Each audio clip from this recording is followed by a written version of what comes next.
In a world where animals had transformed into mutated monsters, humanity had evolved in response, gaining the ability to control these creatures. The aspiration of many was to become a powerful monster trainer. Among them was Gong, a young man who shared that same dream, coupled with a unique and broken ability known as the Monster Pet Evolution System. This system granted him knowledge of every monster's weaknesses, giving him an unprecedented edge. Now it was time for him to take charge and tame monsters of his own.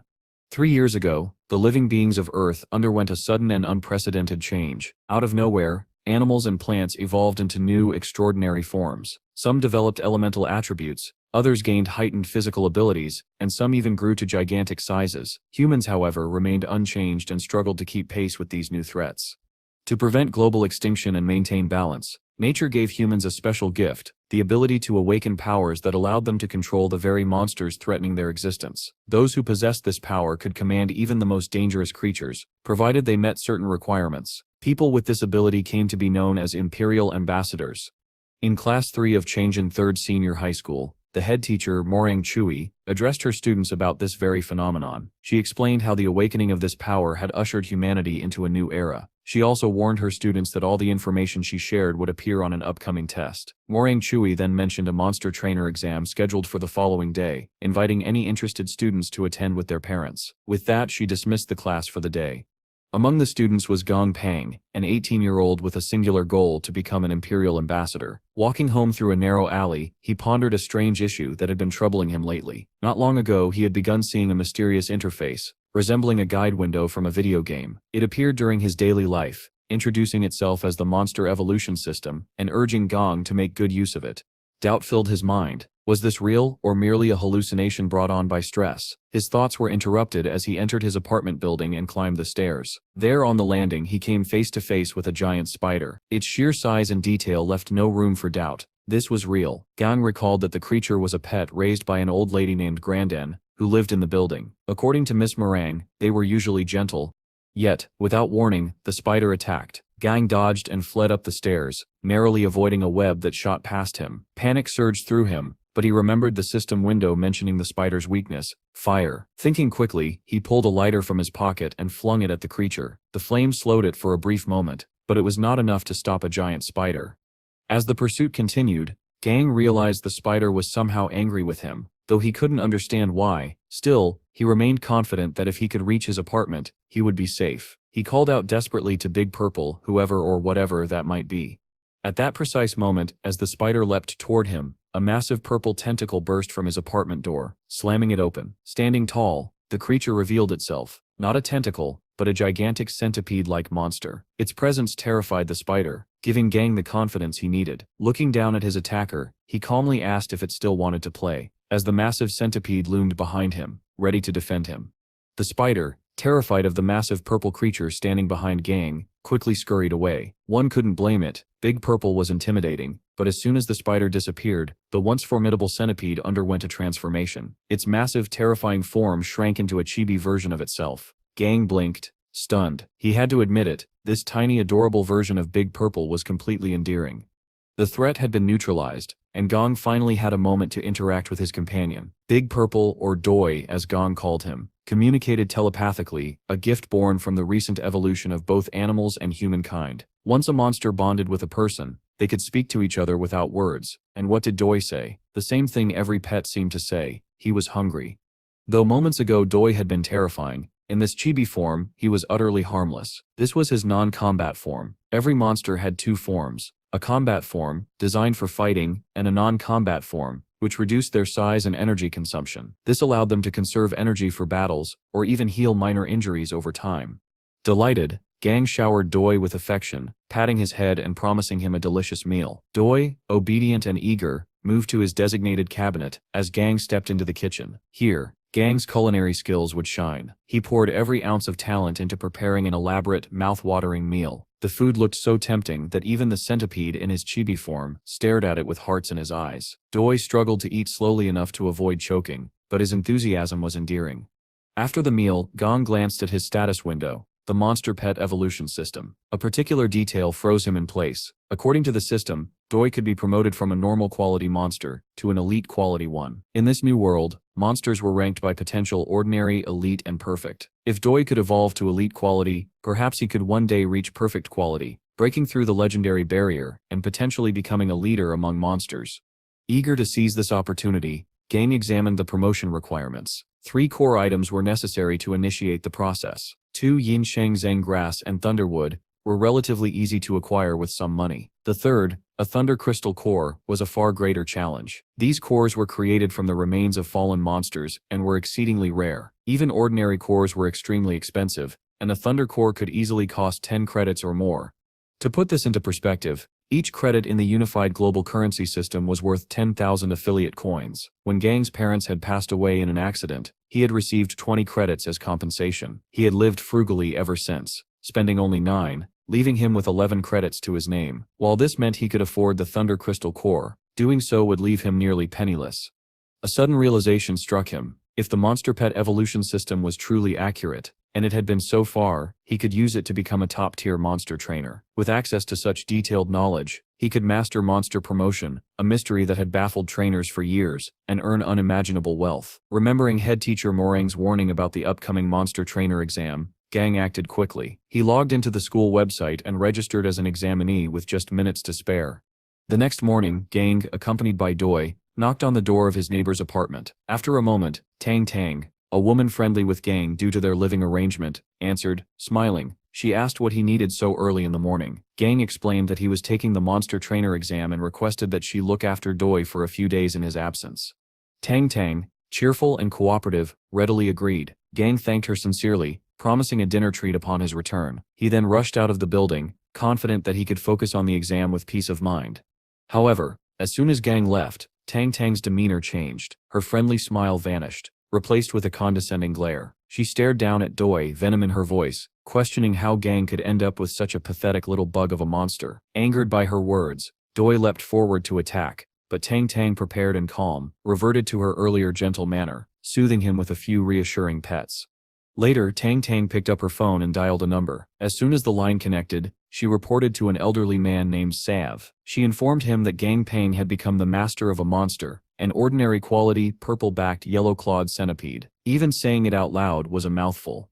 Without missing a beat, the old man on the line reacted even more dramatically than Tang had earlier. He complained about the low potential of such a creature, and instructed her to speak to Gang about the matter. In response, Tang revealed a crucial truth. Gang was just like his grandfather, the old man himself. Despite appearing indifferent to many things, Gang was stubborn when it came to something he treasured. The centipede, a gift from his late parents, was certainly one of those treasures.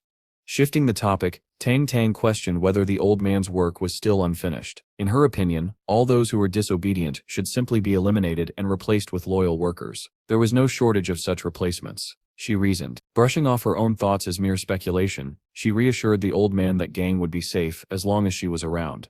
Meanwhile, in a luxurious office befitting a CEO, the intimidating old man hung up the phone. He turned to his assistant, ordering her to relay certain instructions to the laboratories. After she left, he gazed at a photograph of himself and his grandson when Gang was still a child. Smiling at the memory, he made a silent promise within a year. Everything that kept him away would be resolved, and he would finally return to his beloved grandson. After that, no one would ever be able to harm him. Back in Chang'an City, at the monster division, Gang found himself among thousands, perhaps tens of thousands of hopeful monster trainers. Almost everyone around him seemed eager to take the exam. Suddenly, he heard his name being called. Turning, he was surprised to see his friend Li Zigong, accompanied by Zigong's sister Li Honggu and their mother, Zhang Hong. They were here for the exams as well. Curious, they asked Gang if he was here only to observe. His answer shocked them. He planned to take the exam himself. Placing a hand on his shoulder, Miss Hong encouraged him, saying that ambition was admirable and that he could become Chang'an's youngest monster trainer.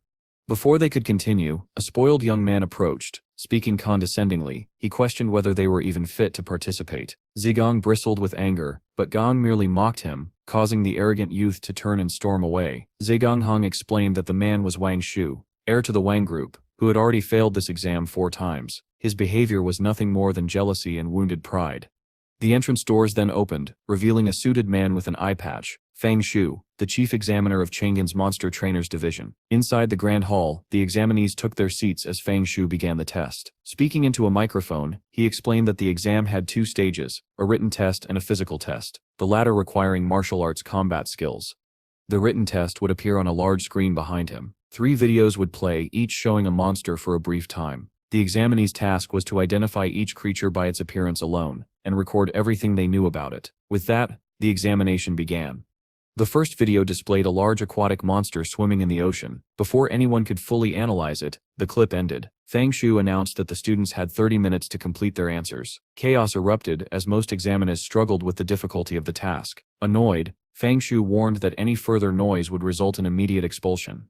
Among the crowd, Wang Shu maintained a smug smile. Despite the test being exceptionally difficult, he had obtained the questions in advance, a clear display of corruption. However, his confidence faltered when he noticed Gao Pang, the very boy who had mocked him earlier, smiling and exuding confidence. For Gong, this test was straightforward. With the monster pet evolution system and his own subconscious knowledge working together, he could see everything about each monster, its name, preferences, diet, and even weaknesses. Calmly, he recorded his observations, starting with the storm dolphin, then the mighty gorilla, and finally the S-mantis. As the time limit approached, Gang's pen moved swiftly across the page, completing the written portion with ease. Fang Shu called for the collection of their papers. Gao Pang, fully confident, knew he had aced the written test. After all, he had the entire encyclopedia of monsters at his disposal through the system. An hour later, all exams had been graded and the results tallied. From his position on the stage, Fang Shu began announcing the names of the examinees who had passed the first stage. Name after name was called, including Zhang Hong and Wang Shu. Slowly, Gang's confidence wavered. He hadn't heard his own name yet. Finally, the list seemed complete. Wang Shu immediately mocked him, assuming that Gang had failed, but Fang Shu spoke again, asking, "Who is Gao Pang?" The entire room fell silent. Smiling, Fang Shu congratulated Gang on achieving a perfect score. The hall erupted into a mixture of envy, awe, and surprise. Gong turned his attention to Wang Shu, locking eyes with him. With a calm tone, he reintroduced himself and apologized for surpassing him, leaving the spoiled heir speechless. With the first stage complete, the thousands of examinees had now been narrowed down to a select few. Fang Shu led them to the location of the second stage, a massive circular arena, large enough to fit several houses within its walls. At the center, the examinees gathered as Fang Shu explained the task. Around the edges of the arena were monsters provided by the Association. The task would last an entire week. They were to evolve the monsters assigned to them, increasing their rank within the time limit. The Association would supply all necessary materials, but failure to improve the monster's quality would incur a severe penalty. The examinee would have to pay the full market price of the resources used. Overuse of materials would also count as failure. With a clap of his hands, Fang Shu summoned another official from the Chang'an Monster Division. The man carried a red-brown box containing rune cards, which the examinees would draw at random to determine their assigned monsters. In theory, this ensured fairness, but in practice, schemes and sabotage were common. When it was Gang's turn, a plan to undermine him became apparent. Wang Shu smirked from behind, while Len carried out a subtle sabotage, using a tiny invisible chameleon under his control. Len pushed a specific rune card into Gang's hand as he drew from the box. A faint smug grin curved Len's lips. Gong, however, remained undeterred. He and Zhang Hong would be sharing their room assignments. Following the announcement, they proceeded to their designated rooms as Fang Shu officially declared the physical exam underway. Outside room number 10, Gang met X1, a sincere man in charge of the room. X1 assured him that anything he needed during the exam would be provided. Swiping his room card, Gang entered and was immediately struck silent. Inside the cage was a beast engulfed in a shadowy aura of fear and anger, a Red River Ape. Viewing the creature's status window, Gang was shocked. The ape's condition was pitiful. Turning to XYN, he asked what had happened. XYN explained uneasily that the ape had been experimented on and abused so severely that waste and conflicting energy had accumulated in its body. According to the Association's instructions, this was the only monster available for the exam. But in truth, plenty of other monsters existed. The ape had been deliberately selected as part of a scheme to sabotage Gang orchestrated to satisfy complaints from the Wang family.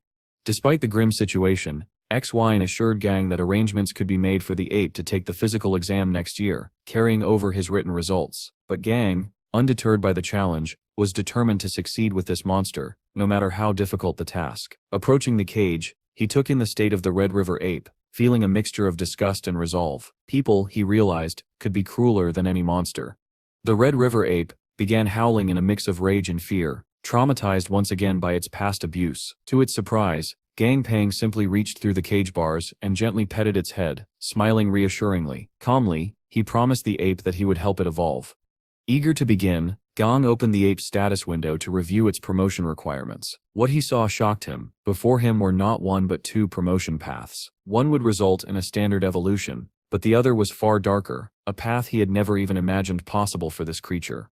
The normal evolution path required far too many resources to stay within the exam's limits. Considering the constraints, Gang's only viable option was to attempt the ultimate evolution and take a significant risk. According to the system, the dark lesions on the ape could be advanced to absorb yin energy, giving it a chance to evolve into an entirely new species, even from its lowest quality state.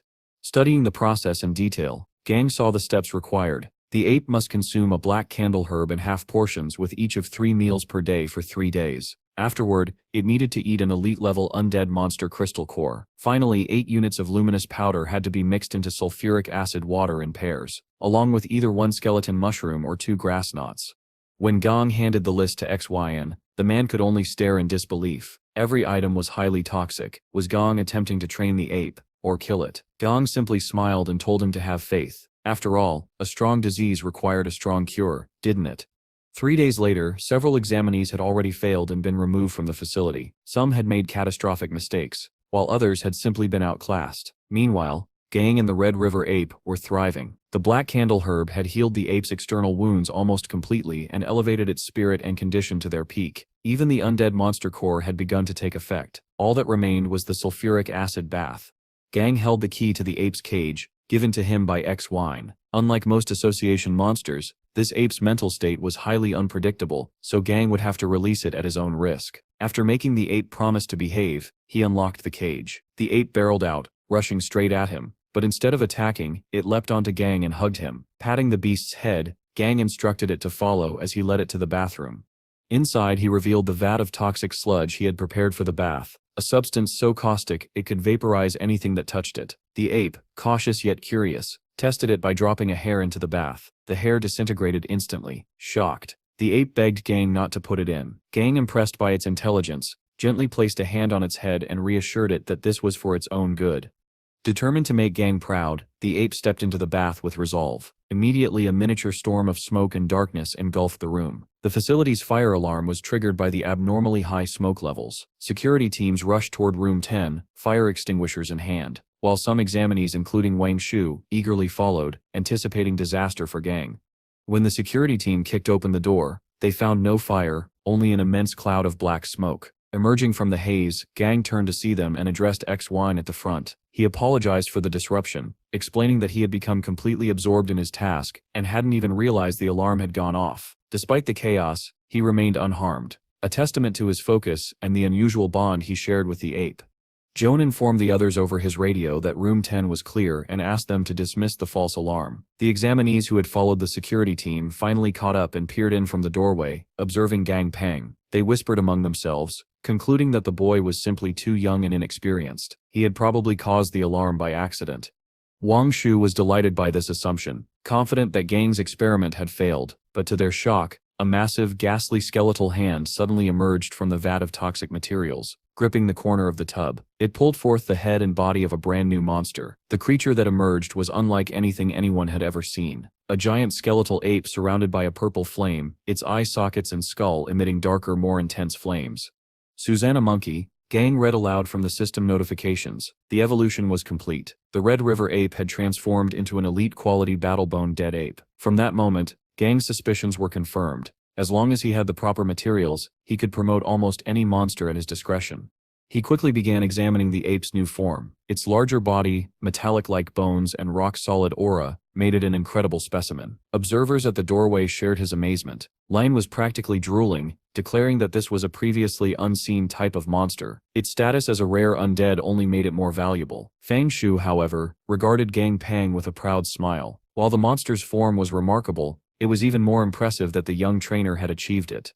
Realizing that the examiner was present, Gong quickly explained that he had completed the task assigned for the physical exam. Fang Shu's smile widened at the boy's enthusiasm and declared that Gong was proving himself worthy of being the first-ranked examinee.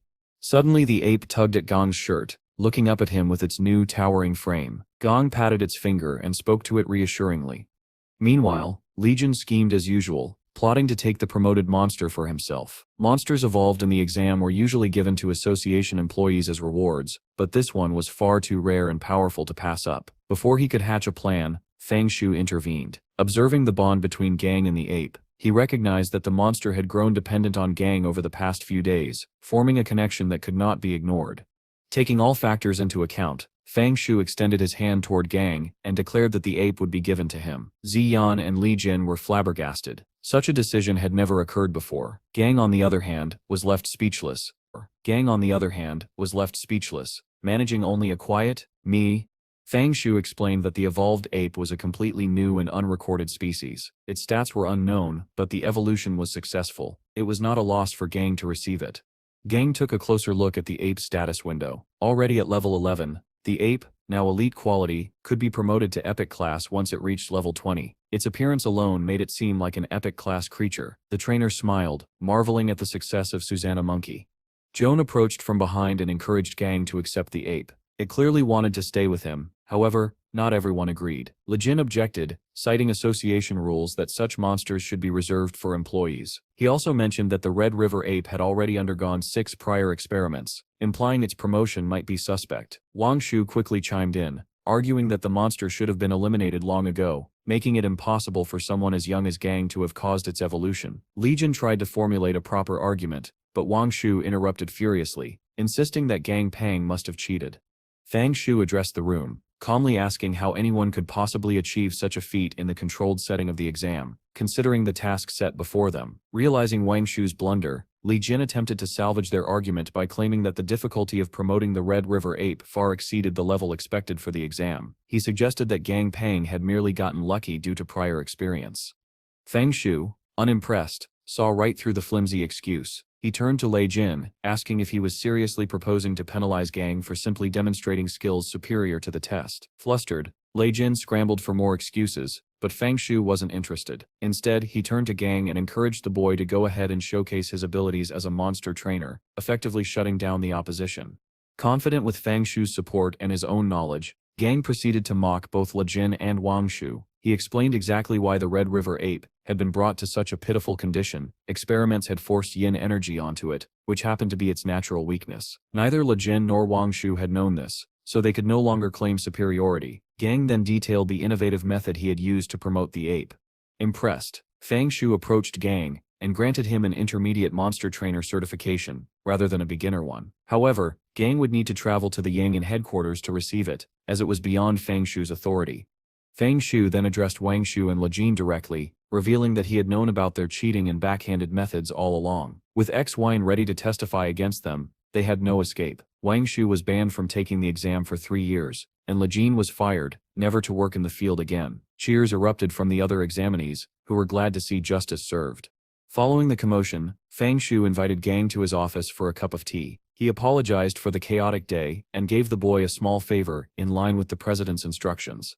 At the Yang'an headquarters, Gang received his intermediate monster trainer certificate, with the Red River Ape, now officially named Dumby, at his side. Dumby was the undead ape that had evolved under his care, giving Gang both a companion and a name to call it by. Reviewing the certification booklet on the bus ride home, Gang noticed an added bonus: having a certificate would grant him 3 full points on his college entrance exams. The monster trainer exam had provided him with an elite quality monster, a profitable reward, and even an identity token. He couldn't help but be impressed with the efficiency of the association. Normally, an organization of this scale would be far more bureaucratic and difficult to navigate. Fang Shu also had another request. He wanted Gao Pang to represent Shanghai City in the World Monster Trainers competition. The city had a worryingly low number of competent trainers, and they had never ranked notably in the tournament. With Gang's potential, however, Fang Shu was confident he could make waves. Initially hesitant, Gong worried about jumping straight into a global tournament after just becoming a trainer. Fang Shu, knowingly or by luck, mentioned offhandedly that even ranking in the tournament's top 10 would earn a reward of 10,000 credits. An enticing sum, that was all Gong needed to hear. He eagerly accepted, ready to take on the challenge, reminding himself, the greater the power, the greater the responsibility.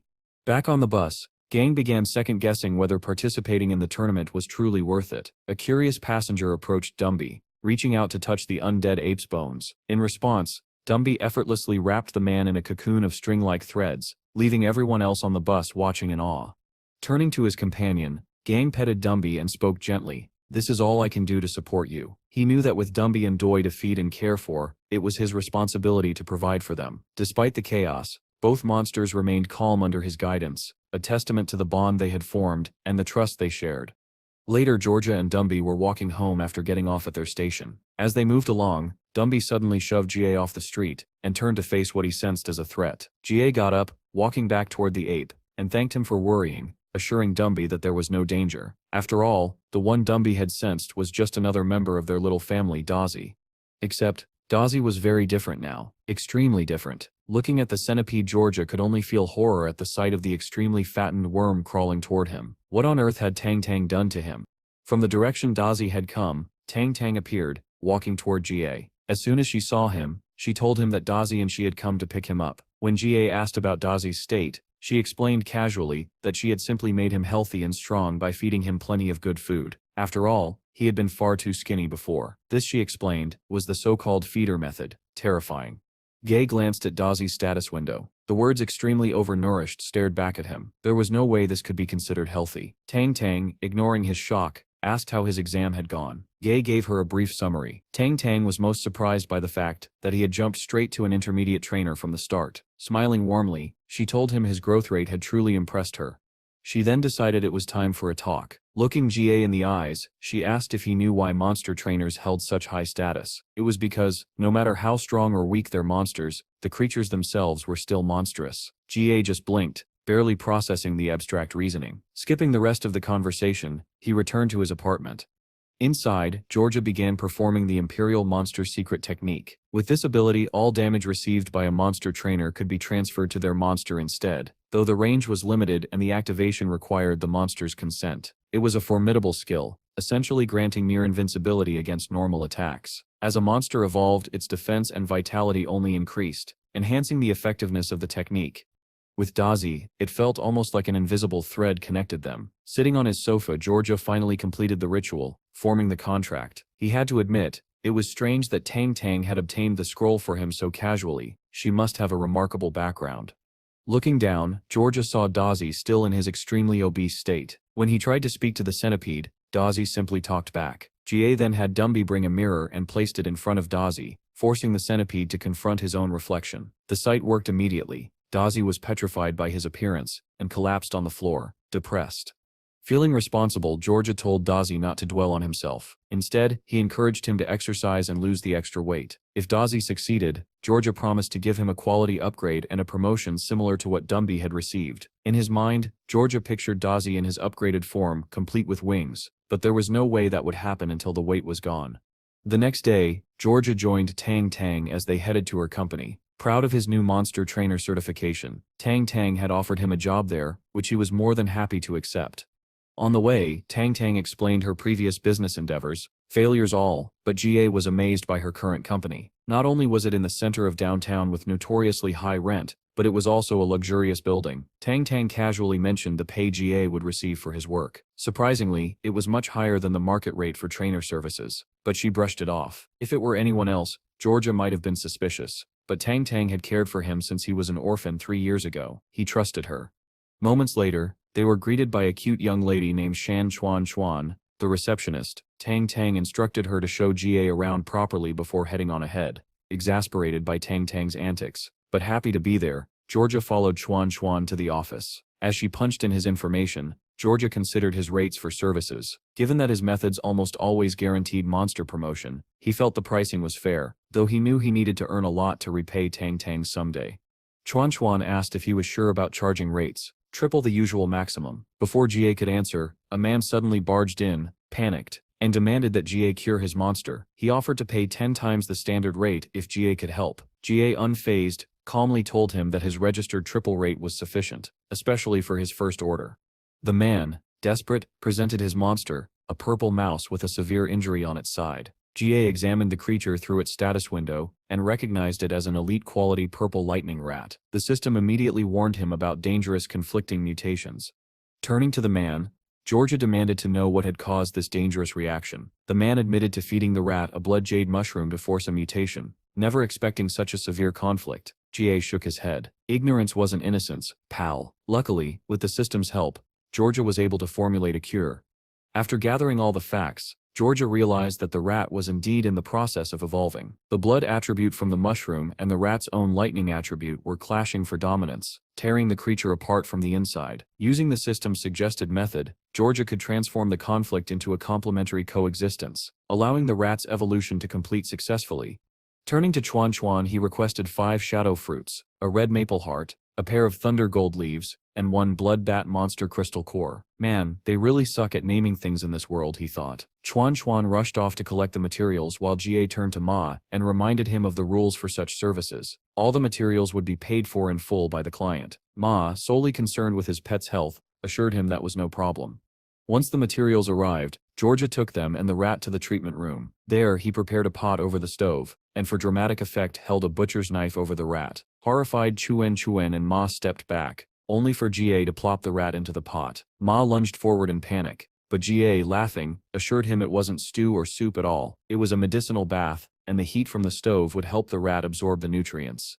10 minutes later, the pot's lid exploded off as a purple blur shot out, tearing through the room. Thanks to Ga's method, the conflicting mutations had harmonized, and the rat had evolved into a perfect quality lightning blood rat, a monster with dual attributes. Ga informed Ma that with a little training, the rat could even become a litter-level monster. Overjoyed, Ma thanked Ga profusely. Once the fees were settled, he asked to make another appointment for a different monster the next day.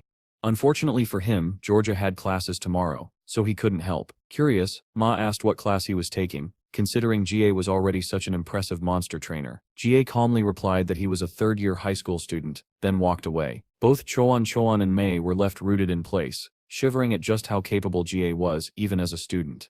Later, Tang was seen in her apartment, fiddling with a small golden crystal core of high quality. Turning to her personal monster, she instructed it to deliver the item to Ga. The creature crawled across the outside wall and silently dropped the crystal core through Ga's apartment window. Coincidentally, or perhaps intentionally, the core landed right in front of Dazi. Curious, Dazi crawled over and, without caution or concern for safety, chomped down on the crystal core like it was the tastiest thing he'd ever seen. Instantly, he began shivering violently in agony. Dumby watched from behind, terrified for his sibling. Meanwhile, Georgia was returning to his apartment after shopping for his monsters. With 15 pounds of cedar pine needles, he could feed Dumby for a solid month. Since Dumby had only just evolved to elite quality, Georgia planned to wait before attempting the next promotion. On the other hand, Dazi's promotion was a concern. He needed the crystal cores to promote him, which probably wouldn't be an option for a while. However, Georgia was in for a surprise. As he neared his apartment, he felt a sudden sense of distress through the telepathic link with his monsters. Panicking, he dropped the groceries and sprinted back home, slamming the door open. "Dumby," he yelled, terrified. But the ape was fine. The distress signal had been triggered by Dazi, who lay on the floor writhing in pain, drooling and foaming at the mouth. As Gay watched, a system notification popped up. Explaining the situation, Dazi was evolving after consuming a large amount of blood and flesh from the lightning Vajra centipede, along with a monster crystal core. Shocked, Georgia could only wonder where Tang had gotten such an expensive material. Sure enough, she appeared in his doorway, holding the groceries he had dropped, proving she had been watching him all along. J.A. couldn't decide if the gesture was wholesome or creepy, leaning heavily toward creepy before turning to face her. Gong was baffled, asking why on earth she would do something like that without even consulting him first. She simply replied that he wouldn't have accepted it if she had asked beforehand. After placing down his groceries and nervously scolding him for being reckless, she scurried backward and rushed into her apartment, barely managing a goodbye. With her gone, Gao turned his attention to Dazi. He firmly smacked the centipede on the head, warning him not to eat just anything he came across in the future. Then, determined to prevent Dazi from suffering like he currently was, Gao began searching for a way to speed up Dazi's evolution. Fortunately for the centipede, the system provided exactly the information he needed. After rummaging through his possessions for a while, Gao finally found it, a medium-grade purple poison flower. By grinding it into a medicinal juice and feeding it to Dazi, the evolution could be completed. It almost felt too convenient, as if the plot demanded it. Sure enough, as soon as Gao blended the flower and fed it to Dazi, the centipede evolved instantly into an elite-quality purple-backed lightning centipede. Despite the successful evolution, the now much larger Dazi collapsed onto the floor, exhausted from the ordeal he had just endured. Seeing Dazi so tired, Dumby grew concerned, but Dazi reassured him that Dazi was simply worn out and would recover soon. While Dazi rested, Gaozi fed Dumby the food he had prepared for him earlier. Later, Dazi awoke to find both his master and brother asleep on opposite sides of the couch. An idea sparked in his mind, and the centipede grabbed a blanket. Approaching the couch carefully, Tang, watching from the window, could only worry about what was coming next. Gao soon felt a blanket being draped over him, and to his surprise, Dazi wrapped himself around his master for a cuddle. The moment was so overwhelmingly cute that Gao could hardly believe it. Meanwhile, back at Chang in 3rd Senior High, the principal was in a heated argument with a government official over a pressing issue, the proposed reform of the school system. While the principal opposed putting students in harm's way, the official explained the necessity. In peacetime, people their age were considered children, but the looming war would force them to become the country's primary defensive force. Soon humanity's technology would no longer be enough to counter the vicious beasts mutating in the wilds. Unlike the monsters in the cities, these mutations were violent and battle-focused. If the system reforms were delayed, it would already be too late.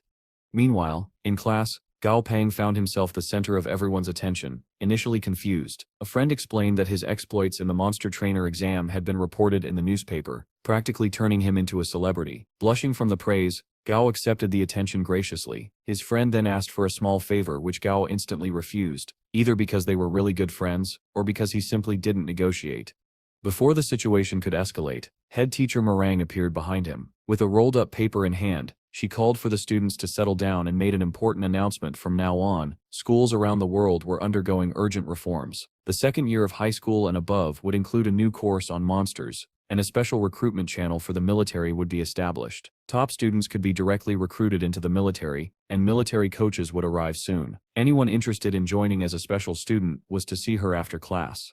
As chaos settled among the students discussing this news, Miss Meringue asked to speak with Gao Pang privately. In the hallway, she began by congratulating him on his achievements in the monster trainer exam, noting that even the principal had praised him by name. She wanted him to represent the school as a freshman for the incoming students from 7th High. Sweating bullets, Gao declined, explaining that such a high-profile task was far beyond his comfort zone. In fact, he planned to apply as one of the special students for military training. Concerned, Miss Meringue questioned why he would choose such a dangerous path despite his exceptional grades and intermediate monster trainer certification. He could easily secure a prestigious job or enter a top academy. Clenching his fists, Gao explained that the conventional path was too slow for him. He wanted to grow stronger quickly through actual combat training, and he could take both exams simultaneously. Smiling at her determined student, Miss Meringue expressed her respect for his decision but hoped he would consider her advice. In moments like these, the presence of a caring, wholesome teacher reminded everyone just how rare such guidance was. Later that afternoon, all the special students gathered in the schoolyard to meet the military coaches. While waiting, Gao ran into his friend from earlier, Tan Changjin, and the two quickly ended up in a rather petty argument. It was still unclear whether they were truly good friends or just constantly clashing. At that moment, an armored tank rolled into the yard. A colonel, the commanding officer, stepped forward and took position behind a podium. He began by congratulating the students for having the courage to show up, but immediately followed with a harsh reality check. He told them that most of them did not have what it took to become imperial ambassadors, and warned them of the humiliation they would face when confronted with true monsters in the wild.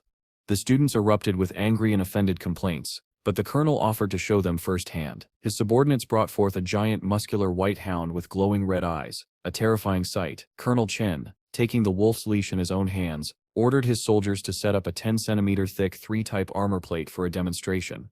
Once everything was ready, he crouched to the wolf's level and commanded it to attack. Before he could even finish speaking, the hound dashed toward the target at insane speed and ripped the armor plate to shreds. The students were stunned, their previous confidence shattered. From his position, Colonel Chen called out, explaining that this was the power of a trained beast, and that the monsters they would face in the future would be equal or even stronger. He then gave them a final chance to back out. Heads bowed in shame. Dozens of students walked away. Yet Colonel Chen's expression softened as he assured them that choosing to leave was not wrong. Studying was an honorable path as long as it was pursued sincerely. Among the students who remained, however, his demeanor changed. With a fierce, almost demonic smile, he warned that anyone leaving now would be counted as a deserter. Later that day, Gao Pang returned home after an exhausting first day of training under the colonel. According to him, 1,200 students would be eliminated from enrollment across the city's institutes within just a month, a staggering rate. As he looked around, Gao realized that all the cedar pine needles he had bought for Dumby were gone. After searching the fridge thoroughly, he found only a single needle remaining. Turning to his monsters, he demanded an explanation. Dazi gleefully admitted that he had eaten them all while Gao was away. Gao scolded Dumby gently, but the poor ape was already too ashamed to respond. Instead, Gao reminded him to speak first before eating next time. Sitting down, he reviewed the consumption rates of both his monsters. Dumby needed 600 pounds of cedar pine needles to evolve again, and he was getting close. The faster he consumed them, the sooner they could move on to the next evolution. After evolving though, he would require even more valuable materials, a real headache in terms of both resources and money. As for Dazi, he needed 200 pounds of lightning flower fruit to reach perfect quality. It was still an expensive resource, and post-evolution, he would face the same challenge as Dumby. Raising a family of monsters, Gao realized, was far from easy. The next day at school, Gao arrived to a worrying scene. Students were struggling to control the monsters they had brought with them. The most concerning was a giant pig, so massive that it blocked the entire entrance of the building. Struggling to control the monsters they had brought with them. The most concerning was a giant pig, so massive that it blocked the entire entrance of the building. One of the military coaches approached with his Jiarai wolf, similar to the one Colonel Chen had commanded before. Assessing the situation, the coach let out a terrifying growl and commanded the wolf to act. The wolf intimidated the pig, forcing it out of the way and clearing the entrance. The coach then calmly informed the students that the show was over and it was time to begin proper training. In the schoolyard, the first real lesson began. The coach explained that the most important aspect of being an imperial ambassador was forming a strong bond with their beasts. Without it, no amount of skill or strategy would make the monsters obey commands. He used his own silver moon wolf as an example. By providing its favorite food, exercising with it, and spending quality time together, the bond between them had grown strong. As a result, the wolf listened to his commands willingly. The coach emphasized that developing each monster's combat abilities was equally crucial, and that nurturing the connection between trainer and beast was the foundation for survival and success. Yesterday, the students had witnessed Colonel Chen's wolf smash an armor plate with just its tail. Yet, as impressive as that feat was, it was not even the wolf's true strength. The Silver Moon wolf had become strong through months of systematic training. Similarly, another coach's wolf displayed an extraordinarily powerful bite force, demonstrating that every beast had unique abilities to be honed. The coach explained that beasts were currently classified into 5 categories: attackers, defenders, supporters, healers, and field controllers. In reality, many species specialized in multiple categories, meaning that students needed to train their monsters to be at least capable in all areas. For initial training, they could use the materials shipped to the school to train by force. Gao, however, decided to focus on Dazi's defensive capabilities first. The art of body transfer allowed the centipede to absorb damage directed at Gao, making it his most important asset at present. As he considered how to strengthen this ability, Gao remembered reading about a species called fierce fist apes. Born with low defense, these apes were trained from birth to hit tree trunks with their own bodies. Over time, they progressed to rocks and then mountains, naturally hardening their bodies and forming thick calluses, effectively creating their own armor. Inspired by this method, Gao prepared to use a similar approach with Dazi. Pulling a massive hammer from one of the resource crates, he attempted to crush the napping centipede. Naturally, Dazi took off running, forcing Gao to chase him. When he finally caught up, he nearly dislocated his arm from the hammer's weight, realizing that perhaps Dazi wasn't the only one who needed training. A week later, Gao woke to the sound of Dazi smashing down his door, demanding breakfast immediately. Stepping out, he told the centipede to calm down and began cooking. Reflecting on the past week, Gao had to admit that the training had made both him and Dazi stronger and faster. Even Dazi had grown to level 10. Still, the intense training had taken a toll on his body and his wallet. Suddenly his phone rang. Eager to help, Dumby picked it up and held it to Gao. On the other end was Liu Senin, the general manager of Blue Shield Security Company, a name Gao had never heard before. Curious, he listened as General Liu explained that he had an opportunity that could greatly benefit Gao and asked if they could meet in person. Despite having recently passed the monster trainer exam, landed a part-time consultant role at his older sister's company, and undergoing intense training to become an imperial ambassador, that night, he pondered the costs of feeding and evolving his monsters, and the next day he went to the Fune studio for the meeting. At the studio, Gao was greeted by Quan Quan and then introduced to Mr. Liu. Getting straight to business, Liu asked Gao to work as a monster trainer consultant for his company. Skeptical, Gao insisted they sit down and discuss terms first. He asked why they would want him when there were senior trainers in Chang'an City, not to mention other intermediate trainers. Liu, however, explained that he was looking for an up-and-coming talent like Gao, confident that his potential made him the best choice. Satisfied, Gao set his conditions. He would only work weekends, with exceptions for emergencies, and he would not sign any exclusivity contract. To his surprise, his terms were accepted almost instantly, and a contract was handed over. Gao could only wonder who owned the company to make such a generous offer without hesitation. Soon after, Quan informed Gao that Mr. Ma, who had an appointment with him, was waiting outside. Mr. Ma introduced his request. He had a level 3 plant-based beast, a flower demon which he wanted to evolve and enter into the Flower King competition in half a month. Gao was shocked that such a rare and majestic beast would be treated like a participant in a beauty pageant, but decided not to question it. May explained that this was his second beast, and he wished to provide it with the best possible life. Gao charged him the usual fee, triple the market value for such a service, and after obtaining the necessary ingredients from the store, he began the evolution process. After a short nerve-wracking wait, May and Quan returned to find that the flower demon had evolved into a regal level 4 beast, sitting confidently as if aware of its own majesty. May beamed with joy at the success. Gao Pang felt satisfied with the results, and Quan, flustered and blushing, watched the display in quiet admiration. Meanwhile, in an unknown location, a young lady listened disdainfully as others around her displayed their casual attitude toward life. She, however, had a single goal in mind, and was determined to do whatever it took to find a specific person. Back at the Cheney material shop, Gao Pang arrived to pick up his usual order of 30 pounds of cedar pine needles for Dumby. Unfortunately, the store owner informed him that a shortage had occurred due to an infestation of villain spiders, which had appeared out of nowhere in the Black Ember Forest of Chan'an City. These spiders had destroyed crops and herbs, and were even devouring other monsters in the area. Filthy insects, Gao muttered, hungrier than me on a cheat day.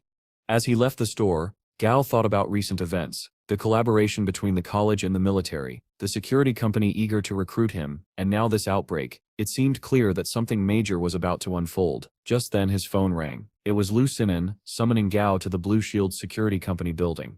Upon arriving, Gao learned that the new spiders, designated as brutal GY spiders, were attacking multiple resource sites in large numbers. To counter this, the government had mobilized several security companies and organizations to investigate and learn their weaknesses. Lu needed Gao to assist in strengthening their Imperial Beast reserves, noting that even reinforcing a few Devil Mantis would be a great boon.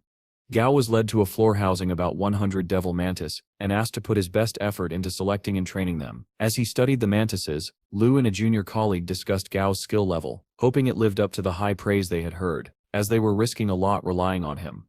Just 10 minutes later, Gao had chosen the 10 most powerful mantises and requested they be separated into a lab, along with a list of resources for each. Lu was elated, seeing clear proof that Gao was indeed as impressive as promised, perhaps even more so. A little while later, before the day had ended, Gao had perfectly evolved the mantises into leader level 4 winged jade mantises. Lu's joy confirmed that recruiting Gao had been a remarkable decision. Meanwhile, at the training grounds where the colonel's team oversaw the students, Gao praised Dazi for his latest improvements in combat ability, while keeping an eye on classmates who had already begun slacking off. At that moment, a girl named Mutant approached him. Standing tall, she complimented Gao on how well he had trained Dazi and explained her purpose. With team battles scheduled for later stages of training, she wanted to form a partnership with him, seeing him as the only student as serious as she was. To demonstrate her strength, Mutant summoned her beast, Lotus Seed, a massive seal rhino with incredible defense, and one of only 2 elite quality beasts. Despite the rhino's extreme timidity, Gao recognized its potential as a tank. With Dazi improving his offensive capabilities, the rhino would perfectly round out their formation. Seeing that Gao accepted, Mutant was ecstatic and celebrated with a monstrous handshake that rattled him to his core.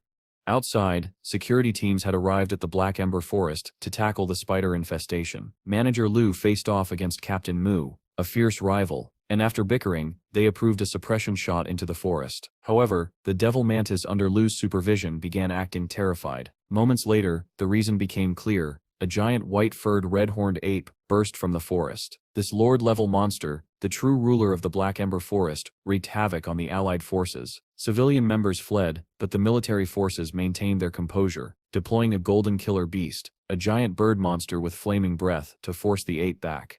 Once the ape retreated, the security forces regrouped. A military officer instructed Lu to quickly gather his team, despite complaints about the need for civilian organizations. The superior officer reminded them that in the changing world, even civilians needed experiences like this to grow and prepare for an uncertain future. Later, a team of women worked through elite-class monsters inside a cave to conserve their beast's strength. Their leader arranged defensive beasts at the front, supporters in the center, and attackers on each flank. As they advanced, they eventually heard the sounds of fighting deeper within the cave. Rushing forward, they reached a high ledge that gave them an aerial view of the battle. Below, security forces were locked in combat with a mother spider that was birthing countless pests. Yet, this was only a hint of the true threat that awaited. The mother spider, despite her size, was a weak fighter for her class. Lu immediately led the charge against her, ordering long-range attackers to focus on her eyes while everyone else targeted the legs. However, the team quickly ran into a problem. The spider's eyes were shielded. "Well, that's just downright inconvenient," Lu muttered under his breath. On the battlefield, the captain of the female squad held her position, even as her comrades urged her to descend and assist. Something about the mother spider felt off to her, though she could not pinpoint exactly what. Finally, when the eye shield was broken, Lu commanded a full-force assault. But as the team began inflicting damage, the spider let out a shrill, piercing shriek that incapacitated everyone on the field. Observing the spider's aura, Lu realized the truth. The mother spider was evolving into a Lord-rank peak monster, and their attack had interrupted the evolutionary process. The only option now was to retreat. For once, the military and security teams made the realistic decision to flee. Roughly 3 hours after the initial forces entered the cave, the teams outside began to grow anxious. Suddenly they spotted a beast racing toward them. The military officer immediately went on guard, signaling all troops to prepare for battle. Fortunately, it was a false alarm. The approaching creature was a devil mantis with Manager Lu riding atop it. After landing and catching his breath, Lu grabbed the nearest government official in frustration, demanding to know why they had sent his team into what was no ordinary low-level spider. It was a devil spider evolving into a Lord-rank monster. The military officer separated the two and asked Lu to explain. Lu recounted the disastrous events. The mother spider's mid-evolution power had decimated their forces, and even their best beasts had been lost inside the cave. As if that weren't enough, several subordinates were missing. Turning to the government officials, the officer demanded to know why the spider had been misreported as a low-combat power creature. "They lied," came the predictable answer. Thankfully, one of Lu's men had returned, explaining that they had been scattered while fleeing. The officers discussed how a larger, better-prepared force could have captured the spider as a trained asset. Now, they would have to wait for nature to take its course. The leader beast of the Black Ember Forest, the giant ape, would have to handle the mother spider in due time. Back at the academy, Gao Pang was showing tremendous growth with Dazi. Thinking of the forest expedition Lu had undertaken with the Allied forces, Gao worried about how the increasing demand for hunting was inflating monster corpse prices. To keep up, he needed to advance his monsters to leader rank and earn his senior monster trainer certificate. Meanwhile, Dazi continued training. Mutant offered Gao a guidebook she had made to study their beast's abilities, mostly over-enthusiastic notes, but she had the right spirit. An announcement soon interrupted their session. The first phase of training had ended, and slackers were to be expelled. True to form, students who had shown little dedication were sent out despite protests. The second phase, practical training, was about to begin. Students were to form groups of 5. 2 particularly competitive students immediately moved toward Gao and Mutant, claiming them as teammates. As groups familiarized themselves, Instructor Zhang Renai approached Gao's team. He would oversee their practical training, and his first lesson promised to be brutal. Zhang presented a terrifying level 9 steel pig, resembling a mammoth. Gao, Mutant, and their new teammates shared a common fear of the beast, and when they requested a different monster, Zhang offered a seemingly innocent hyena. Gao, however, recognized it as a level 10 elite bloodhound, poison immune and far more dangerous than the pig. To protect Dazi from disadvantage, Gao volunteered to take the pig first. As the cage opened, the steel pig charged furiously. Gao remained calm, commanding Dazi forward. The centipede maneuvered around the pig's legs and climbed onto its back, snapping viciously at the mammoth-like creature. The pig managed to throw Dazi off, leaving him vulnerable on the ground. Gao's new teammates showed varying degrees of concern, but it was unnecessary. Even as the pig attacked, Dazi was already asserting control, injecting it with poison. The more violently the pig fought, the more the poison spread. Before long, the steel pig collapsed, and Zhang Renai observed the blue tinge on its face, clear evidence of poisoning. He praised Gao for Dazi's training but cautioned him not to rely too heavily on poison. Overdependence could cripple Dazi against poison-immune foes. Instructor Zhang also took note of how Gao Pang was raising Dazi, more like a loyal companion than a combat tool. That centipede and him could be best friends for life, he muttered to himself. Next up was the skinny guide. He didn't even have a proper name yet, so they just called him Sweater Vest. After some bickering with the fat guide, Sweater Vest sent his yellow-tailed scorpion to face the steel pig. The pig was still poisoned from Dazi's earlier attack. Using its poison needle, the scorpion managed to bring the pig down, but in the process, the scorpion also collapsed. The combination of the pig's residual poison and the effects of Dazi's attack had knocked it out. Meanwhile, the fat guide's beast fared no better. In fact, it had developed a strange attachment to the pig's unconscious body. The fat guide sighed as he tried to heal his creature, while Sweater Vest worked on reviving his own scorpion. Gao and Mutant shared a conversation amidst the chaos. While instructor Zhang facepalmed at the absurd scene. Leading this team is going to be a nightmare, he thought. Back at Gao Pang's apartment, Dumby was perched in front of the fridge, constantly opening it and searching for food as if it would magically appear. Gao usually stopped him, but the little ape was just too silly and cute to interfere with. Just then, Gao's phone rang. The number belonged to the Monster Hunting Association. Curious, he answered, expecting Yingyu to call about the cedar pine needles. Instead, an automated message informed him that the task he posted had been completed, and that the items would be arriving at the pickup location at the scheduled time. Gao was thrilled. He quickly sped out of his apartment, worrying that if this kept up, he might need to find Dumby an alternative evolutionary route. As Gao collected his parcel from the delivery robot, a group of sketchy individuals watched from the shadows. They had followed the cedar pine needle shipment all the way from the association's warehouse, intending to rob whoever was buying such expensive materials. One thug hesitated, but their leader shut him up, and promptly knocked him out as an example. Later that night, the three thugs sneaked into Gao's building. They wondered why someone so rich lived in such a rundown neighborhood. As they tried to break into his apartment, a neighbor, Tong Tong, opened her door to investigate the noise. The thugs stammered excuses, but the leader saw an opportunity, grabbed Tong Tong, and forced his way inside with his men. Surprisingly, she seemed calm and accommodating. Then her entire aura shifted. "The soundproof walls will keep your noise in," she said, as a terrifying silhouette appeared behind her. Her beast, a chameleon, readied itself for battle. The thugs were immediately terrified. The leader regained his composure and rushed Tong Tong with a knife, only for her to effortlessly knock it away. One thug sent forward his hedgehog pet to assist, but the chameleon instantly devoured it. The thugs could do nothing but cry out in horror. Before the chaos could escalate further, the leader unleashed a bullet rat at Tong Tong and her beast. To his shock, she remained completely unharmed, save for a slightly tattered dress. In a single instant, her expression shifted to pure death itself. Next door, Gao Pang groaned at the noise. "Guess that soundproofing thing was a lie," he muttered. Meanwhile, Tong Tong called someone named Old Chi, instructing him to have the thugs picked up and sent to work at the border. The following day, Gao and his team continued practical training. Dazi was exhausted from trying to break through a water bear bug's defenses. Even Sweater Vest and Fatso's beasts were down for the count. This creature had evolved to survive extreme conditions, and Gao considered it as a potential third beast. However, he realized its abilities did not synergize with Dazi and Dumby. A long-range healing or flying-type beast would complement his current team far better. He noticed that Mutant and her steel rhino were showing significant improvement. Her beast's timidity noticeably reduced. Just then, Manager Lu called, suspiciously flattering Gao and inviting him to meet some of his friends. Considering the recent losses from the Black Ember Forest, Gao decided to go. After school, Lu picked Gao up at the gates and revealed that his daughter was actually Gao's classmate. He asked Gao to assist her with her beast if he had time. Gao noted that her beast was a rare cat type, and told her she could visit the studio on weekends, making her extremely happy. When they dropped her off at home, Gao grew suspicious of Lu's intentions. "Who exactly are these friends?" he asked. Lu simply smiled and replied, "You will know when you meet them." Eventually, Gao and Lu arrived at a restaurant with a beautifully landscaped garden. Gao immediately noticed the subtle mastery of both northern and southern garden styles. It was clear the venue was made for distinguished guests. Inside the private room, Gao was introduced to some serious big shots. Captain Song Si of the Firefly hunting team, Captain Django of the Skyar Hunters, and several other NPCs. They immediately looked down on him, as if a child had been invited to dine with adults. Manager Lu acted as the mediator, trying to get the dinner started despite the condescending stares and doubt from the other captains. At the dinner, Django noticed Gao's displeased expression and immediately pressed him on it. Before the tension could escalate, Captain Song stepped in to scold Django for bullying a student. Manager Lu quickly interjected as well, claiming he hadn't properly scheduled this meeting with Gao, which was why the boy wasn't expecting it. The excuse worked well enough for Django to back down, at least for the moment.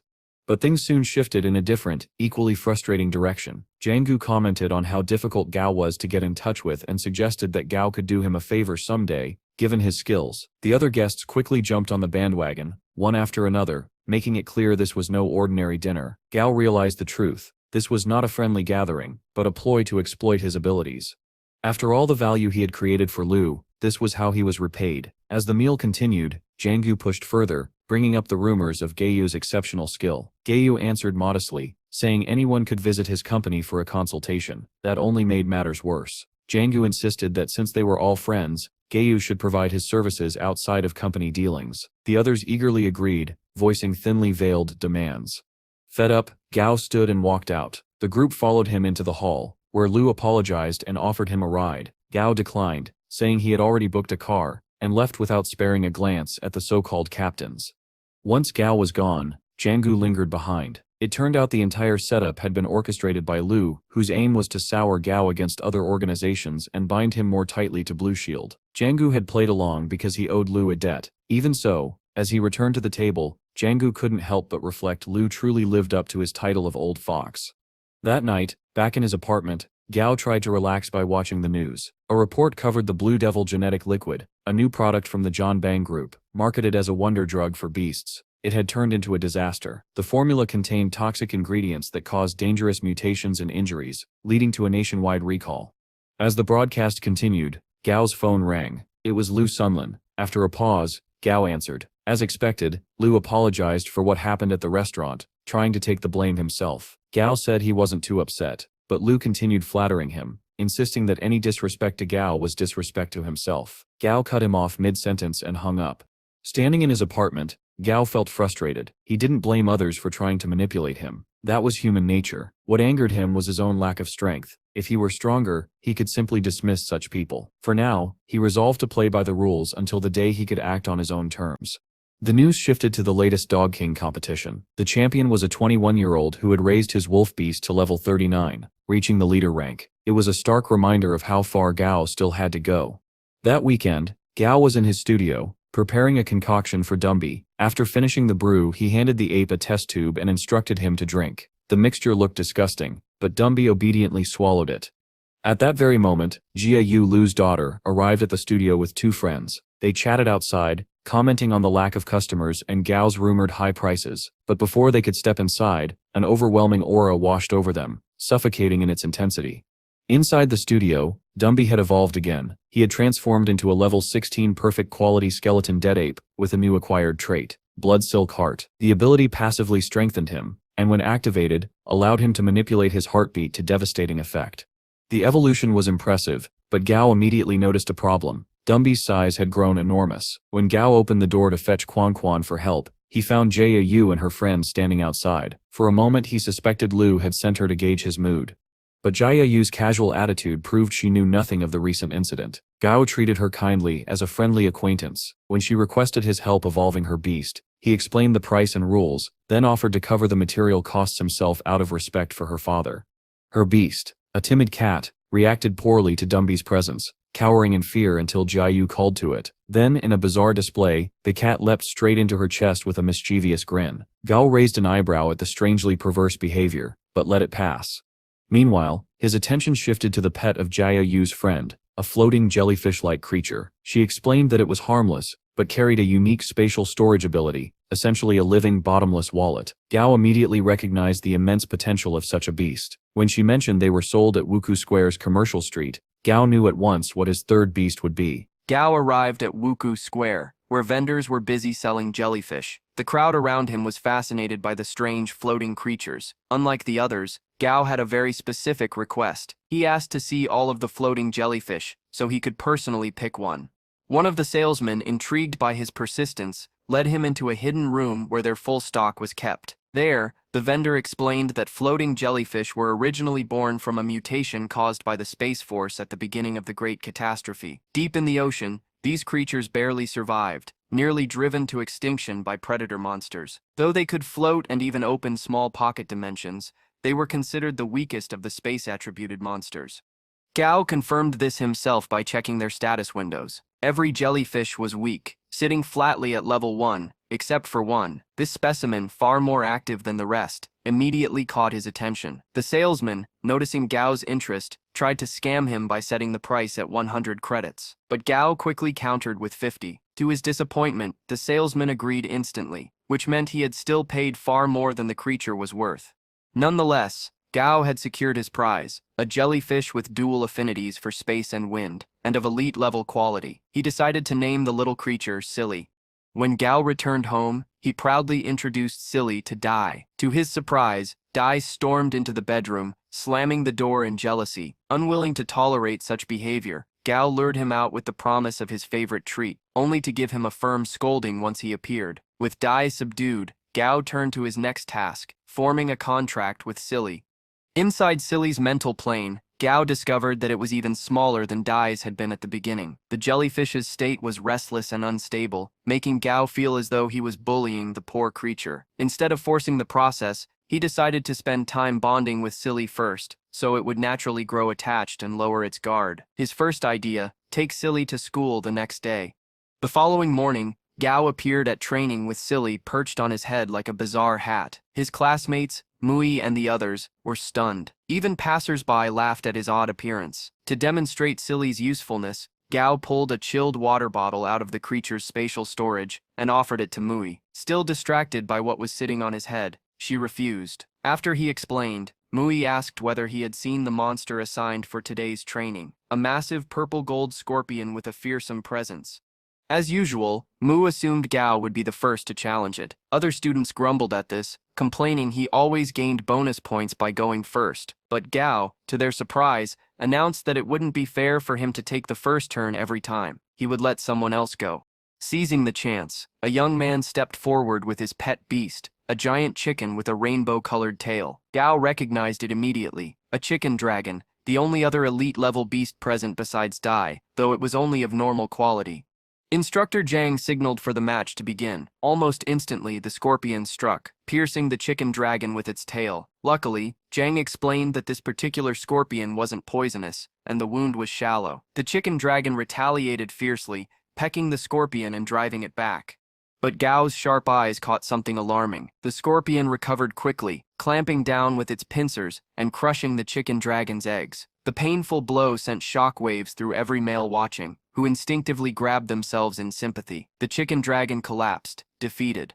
Before the scorpion could continue, Instructor Zhang's wolf stepped in, intimidating the beast and ending the battle. The chicken dragon, humiliated, fled the arena, with its master chasing after it.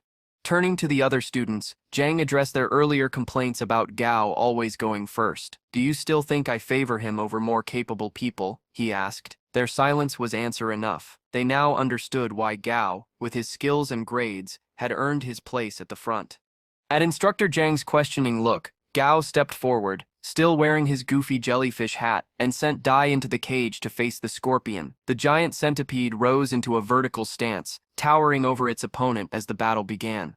From outside, Mu discussed the strengths of both beasts with Gao. She pointed out how dangerous the scorpion was, likely still holding back its true strength. Gao agreed, but he placed his faith in Dai and all the training they had done together. The match opened with the scorpion's relentless strikes. Dai deftly evaded every attack, moving with practiced precision as Mu cheered him on. Off to the side, even Silly, the jellyfish, seemed to be watching in admiration, as if it had a little crush on Dai. Finally, the scorpion nearly landed a pincer strike, but Dai dodged at the last second and countered with a crushing body slam. The force sent the scorpion hurling to the ground. Without hesitation, Dai coiled its body tightly around the enemy, trapping it completely. Gao and Silly both smiled as they watched the clear victory. Mu burst with excitement, praising both Dai's power and Gao's composure. She believed Gao had remained calm out of confidence. Gao, of course, played along, maintaining his dignity, though the truth was that his heart had been pounding in sheer terror. From behind, Instructor Zhang called out, telling Gao to recall his beast immediately. There would be many monsters needed for training, and if Dai ate this one, Gao would have to pay for reimbursement. Sure enough, Dai was already chomping into the scorpion's hide. Several students looked on in fear, whispering that Dai was too savage and uncontrollable. At a single whistle, Dai instantly obeyed, slithering back to Gao and scaring away anyone in his path. Gao calmly wiped the blood from Dai's body with a handkerchief, gently reminding him not to eat anything recklessly. He warned that it could upset his stomach, and told him to stick to insect-type beasts since they were both nutritious and safe. Even Silly floated close, doing its part to help clean Dai off. The scene was almost adorable, at least to Gao. Unfortunately, Gao's words only fueled the other students' anger. They accused him of being cruel, claiming there should be limits. Mo tried to console him, but Gao didn't need it. He stood tall and addressed the class directly. He asked them whether monsters in the wild would ever show pity or hold back their cruelty. If their enemies fought without restraint, then they needed to fight just as viciously. Anyone unwilling to accept that reality might as well quit now. The students bristled at his words, but Instructor Zhang intervened, stating firmly that Gao wasn't wrong. Then, with everyone's attention, Zhang made an important announcement. Basic training was no longer enough. Starting tomorrow, they would begin a 1-week field training exercise. The registration fee was 5 credits. However, Zhang offered an alternative. Students could sign a contract with the military alliance, committing to 8 years of service. Admission to a military academy would reduce that time, since the 4 academy years would count toward the total. For students who had to complete 4 years of mandatory service anyway, the deal was appealing. But there was one more requirement. Each participant had to sign a death certificate. At a student's anxious question, Zhang clarified, while death wasn't guaranteed, if someone sustained a potentially fatal injury, they would be pulled from the training immediately. With the announcements complete, Mu approached Gao and asked if she could visit his company tomorrow. Gao smiled, agreeing with a fist bump, telling her he would be honored. The next day, a convoy of military vehicles rumbled through a rough road cutting across the dense forest. Inside one of them sat Gao, Mu, and several classmates. While most students gazed out at the mountains, the lush plant life, and the roaming beasts, Gao's mind was elsewhere. Earlier that morning, before leaving for training, Gao had knocked on Tong Tong's door but received no answer. She hadn't replied to any of his phone calls either. Realistically, he knew she was strong and capable of handling herself. Still, he couldn't help but worry. Was this tied to the secret she had never shared with him? His thoughts were cut short when the vehicle screeched to a halt, throwing several students forward in their seats. They had arrived at their destination. Once gathered together, the instructors explained the rules. Ahead lay a valley, cleared of all leader-level threats. Only normal and elite-level monsters remained inside. Each student had been issued a special watch with a positioning system and an emergency button. Their mission: survive inside the valley for 1 full week. Quitting midway would be counted as failure. When asked about supply points, the instructors mentioned scattered safe houses made of special steel, unbreakable to anything weaker than a leader-class monster. If a student managed to find one early, they could effectively camp out for the week. Finally, the gates opened. Students rushed inside with eager steps, eager to prove themselves. Unlike the others, Gao and Mu moved at a calm, steady pace, entering the valley side by side. As the training continued, Gao began observing the birds in the sky and the signs of various monster species living in the wild. Mutt, impressed, praised his sharp mentality, thinking he was already analyzing the environment while everyone else rushed ahead. But her admiration quickly collapsed when Gao casually admitted the truth. He was just waiting for the crowd to clear because it was too cramped with everyone around. Practical, yes, but not nearly as impressive as she thought. With the area less crowded, Gao and Mu picked up their packs and moved forward. Still, Gao couldn't shake a quiet unease. He was almost certain he had seen a figure watching them from the tree canopy just moments ago. As day 1 of field training unfolded, the pair explored deeper into the valley until they stumbled across a camouflaged safe house. Inside, they found a bunk bed and rations, enough to last the entire week if carefully stretched. Gao, however, scoffed at the idea. In his mind, anyone relying solely on dry rations might as well not be here. While he took stock of the supplies, Mu pulled out a full-body protective suit stored inside, designed to guard against mosquitoes and toxic insects. Gao couldn't help but stare before she advised him to wear one too. He declined, saying he'd rely on herbs and repellents instead. What he wanted was fresh meat, something more filling than stale rations. With the safe house secured, they decided to use it as their base. Calling on Lotus Seed in his full-sized form, Gao had the beast clear a path through the forest. Their first priority, he explained, was finding a source of water. While searching, Mu suddenly felt dizzy from a strange mix of fragrance and rot in the air. Gao quickly grabbed her forearm, signaling for silence. He pointed to a nearby tree and told her to have Lotus Seed ram into it. Confused, but trusting his judgment, Mu obeyed. Sure enough, a green tree snake fell from the branches. Gao explained that its flesh contained toxins only monsters could normally digest, but because of his damage transfer contract with Dai, Gao realized he could eat the snake safely. Dai would absorb the poison. The thought of delicious snake meat immediately filled his mind. Just then, Mu called out. She had discovered a large freshwater pond nearby. Gao was thrilled at the find, but as he admired their new water source, he felt something wet on his pant leg. Looking down, he saw a green frog floating at the edge of the water. It had spat on him. Disgusted, Gao decided to ignore it. Cleaning the pond was more important. But the frog spat on him again. This time, Gao's expression darkened. The smug little creature almost seemed to be smiling at him. Unable to resist, Gao spat right back at the frog's head. Childish as it was, he struck a triumphant pose, proud of his revenge, while Micah and Silly looked on in utter confusion. The victory was short-lived. The frog let out a shrill scream that echoed through the clearing. Within seconds, dozens of similar cries answered from every direction. Mo froze as Gao's horrified expression confirmed the truth. An entire army of frogs was closing in. Grabbing Mu's hand, Gao sprinted for the tree line as spit attacks rained down around them. Lotus seed covered their retreat, giving them just enough time to escape that nightmare. When they finally reached safety, the two paused to catch their breath. Gao then reassessed their surroundings. To the north lay the frog-infested pond. To the west the gate they had entered through. To the south a dense forest, teeming with signs of massive beasts. And to the east, a wide slope leading into an open meadow with herbivore tracks. When Mu asked what they should do next, Gao's eyes gleamed with excitement. "It's time to cook," he declared. Mu could only stare in dread, realizing she had paired up with someone who had been cooking disasters since day one. While Gao rambled about pacing themselves and relaxing, Mu suggested they at least gather proper ingredients. Instead, Gao casually pulled out the snake corpse from earlier. Her expression went flat. To make matters worse, he then revealed several small vials of seasoning and herbs he had somehow brought along. When she asked why he had them, Gao simply replied, "One must always be prepared for wilderness survival." Unbeknownst to them, their every move along with those of the other students was being monitored through hidden CCTV cameras scattered across the valley.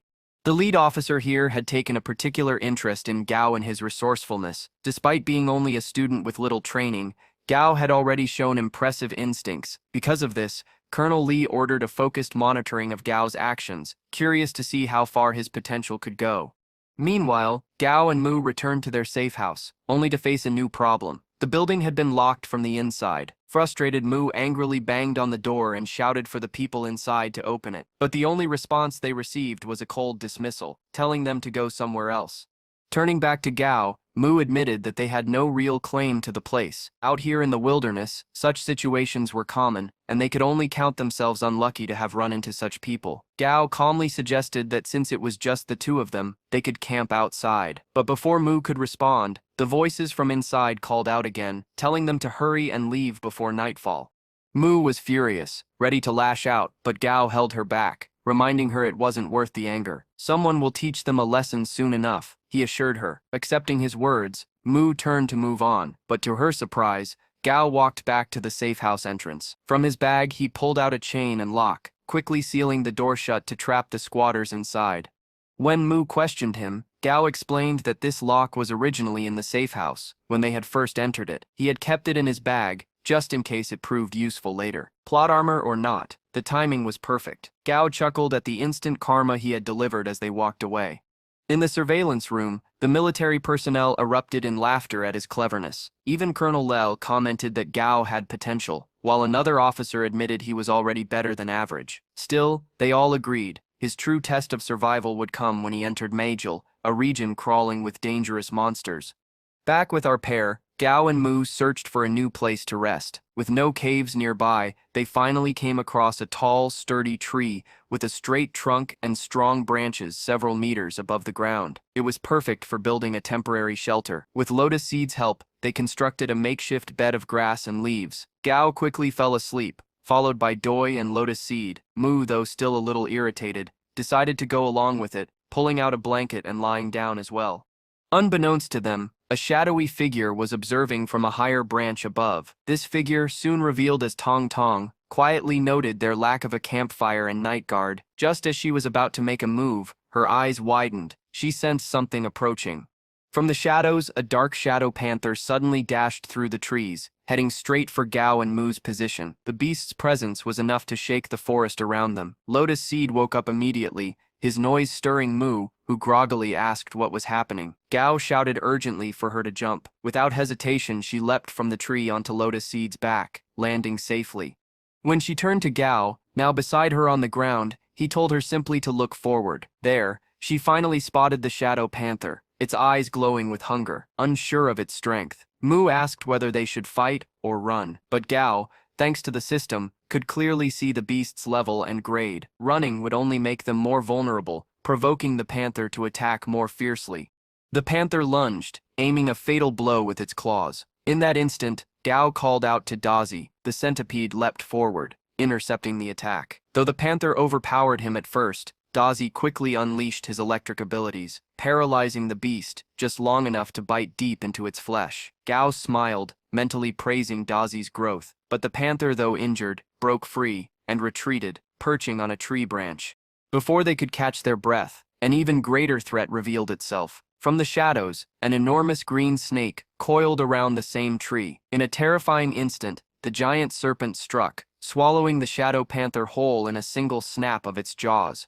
The sight was horrifying. Gao and Mu wasted no time, leaping onto Lotus Seed's back and fleeing at full speed. Thankfully, the giant snake didn't pursue. Watching from her hidden perch, Tong Tong sighed in relief. It was fortunate she hadn't needed to intervene, or else her cover would have been blown. Back in the surveillance room, alarms rang as the system flagged the mutant giant jungle anaconda. The soldiers immediately asked if they should prepare to eliminate it, but Commander Yu shook his head, explaining that the giant jungle anaconda was naturally gentle and rarely fought unless provoked. Even then, its offensive strength wasn't too high. This encounter, he said, could serve as another trial for the students. If they can't handle even this, it's better they quit early, he concluded. Colonel Lei agreed, but still ordered the Golden Condor team to remain on standby for an emergency rescue if things went wrong. The next morning, Gao woke up Mu and told her they would return to last night's campsite to investigate. Mu hesitated, still fearful of the giant anaconda, but Gao insisted that their lack of information was the very reason they needed to go back. Understanding a monster's abilities, he explained, was a vital part of being a trainer. In these changing times, staying stagnant would only make them weaker. Back at the site, their investigation paid off. Gao discovered something incredible hidden in the tree bark. Wood space heart. This rare material was a key ingredient for evolution, so elusive that many doubted it even existed. Realizing that the giant snake had grown so massive by feeding on it, Gao decided to seize the opportunity. For the remainder of the week-long camp, he traveled the valley collecting rare materials with his companions. On the 7th day, the trainees gathered at the entrance and were congratulated for completing the training. Colonel Lee announced that the next session would take place in 3 weeks, free for those who had joined this one. They were also given a 3-day holiday before classes resumed. While everyone celebrated, Gao checked his phone, only to see a grim headline. A locust swarm was devastating the north. The news revealed that each locust measured nearly 30 centimeters, and the swarm numbered in the billions. Director Fun of the Monster Breeders Association had discovered their weakness to fire, giving the military an edge. Still, the battle was grim, and Chang'an City's mood was heavy. As Gao watched, he received a call from Director Fun himself. After brief pleasantries, Fun explained that the military had sent a batch of voracious golden toads for evolution research, hoping to use them against the locusts. He invited Gao to assist in exchange for generous compensation. Gao immediately guessed their plan, and when Fun confirmed, he agreed, on the condition that he be paid with a commander-tier electric monster core crystal. The next day, Gao arrived at the association, shocking staff when Director Fun personally greeted him. Together, they descended to the basement, where the golden toads were kept. Gao noticed the fatigue under Fun's eyes, evidence of sleepless nights. On the 5th basement level, Fun introduced the research center and showed him the toads, descendants of horned frogs with terrifying jumping power and earth attributes. A worker brought skewers of grilled locusts, meant for feeding, but before anyone could stop him, Gao casually ate one himself, reviewing it like a gourmet critic. The nearest golden toad became furious at seeing its food stolen, only calming when Gao offered the skewer. In one swift motion, the toad swallowed not just the locust but the metal skewer too, its tongue and digestion proving incredibly strong.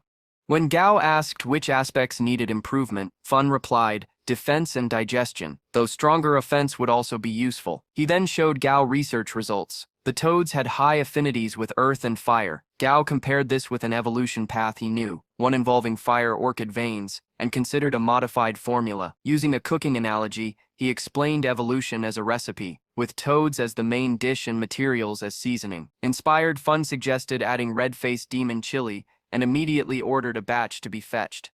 Jen wasn't impressed by Gao's ridiculous cooking analogy, but to his credit, he didn't sabotage the experiment either. Respectable, in its own way. Following Gao's lead, Director Fun began refining the red-faced demon chili into an evolution solution, then injected it into a golden toad. Seconds later, the creature exploded. Undeterred, they adjusted the formula and tried again. Another attempt, Another explosion. By the third failed test, with 2 toads already dead, the researchers began doubting Gao's ability. At that moment, Gao quietly leaned toward Director Fun. Thanks to his system, he had known the proper path from the start, but revealing that would be too suspicious. Instead, he suggested one final adjustment: add black soft soil as a second main ingredient. Its damp yin nature would shield the toad's organs. Pair that with sparrow suava wood as a stabilizer, and the formula might finally balance out. Fun hesitated, but Gao's logic was airtight. After extensive testing, the lab technicians confirmed the formula's potential. With everything ready, Gao personally injected the new solution into a frail toad. The reaction filled the room with thick smoke, forcing him outside. Alone in the hallway, Gao sighed in relief. He hoped his knowledge hadn't seemed unnatural. To outsiders, this success had to appear as Director Fun's discovery, not his own secret advantage. Moments later, red smoke began pouring out of the lab. Gao re-entered to find cheering researchers and Director Fun celebrating. The experiment had worked. The golden toad had successfully evolved, but not without costs. Its earth attribute was gone, its muscles corroded, and its jumping ability diminished. The toad's offensive power had improved, yet its evolutionary potential was crippled. Gains and losses intertwined. Meanwhile, far to the north of Chang'an City, the military was locked in battle against the monstrous locust swarm. White phosphorus bombs tore through their ranks at first, but the locusts retaliated with a devastating sandstorm, nullifying the attacks. Soldiers marched forward with firearms, determined not to let civilians fall. Then came an unexpected turn. A swarm of massive crimson toads appeared, releasing a strange red mist. They petrified countless locusts mid-flight, halting the sandstorm itself. Soldiers watched in awe as the toads unleashed beams of searing red light, incinerating hundreds of locusts at once. Relief swept across the battlefield. The toads had turned the tide. Whoever had made this possible was a hero in their eyes. Back in Chang'an, the gratitude took form. A military convoy pulled up at Gao's apartment, soldiers marching in perfect formation to his floor. Neighbors watched wide-eyed as the platoon leader from the northern battle personally presented Gao with the promised commander-tier crystal core. Speaking with deep sincerity, the leader thanked him on behalf of his comrades. Soldiers did not fear death, he said, only dying without purpose. Thanks to Gao's work, their sacrifices had not been in vain. Those words struck deeply. For once, Gao found himself reconsidering his path. Perhaps it wasn't enough to quietly benefit from the system. Perhaps he should embrace more research, more experiments, anything that could help the front lines. Sensing his heavy mood, Dazi crawled over and hugged him tightly, a simple gesture that lifted Gao's spirits. But Gao hadn't forgotten his next goal. Using the crystal core he had earned, he prepared a dark, foul-looking soup. Shadows covered his face as he set the bowl before Dazi and commanded softly, "Drink this." To Gao's surprise, Desi eagerly gulped it down, savoring the taste of what looked like poison.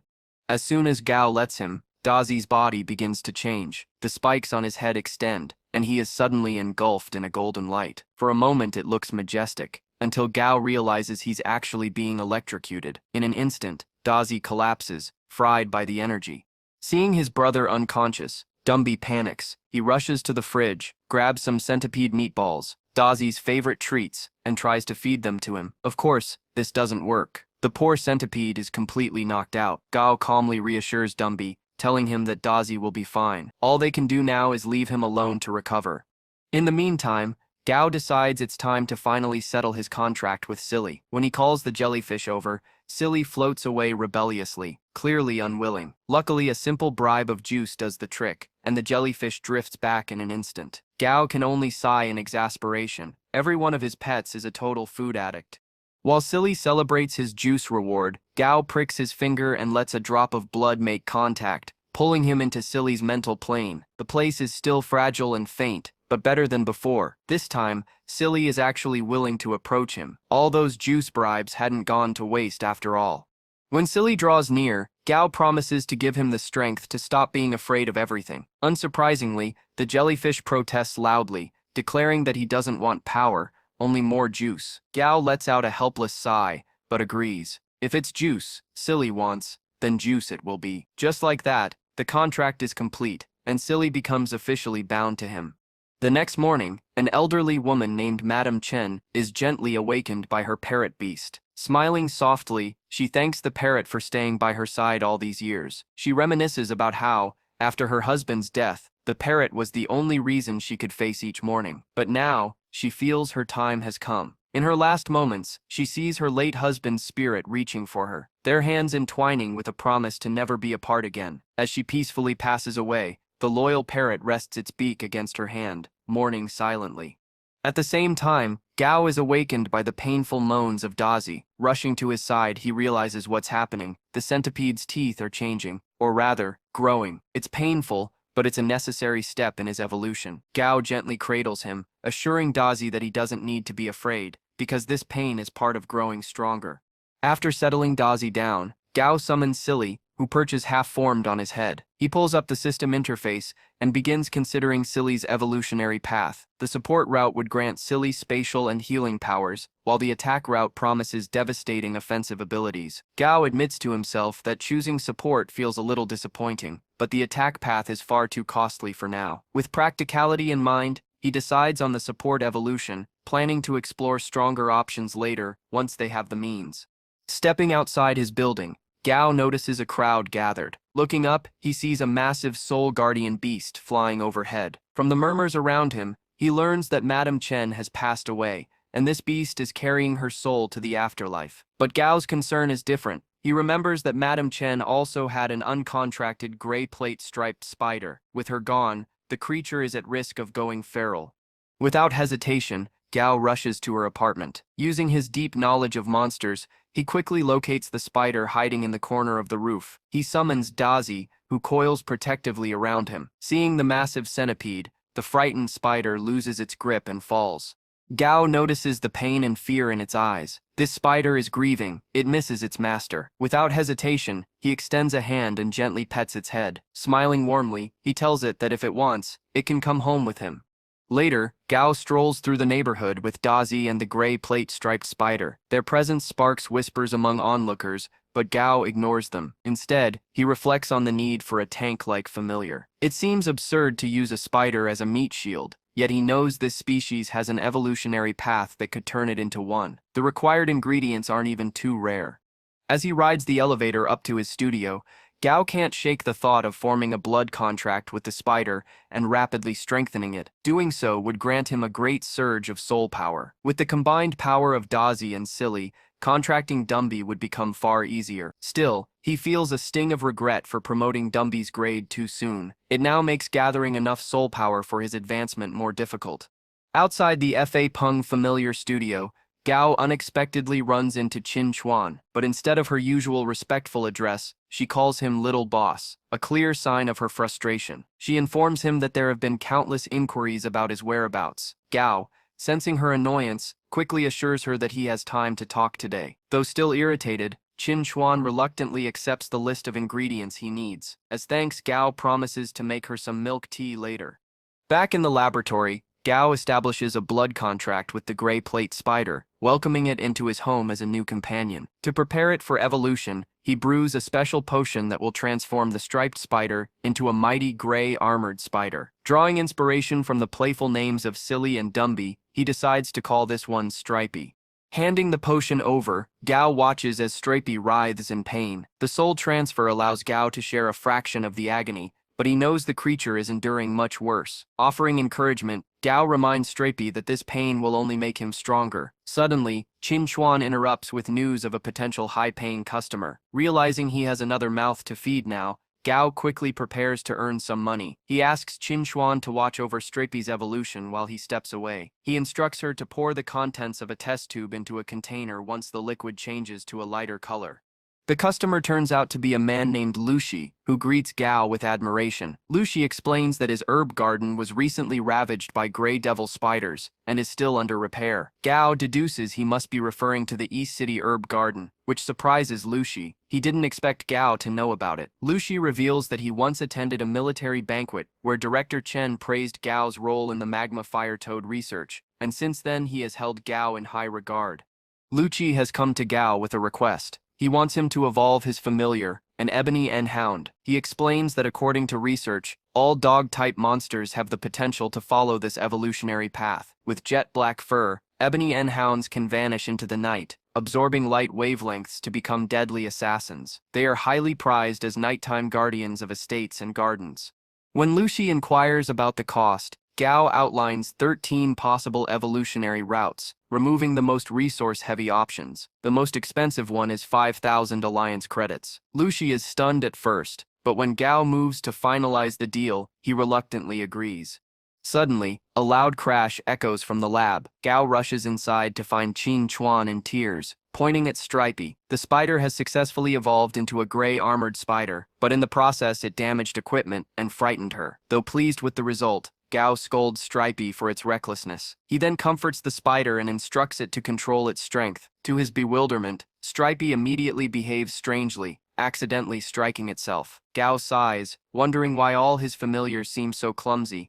When he orders Stripey to remain still in his office, the spider scuttles sideways like a crab, ignoring his instructions entirely. Gao can only shake his head in disbelief as Qin Chuan looks on, equally baffled. He asks her to order replacement lab containers, gather the materials needed for the ebony hound's evolution next week, and hire someone to clean the lab. As Gao leaves, he reflects on how crowded his home has become. With so many familiars, he needs a bigger place. He decides to contact a property agent to help him find a new house, preferably on the outskirts of town. Soon after, he notices Stripey crawling ahead of him, still moving sideways like a crab. Suspicious, he wonders whether he performed the evolution incorrectly. Scolding the spider, he reminds it that it's a spider, not a crab, but Stripey just stares blankly, refusing to listen, leaving Gao utterly frustrated. At the property agency, Gao is greeted by Shay Lu, the employee he had spoken to previously. She reminds him of their scheduled house viewing and leads him to a waiting car. On the way, she hands him a tablet filled with photos of the villa they are about to see. The property is spacious, well-maintained, and located on the city's outskirts. It even includes a garden and clean surroundings. While it lacks a basement, Shay Lu assures him one can easily be built. When Gao inquires about the location, Xiaoliu hesitates for a moment before revealing that it is near prosperous drive-in lake. Even more enticing, the price is only 2,000 credits, a bargain for such a place. Xiaoliu explains to Gao that along with the villa, he'll also receive a sizable plot of land, since the area isn't closely supervised. However, Gao grows suspicious. He notices that the plants in the photos remain unchanged, leading him to believe the pictures were taken before the cataclysm. Doubtful, he questions whether the agent is hiding something. Xiaoliu, flustered, quickly shifts the conversation, emphasizing the villa's facilities and extraordinarily low price. She insists that such an offer is nearly impossible to find elsewhere, and adds that there's a road leading to the villa at the base of a hill. Even so, Gao senses potential deception. He considers possible security and maintenance issues. In his mind, the villa should be worth at least 3,000 or 4,000 credits. He recalls the unrest following the cataclysm and reasons that the villa should have been reduced to ruins by now. Therefore, he decides that if the house is at least 60% as new as the photos, he'll consider it a good deal. As for safety, he isn't worried. His familiars can handle most threats. The thought makes him chuckle, though the agent interrupts, explaining that the seller is actually taking a loss on this deal. Intrigued, Gao asks to see the villa in person. As they travel, Xiaoliu notices Stripey crawling along and jokingly mistakes it for a crab. Gao corrects her, explaining it's a spider. The two laugh it off, but Gao suddenly senses something strange. From behind a nearby wall, a man watches them, camera in hand. Though Gao notices his presence, the man vanishes before he can confront him. Unbeknownst to Gao, the man is pleased to have spotted the now famous Gao Pang. When they finally arrive at the villa, Gao is stunned. The exterior looks nothing like the photos, shabby and worn down. He wonders if it might just be the outside that's decayed. Upon entering, however, he finds the inside surprisingly neat. There's no dust. The furnishings are well kept, though they need some repairs. The state of the interior puzzles him. Why would the owner sell such a valuable place for such a low price? Suddenly, a voice calls Gao's name, startling both him and Xiaoliu. A man appears at the doorway, introduced as the seller. He explains he rushed over upon hearing Gao was coming. Handing Gao his business card, the man reveals he works in the Imperial Beasts business. He flatters Gao, calling him as famous as President Fan, the hero of the last military operation. To sweeten the deal, he even offers a 20% discount. When Gao questions the unusually low price, the seller reveals the truth. He originally bought the house for his retired parents who wanted to live in the countryside. But before they could settle here, the beast wave tragedy struck, and they passed away without ever enjoying the villa. Consumed by frustration, the man slams his fist into the furniture, venting his grief. He explains that he had planned to keep the house, but upon hearing of Gao's interest, he decided to sell it to him. He believes young people like Gao are the future of Charon City, and hopes they can prevent similar tragedies.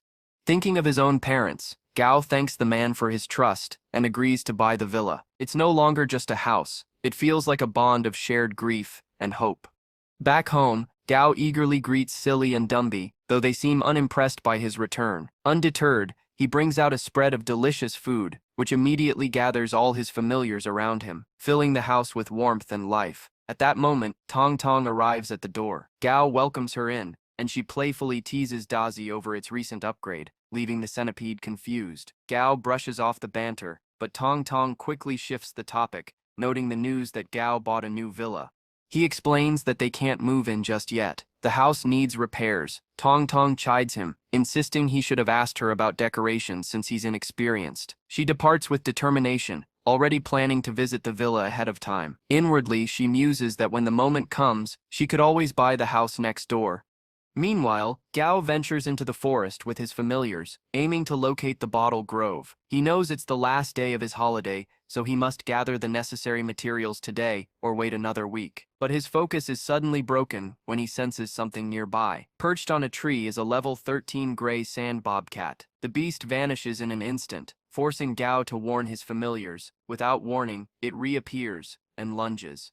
Dazi reels back in shock, but before the bobcat can land a strike, Dumby steps forward, declaring itself the beast's opponent. Startled, the bobcat tries to retreat, but Dumby is far too fast. It catches up instantly, overpowering the creature and leaving it bleeding.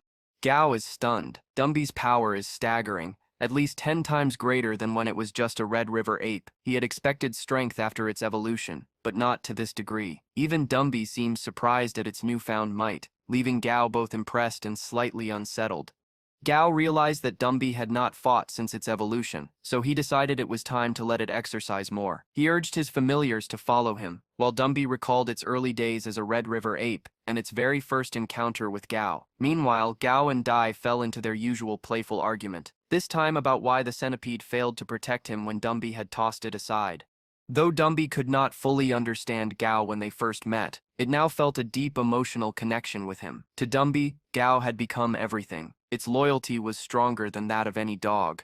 After 3 hours of wandering through the woods in search of hollow bottle trees, Gao finally stumbled upon them. At the sight, he noticed the same green snake he had encountered on his previous visit. Dumby spotted it too and quickly tore it apart, revealing a green gem hidden inside. Gao recognized it as the core of the green tree snake. Though only a minor discovery compared to their true goal, the spatial cores of hollow wood, he still smiled, appreciating Dumby's resourcefulness.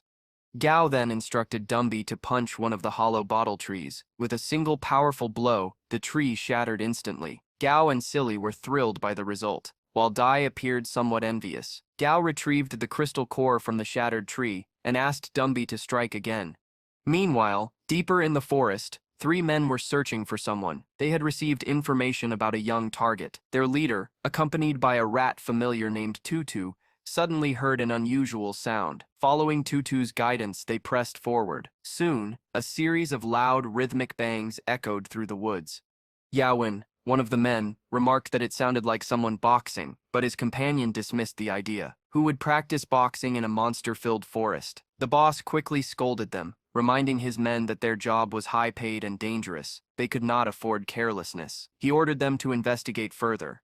From behind the trees, they soon spotted Dumby pounding the trunks with terrifying force. Yawen grew uneasy, whispering that they should retreat, but the boss pulled out a picture of Gao, confirming he was their target. Yawen frowned, noticing that Gao was carefully searching through the shattered trees. He argued that their mission was only to gather information about the kids' familiars, not to provoke them. His companion agreed, pointing out the formidable centipede, Dai. But the boss insisted they stay quiet and watch. He explained that they usually had to accept low-paying jobs because they were too weak to venture deep into the Black Ember Forest. This job was their chance to escape poverty. He speculated that Gao must be facing some problem if he was making such noise in the forest. Perhaps there was something valuable hidden inside those trees. The boss devised a plan. He ordered Yaowen to accompany him to confront Gao, while the third man, Dunson, would wait until nightfall to use his familiar to control the boy. With determination, he encouraged his men to take the risk. But Dumby and Dai had already sensed the intruders. Gao immediately asked what was wrong. Following their gaze, he spotted the men lurking. He called out, demanding they reveal themselves. The boss stiffened. Realizing they had been discovered, he quickly changed his tone, pretending their presence was a coincidence. He claimed they had only come to see if Gao needed help, but Gao grew suspicious, especially when he noticed their familiars, the spiny bee and skeleton butterfly. Both were highly effective at forest ambushes, a fact that raised red flags in his mind. Then Dumby detected another presence. From behind a tree stepped Dunson, accompanied by his mythical praying mantis, an elite level 18 beast. Gao was astonished by its rarity, but he remained calm. With confidence, he stood beside his familiars and declared that he required no assistance. The boss smiled thinly. Seeing Gao's resolve, he decided to let the matter drop. He explained to his men that their cover was blown, their chance for a surprise attack was gone, and it was foolish to make a new enemy. Gao was raising 3 royal beasts at such a young age. He was not someone they could afford to provoke. He even admitted that Tutu, his rat familiar, had felt uneasy around Dumby, and Tutu's instincts had saved him many times before. With that, the group left, vowing to return once Gao was gone to search for clues. As they departed, Gao reflected on the encounter. He wondered if the men would have attacked outright had Dumby not detected them. He also considered what he himself would have done in such a dangerous scenario. 2 hours later, Gao had successfully gathered a bag full of cores, weighing around 2 kilograms. He called Dai, who used its antlers to ignite a fire. Gao began burning the area, remembering that before the cataclysm, forest arson was a serious crime. But now, with the plants far stronger and more resilient, flames would not spread uncontrollably, the forest would endure. Gao felt content, knowing he could easily erase all traces of his presence in the forest. From a distance, Yaowen noticed the rising flames and quickly alerted his boss. He wondered aloud if the boy was afraid they might discover something. The boss, however, remarked that Gao was either excessively cautious or completely unaware of the ruthlessness that lay dormant within him. Yaowen questioned if the boss truly intended to let things go so easily, but the boss explained that there was no real conflict between them and the boy. If treasures had been involved, perhaps the risk would have been worth it. Since there wasn't, there was no reason to push further. He then placed a call, instructing someone to inform Mr. Gong that the mission was complete and that the royal beast scan data of their target had been successfully transmitted. On the other end, the recipient confirmed the payment transfer and thanked them for their cooperation. Once the call ended, the man, likely Gong's subordinate, informed his superior that the trial mission had failed. Still, he seemed pleased, smirking as he claimed to have located Gao Hun's grandson. The drama surrounding Gao was far from over. Back at home, Gao was greeted with a surprise. Stripey had grown rapidly, not only increasing in level, but also in size. However, Gao quickly noticed the spider's overindulgence. It was eating far too much. Curious, Gao speculated whether its exoskeleton might possess magical properties similar to the ancient beast skins described in old novels. While encouraging Stripey to eat and grow stronger, he also warned it to take a break. To make his point, Gao jokingly suggested that once Stripey grew fat enough, they could enjoy fried spider. Horrified, Stripey scuttled away from its food bowl, leaving Gao amused. His true intention was to prevent the creature from overeating, as excess consumption could lead to harmful buildup in its body. Reflecting on his progress, Gao realized he had gathered all the necessary materials, including the spatial core needed for Silly's evolution. However, unlike before, these materials required complex processing. At the Fa Peng Imperial Beast Studio, Gao discovered that Chuan Chuan had already gone home. Leaving him with welcome solitude, he set to work. The rare materials required cold storage, intense heat, and corrosive acids. Carefully initiating the process, Gao succeeded in creating a special potion. Convinced that Silly would find it delicious, he poured it into a container. Drawn by the sweet scent, Silly rushed in without hesitation. But Gao's satisfaction quickly turned into surprise as the potion's color shifted to a glowing green. He recalled how Silly always loved perching atop his head and began to question whether evolving it in this direction was wise. The fluorescent green light it now emitted was not to his taste. Yet Gao knew the truth. The materials needed to push Silly to epic quality were exceedingly rare, and for now, further evolution was impossible. Even so, Gao felt a surge of power within himself. Silly's promotion had strengthened his soul, and he was confident that with a bit more effort, he could form a contract with Dumby in the coming days. Just then, Silly shot toward him, ignoring his protests, and nestled itself firmly on top of his head. As Gao sighed at this strange but familiar behavior, his phone rang, wondering if it was the decorating company Tong Tong had recommended. He picked up only to be greeted by manager Li. The manager explained that the workers at the villa were facing difficulties. Mutant plants had overrun the area, and without their removal, the renovation could not proceed. Gao agreed to help but grew suspicious. When Lei mentioned that all the workers were laboring overtime late into the night, why would they go to such lengths for him? Lei brushed it off, claiming that was just how their business operated. But before Gao could probe further, another voice cut in, "Mr. Gang." He abruptly ended the call, leaving Gao uneasy. Unable to reach Tong Tong either, Gao decided not to take any risks. He grabbed Dai and Dumby, with Silly perched on his head, and rushed toward the villa. Half an hour passed, and Gao still hadn't arrived. Meanwhile, at the villa, one of Gang's subordinates voiced concern that the boy might have sensed the trap. Gang, however, reassured him. They had a meeting scheduled with Jiu's people, and preferred not to use force unless absolutely necessary. Gang admitted he was genuinely shocked to learn that Gao Hun, once thought to have no descendants, had a living grandson. His subordinate remarked that if this information became public, many would view Gao as a threat to be eliminated. John calmly explained the situation to his subordinate. He pointed out that Chi Hanu had no one else, and his grandson was still young. Meanwhile, the Southern Sky Group had already grown into a formidable force, backed by countless high-level factions. The subordinate questioned why they didn't simply kill Gao directly, instead of making so many attempts. Galen elaborated that there were likely powerful figures secretly protecting Gao. Acting recklessly could alert Chi Hanu. And besides, their true objective wasn't to eliminate Gao, it was to use him as leverage. Galen asked pointedly whether they truly believed themselves qualified to compete for control of the Southern Sky Group. Zhang admitted that killing Gao Hu's grandson would only provoke Chi Hanu's fury. In the end, the position of leader would not go to whoever struck the hardest, but to those truly deserving. Zhang explained further. Even his own research institute wasn't among the strongest. There were at least 30 others on the same level. Alongside them existed countless security agencies and rival institutions. Even if Gao Hu's heir perished, leadership would not automatically fall into Zhang's hands.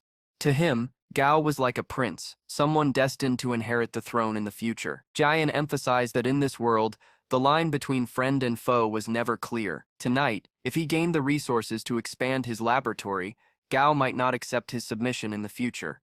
As the hour grew late, Jian sensed it was nearly time for Chi Hanu's people to arrive. He instructed his familiar to control manager Li, and proceeded with caution. Claiming to be a man of science rather than a barbarian, Jian ordered his butterfly familiar to release a strange white substance. Manager Li fell unconscious instantly. Jian told him to rest, implying that he would not be part of the coming events, or witness Jian's success. But before long, a commotion in the skies drew everyone's attention. John's subordinate urged him to look up. Astonishingly, Chi Hanu himself was approaching. Earlier, in the Chalan military district, the golden divine hawk, long dormant, had suddenly awakened and sounded a warning. Guards speculated whether the black ember forest ape had escaped, but the chief clarified this was no beast, but someone from the Southern Sky Group arriving in Chang'an. He ordered his men to hold their posts and declared grimly that a storm was coming. Now, Chi Hanu stood before Jian, whose men were already defeated. Jian nervously introduced himself as Gong, but Chi Hanu warned him to choose his words carefully. Jian retracted his false claim and begged for a chance to explain. When Chi Hanu pressed him on who had revealed information about Gao, Jian insisted he had said nothing. Instead, he pointed to a program he had created, one that would automatically broadcast Gao's details to every Southern Sky Group member unless he decoded it in time. Chi Hanu chose not to force the name of the informant from Jian and prepared to leave, but Jian called after him, finally confessing that it had been Secretary Liu who had leaked the information. Jian pleaded, saying he only wanted more funding, never to harm Gao. With more resources, he could make contributions to the Southern Sky Group. Chi Hanu, unimpressed, turned to depart. He offered Jian the chance to prove himself by showing the results of his research. Realizing his mistake, Jian tried to stop him, but a scream rang through the villa. In the next instant, Jian was dead. Chi Hanu had struck him down, refusing to be threatened by anyone. He then ordered his team to investigate Jian's activities and determine whether the dangerous program could be neutralized. In the worst case, Chi Hanu acknowledged he might have to reveal Gao Pang's existence earlier than planned. Soon after, Tong Tong appeared, kneeling respectfully before Chi Hanu and addressing him as her teacher. She recalled the difficult times when Chi Hanu returned from overseas, leaving their group to search for clues on their own, so that Gao could grow up in peace, despite his parents' tragic deaths. Though their group had since stabilized, Chi Hanu believed there was no need to rush Gao's return. Allowing him to grow independently would only sharpen his willpower. He instructed Tong Tong to handle the aftermath while he departed. Later, Gao himself arrived at the villa with his familiars. He noticed the absence of Manager Li and the workers, as well as strange claw marks on the ground. Suddenly, Tong Tong appeared, commenting on how much he had grown. At first, Gao was alarmed, but he quickly recognized her. His casual response irritated Tong Tong, who warned him not to let his guard down so easily. Gao replied calmly that if he had to be cautious even around her, then he would truly be left alone in this world. As Gao began to mention his life as an orphan, Tong Tong cut him off with a revelation that shook him to his core. He was not an orphan at all. His grandfather was alive. She explained that during the Great Cataclysm, his grandfather had been stranded on a remote island with loyal aides. With no military presence, survival had been a struggle, but he had persevered by training multiple familiars. Gao was deeply impressed by his grandfather's resilience. Tong Tong revealed further, Chi Hanu loved him dearly and had entrusted her with his care. She explained that Chi Hanu had his reasons for staying away, testing Gao and preparing him for the future. Gao understood at once. It was not neglect, but protection. A harsh form of love perhaps, but one meant to make him strong. Curious, Gao asked about his grandfather's familiar, but Tong Tong only smiled, assuring him he would learn in time. Elsewhere, Chi Hanu stood tall upon his mighty dragon beast, proud that his grandson understood his intentions. He waited patiently for the right moment to reunite. The following day at school, a large crowd gathered. An incident had broken out. 2 students, one of whom had recently become a monster trainer cadet, were locked in a violent confrontation. In the morning, a shocking incident shook the school. A student, enraged and desperate, commanded his familiar to attack another student, nearly killing him. The attacker had long been a target of bullying, ridiculed for his supposed weakness. His victim, ironically, was his primary tormentor. The aftermath sparked heated debates among students. Was it ever justifiable to use such extreme violence, even against a bully? Meanwhile, Gao quietly pondered how the school and military might respond. Would the authorities go so far as to remove the training grounds from school premises altogether? Elsewhere, the principal confronted a visiting military colonel. His voice thundered with conviction as he declared that familiars were far more dangerous than the sharp weapons once prohibited in schools. Training within school walls, he argued, placed students without familiars at an unfair disadvantage. Though the colonel tried to reassure him, the principal's anger only softened after he expressed his genuine fears for student safety. Finally, he apologized for his outburst, but the colonel's parting words were grim. There were no safe places left in the world, and such incidents would now be judged by law. The principal, left standing in silence, felt a heavy sense of defeat. Far away in the Chaman military region, the colonel briefed the chief instructor about the school incident. Yet the instructor was unfazed, noting that such familiar-related attacks were now occurring across the globe. It was not just their city under siege. He cited examples from Wasia, where civilians themselves had begun supporting the police in maintaining order. Still, he assured the colonel that the World Allied government would soon intervene to address these escalating dangers. Back at the academy, Instructor Zhang gathered the students. His tone was sharp and unforgiving, as he scolded them for bullying their peers. Effective immediately, he declared, familiars would no longer be allowed inside the school. From the next day onward, they would remain with their designated training groups. As Gao tried persuading Silly, his mischievous familiar, to climb down from his head, he was met with resistance. Amused, Gao teased about the flavor of jellyfish wolfberry soup, prompting Silly to hop off and, oddly enough, offer him a glass of orange juice in defiance. Instructor Zhang then shifted the focus to the future. With the National College entrance exam just 2 months away, he reminded them that these weeks would decide their destinies. Top performers would be granted access to elite organizations and receive advanced training beyond the reach of ordinary students. He outlined the exam structure, explaining that every base city worldwide would follow the same format. The exam would consist of 3 rounds. The first round would be standardized across the country. Students would face monsters in battle, choosing the tier and grade but not the specific attributes. Defeating a monster with an elemental disadvantage would yield a 10% bonus. The scoring system was simple: 10 points for normal tier monsters, 50 points for elite tier, and 500 points for commander tier. Excellent grade monsters carried a 50% bonus, while perfect grade ones doubled the score. However, students could not challenge more monsters than the number of familiars they possessed. Only the best would progress to the second round, a survival mission in the wilderness, broadcast live for all to see. Those who met the criteria here could earn entry into the most prestigious universities. The third round, Zhang added, would be revealed only to those who advanced that far. As his speech ended, Gao's thoughts drifted. He realized this was a rare chance, even as a sophomore, to compete this year, but he also knew he needed to strengthen Stripey, his familiar, to stand a chance. The instructor then unveiled a mutant deadleaf locust, asking who would challenge it first. Gao's mind raced. The locust, being a natural prey of spiders, should have been the perfect opponent for Stripey. Yet Stripey hesitated, timid and cautious. Gao recalled the spider's once aggressive spirit, and wondered if this fear was the result of stress. Determined, he raised his hand to go first. Instructor Zhang, however, paused in surprise. He noticed Gao had another familiar with him. Calmly, he advised the young student that it would be far wiser to concentrate on nurturing a single familiar toward commander tier, rather than splitting focus.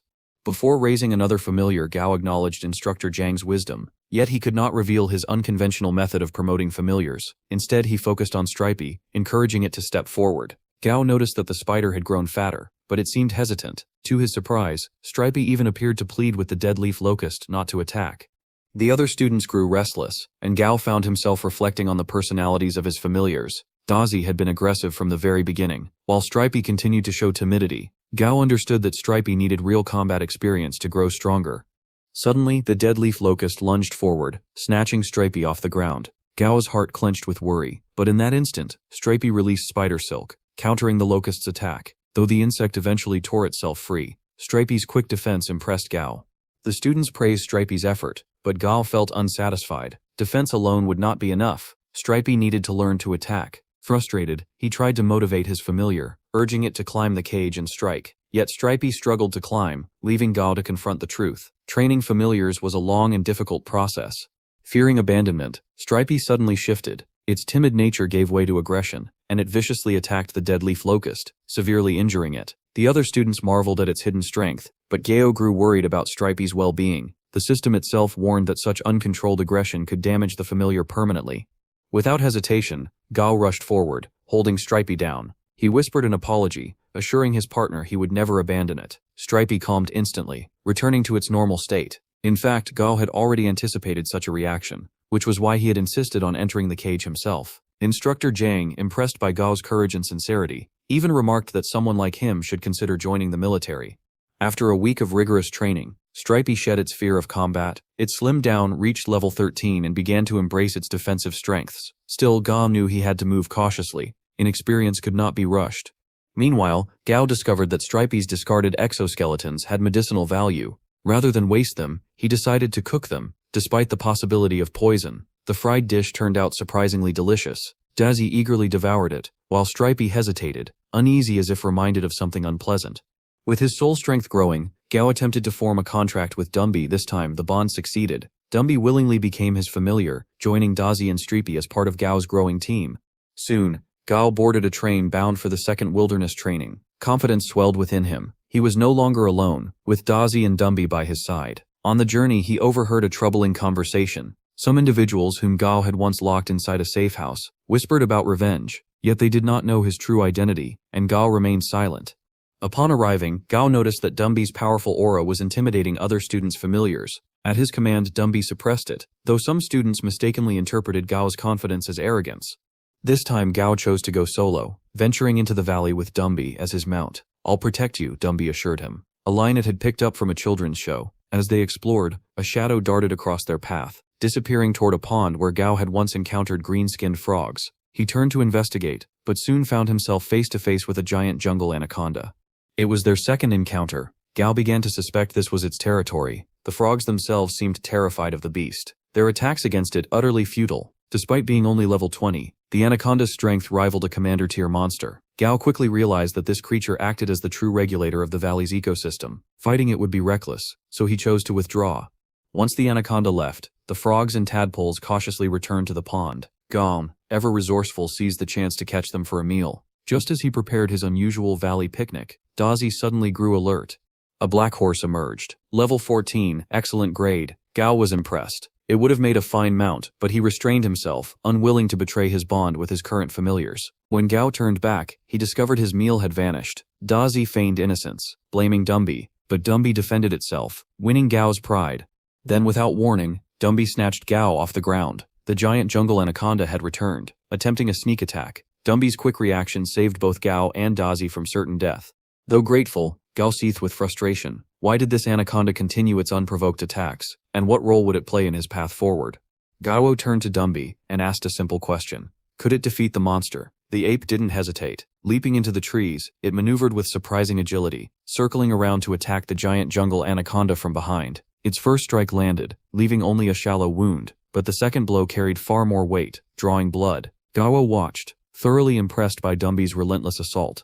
But the tide quickly shifted. The anaconda roared and went berserk, its massive body thrashing with wild fury. Gao sensed danger immediately, and warned Dumby to be cautious. The snake revealed its hidden trump card, striking with sudden precision, and catching Dumby off guard. Gao's voice cracked with anxiety as he called out, desperate to know if his familiar could still fight. Then something unexpected happened. Dumby pressed its hand against its chest, activating a mysterious ability. Gao's eyes widened in recognition. It was the blood thread heart, a supernatural gift awakened after Dumby's evolution to the epic grade. With this power, Dumby could remotely seize control of an enemy's heart. The anaconda writhed in agony, but before it could retaliate, Dumby tightened the grip. Blood poured from the serpent as its body convulsed. With one final earth-shaking punch, Dumby brought the beast down for good. Unbeknownst to Gao, military personnel had been watching the battle unfold. The chief officer, shocked by Dumby's abilities, immediately inquired about Gao's background, yet the file was encrypted, far beyond his clearance level. Startled, he realized that recruiting someone like Gao would not be easy. For now, he ordered his subordinates to ensure Gao's safety and prevent any accidents. Meanwhile, Gao directed Dazi to slice open the anaconda's carcass. To his surprise, the blade slid through with ease, as though cutting paper. Inside, they discovered a thick vine entwined through the serpent's body, explaining why it had seemed to float unnaturally. Dazi proudly handed over the core crystal, earning Gao's praise. But Gao also noticed that Dumby's heart had suffered damage from using the blood thread heart. He reassured Dumby that the organ would regenerate, though its strength would depend on proper training once it healed. Their respite didn't last. A thunderous noise echoed across the valley. Dazi quickly identified it, the big one from before. Gao immediately thought of Mu Ying, the girl carrying the lotus seed. Rushing to the sound, he found chaos. Wen was injured, and Wei Yi was supporting her, while Mu Ying fought desperately against a colossal worm monster. Mu Ying ordered the lotus seed to block its path, then carried Wen as she attempted to flee. But before they could escape, another worm erupted from the ground, cutting off their retreat. Surrounded and exhausted, Mu Ying braced for the worst. At that moment, Dumby and Dazi charged into the fray, striking the worms with ferocity. Gao commanded his familiars with precision, splitting them between both monsters to relieve the embattled group. Grateful beyond words, Mu Ying thanked him for saving their lives. Gao only smiled, reminding her that they were friends, and helping each other was their duty. Soon after, an announcement declared the official end of the Wild Valley simulation training. On their way back, Mu Ying asked if Gao had noticed anything unusual. Gao confirmed her suspicions. Earthworms of this size and strength were abnormal. He suggested regrouping, taking the lead as they returned. His calm leadership left a lasting impression on the women. Later, Gao reflected on his instructor's warning. A new breed of formidable monster had appeared in the Dali Desert, driving the man-eating worms to migrate. Still, Gao felt reassured. He had already contacted Director Fun, who informed him that the government was working toward a solution. Students from the safe house blocked Gao's path. Rather than retaliate, he calmly advised them not to seek unnecessary conflicts. Still, Gao seemed disappointed when he noticed they had brought only 4 low-level monsters against him. He suspected that even Dazi alone could have handled the situation. Gao assured the centipede that he never underestimated it. But then, the group's leader revealed his trump card, a black Raging Kong equipped with a weapon. This puzzled Gao. After all, the Raging Kong's body itself was already a powerful weapon. Why would they need to arm it further? The beast roared, preparing to strike, but Gao remained unfazed. He summoned Dumby and instructed it to teach the little monkey a lesson. Dumby simply tapped the Raging Kong on the head. That light touch was enough to send the beast scurrying away, just like a frightened child being bullied. Embarrassed, it hid behind its master. The boy quickly recalled his familiar, realizing he had underestimated Gao's strength. Before he could even apologize, Gao had already turned away and left, leaving the group in silent humiliation. Though his friends tried to console him, the boy wiped away his familiar's tears and vowed to train harder so one day they could challenge Gao again. Back at the studio, Gao focused on something far more important, Stripey's evolution. He had already gathered all the necessary materials, Following the system's instructions but working independently, he guided Stripey to submerge itself in a container. This time, the process required boiling the materials in a large pot, with Stripey assisting in refining them to increase its grade. But danger lurked outside. A group of thieves had targeted the studio, believing it was unoccupied. Their goal was to steal experimental materials with high black market value. Using a small insect-like creature, they breached the bulletproof glass door. The loud noise immediately caught Gao's attention. Checking the surveillance camera, he realized the lens had been obstructed. Unsure if the intruders meant theft or harm, he quickly called the police. Meanwhile, the thieves crept inside, searching greedily for valuables. Their eyes landed on Stripey, resting inside its container, and they assumed it was some rare treasure. They prepared to smash it. Hidden nearby, Gao's heart raced. If the container was broken, Stripey's evolution would be ruined. Thinking fast, he revealed himself casually, and even invited the thieves for tea, hoping to stall for time. But one of them struck him hard with a hammer, knocking him unconscious. As the thief gloated, Stripey's transformation reached its climax. The creature had evolved into a shield demon armored spider. By the time the thieves moved deeper into the lab to loot more materials, Stripey launched a deadly counterattack. When the police finally arrived, they were met with the thick scent of blood. On the floor lay the lifeless bodies of the thieves. To them, it looked like a brutal double homicide. They ordered Gao, now conscious again, to kneel and raise his hands. Gao explained that he was the one who had called for help and was actually the victim. Still, they brought him in for questioning. The interrogator pressed him harshly, accusing him of excessive violence even after the thieves' deaths. Gao defended himself, showing his bandaged head wound as proof that he had been attacked first. As the tension rose, a knock on the door interrupted. Tong Tong entered with the police chief and spoke in Gao's defense. She confirmed his actions were in self-defense and urged his release. Reluctantly, the police let him go. Outside the station, Gao asked Tong Tong if her grandfather, Gao Hunu, was aware of what had happened. She confirmed that he was, and that he had even suggested Gao be taken to the hospital. Gao revealed that most of his injuries had actually been absorbed by Stripey. The head wound was self-inflicted, a clever trick to make his case more believable. Without it, he feared he might have been charged with murder. Tong Tong praised his quick thinking and told him to rest while she managed the aftermath. That night, lying in his bed, Gao thought the ordeal was behind him. Suddenly, he was ambushed. Narrowly dodging a knife strike, he was shocked to see the attacker. It was one of the thieves he had seen die earlier. The man's voice was filled with rage as he declared he had returned from hell for vengeance. He lunged again, demanding to know why Gao hadn't stopped Stripey when it still could have handed them over alive to the police. Despite the ambush, Gao remained undaunted. He coldly declared that in such a harsh world, one had to be cruel in order to survive. Suddenly the other thief, now headless, lunged at him from behind. But just as the attack closed in, Gao jolted awake. It had all been a nightmare. Breathing heavily, he questioned himself. Was it fear haunting him, or perhaps guilt? Yet a remembered quote reignited his resolve, filling him with determination once again. The following morning, the military colonel assembled the students on the training ground. His announcement was significant. The world's top 12 monster trainer organizations, along with the monster trainer leagues, had united. Together they were implementing strict control measures. Moreover, the Monster Hunting Association and the Monster Breeder Association had now become affiliated with the Trainer League.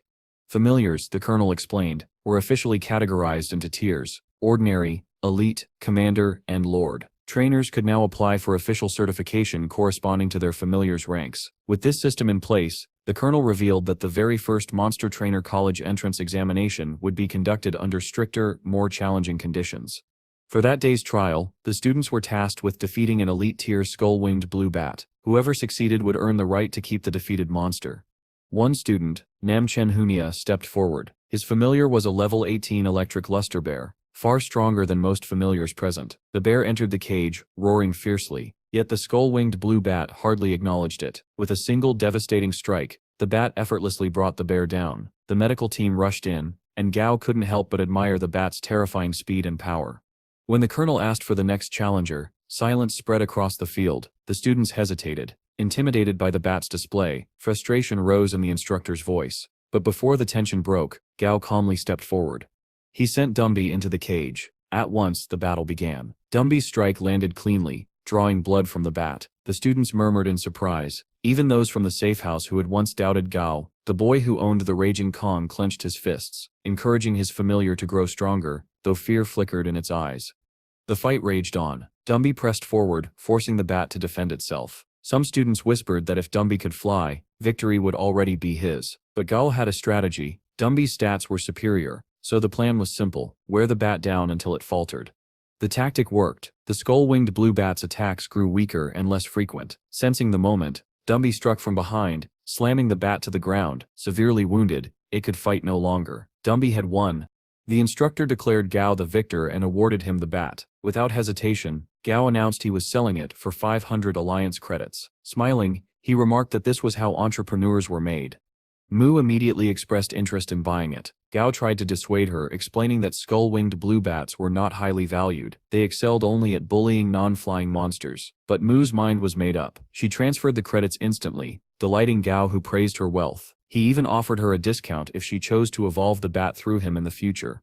That evening, Gao walked the streets, his eyes drawn to a transport truck gleaming with cutting-edge design. Dumby shadowed him as he admired it, declaring his dream of owning a steel Black Dragon Series 3. Sleek and formidable, it was large enough to comfortably house all his familiars. To Gao, its style represented power and authority, an extension of his own image.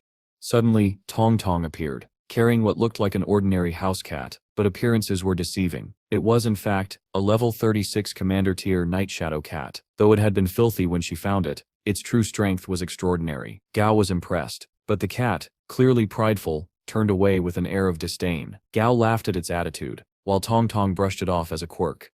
She then asked why Gao hadn't moved into his villa yet. He admitted he hadn't found the time. She urged him to make the move, reminding him how inconvenient his current situation was. As Gao returned home, he gazed at a photo of his parents, emotion welling in his eyes. He vowed to live independently and to support his grandfather. Finally, the long-awaited day of the monster trainer examination arrived. Gao arrived at the venue in his gleaming new truck, instantly catching everyone's attention. With confidence, he lined up with his familiars at the entrance. Guards inspected admission tickets and verified contracts with a special light, but when one student stepped forward, the light turned red, indicating a missing contract. Panic broke out as the student's familiar turned violent and tried to escape. Reinforcements arrived in the form of silver moon wolves, containing the chaos. The student pleaded desperately, explaining that the familiar belonged to his father, but the military officers were unmoved. They disqualified him on the spot, instructing him to try again next year. Gao was astonished by the audacity of someone attempting to cheat during such a critical examination. Soon after, he received his nameplate and reflected that in this test, victory would depend solely on individual strength. His plate was marked a 5, placing him in the highest bracket. He wondered if there were any participants with Lord-tier familiars, though he doubted it. What he did notice was the presence of 7 others in Area A, each commanding a powerful Commander-tier familiar. The competition was real. His eyes moved across the arena. Among the candidates, he spotted a girl commanding a black anaconda, and a boy with a rare tiger-type familiar. This shocked him. Tiger-type familiars were notoriously scarce. Area B was assigned to elite-tier familiars, while Area C held the ordinary tier. Though Dumby was technically elite, its strength already rivaled Commander-tier beasts. Gao felt exhilarated to be among such high-caliber trainers. Still, he compared himself to a husky suddenly thrown into a pack of wolves. This marked his official entry into the top 8 monster trainers of Chang'an City. The military personnel carefully observed these 8 young candidates, recognizing them as the city's most promising talents. Some of the instructors whispered that 2 of the candidates, aged 20 and 21, were not particularly strong, but the colonel retorted firmly, they were significant simply because they were among the only 8 out of 30,000 trainers who had achieved commander-tier familiars. The chief instructor reminded everyone of the cataclysmic signs detected a decade earlier. Authorities had downplayed them, claiming the changes began only 3 years ago to prevent mass panic, but the reality was far graver. These 8 candidates represented the city's hope for the future, and no mishap could be allowed. Soldiers reassured the colonel that every examination area was under strict surveillance. Meanwhile, Gao prepared for his battle. His opponent, a level 22 lakeside giant scorpion. He quickly formulated a strategy instructing Dumby to target its vulnerable sides. The scorpion's defenses and reflexes impressed him, but the gap in their strength was clear. Then, in a shocking turn, Dumby's level suddenly increased to 21, breaking into the commander tier. Gao's heart raced with excitement. Still, the fight was far from over. Bound by the rules of a one-on-one duel, Gao could only rely on Dumby. The scorpion's close-range water ability made it difficult to counter. Just as Gao pondered his next move, Dumby awakened a new ability. By channeling its blood threads into its limbs, it gained the bone-hardened skill, strengthening both its joints and attacks. Though weaker than fire or thunder abilities, bone-hardened perfectly suited Dumby's fighting style. With renewed strength, Dumby launched a brutal assault. Its blows tore into the scorpion's exoskeleton, and after a fierce exchange, it finally struck a vital point. the giant scorpion collapsed in defeat. Dumby lifted Gao in triumph, and Gao embraced it warmly, attributing the victory to Dumby's relentless effort. Playfully, he teased Dazi for its jealousy. The centipede scuttled forward, seeking its own hug, but Gao quickly stopped it. His gaze drifted toward the girl with the black anaconda. She had emerged from her own battle completely unscathed, a testament to her incredible skill. The military observers also turned their attention to her. One soldier stumbled over her name, but the chief instructor corrected him. She was Jun Moy. They spoke of her unusual education, how she had left school early and relied on private tutors. More astonishing was her affiliation. She was a trainee under the Black Flag Division of the New World Allied Government. Admiration filled the air. Yet Gao was not forgotten. One soldier pointed out his exceptional performance, and the colonel proudly noted that Gao was his student, the youngest monster breeder in Chang'an City, and a key figure in the dead leaf locust incident. Another soldier recalled that Gao had been recommended by Director Fun. Their praise swelled, and the chief instructor, watching closely, nodded with satisfaction, remarking on the value of having such a remarkable grandson. Jun Moy completed her examination and was granted permission to leave early. Before departing, her eyes fell on Gao, who had just triumphed in another match using Dazi. For the first time, she was genuinely impressed. Gao's third battle soon followed, this time against a level 16 deadleaf mantis. He chose Stripey, who held an elemental advantage with its earth attribute against the mantis's wood type. At first, Gao was confident, but he was taken aback when the mantis began mimicking human gestures, showing the intellect of a child. Stripey, however, misunderstood. Watching the mantis's movements, it thought the monster was trying to dance. Gao quickly corrected it, warning that the creature was preparing to attack. Stripey grew sad, thinking the mantis wasn't playing with it. When the mantis took flight, Stripey mistook it for a mosquito. Instinctively, it cast a web, ensnaring its opponent. But the mantis broke free and counterattacked, injuring Stripey. That pain lit a fire inside the spider. No longer playful, it retaliated fiercely, its attacks overwhelming the mantis until it could no longer stand. Stripey emerged victorious. Gao smiled with relief. This battle had not only earned them a win but also boosted Stripey's confidence for the challenges to come. Gao's examination finally came to an end, and he was instructed to leave. Outside, a long queue of participants stood waiting impatiently, with only Jin Moy having emerged so far. Just then, the door opened, and Gao made his grand entrance, striking a dramatic pose with his familiars. Later, when Gao returned to his villa, he was shocked to find the entire place in complete chaos. Alarmed by a sudden noise, he immediately ordered his familiars to capture the intruder. Without hesitation, Dumby positioned himself protectively in front of Gao, while Dozy rushed forward, restraining the intruder and even asking if it could eat it. To Gao's surprise, the so-called intruder was nothing more than a strange bird-like monster. Unexpectedly, Tong Tong appeared and explained the situation. The bird was actually a housewarming gift from Gao's grandfather. Before Gao could respond, she quickly departed. Only then did Gao notice a brand new villa standing nearby. Realization struck him. Tong Tong must have arranged for it to be built in just a few days, ensuring his protection.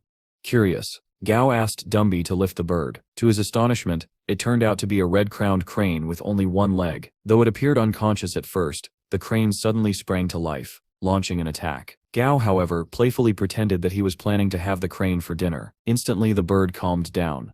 It didn't take Gao long to realize that this was no ordinary creature. It was a flaming red crane of epic grade, one destined to ascend to the Lord tier as it matured. Brimming with excitement, he decided to keep it. Meanwhile, Dozy and Dumby fantasized about eating the crane, but Gao instead fed it mealworms. Much to Dozy's irritation, naming it Flamey, Gao prepared to form a blood contract.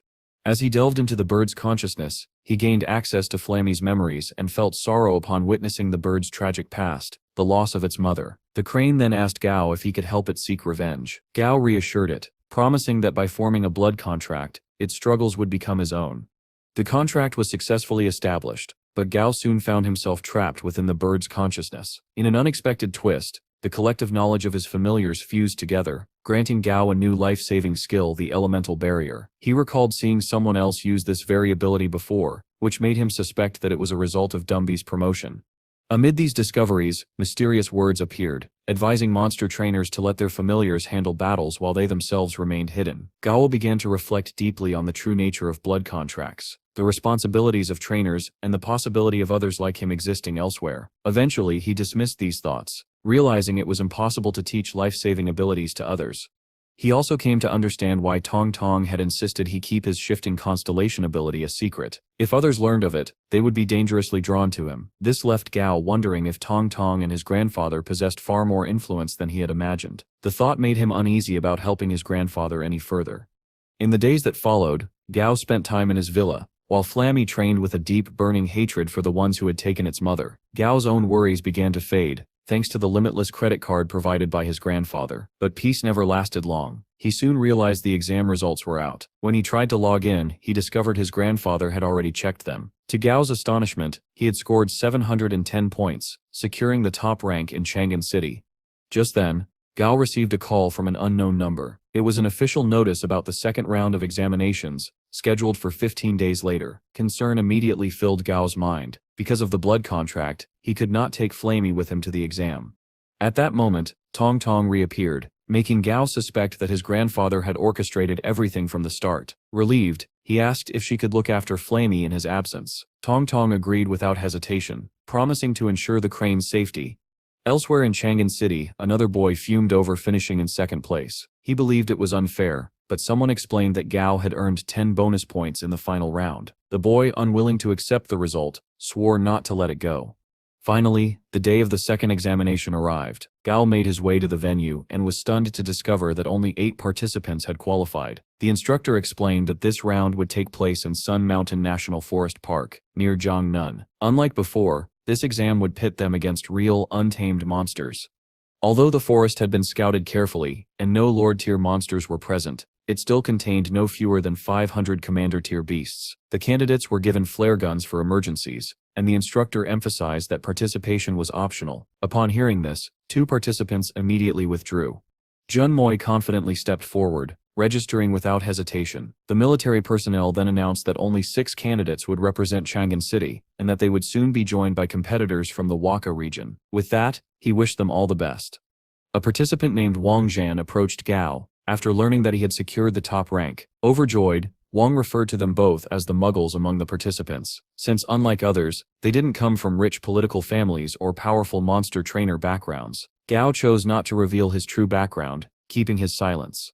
Wang then mentioned that several companies had already approached him for recruitment after the exam. This made Gao wonder if his grandfather or Tong Tong had secretly intervened on his behalf. Full of confidence, Wang introduced his familiar, calling it the God Ant. However, the system revealed its true name, a golden devil ant, already at level 21. This left Gao pondering how the system assigned names and whether it possessed abilities even before admission. Soon the military personnel announced the arrival of airplanes, signaling the participants to prepare for departure. As they dashed toward the forest, Gao silently thanked the shifting constellations technique, which gave him unmatched speed. Among the candidates, one rode a massive stellar white pig, struggling to keep it under control.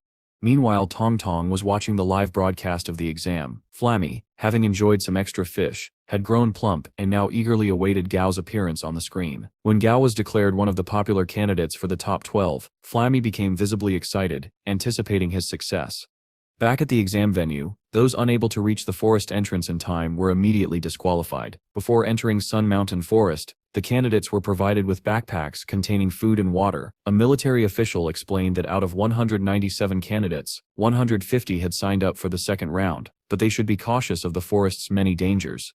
At the same time, civilians of Jiangnan discussed the event, aware of the high-stakes challenge. The candidates were then handed consent letters, acknowledging the risks involved, including a 10% mortality rate. Gao stared at the form uneasily, realizing that in the event of his death, his family would only receive 1,000 alliance credits. This second round introduced a new system. Participants were tasked with locating target pillars, and points would be awarded for destroying them. The officials announced that only the top 12 candidates would advance to the third round, and those who excelled might even earn prestigious titles. With the battles broadcast live, Gao couldn't help but wonder about the possibility of gaining such recognition. The exam began. Candidates had 20 minutes to reach the first destination. Gao launched forward with his familiars, when suddenly Strap shot out its silk towards a tree, catching him by surprise. Meanwhile, a special broadcast about the exam was airing. The program featured 2 guests, Du and Wu, powerhouse trainers from DDU. Most of the participants had already ventured deep into the forest, with Jun Moi currently holding the highest score. When asked about Jun Moi, the host grew visibly irritated at Du and Wu's calm analysis of her familiar. the black anaconda. Despite their irritation, the host kept her composure and shifted focus to the lowest-ranking participant. To everyone's surprise, it was Gao, seen leisurely resting with his familiars. The host remarked on his zen-like calmness, but Du and Wu dismissed it as simple laziness.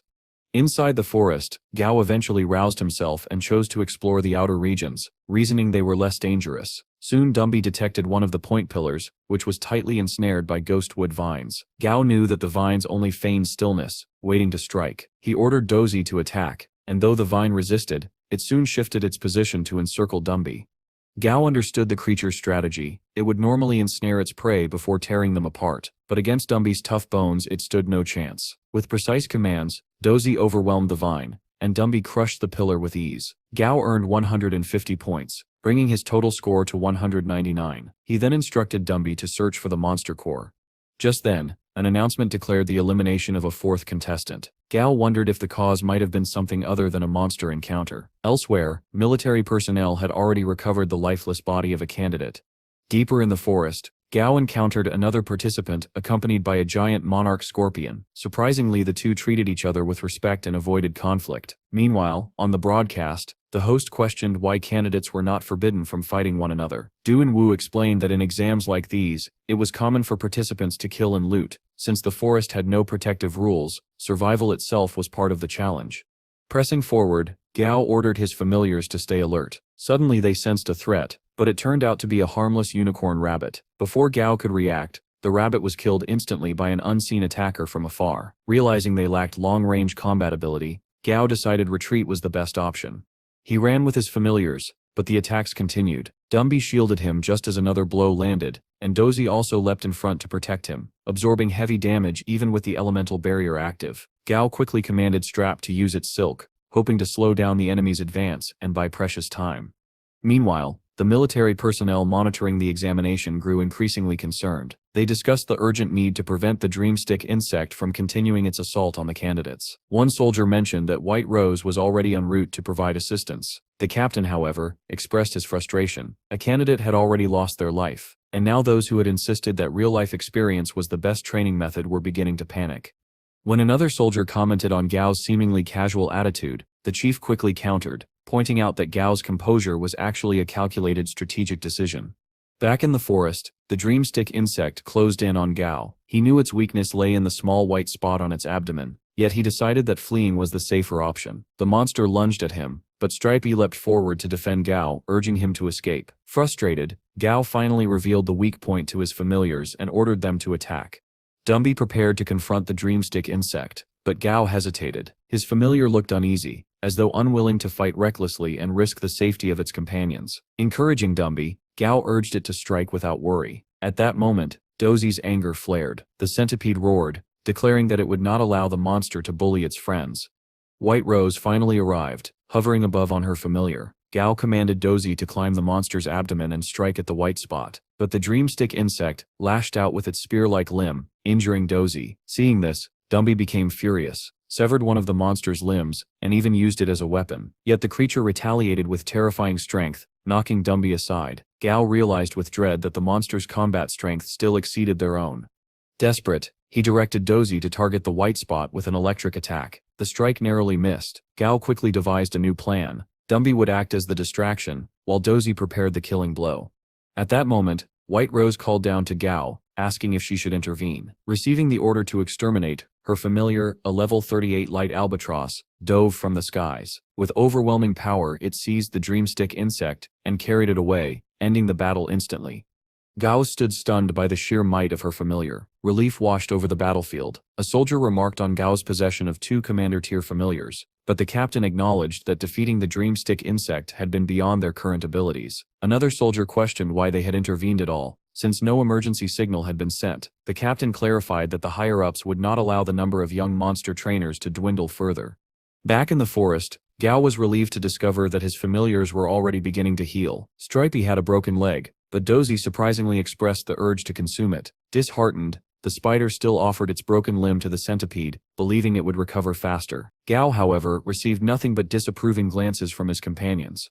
That night, Gao foraged food for Stripey. As they sat down to eat, he spoke about the importance of lasting the longest in the exam. His strategy was to head toward the forest's outer edge, where fewer candidates ventured, and destroy point pillars there. Taking it easy for now, he fed Stripey a roaring wind mountain beast to boost its strength. Though he regretted not having trained Stripey enough beforehand, he was encouraged to see its skin hardening. The shedding process for regeneration would be complete by the next day.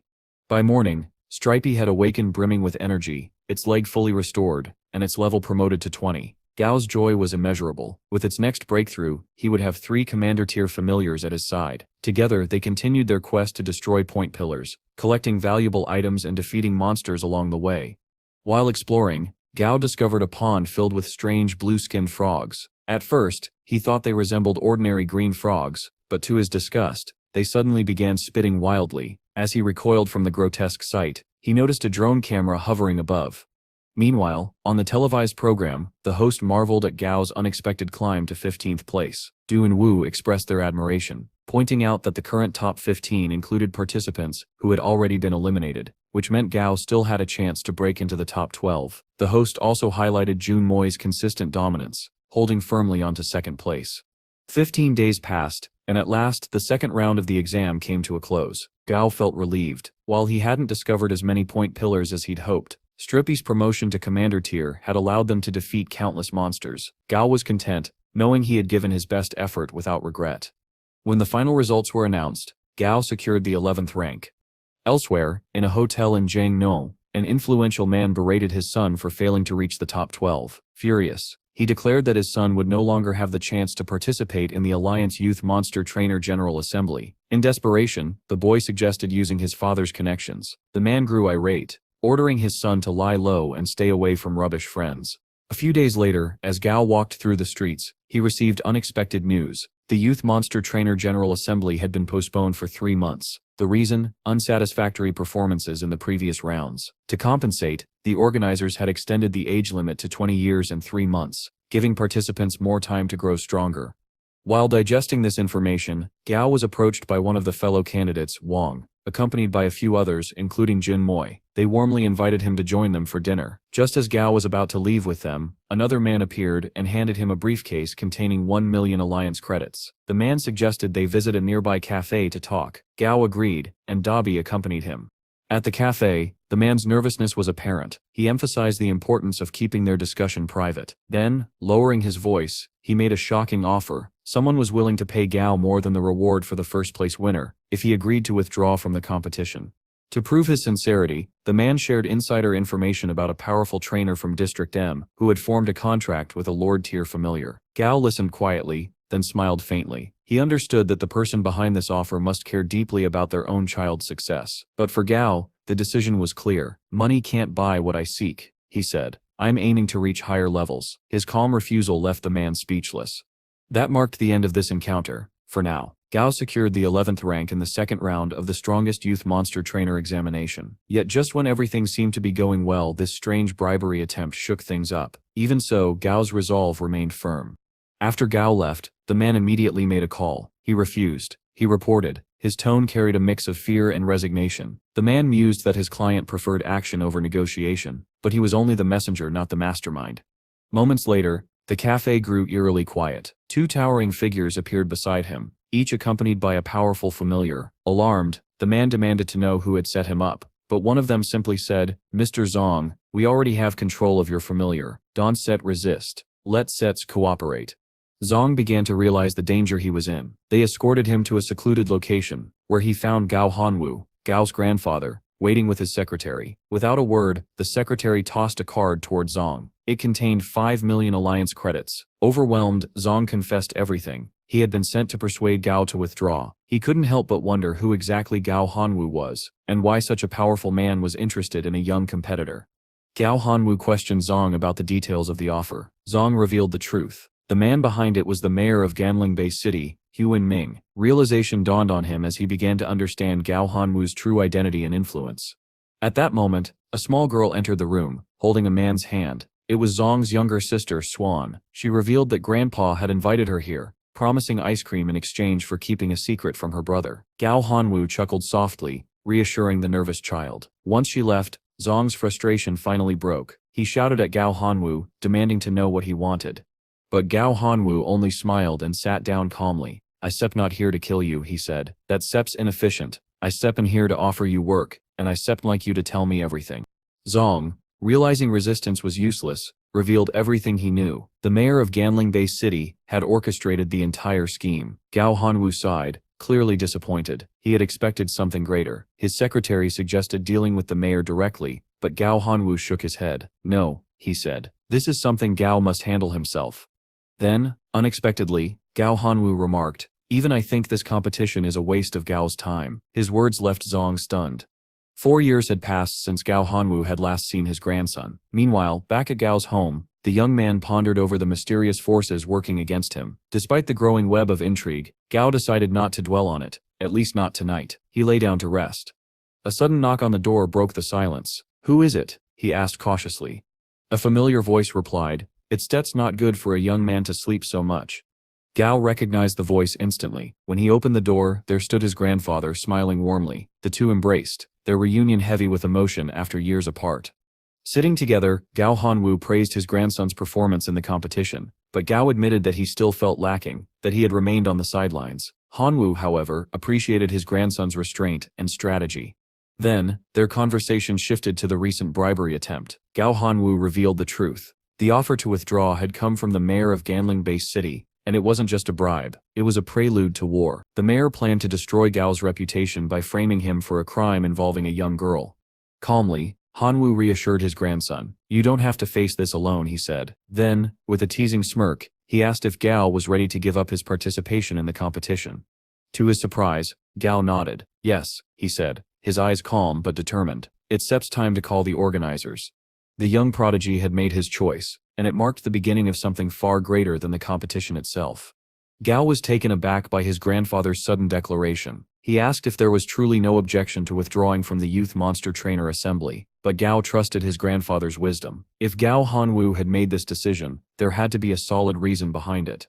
Hanwu leaned back and explained his perspective calmly. Since the cataclysm 3 years ago, he began, the gap between individuals has narrowed. Age is no longer an advantage. Everyone now stands at the same starting line. The era we live in doesn't favor youth. It favors strength.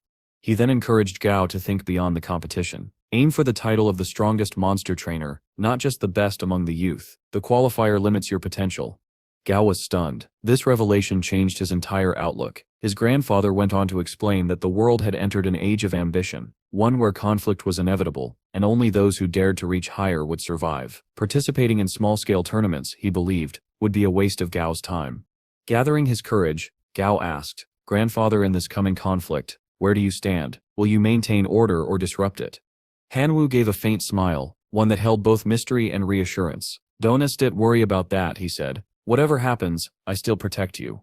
Then, changing the subject, he offered something unexpected. 3 months from now, I can recommend you as a judge in the Youth Monster Trainer General Assembly. Use this time to train and improve yourself.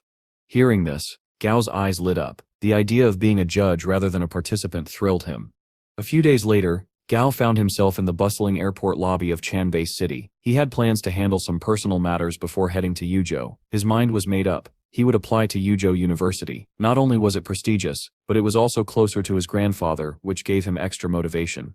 As he pondered over his future, his phone rang. It was Director Fong. Gao, I need your help, came the familiar voice. Gao agreed without hesitation, mentioning that he also had some work to do at the Monster Trainer Association. But before he could ask more, Fong surprised him with a revelation. I've left the Monster Breeder organization, he said. What? Why? Gao asked, startled. Fong sighed. The organization's tests changed. It's now a subsidiary of the Monster Trainer League.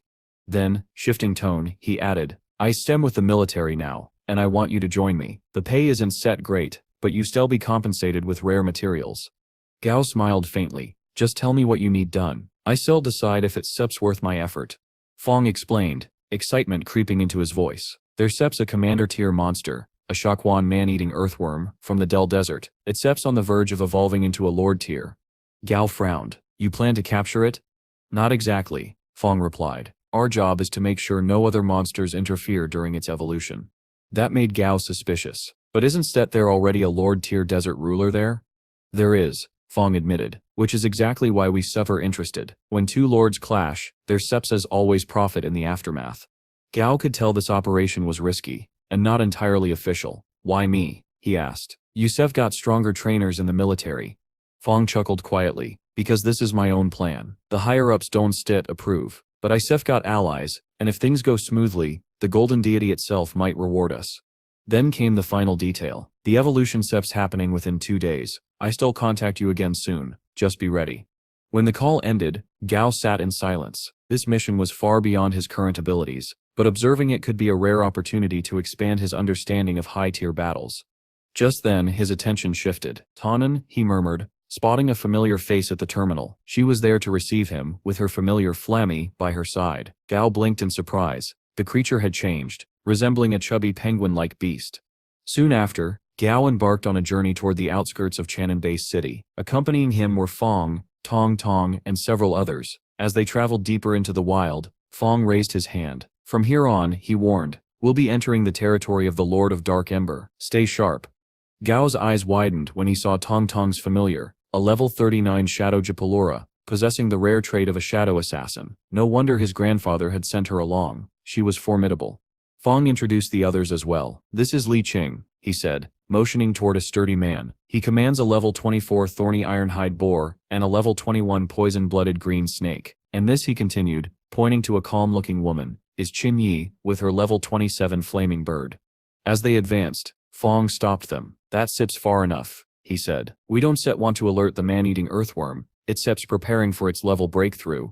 Before them stretched a vast area swarming with earthworms. Gao was awestruck. The sight was both horrifying and fascinating. Fong nodded, satisfied. These smaller worms instinctively protect their leader, he explained. Gao asked, so, is Setlord of Dark Ember Sits its actual name? Fong chuckled. Not quite. It's just what we call the ruler of this entire forest. For instance, the Lord of the Desert Ruler got its title the same way, by dominating its region long enough. The group stayed alert as they pressed forward. Fong reminded them, stay vigilant. Other monsters might try to take advantage of the chaos. Then, suddenly Gao sensed movement. Something enormous was approaching. Moments later, a gigantic rooster appeared, its feathers glistening with golden light. Fong smirked. Chickens eat worms after all, and a soon-to-be Lord-tier man-eating earthworm, that sips a feast it can ignore. As the massive rooster lunged at the writhing mass of earthworms, Fong gestured for Gao to watch closely. Pay attention, he said. See how it breaks through the worm-sep's defense with ease. This, he paused, eyes glinting with excitement, is how true predators fight. The battlefield had fallen eerily silent. The swarming man-eating earthworms that moments ago filled the ground had vanished without a trace. Gao stared at the empty terrain, his brows furrowing in confusion. Where did they go? He asked. Fong folded his arms, his gaze sharp. They burrowed underground, he explained. That's their natural instinct. The commander-tier monster must also be hiding below, undergoing evolution. He glanced at Gao and added with a faint smile, You've got talent, but remember, there's still a lot for you to learn. Gao nodded humbly, careful not to appear overly confident, but before he could speak again, the earth beneath them trembled. With startling speed, several of the hidden worms shot up from the soil, latching onto the rooster's leg. Watch closely, Fong said, his voice filled with fascination. When the earthworms work together, even a powerful opponent like this chicken becomes helpless. The massive rooster screeched, thrashing desperately, but it was no use. In seconds, the earthworms dragged it down and devoured it whole. Gao winced. That bird lacked any real combat sense, he muttered. Fong chuckled softly. Oh, this is only the beginning. Before they could react further, Tong Tong raised her hand sharply. Quiet, she whispered. Something powerful is approaching. The group tensed. Then out of the dark forest, an enormous spider emerged, grotesque and menacing. Its body radiated a violent aura, its legs trembling with monstrous energy. Gao's eyes widened as he scanned its data. A level 40.5 violent female spider, he whispered. Recognition struck him. This was the same creature that had clashed with Lu Senlin and his squad. That battle had ended in tragedy, costing many lives and interrupting the spider's evolution. It was supposed to have died long ago, yet here it was, a half-promoted deformed Lord-tier monster. Fong Stay's tone grew grim. The military assumed the Lord of Dark Ember would have eliminated it by now, he said. Looks like they were wrong. We'll have to buy some time. Gao was startled. Buy time? Against that. But before he could protest further, Tong Tong Sit's calm, unwavering expression silenced him. They'll handle it, she said. On one condition, the violent female spider belongs to me. Fong hesitated. Stopping it is risky enough. Tong Tong, you can sit? I can, she interrupted firmly. Gao and I will face the spider. The rest of you make sure no other monsters interfere. The others were speechless. Her confidence bordered on reckless, yet something about her composure made even Fong fall silent. With a flick of her hand, Tong Tong released her familiar, a sleek black cat named Softy. The creature darted forward, claws gleaming in the dim light, testing the spider's reflexes. The spider lunged, but Softy met its attack head-on, slashing one of its legs and forcing it back. Fong couldn't hide his admiration. "That cat has sharp claws," he murmured. Tong Tong nodded coolly. "Sharp, yes, but not enough. Those were only surface wounds, no damage to its core." Before Fong could reply, her shadow Japalura erupted from the shadows, seizing one of the spider's legs and slamming it to the ground with immense force. The monster shrieked, its 8 legs thrashing violently as it retaliated.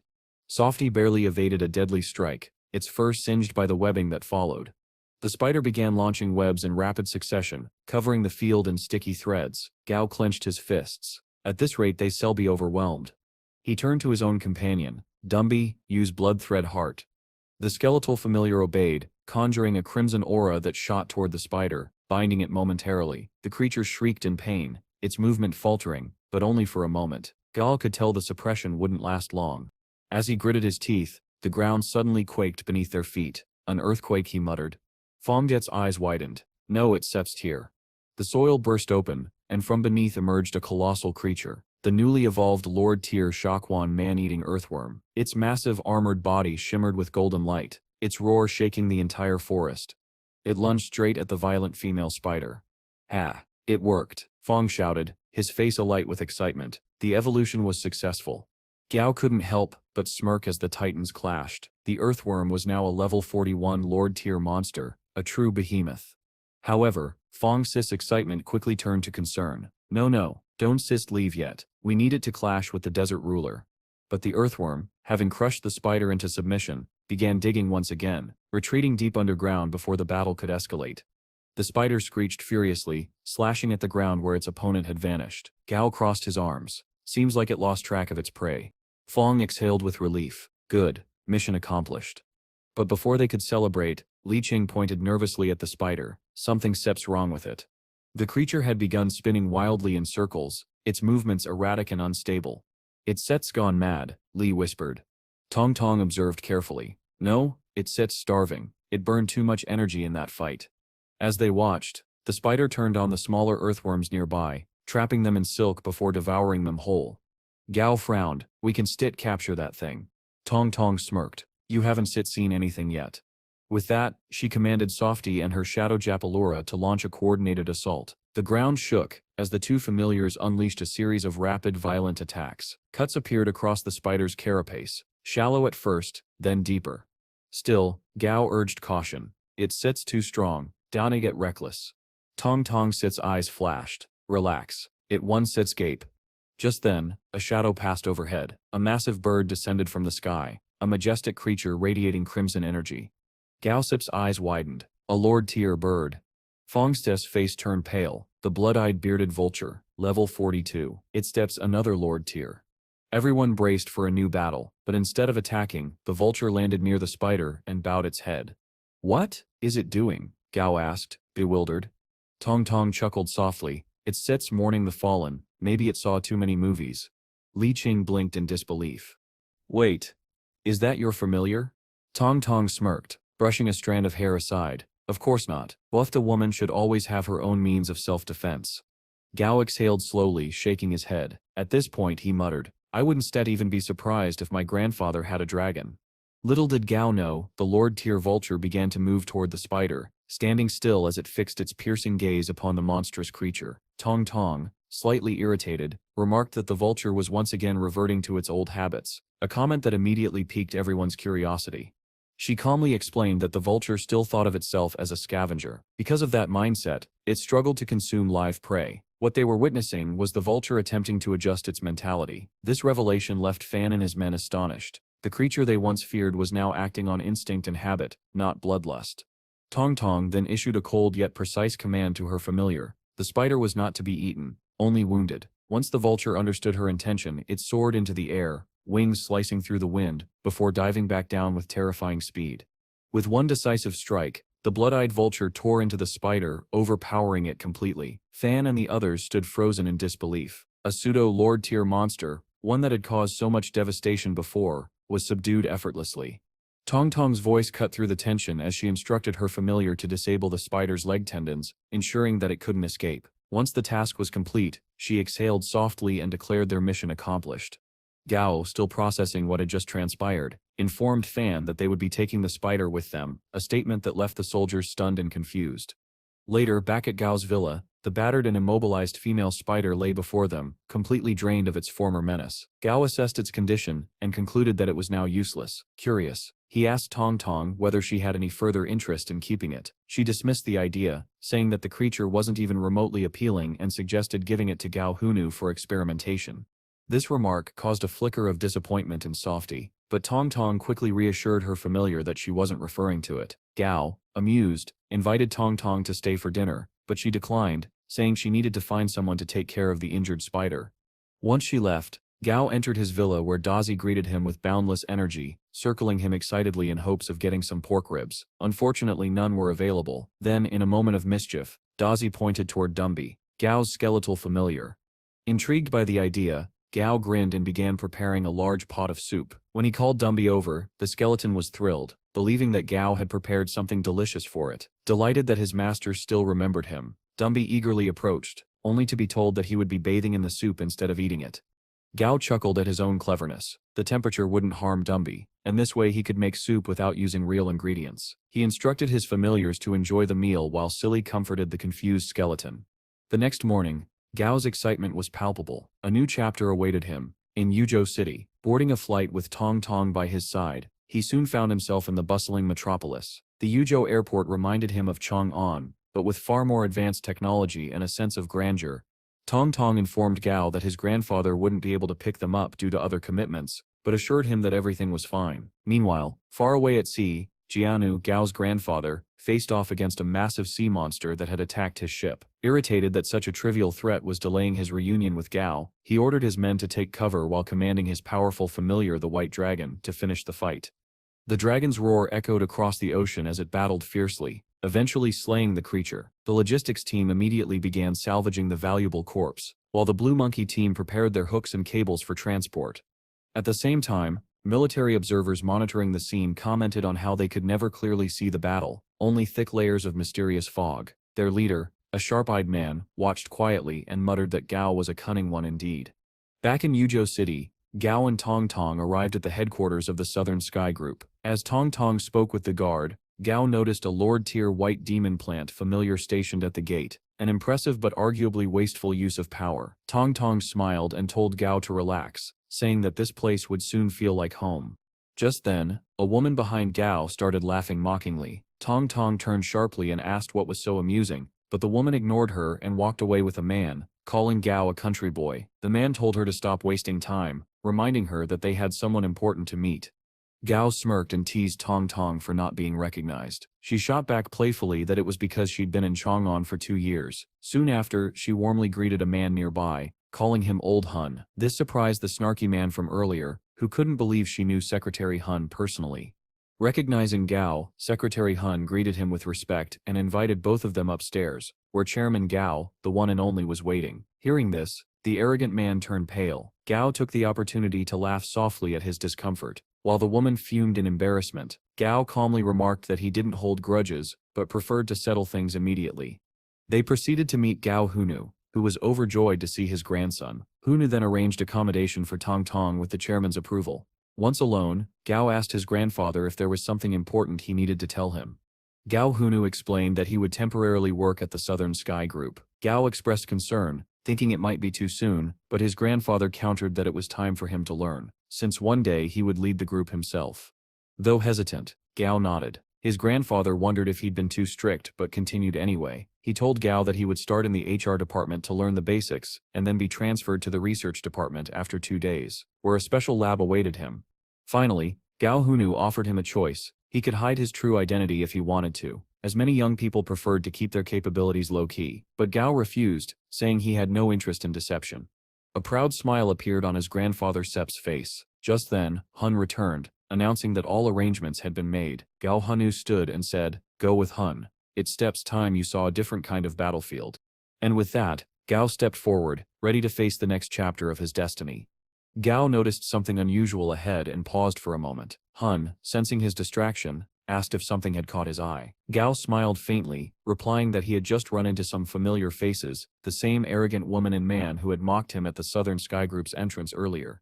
Ironically, those very two now stood before him, looking pale and uneasy. Hun, keeping his composure, introduced the man as K. Exxon, the head of the marketing department. K. Exxon immediately bowed, apologizing sincerely for his presumptuous behavior earlier that day. Gao shook his hand calmly, brushing the incident aside with grace. He couldn't help but admire Exxon's ability to swallow his pride and prioritize professionalism, even if it meant putting himself in an awkward position.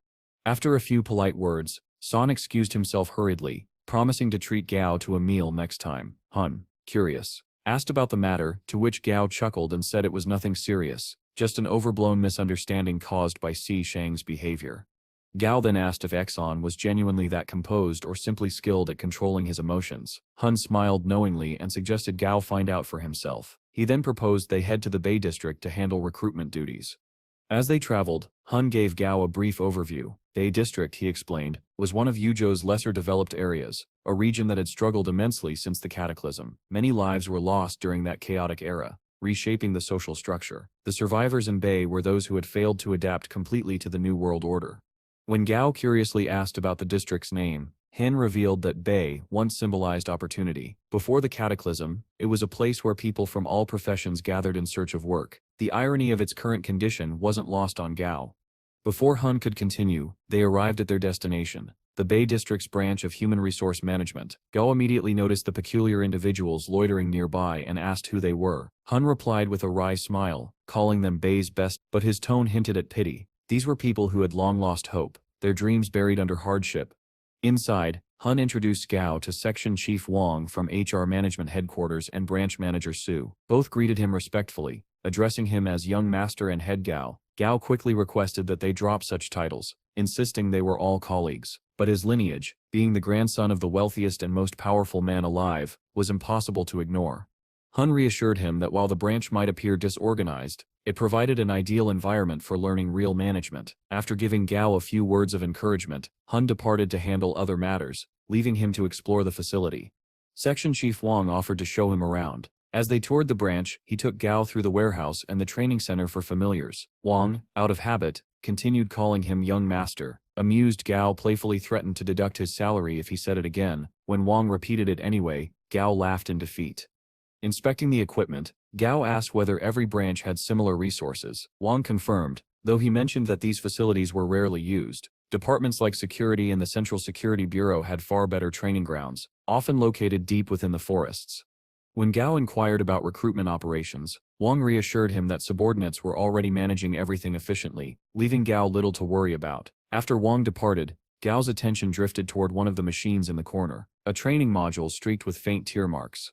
He summoned his familiar Flamey and mused aloud that once it reached the commander tier, it would solve his biggest problem, not having a flying-type familiar suitable for high-speed travel. "Think you can still fly, Flamey?" Gao asked with a grin. He pointed toward a set of metal rings hanging midair and instructed it to fly through them. Flemmy spread its wings and soared into the air, moving with impressive agility. But just as it approached the final ring, it clipped it by accident and crashed awkwardly. Gao sighed but quickly encouraged it not to give up. Again and again he urged the creature to improve its control. After several attempts, Flemmy finally glided through the rings flawlessly. When it landed, something unexpected happened. A wave of heat radiated from its body, and flames erupted around it. Gao's eyes widened in astonishment as Flamey underwent an evolution before his eyes. The air shimmered as fire swirled around the bird. When the light dimmed, Flamey had advanced to level 21, a perfect grade flying familiar. Its fire resistance had drastically improved, and it had gained a new ability. It could shed its feathers mid-flight, turning them into fiery explosives. Though the power was impressive, Gao's amusement quickly turned to concern. The explosions didn't originate from the feathers themselves, but from the ignition reaction, meaning each attack cost Flamey its plumage. The image of a bald, featherless bird flashed in his mind, and he shuddered. Still, he couldn't resist teasing the creature before calling for Dumby to join him. Hearing his name, Dumby dropped the dumbbells he had been lifting and shuffled over immediately, eager to follow. That night, as the training grounds emptied, a young boy quietly emerged from a hidden hole in the ground, his small rat familiar following close behind. He seemed ready to begin his late-night practice, when a calm voice interrupted him. "How long have you been coming here?" Startled, The boy turned to see Gao standing beside Dumby, his expression gentle yet firm. The boy stammered an apology, explaining he only wanted to use the equipment. Gao waved it off with a smile, telling him not to enter through the hole again. As the boy turned to leave, head hanging low, Gao watched him in silence. Despite the hopelessness surrounding Bay District, this child still carried a spark of determination, a will to grow stronger. Gao called out, stopping him mid-step. He offered to help the boy get an identity card so he could train here officially. If anyone questions you in the future, Gao said kindly, just tell them my name, Gao. The boy's eyes widened in disbelief, before slowly filling with hope. For the first time in a long while, someone had seen his potential, and that someone was Gao. The next morning, as Gao trained Flamey, Juan arrived, this time with the boy who now had an identity card. Gao asked for the boy's name, and Juan introduced him as Le Junong. Gao then instructed the boy to wash his familiar and begin his training. Lo Junong's familiar turned out to be a level 4 blood scavenger rat named Albi. It carried a mild injury, but Juan explained that the boy was quite lucky to have found such a monster in the sewers and successfully tamed it. Without that, survival would have been nearly impossible. Gao was surprised by this revelation. Juan elaborated that many monsters in the Bay District live in the sewers, feeding on discarded waste. Intrigued, Gao asked whether these underground creatures were allowed to reproduce unchecked. The section chief replied that, in the past, such monsters used to surface occasionally, but after being hunted by monster trainers, most retreated deep underground for safety. This revelation made Gao uneasy. However, Juan reassured him, mentioning that Chairman Yule had devised a unique solution. One of his familiars lived in the sewers and preyed upon these monsters, keeping their population in check. Gao found this system fascinating, especially compared to how things operated in Chang'an City. When Le Junong returned, he shared his story. While most city dwellers feared the sewers, he had ventured inside out of hunger. There he discovered the injured blood scavenger rat, which later became his companion, helping him find food and survive. Gao listened carefully, reflecting on the boy's hardship and the ongoing struggle to recruit workers for the factories. Eventually, he offered Le Junong a job, with a salary, food, shelter and training center access. Overwhelmed with gratitude, the boy accepted the offer with tears in his eyes. Later that day, Gao returned to his dormitory, only to be stunned. Daisy and Stripey, two of his familiars, had advanced rapidly in rank. He suspected that his grandfather might have provided them with rare materials to boost their growth. Meanwhile, Silly had reached level 20, but its progress was capped due to its grade. He remembered that Silly had acquired a wood-type healing attribute after evolving into a wood spirit jellyfish, and his curiosity was piqued. To test its new ability, Gao placed an injured lab rat in front of Silly. After half an hour, however, the rat was only partially healed. Gao sighed, disappointed, while Silly looked completely unbothered, which frustrated him even more. Still, Gao resolved to help Silly grow stronger, especially since his grandfather had already gathered the materials he requested. As he pondered over Silly's training, Gao noticed Dumby staring silently out the window. Concerned, he asked what was wrong. Dumby quietly confessed that it missed its hometown, and more importantly, its offspring. Gao was taken aback. He hadn't known that his familiar had already become a father. A family man, huh? Gao murmured, surprised. He then decided they would visit Dumby's hometown the next day. The following morning, Gao and his familiars set sail along the Red Sand River, heading toward Shuan City. Curious about the river's danger, Gao questioned a sailor. The man assured him their ship was safe, protected by sea-red carp scales affixed to the hull. These scales deterred monsters from attacking. The sailor explained that, in exchange for this protection, they offered some monsters as tribute to the red carps. Gao was intrigued but uneasy. Such practices, if exposed, would tarnish the government's reputation and reveal its inability to protect its people. He pondered the stark difference between small cities like Chuan, where ships flew on Lord-tier familiars, and major ones like Yuju and Shannon, where monster trainers were far more common. Finally, they reached their destination. Gao turned to Dumby and asked if the place felt familiar. Dumby nodded, recognizing the landscape and recalling the moment it had once been captured. Following an old trail, Dumby sensed a lingering trace, something connected to events months ago. As Gao offered words of comfort, Dumby suddenly froze. It heard something, and then sprinted away. Gao quickly ordered Stripey to follow. The trail led them to a waterfall, where Dumby stopped abruptly. Below, in the shallow pool, a small group of apes bathed peacefully. Dumby trembled. His family was right there. Gao urged Dumby to go to them, reminding him of his former role as the tribe's king. But Dumby hesitated, aware of his undead form. They might fear me, he seemed to think. Gao suggested they simply watch from the trees instead.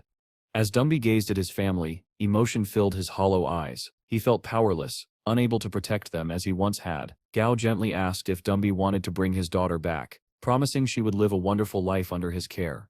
But Dumby declined. His daughter deserved freedom in the forest. Despite everything, he said he was content with his current life beside Gao.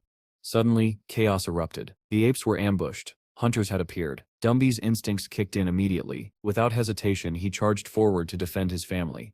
10 minutes earlier, the hunters had been discussing their plan. One questioned whether Red River apes were worth the risk, but their leader, Li, explained that Miss Jia of the Zhou family had developed a taste for their meat, tripling their market price. Once they spotted the apes, they fired the first shots, confident no strong monsters were nearby. But Li missed his mark, and the apes were alerted. He ordered his ironback wolf familiar to finish the job while his men hid. Unfortunately for them, the wolf never stood a chance. In moments, Dumby emerged. A gold-tier commander monster, towering and skeletal, radiating power and fury. The wolf was crushed instantly. As the hunters froze in terror, they realized too late. The skeleton before them wasn't just another beast. It was Dumby, the ghost ape king, the protector of his tribe, and Gao's most loyal familiar. Dumby's sudden appearance initially startled the Red River apes, but when the skeletal beast gently embraced its own offspring, their fear slowly turned into awe. From a distance, however, the hunters grew terrified. They realized that Dumby might actually be aligned with the apes, a disaster for them. Their leader, Li, assessed the situation grimly. Facing a commander-tier monster was suicide without the right equipment. He decided they should wait and observe. Just then, Gao arrived, riding on Stripey. Hidden among the trees, the hunters spotted him and immediately grew hopeful. A monster trainer had appeared. Surely he had come to rescue them. Excited, they waved and called out for help. But Gao didn't move. He remained seated calmly atop Stripey, his expression unreadable, ignoring their desperate gestures. Meanwhile, Dumby softly reassured his daughter that she was safe now. Gao, watching from above, promised Dumby that he would ensure the child's safety. He assigned Flammy and Doi to guard her. Then one foolish hunter ruined it all. "The trainer is working with that gold-type monster," he shouted, pointing at Gao. The others instantly froze. His outburst had given away their position. Dumby turned sharply toward the sound. In one swift motion, he ripped a massive tree from its roots and hurled it aside, sending the hunters tumbling from their perch. Li landed hard, clutching his side and gasping. His ribs were broken. He looked around in panic and saw that his comrades were already caught in Dumby's massive skeletal grip. Desperate, he tried to crawl away. Finally, Gao intervened. He ordered Stripey to capture the escaping man. Within seconds, Stripey's spider web ensnared the hunter mid-run, suspending him helplessly in the air. "Please, spare me," the man begged, trembling. "My brothers are dead. My parents are old and starving. If I die, they'll have no one left." His voice cracked as he pleaded for mercy, offering to surrender all the apes he had hunted. Gaosep's eyes narrowed. "So you weren't set capturing them to make familiars?" The man shook his head frantically. "No, we hunted them because the second daughter of the Zhou family in Yuju City demands their hearts, for her familiar." Gao's expression hardened in disbelief, then anger. The idea of slaughtering innocent apes just to satisfy the twisted desires of the powerful Zhou family made his blood boil. The other two hunters quickly switched sides, praising the Red River apes and condemning their leader's actions to win Gao's favor. One even revealed that Li had been manipulating prices by killing apes before other teams could reach them. Gao said nothing. Instead, he looked at Dumby and simply instructed, "Handle this as you see fit." Then he turned and walked toward the riverbank, leaving judgment to his familiar. Li screamed after him, trying to invoke fear. "You don't understand. The Zhou family has influence. If you kill us, you still pay for it." But Dumby ignored him. Gathering the Red River apes, he raised his arm, bones creaking like thunder. His voice echoed through the forest, filled with rage and sorrow. "A tooth for a tooth." The apes roared in unison, their fury unleashed. Dumby carried his daughter on his back as his tribe charged forward, delivering justice to the poachers. Meanwhile, at the riverbank, Gao sat silently, calling his grandfather Ji Hanmu to share what had happened. "Grandfather, I don't know if I did the right thing," he admitted. Ji Hanmu's calm voice came through the line. "Do you regret your decision?" "I'm not sure," Gao confessed. "Then tell me," his grandfather continued, "if you had the chance again, would you stop Dumby?" Gao paused. "No, I wouldn't stet." A soft chuckle came from the other end. "Then there's steps your answer, fickle boy. The world out there isn't set kind. Be ruthless when you must. Sentiment won't set keep you alive. Strength will." Despite the stern words, Gao could hear the warmth in his grandfather Sep's tone. Ji Hanmu added, "I still arrange for the remaining Red River apes to be brought safely to Yuju and give them land to live on. Don't dwell on this." The call ended. Gao exhaled deeply, staring into the flowing red sand river. Soon after, the sailor approached and informed him that it was time for the tribute ceremony to the river's guardian, the Lord Tier Dragon Blood Red Sand Carp. "Address it as king," the sailor warned. It understands our language. He then showed Gao the offering site, explaining how people would present tributes, and the carp would grant its protective scales in return, each scale given in proportion to the quality of one's offering. Moments later, the water stirred. A colossal shadow emerged beneath the surface, and the mighty red sand carp rose, scales glimmering like molten rubies. People bowed low, placing offerings at the river's edge. The creature devoured the tributes, then released iridescent scales that floated gently to the surface. "Collect your scales according to what you gave," shouted a man, ensuring no one angered the River King. Gao stood mesmerized, watching the sacred exchange unfold. The creature's hydrokinesis was breathtaking. Water itself seemed to obey its will. It was like witnessing a living legend. He couldn't help but wonder about his grandfather's own Lord-tier familiar, longing to see it someday. But far away, in South Africa, the world was shifting again. A dire emergency had erupted. A high-energy spatial reaction had agitated the white-bellied spaceworm, signaling the birth of a spatial rift. To investigate, the authorities dispatched a red-spotted falcon and the same white-bellied worm, with a monster trainer mounted atop the falcon. He raced through the skies, anxious about the threat ahead. His fears were justified. From the rift, a strange monster emerged, slaughtering the trainer and his beasts within seconds. Back in Jihanmu's villa on the outskirts of Yuju, Gao watched the breaking news with his grandfather. The tone of the broadcast was grave, yet Jihanmu seemed oddly calm. "Why do you look so optimistic?" Gao asked. Jihanmu smiled faintly. "Because danger is opportunity, boy. During the early cataclysm, these spatial rifts appeared often, but we haven't seen one in 2 years. For strong trainers, this means a chance. New worlds, new familiars." He handed Gao an access card to the Villa SIP's laboratory. "Most of the materials you asked for are ready, but for advanced breeding methods, consult the company SIP's senior monster breeders, learn from them." Gao nodded with gratitude, though a secret weighed on his mind. His grandfather still had no idea about his unique system. As Jihanmu stood to leave, he placed a hand on Gao SIP's shoulder. "Rest for 2 days. The world will only grow more dangerous from here." Gao looked out toward the horizon, where the river shimmered under the fading sun, and beyond it, the unknown storms that awaited him. When Gao asked about seeing his familiars, his grandfather smiled mysteriously and told him to find White on his own. After searching through every corridor, room, and balcony of the villa with no success, Gao finally wandered to the backyard lake. The calm water shimmered beneath the sun, and he decided to set his search aside for a moment, taking a refreshing dip instead. The cool water eased his fatigue, but then something strange happened. His body suddenly began to float upward, slowly lifting off the lake's surface, as if an invisible force had caught him. "Totally normal, right?"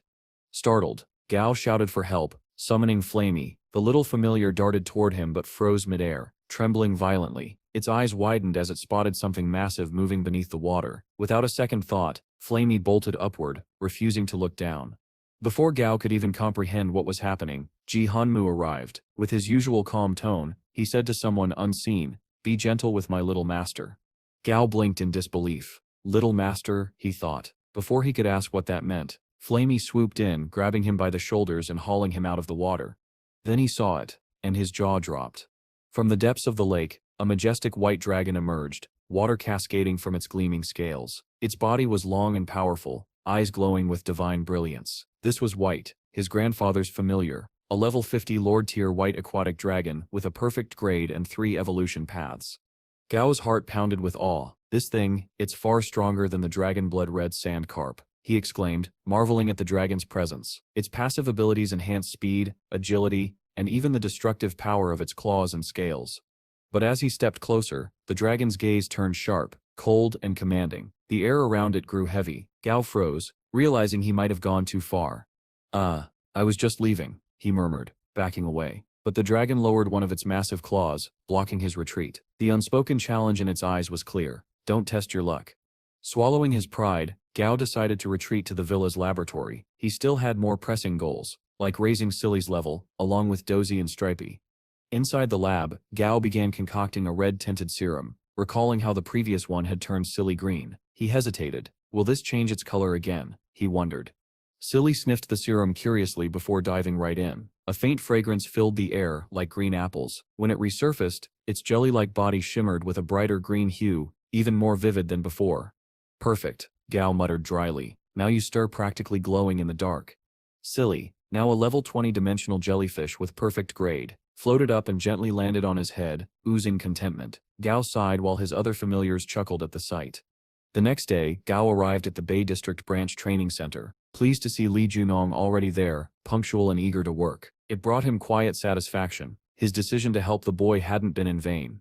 He began Flammy's training, watching the familiar's flames burn hotter and denser, but the summer heat made every session torture. Training a fire type in this weather feels like punishment, he muttered.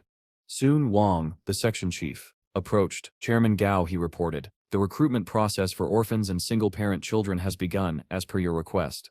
Gao nodded, delegating the monitoring to Wang, who praised him for giving underprivileged children a chance. But Gao reminded him firmly, character comes first, skill can be taught.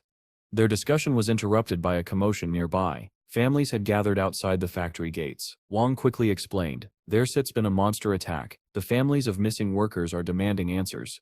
Gao immediately went to investigate. He found Jiang, the security supervisor, managing the tense crowd. What's the situation? Gao asked. The missing workers were found alive, but seriously injured, Jiang replied. No fatalities. The monster retreated into the sewers. Then seal the area and check the underground defenses, Gao ordered. Jiang hesitated. There aren't any, sir, just an alloy gate for waste discharge. Gao Sep's face darkened. No defenses, in a factory this size.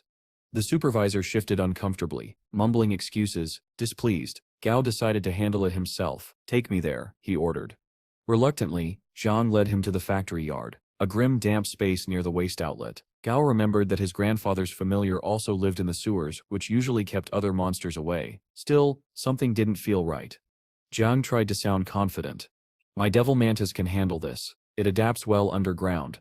I trust your familiar, Gao replied evenly, but remember, even familiars have limits. Keep watch above ground. I shall investigate below. With that, Gao descended into the tunnels, accompanied by his familiars. The air was thick and foul, every sound echoing eerily. Stay alert, Gao warned. This isn't a game. As they advanced, Daisy suddenly stiffened, sensing movement. From the darkness, a giant cockroach lunged straight at Gao. Before it could reach him, Stripey shot a web, pinning it mid-air. Dozy unleashed a burst of electricity, stunning the creature. Stripey twitched excitedly, drawn by the smell. You want to eat that thing? Gao asked. Before he could decide, the cockroach sprouted wings and tried to escape, only for Flamey to unleash a stream of fire, burning it to ash. Nice aim, Gao praised, genuinely impressed by Flamey's reflexes. They moved deeper, finally reaching the alloy gate. The passcode machine beeped as Gao activated it, and the gate slowly opened with a metallic groan. But as the stench of decay seeped out, Gao froze. Dozens of glowing eyes flickered in the darkness ahead. The sound came next, a chittering, crawling echo that filled the tunnel. An army of cockroaches emerged, swarming toward him, their bodies clattering like rain against metal. Gao's grip tightened on his staff, his calm composure hardening into focus. Whatever waited in the darkness, he was ready to face it. After emerging from the sewers, Gao swiftly takes command of the situation. He orders Stripey to engage the attackers, instructs Dozy to guard their rear, and urges Flamey to unleash its fiery might. Flames burst forth, engulfing the swarm of cockroaches that rushed toward them. Amidst the chaos, Gao notices a plump cockroach issuing sharp, distinct sounds. It's the leader, commanding the others. Realizing this, Gao orders Stripey to eliminate it first. The spider cuts a path through the smaller cockroaches, swiftly striking down the larger one. With their leader gone, the swarm collapses into disarray, scattering in all directions. Gao, however, suspects these creatures were responsible for the earlier factory incident. Just as calm begins to return, Gao notices something strange about Stripey. The spider fidgets uneasily, and then Gao spots something moving inside its mouth. Peering closer, he identifies it as a dark daughter, a parasitic sub-body. Without wasting a second, he commands Flammy to remove it. The bird obediently swoops down and carefully cleans Stripey's mouth, successfully extracting the parasite. Trying to lighten the tension, Gao teases the spider for its poor oral hygiene, while Flammy groans in disgust and even pretends to gag. The humor is short-lived though. The parasite wriggles free and darts away. Gao quickly orders Dozy to track it down, knowing the centipede's sharp sense of smell will lead them to the main body. As they prepare to continue the pursuit, the sewer suddenly trembles. A powerful presence emerges behind them. Dozy senses danger, but Flamey quickly interjects. It doesn't feel hostile. A moment later, a massive level 39 monster appears, looming in the darkness. The group freezes, but unexpectedly, the creature turns and retreats without attacking. Gao breathes a sigh of relief, realizing they wouldn't have stood a chance against such strength. He guesses it must be one of his grandfather's familiars and chuckles to himself, imagining how his grandfather would react if he learned about this reckless little sewer adventure.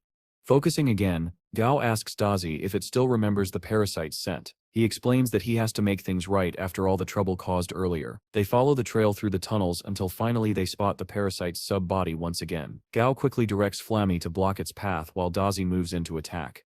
But before Dazi can strike, something unexpected happens. A red rat-like monster suddenly bursts out from the shadows, carrying the parasite's main body. It lunges at Dazi without hesitation. Gao acts instantly, commanding the centipede to unleash an electric surge. Lightning arcs through the tunnel, striking the rat. Shocked and disoriented, it drops the parasite and flees into the darkness. Gao studies the parasite carefully, realizing it doesn't completely control its hosts. It's more of a symbiotic relationship. Satisfied, he tells his familiars that he only needs the parasite's abilities, not its mind. He steps closer and warns the sub-body not to resist.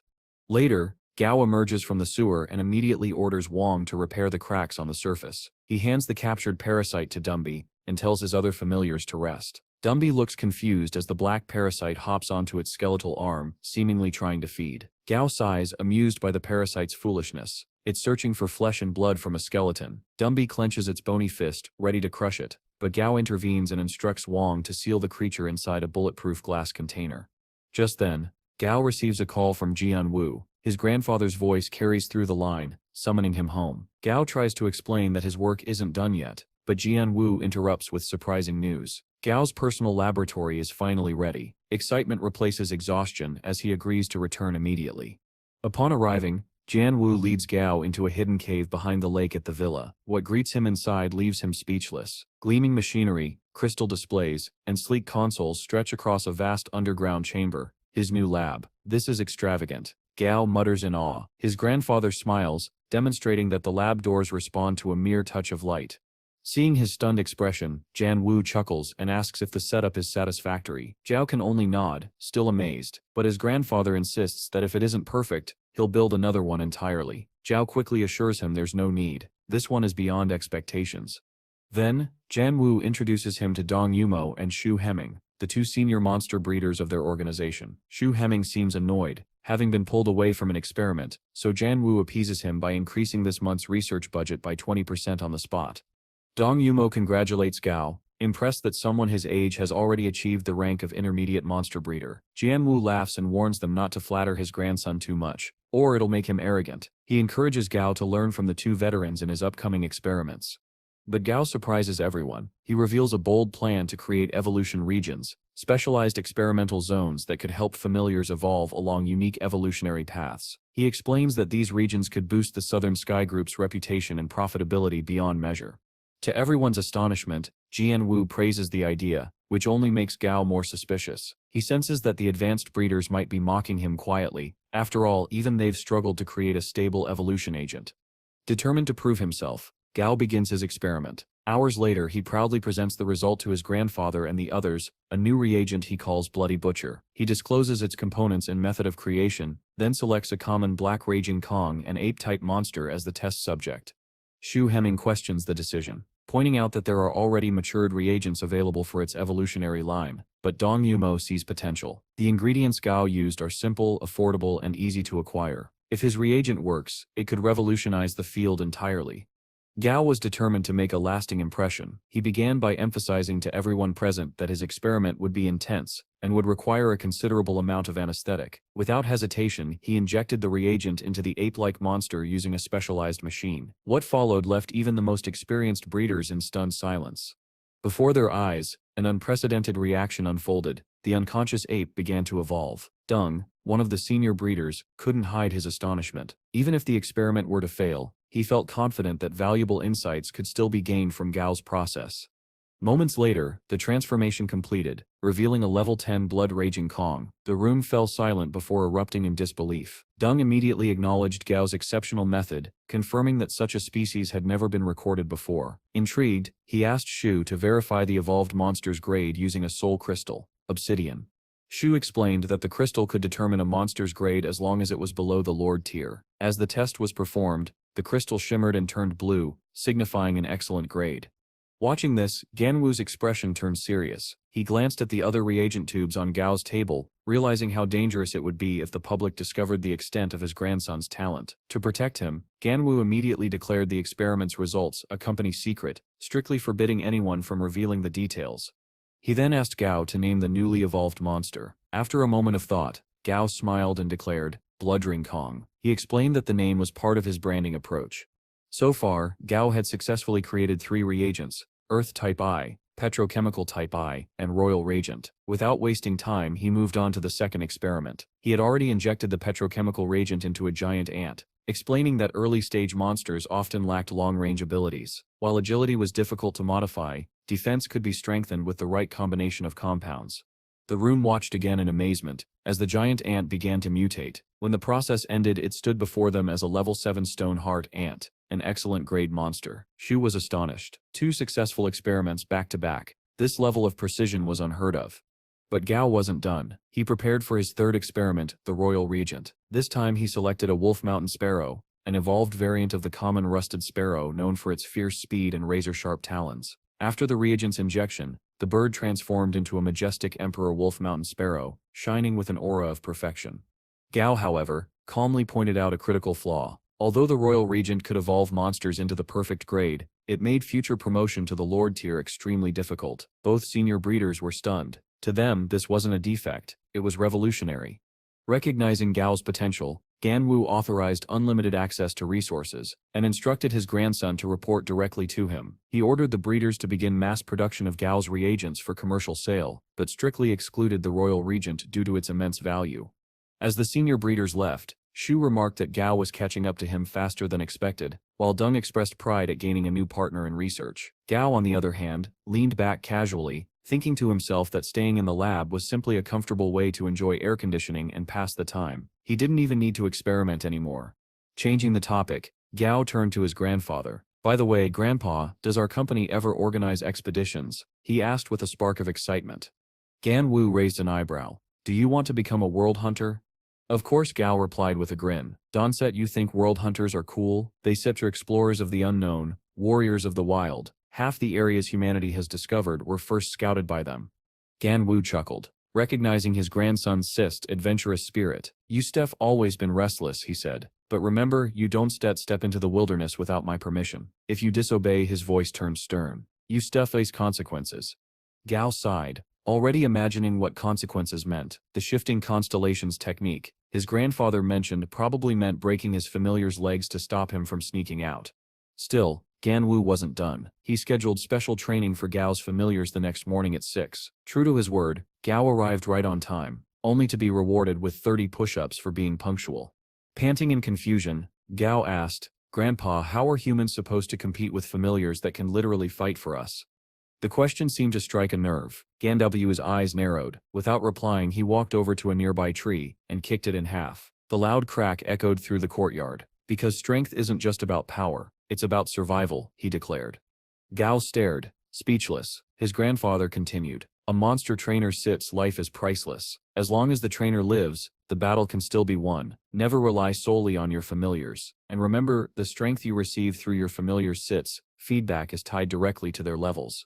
Then, with a faint smirk, Ganwu admitted, by the way, that kick, I only used 30% of my strength. Gao's jaw dropped. Even the white dragon, his grandfather's familiar, looked unimpressed by the showmanship.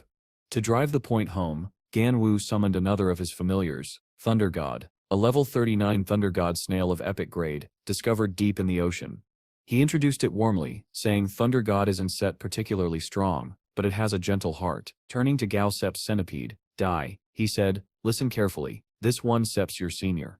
Dai hesitated, clearly intimidated. Gao sighed and ordered Dumby to hold the centipede still. Coward, Gao teased. Dai protested, I learned cowardice from my master. Chuckling, Gao turned to Thunder God. Alright, teach my disobedient familiar a lesson, he said confidently. Donset hold back. Then, glancing around, he added with curiosity, now, where are the others? Gao Hanwu mentioned that Flemmy would train with Dai, and then asked about Gao's plans for developing Stripey. Gao expressed his desire for the spider to focus on defense and control. Hearing this, Jianwu decided to train Stripey in control and counterattack abilities. He summoned the white dragon and assigned it the task of training Dumby and Stripey. Silly, upon seeing the massive white dragon immediately fainted, mistaking it for a gigantic fish. Gao Hanwu, however, confidently declared the beginning of their training. Soon, the training was in full swing. Dumby and Stripey struggled to keep up with the white dragon's relentless drills. Stripey attempted a tactical move trying to dig a hole and hide, but failed miserably when the white dragon caught it and tossed it aside. Gao could only sigh, realizing that dragons weren't easily fooled by amateur tricks. Stripey became increasingly agitated, worrying Gao. The spider made a bold attacking move, but again it was swiftly thrown away. Dumby, on the other hand, managed to land a hit on the white dragon. Even though it was quickly defeated afterward, it was a small success, but progress nonetheless. Meanwhile, Janwu personally trained Gao. Dozy and Flammy trained together under the guidance of a thunder god snail. The snail gently encouraged Dozy, showcasing its own remarkable natural talents. It humbly described its abilities as innate, much like Dozy's gift of walking on multiple legs, something Flammy lacked. This comparison upset Flammy, but the thunder god snail tried to motivate the bird as well. Inspired, Dozy attempted to unleash its hidden power. However, instead of a dazzling electric display, it accidentally released a fart. The group burst into laughter, though a bit of disappointment lingered in the air. Silly, however, remained terrified of the white dragon, refusing to get close. Half a month passed, and noticeable improvements began to show. Dumby had become significantly stronger and now engaged the white dragon in fierce battles. Even Jianwu's familiar acknowledged Dumby's growth, noting that its reflexes and speed had reached qualifying standards. The dragon advised Stripey to endure more attacks to strengthen its resistance. Flammy had also improved greatly in controlling its flames, though Dai still required more training. Meanwhile, Silly had reached the commander tier, expanding its portable space considerably. With the training objectives completed, Jianwu prepared Gao for his next challenge, his wilderness expedition. He handed Gao a map, a tablet, and a compass, emphasizing their importance in the untamed wilderness. Jianwu encouraged him, reminding Gao that his flying-type familiar would give him a significant advantage. Before leaving, Jianwu assured his grandson that he would always have his back. Deeply moved, Gao promised to return safely. Gao soon arrived at a dense jungle just outside Yizhou City. Consulting his map, he saw red marks indicating the presence of Lord-tier monsters. To elevate Stripey to epic grade, it needed to consume an Earth Spirit core. The system pinpointed the core's location, helping Gao narrow his focus. As they explored, Flammy spotted a swarm of large mosquitoes and prepared to attack, but Gao wisely restrained it, suspecting hidden dangers nearby. Instead, he retrieved a sack of mosquito repellent from Silly. Once released, the scent spread, and within moments, the mosquitoes dropped dead. Gao's familiars were genuinely impressed by this simple yet effective solution. Continuing their journey, the group was suddenly ambushed by a storm panther. Dumby immediately shielded them, while Stripey counterattacked. The panther retreated, and although Flammy wanted to give chase, Gao stopped it, wary of potential traps. Suddenly, a level 29 golden palm tree spirit attacked them. This time Gao ordered Dozy and Flammy to engage it. Their teamwork overwhelmed the spirit, and Gao successfully obtained its core. He marked the spot on his map and moved on. Later, while seeking shelter in a mountain cave, they heard an odd croaking sound. Inside, they found a small duck. Gao tried to quiet it down but was astonished when the system revealed its status. It was an epic-grade creature. Surprised, Gao jokingly told it to quack properly, before deciding to leave the cave. As they continued, Dai began complaining about being hungry and jokingly asked if they could eat the duck. Gao laughed, teasing Dai for riding on Dumby, while Dozy fired back, reminding him that Gao himself rode on Stripey. The banter was light-hearted, but it was suddenly interrupted when Flammy stopped mid-air, alerting Gao that the duck was calling out to them, asking them to wait. Despite Flammy's plea, Gao urged Stripey to move faster, leaving the duck behind. The little duck tried to chase after them but stumbled, feeling heartbroken and unwanted. Moved by the sight, Gao reached down and gently picked it up, immediately cheering it up. Flammy speculated that the young duck might have been abandoned by its parents, and asked if they should keep it. Gao agreed, recognizing the potential of having an epic-grade familiar. All of Gao's familiars promised to protect the little duck. Eventually, they reached a cave within the stone forest, a promising location for Earth Spirit cores. Gao instructed Dozy to go in first and inspect the area. Suddenly, a level 11 rock scorpion emerged, ready to fight. Gao saw this as the perfect chance to test the duck's combat ability. However, after 10 minutes, instead of fighting, both the duck and the scorpion were locked in a loud shouting match. Annoyed, Gao ordered Dumby to chase the scorpion away and sighed, wondering how the duck had survived this long. Just then, Dai returned from the cave, proudly holding a small Earth Spirit core in its mouth. The group was finally one step closer to evolving Stripey, and their wilderness adventure had only just begun. Gao now stood before the massive duck, feeling a tinge of apprehension because of its size. Still, he gathered his resolve and moved to a suitable area to begin testing. Handing the Earth Spirit Core to Stripey, he instructed it to burrow underground and sleep alongside the core for the night. As dusk fell deep within the wilderness, the guardian of that region, a gray centipede, returned to its territory. Near the entrance to its burrow, it spotted the duck leisurely walking around. Irritated by the intrusion, the centipede lunged forward and bit the duck. Startled and enraged, the duck suddenly began to grow in size, its tiny body swelling into a much larger form. But the centipede wasn't finished. It aimed for the duck's eyes, sinking its fangs and causing the creature to screech in pain. In response, the duck's body expanded even further, radiating an overwhelming aura. The sheer surge of energy jolted Gao awake. What he saw next left him speechless. The small, harmless duck had transformed into a towering beast radiating divine power.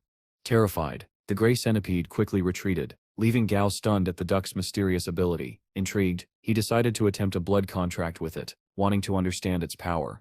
The moment Gao entered the duck's mindscape, he was greeted by a radiant and cheerful world. Trees, flowers, and blades of grass danced with life, each one adorned with eyes and smiling mouths. The scene was whimsical and vibrant, filled with an almost childlike innocence. However, the atmosphere soon changed. Darkness crept across the landscape, draining it of color. The once happy world turned somber. Gao could feel the duck's emotions, its mood swinging between joy and sorrow. In the midst of this gloom, visions began to appear. Gao witnessed the duck's past, its birth, marked by a strange anomaly, 5 toes instead of the usual number. Its parents and siblings saw it as a monster. They mocked and mistreated it. One day, when its siblings attacked it again, the duck underwent its first transformation, growing larger and stronger in an uncontrollable burst of emotion. But instead of pride, its parents responded with fear and anger, banishing it from their home. Watching these memories unfold, Gao finally understood everything: the duck's inability to quack properly, its loneliness, and why it had clung to him so dearly. It wasn't just a monster, it was a creature that had been rejected by its own kind, yearning for companionship. Gao gently reassured the duck, placing his hand over its head. Their hearts resonated, and the blood contract was successfully formed. He smiled and gave it a name, Goldie, inspired by its soft yellow feathers. Meanwhile, deep underground, Stripey's evolution had completed successfully. It emerged as an Earth Shield spider, now an epic-grade commander-tier creature at level 25. Its new ability allowed it to generate a dense layer of Earth elemental armor around its body, greatly increasing its defense. Having achieved their goals, Gao decided to return home. Upon reaching the Yizhou mansion, he discovered a note left by his grandfather. Attached to it were images of Sea-High Lake, where a mysterious shiny object had been discovered, drawing massive schools of giant carps. The note explained that the object was none other than the forbidden magic stone, the same relic Gao had once mentioned to Gao Hanwu. The stone was also essential for Goldie's next evolution. Excited, Gao immediately began preparations to obtain it, knowing that the stone could awaken a second skill within Goldie. Moments later, Gao received a call from his grandfather. He informed him that someone would be dispatched to retrieve the forbidden stone on his behalf. Though surprised, believing he should earn it himself, Gao was still happy and grateful for his grandfather's support. Meanwhile, at Sea-High Lake, chaos had erupted. Several ships floated across the water, all competing to secure the forbidden stone. Among them, a group of men discussed the massive reward offered by the Blackgate Group, 300 million Alliance dollars and 3 Commander-tier monster core crystals. They soon realized they lacked a flying-type familiar, which made the task even riskier. But before they could plan further, their eyes caught sight of the Golden Goose King and its entourage soaring above the lake. Recognizing the immense danger, the group quickly withdrew. Beneath the lake's shimmering surface, a large carp was attempting to swallow the forbidden stone, mistaking it for a powerful fruit, capable of producing more purple-back carps. 2 smaller carps swam beside it, one of them sensing a powerful presence nearby. Suddenly the water quaked as a massive carp appeared. It was the sub-chief of the giant carps. The smaller carps were horrified. The purple-back carp warned the sub-chief to halt, reminding it that the chief's daughter was right behind them. But the sub-chief, filled with hatred, declared that their chief had slain countless of its kind, and now it was time for revenge. The loyal purple-back carps urged the chief's daughter to flee while they tried to hold off the enraged sub-chief. They manipulated the water currents, forming swirling traps to contain it. For a moment, it worked, but soon the sub-chief shattered the currents, killing the purple-back carps in a single strike. It then devoured the forbidden stone. As its body began to glow, the Golden Goose King intervened, diving from above and striking the carp, forcing it to retreat. On the surface, various human groups tried to capture the weakened sub-chief carp, but it managed to escape, passing the forbidden stone to another carp before disappearing into the depths. Soon after, One of the retrieval teams succeeded in securing a forbidden stone. Among them was a young boy rumored to possess the rare ability to control monsters. While other factions continued their search, this team quickly withdrew, securing their prize. Back at Gao Hanwu's mansion, preparations began for the evolution ritual of Goldie. Inside Gao's laboratory, the forbidden stone rested within a containment unit, glowing faintly. Janwu, however, was visibly uneasy. No one had ever attempted to evolve a creature to the legendary grade, a feat Gao now aimed to accomplish. Despite his apprehension, he smiled at his grandson, knowing this was a defining moment. Encouraged by his grandfather's faith, Gao took a deep breath, his eyes gleaming with determination. The time had come, Goldie's evolution was about to begin. Gao stood before the glowing stone, his heart pounding with anticipation. The moment had finally come. The transformation process was about to begin. As he initiated the procedure, the forbidden stone emitted a radiant sky blue light, signaling that the process was unfolding successfully. Carefully, Gao administered a blue reagent into Goldie's body. Within moments, the duck's eyes fluttered shut, and it fell unconscious. What followed was nothing short of astonishing. Goldie's golden feathers began to loosen and fall away, one by one until its entire body was left completely bald. Though the sight was bizarre, Gao's expression was one of triumph. The transformation had worked. The forbidden adamantine duck had successfully advanced to the legendary grade, marking the first ever recorded success of its kind. It was a historic achievement. Even Gao knew that the stage beyond legendary, the mythical grade, existed only in theory, and he doubted whether Earth held the ingredients required to reach such a level. Still, his heart raced with excitement. Eager to share the news, he immediately presented the results to his grandfather. When Jianwu saw the outcome, his eyes shone with pride. "You've done something no breeder in history has achieved," he said, his voice filled with admiration, but his tone soon shifted to caution. "This success must remain secret for now. Power like this can draw dangerous attention." Gao nodded in agreement, understanding the gravity of his accomplishment. After offering a few words of guidance, Jianwu left, entrusting his grandson with the task of further developing and training their familiars. Moments later, Goldie began to stir. The duck stretched its wings, radiating a newfound strength. Gao smiled proudly. "You look incredible, Goldie." But when the duck caught sight of its reflection in a nearby mirror, it froze, then burst into uncontrollable laughter. "Ha ha ha, what an ugly creature," it cackled, not realizing it was laughing at itself. When Gao pointed out the obvious, Goldie's mood flipped instantly. "What do you mean that's me?" it snapped, glaring furiously. Before the argument could escalate, Flammy swooped in and gave Goldie a sharp peck to the head, a firm reminder to show some respect. Gao chuckled at their antics, shaking his head at his chaotic familiars.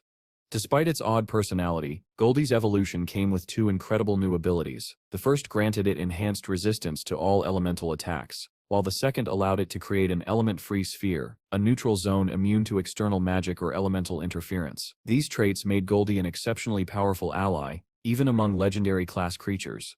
In the days that followed, Gao prepared for the next chapter of his journey. He traveled to the Yuzhou University branch campus, located in College Town, intending to officially register for the Monster Trainer Major.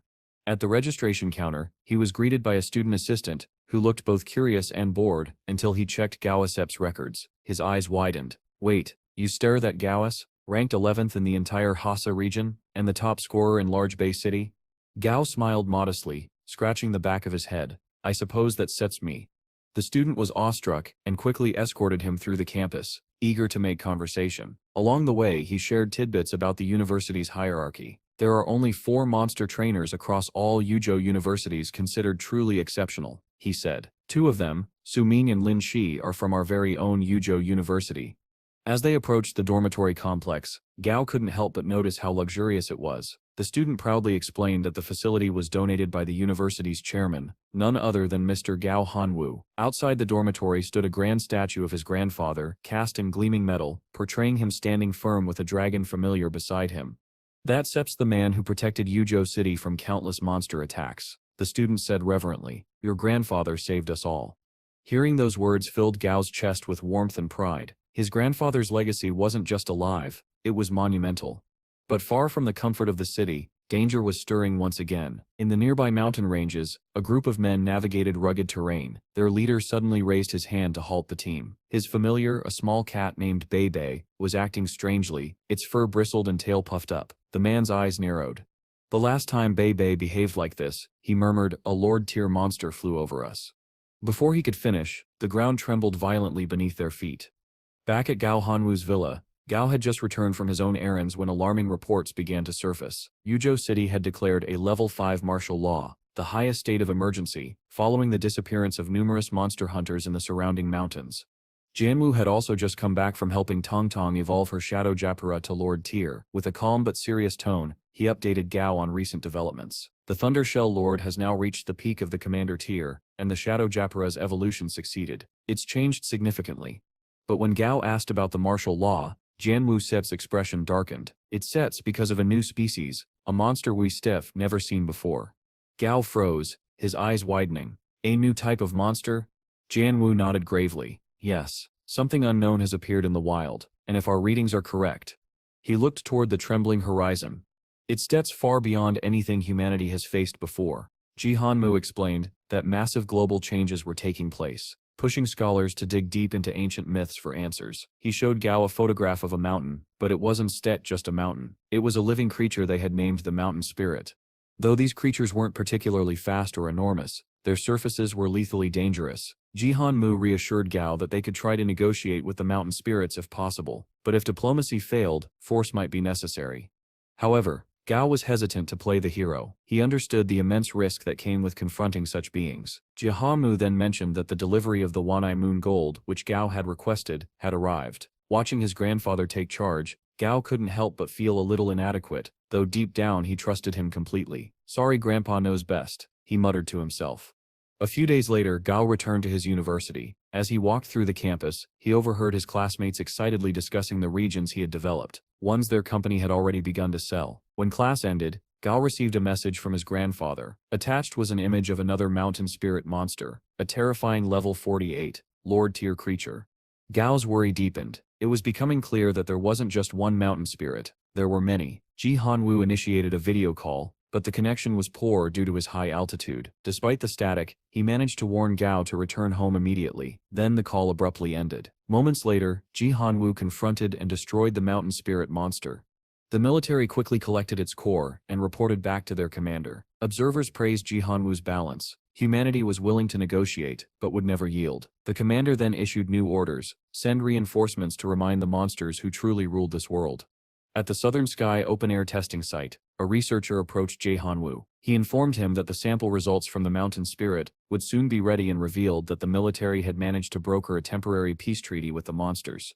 Ji Hanwu, however, wasn't convinced. He explained that once the mountain spirits realized the extent of their power, communication would become impossible. True negotiation, he believed, could only happen when those creatures witnessed the fall of their own kind. The researcher was impressed by Ji Hanwu's insight and strong perspective.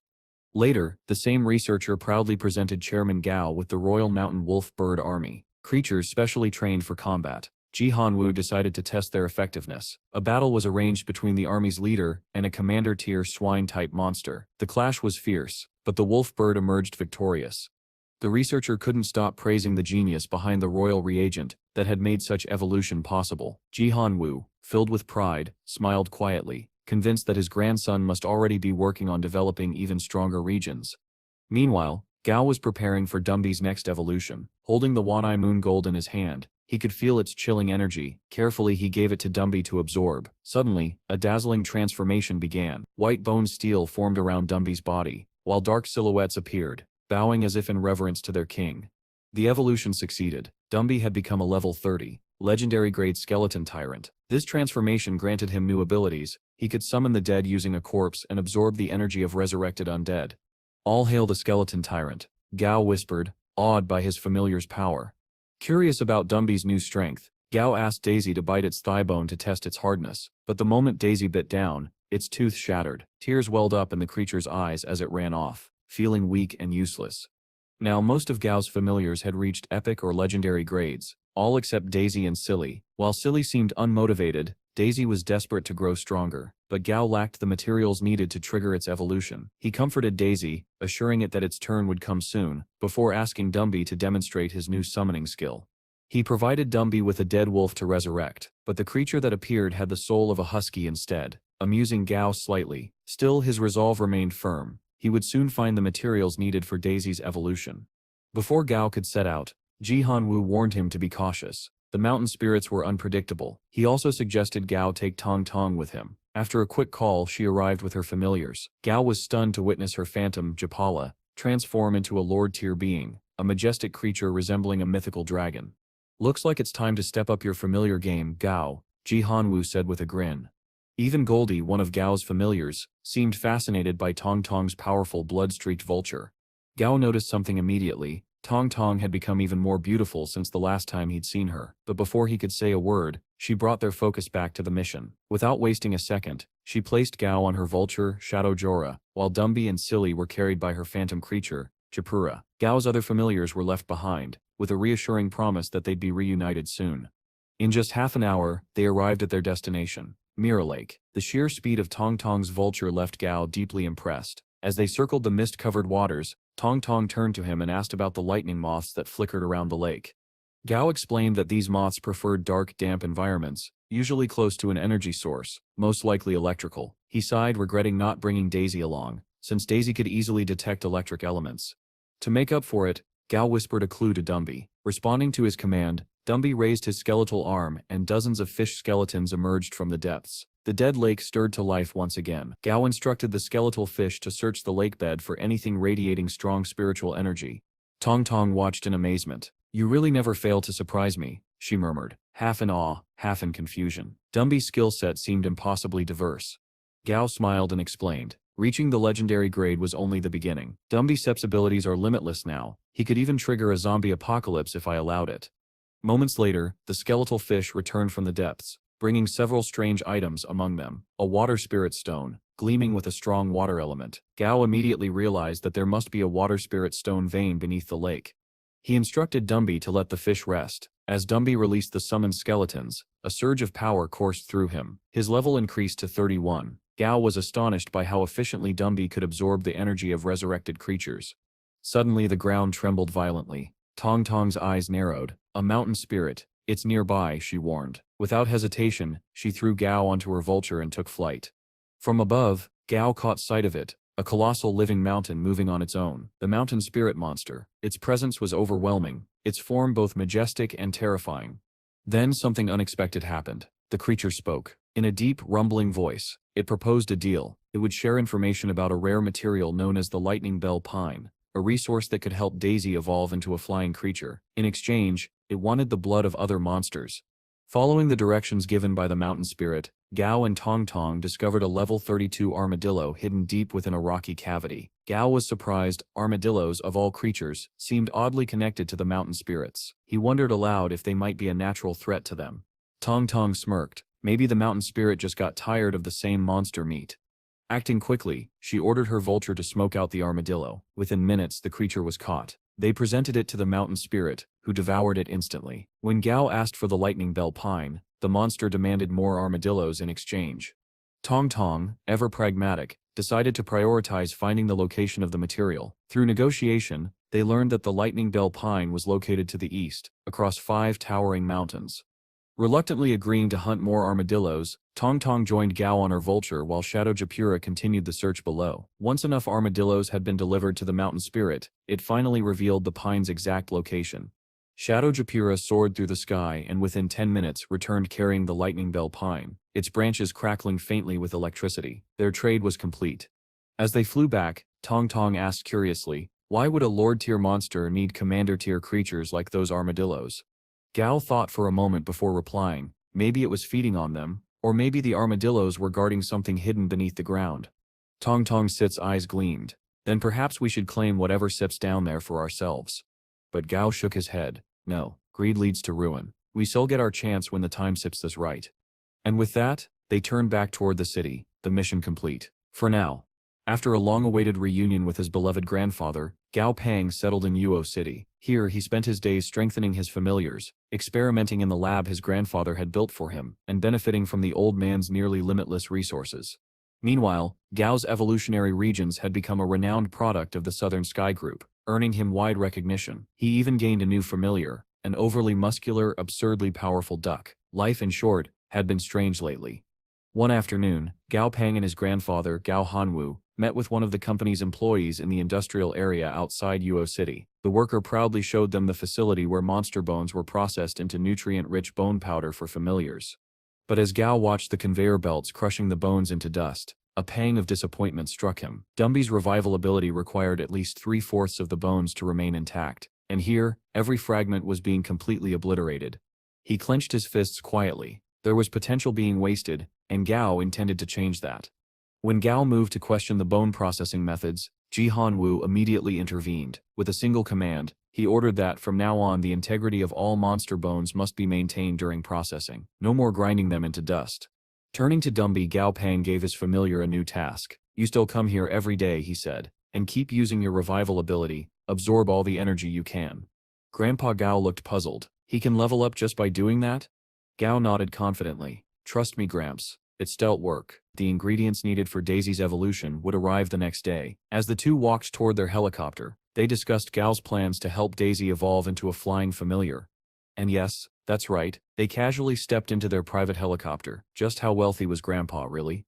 The next morning, Gao headed to his personal laboratory, the one his grandfather had built for him, bringing Daisy and all the evolution ingredients along. The first step involved preparing a solution from golden-winged insects known as sucus.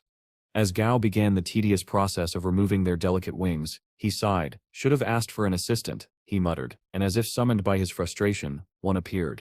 A young woman entered the lab, Su Yingxi, the niece of Professor Su from the company's research facility. She was currently interning at the Southern Sky Group for hands-on experience.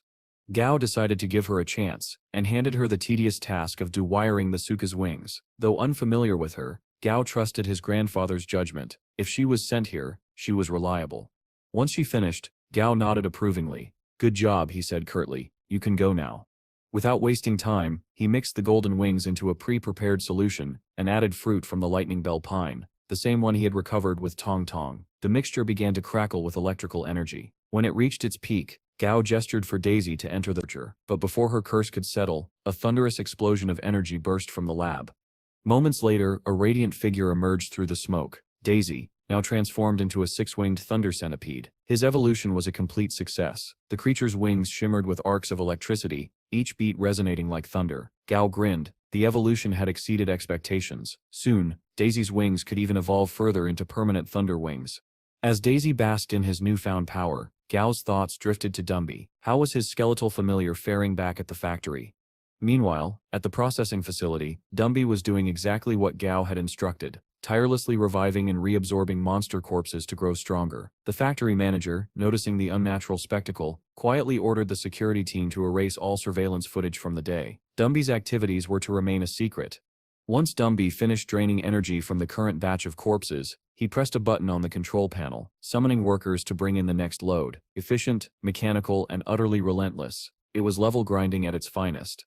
Elsewhere, at Uo University, Gao Pang was walking across campus, deep in thought about Daisy and Dumby's rapid growth. That's when he ran into a familiar face. Jun Moai, his fellow participant from the Young Monster Trainers competition.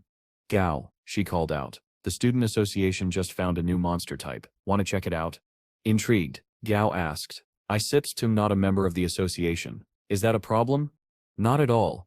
Gao, she called out. The student association just found a new monster type. Want to check it out? Intrigued, Gao asked. I am not a member of the association. Is that a problem? Not at all, she said. They are open to guests for this. That was all the encouragement he needed. The scene shifted to a buffet restaurant near the university, where the student association had arranged a meeting with a scruffy, exhausted-looking man named Lu, an alumnus of Uo University.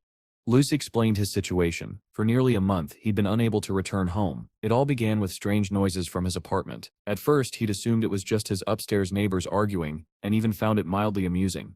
But then he remembered something chilling. He didn't have any upstairs neighbors. Curiosity got the better of him. Accompanied by his golden retriever, he went up to the roof to investigate. But when he got there, he found nothing. After hearing him out, the association members promised they'd uncover the source of the disturbance, no matter what it was, ghost or monster. Gao, however, wasn't so eager. He quietly instructed his familiar Goldie, if things go south, grab me and run. A reasonable precaution, really. A short while later, the group arrived at Lu's apartment building. As they prepared to enter, Gao asked Jun Moai about her black anaconda familiar, the one she'd used during the competition. It's too big for Yuo City's streets, she replied with a shrug. The team ascended the dim stairway and reached Lu's apartment. The moment the door creaked open, a foul, nauseating stench filled the air, the unmistakable smell of rot. Liu's face turned pale. Without hesitation, he bolted inside, shouting for his dog. The others stayed by the doorway, nervously discussing possibilities.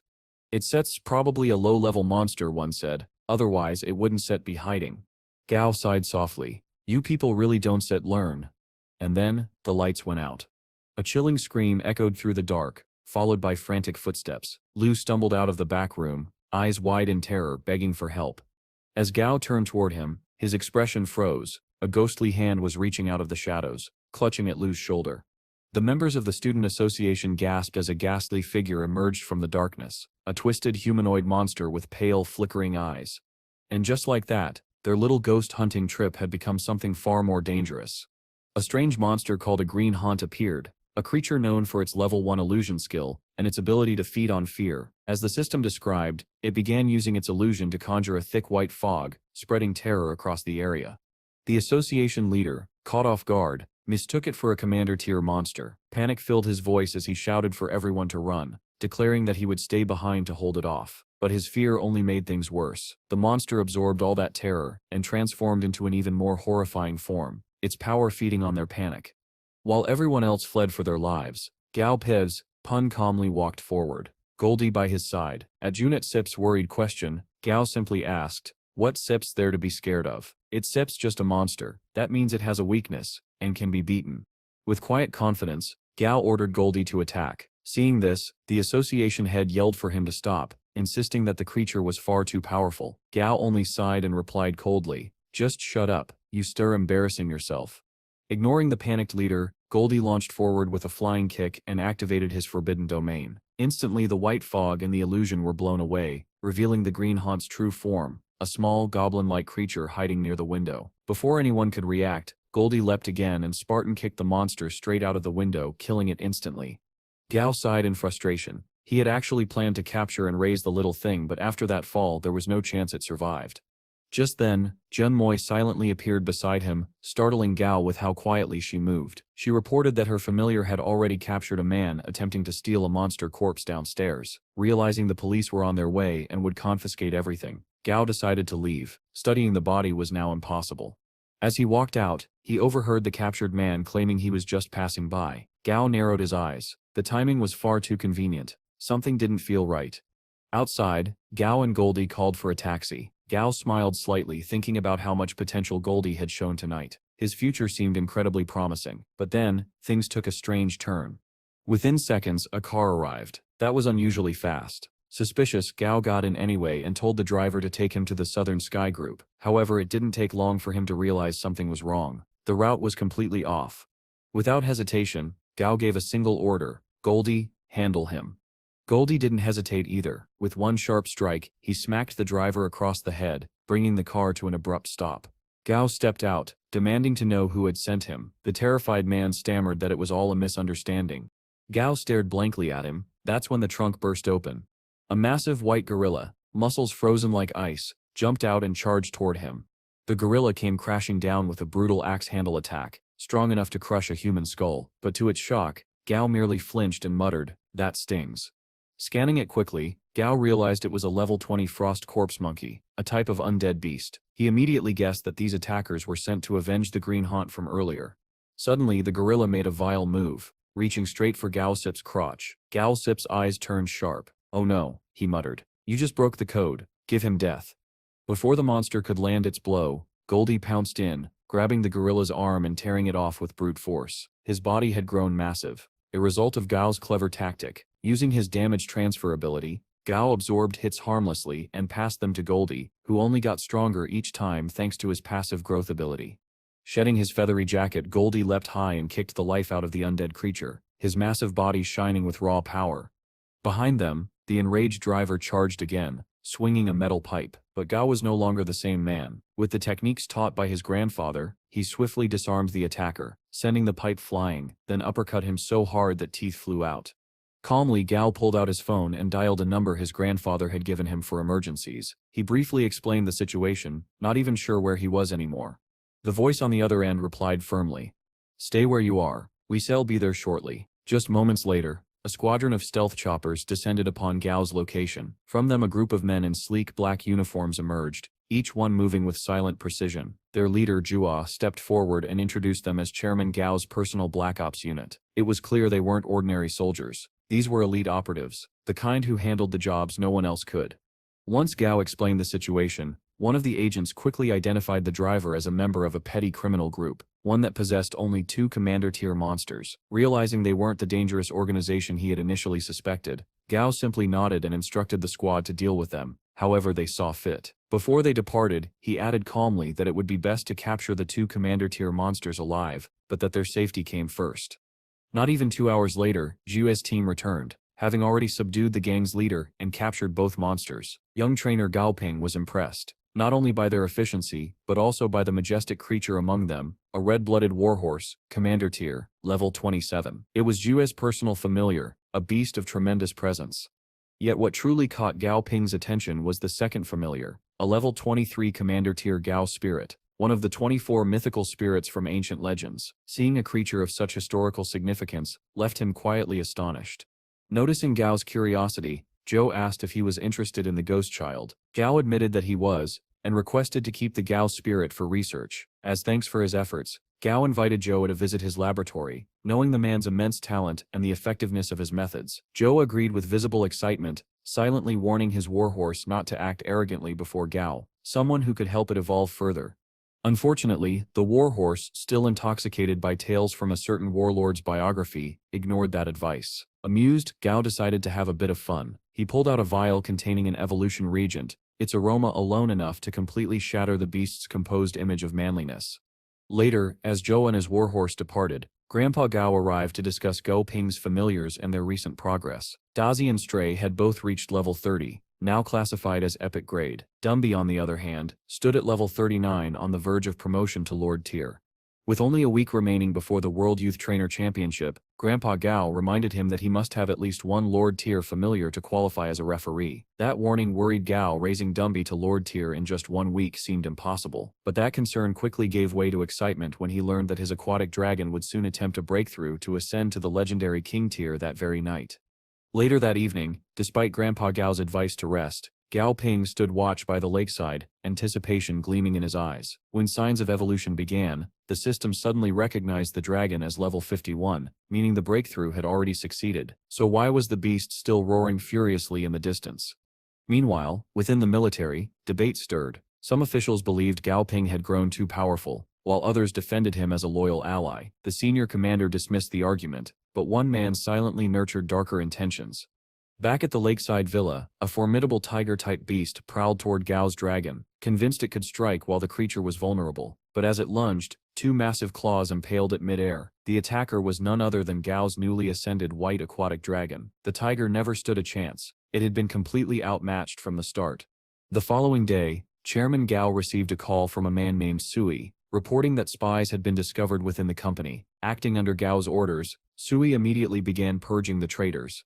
At the technology department, Sui burst through a locked office door with his hulking kangaroo familiar, a beast so muscular it seemed sculpted from living stone. Inside he found that sensitive documents had vanished, along with the department head himself. As per Gao's orders, Sui sent his kangaroo to search the underground parking lot. There, the missing department head, Zhao, was attempting to flee with the stolen documents, planning to trade them to a rival company for a promotion. It was also revealed that he was the one who had sent the tiger to assassinate Gao's aquatic dragon. Unfortunately for him, the entire setup had been a trap. The dragon had already completed its evolution. As Zhao tried to escape, Sui's kangaroo crashed down onto his car, crushing it completely before capturing him alive. Later, Gao Ping was introduced to Sui T, Chairman Gao's right-hand man, and the father of Suin Shi. But even more remarkable than the man himself was his familiar, a golden, dazzling boxing champion kangaroo, nicknamed the Light. Gao was fascinated by its special ability, extraordinary sixth sense, an invaluable trait for a close-range fighter.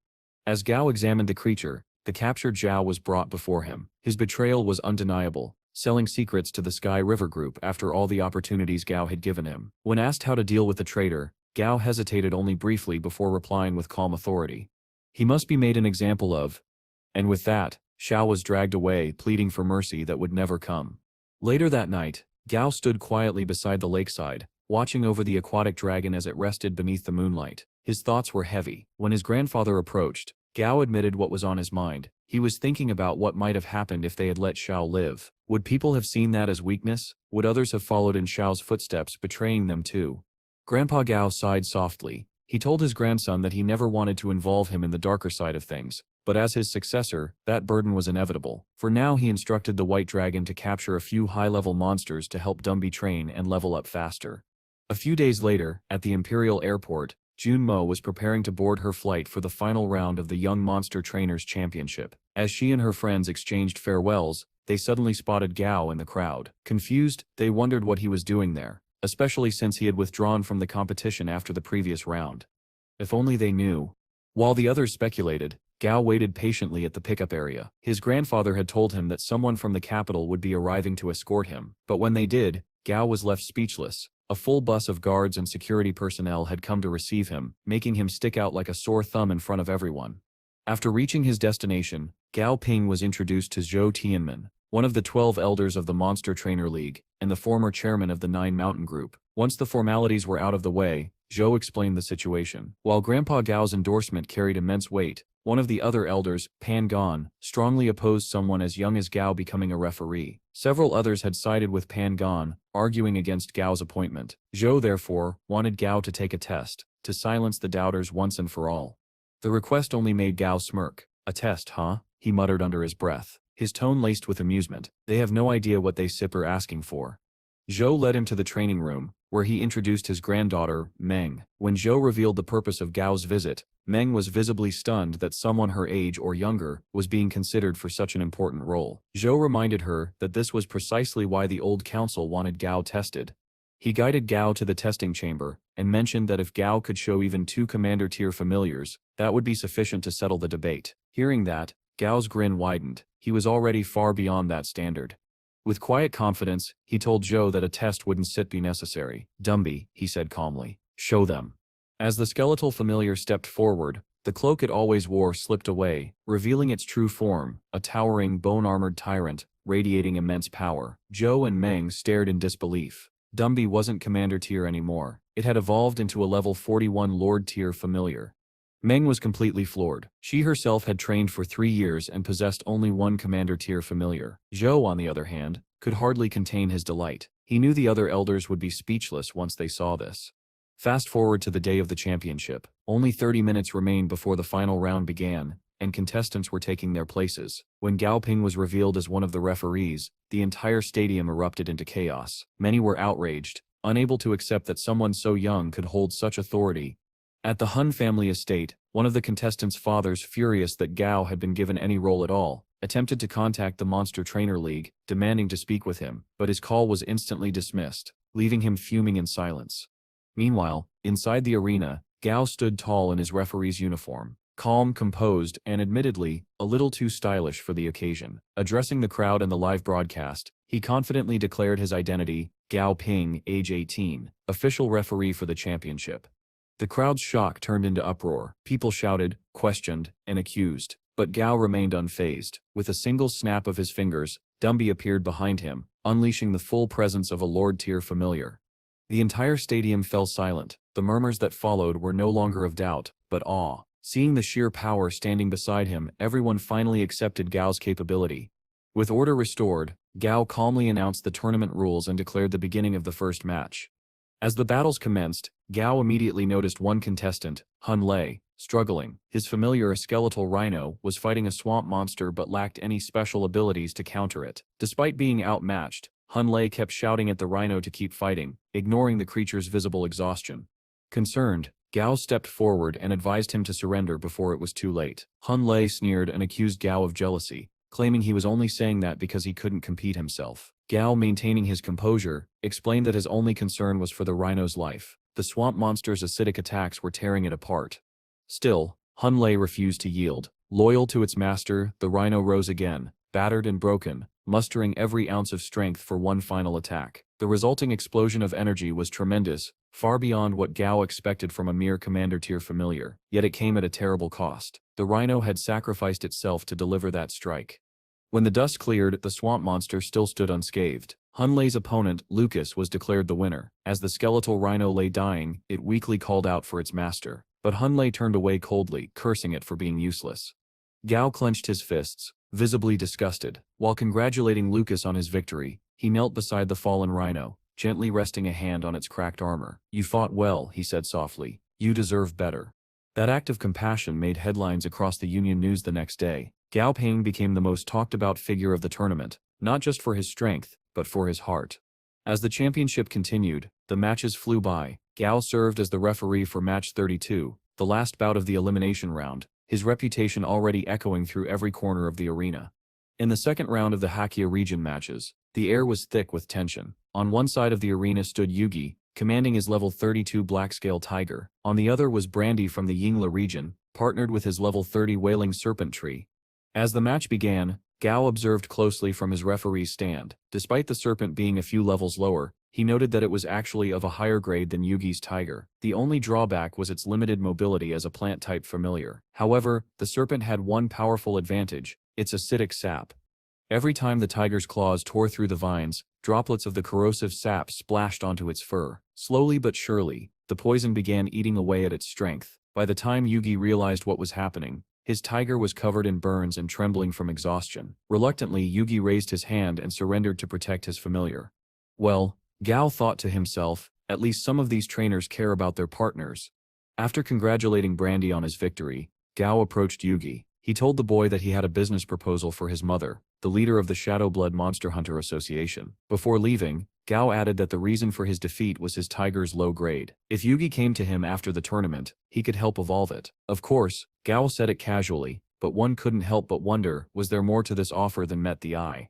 Later, in the referee waiting room, Gao found himself in a serious discussion with other officials about the dark side of monster training around the world. One of them told him about the Southeast Asian region, a place shaped by brutal survival. After the Great Cataclysm, the nations there merged into one massive territory. Orphaned children were sent to government-run camps, given familiars at 18, and forced into free-for-all death matches where only one survivor walked out.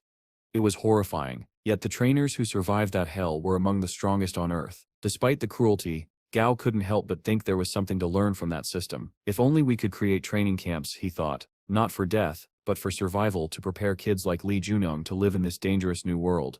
Back home, Gao remotely checked his surveillance feeds and spotted Dazi lounging around, clearly skipping training. Shaking his head, Gao decided to intervene. With a figurative kick to the back, he reminded his familiar that there would be no slacking under his watch. Once the break was over, Gao headed out for his next match assignment. Just before leaving the waiting room, another referee stopped him with a grim warning. "If any more contestants from the Hakkia region lose while you're officiating," he said in a low tone, "there could be trouble, serious trouble." Gao raised an eyebrow but didn't respond. The threat hung in the air as he walked toward the arena. The next battle began. On one side stood Musin of Korea with his silverback gorilla and swamp monster. On the other was Gangmoj of Africa, wielding a giant tarsier and a rainforest scorpion.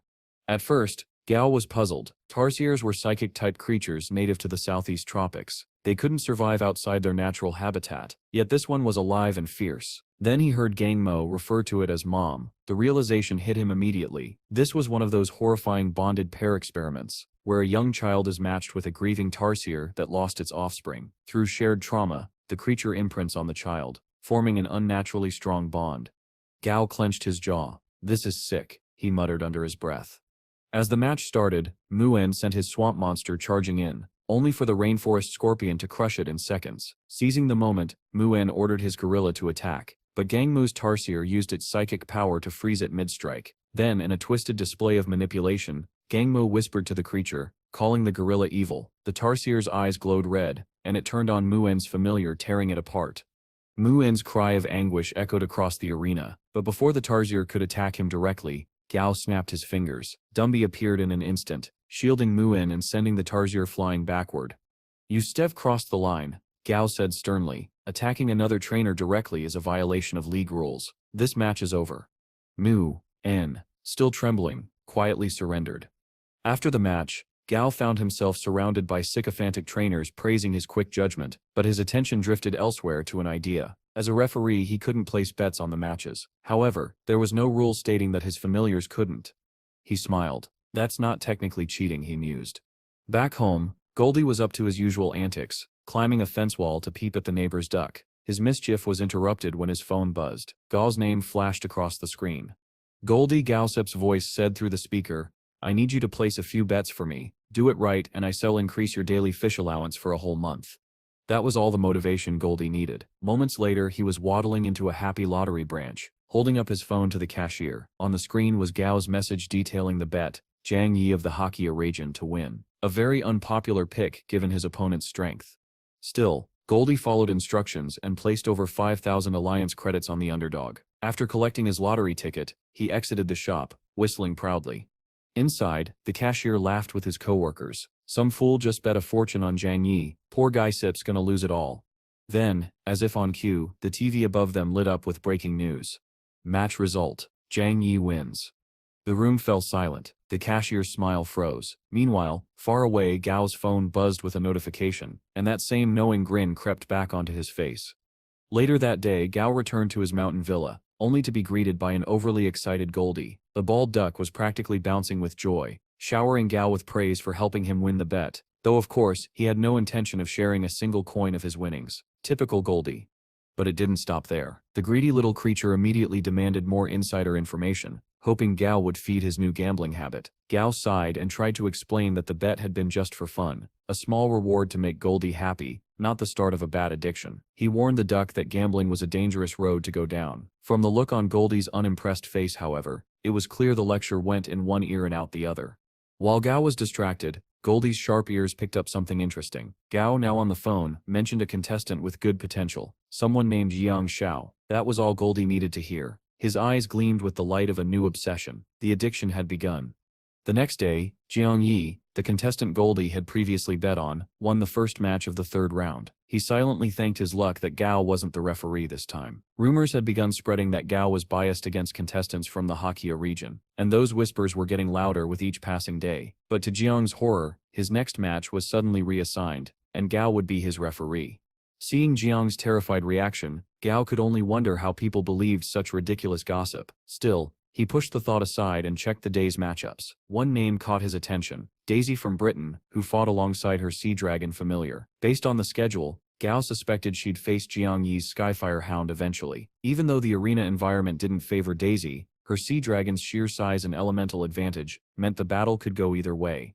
As the rounds continued, the tournament's ranking list started to solidify. Daisy moved up to the 11th spot, Long Binu secured 7th, and Jun Moi held 5th. But all eyes were on the final match of the day, a showdown between Jiang Yi and Daisy for the #1 position. Before the match began, Gao decided to check up on Goldie. What he found was, unsurprising, the duck was slacking off on his training again. Gao offered him a deal: complete the sets properly, and he'd get some extra lunch money. But Goldie just grinned smugly and bragged that he had gone all in on a bet that would make him rich. His pick, Zhang Shao. Unfortunately for him, Gao had bad news. Zhang Shao had lost that morning, meaning Goldie Sip's money was gone. Every last credit. Gao gave him a look that said it all. Let that be a lesson. Quit while you stare ahead. Trying to cheer him up, Gao promised that if Goldie could gain 7 levels within a month, he'd reward him with 300,000 alliance credits and a raise. But Goldie wasn't thinking about rewards, he wanted revenge. He demanded to know who beat Jiang Shao so he could teach them a lesson. Gao immediately shut that down, reminding him that the battle was fair and the opponent had simply fought better. While Gao was still consoling the sulking duck, another referee approached. He asked if Gao really wasn't going to officiate the final match. Gao shook his head firmly. Not a chance. With the rumors of bias still fresh, refereeing that battle would only give people more ammunition to attack him if Jiang Yi lost. Even in this world, it seemed cancel culture couldn't be escaped. And so, the long-awaited final of the World Youth Monster Trainer Championship began.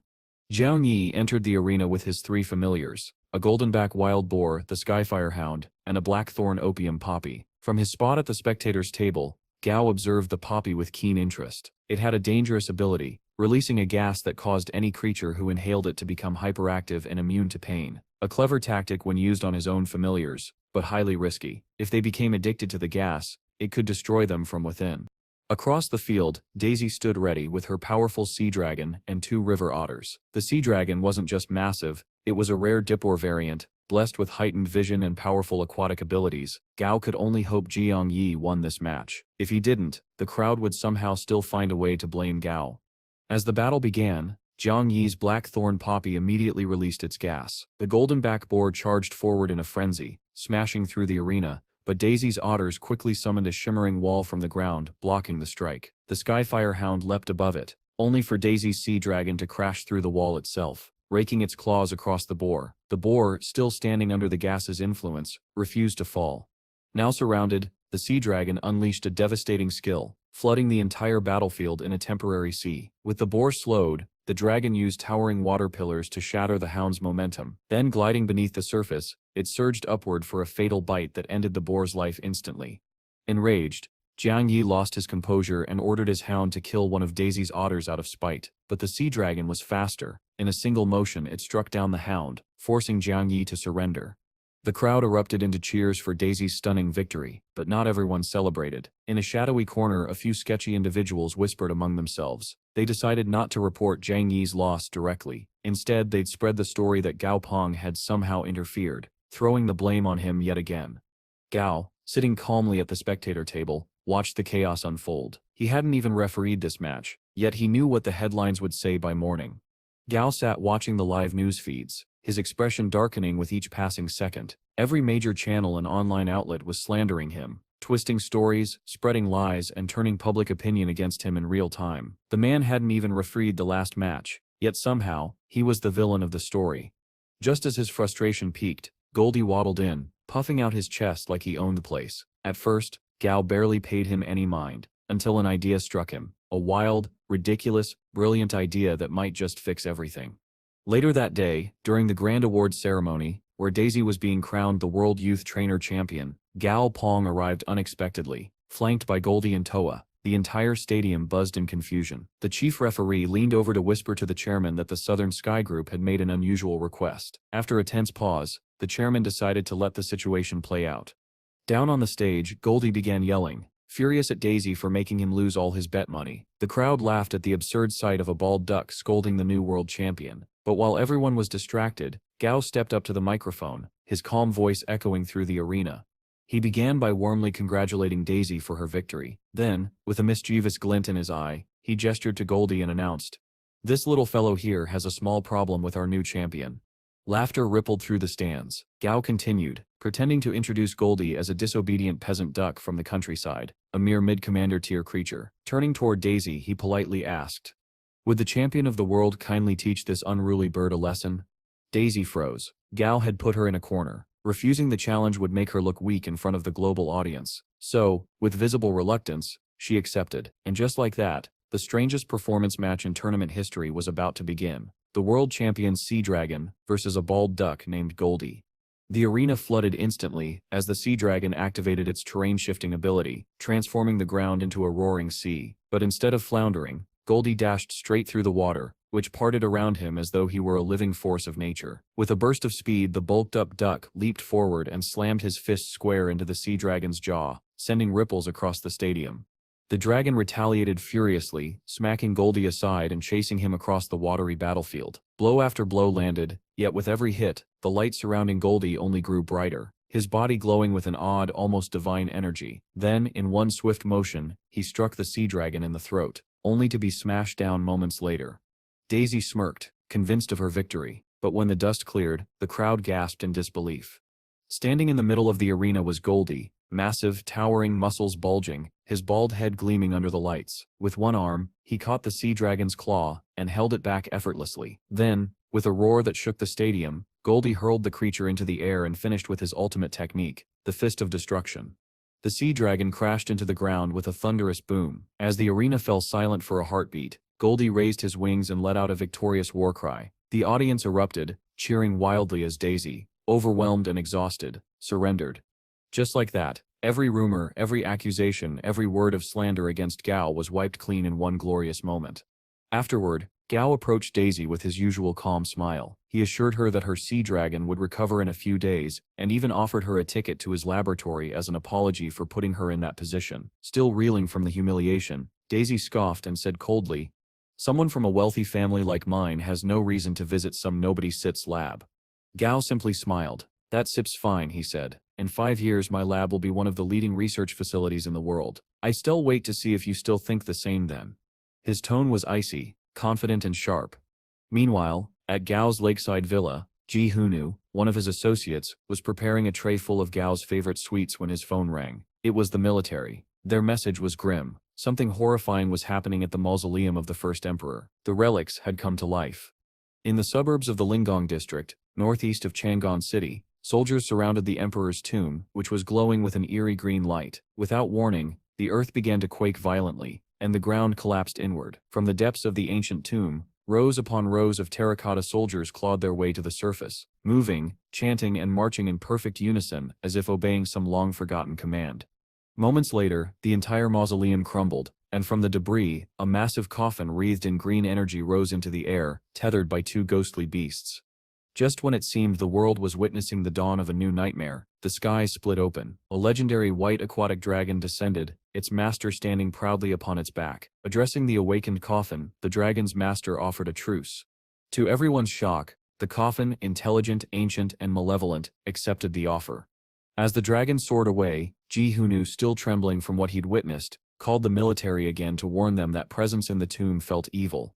Back at his villa, Gao Pang sat in silence, lost in thought. He pondered the mysterious agreement between his grandfather and the alliance government. Whatever it was, it clearly gave the Southern Sky Group immense privileges, but it also placed his grandfather in great danger. What would happen if one day he faced a threat, even he couldn't handle?